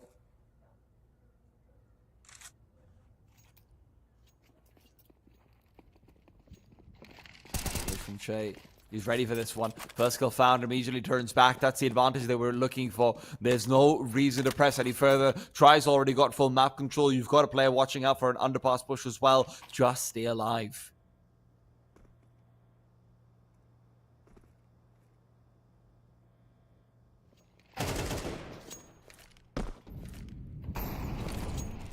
Shut down on the Vinny. Koala to provide. There's that advantage immediately gone just as fast as it came. The fact that Vinny is caught out, though, and the opera spotted as well. Are they going to be ready? How? Has Doc hit the headshot, but not been given the victory? Taken away. 34 seconds. They've got to start making this play. Up and into triple, though. There's another rifle or Try coming alive. Right when necessary. Biggest moment. But Koala, he's breaking them apart. He's putting them in the ground. And he might be winning them the round. Nyx has to scale to the site, but try and gather back this bomb. Finally recovered But Koala still stands. Escape made. 8 seconds. 6, 5, and try the Molotov to send them through to find this victory. And it will be time for Imperial to crown a champion here at CCT South America. An absolute performance coming back from the doldrums, and Anubis that I thought they would never be able to recover from. Stunning work. And the recovery process there for Imperial 2, where they have everything working against them. No one is online. No one has arrived into map 3. And they're down bad, still able to bring that back. I mean, we got to bring in Mark. We've got to get his thoughts as we do get this massive attempt and victory now for Imperial. I'm back, fellas. I am back, and that was an absolute pleasure to watch. I gotta say, man, I don't know. CCT has had me on all day, and we're doing this to the map 3 all the way out. I'm surprised I've survived this long. But, like, oh my gosh. I mean, when that USP round comes in off the cusp for Imperial to start that back end, I'm thinking there's no way I'm living in this reality. Like you were saying, T-Time, I bet I'm too long. I think I'm dreaming.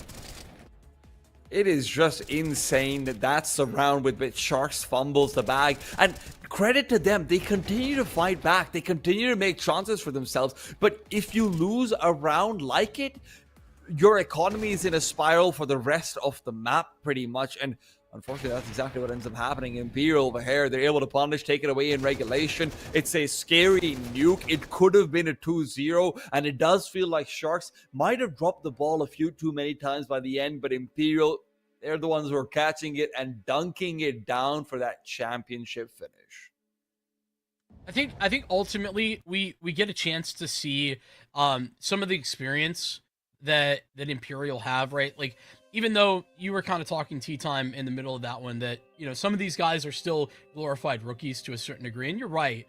But in comparison to, you know, especially some of the newest members of Sharks who spent a lot of last year, like, I mean, thinking of Koala as a specific, but then Nyx as well.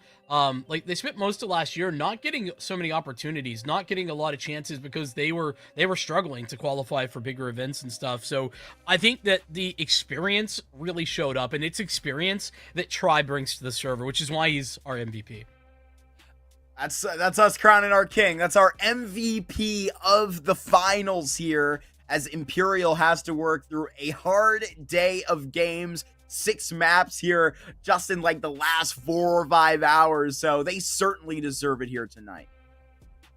I just have to say, I'm so impressed by his recovery on Mirage. I didn't think he'd have it. He was not there for most of the early portions of that map. Vinny was having a couple of moments. Descenti and Noe weren't getting the numbers, but at the very least, you could see them getting a few kills here or there. Try was a non-factor, and there's that experience like you're mentioning that comes back in to be able to lift him up. Nyx was the guy taking control. Nyx isn't the guy who was ending with control, though. That's Try. Some fantastic decisions. Even the 1 versus 1 in the very end, using that incendiary, the Molotov that he'd been able to pick up to deny the bomb plant, making sure he's not taking the fights, repositioning so he doesn't have to worry about a potential wallbang death.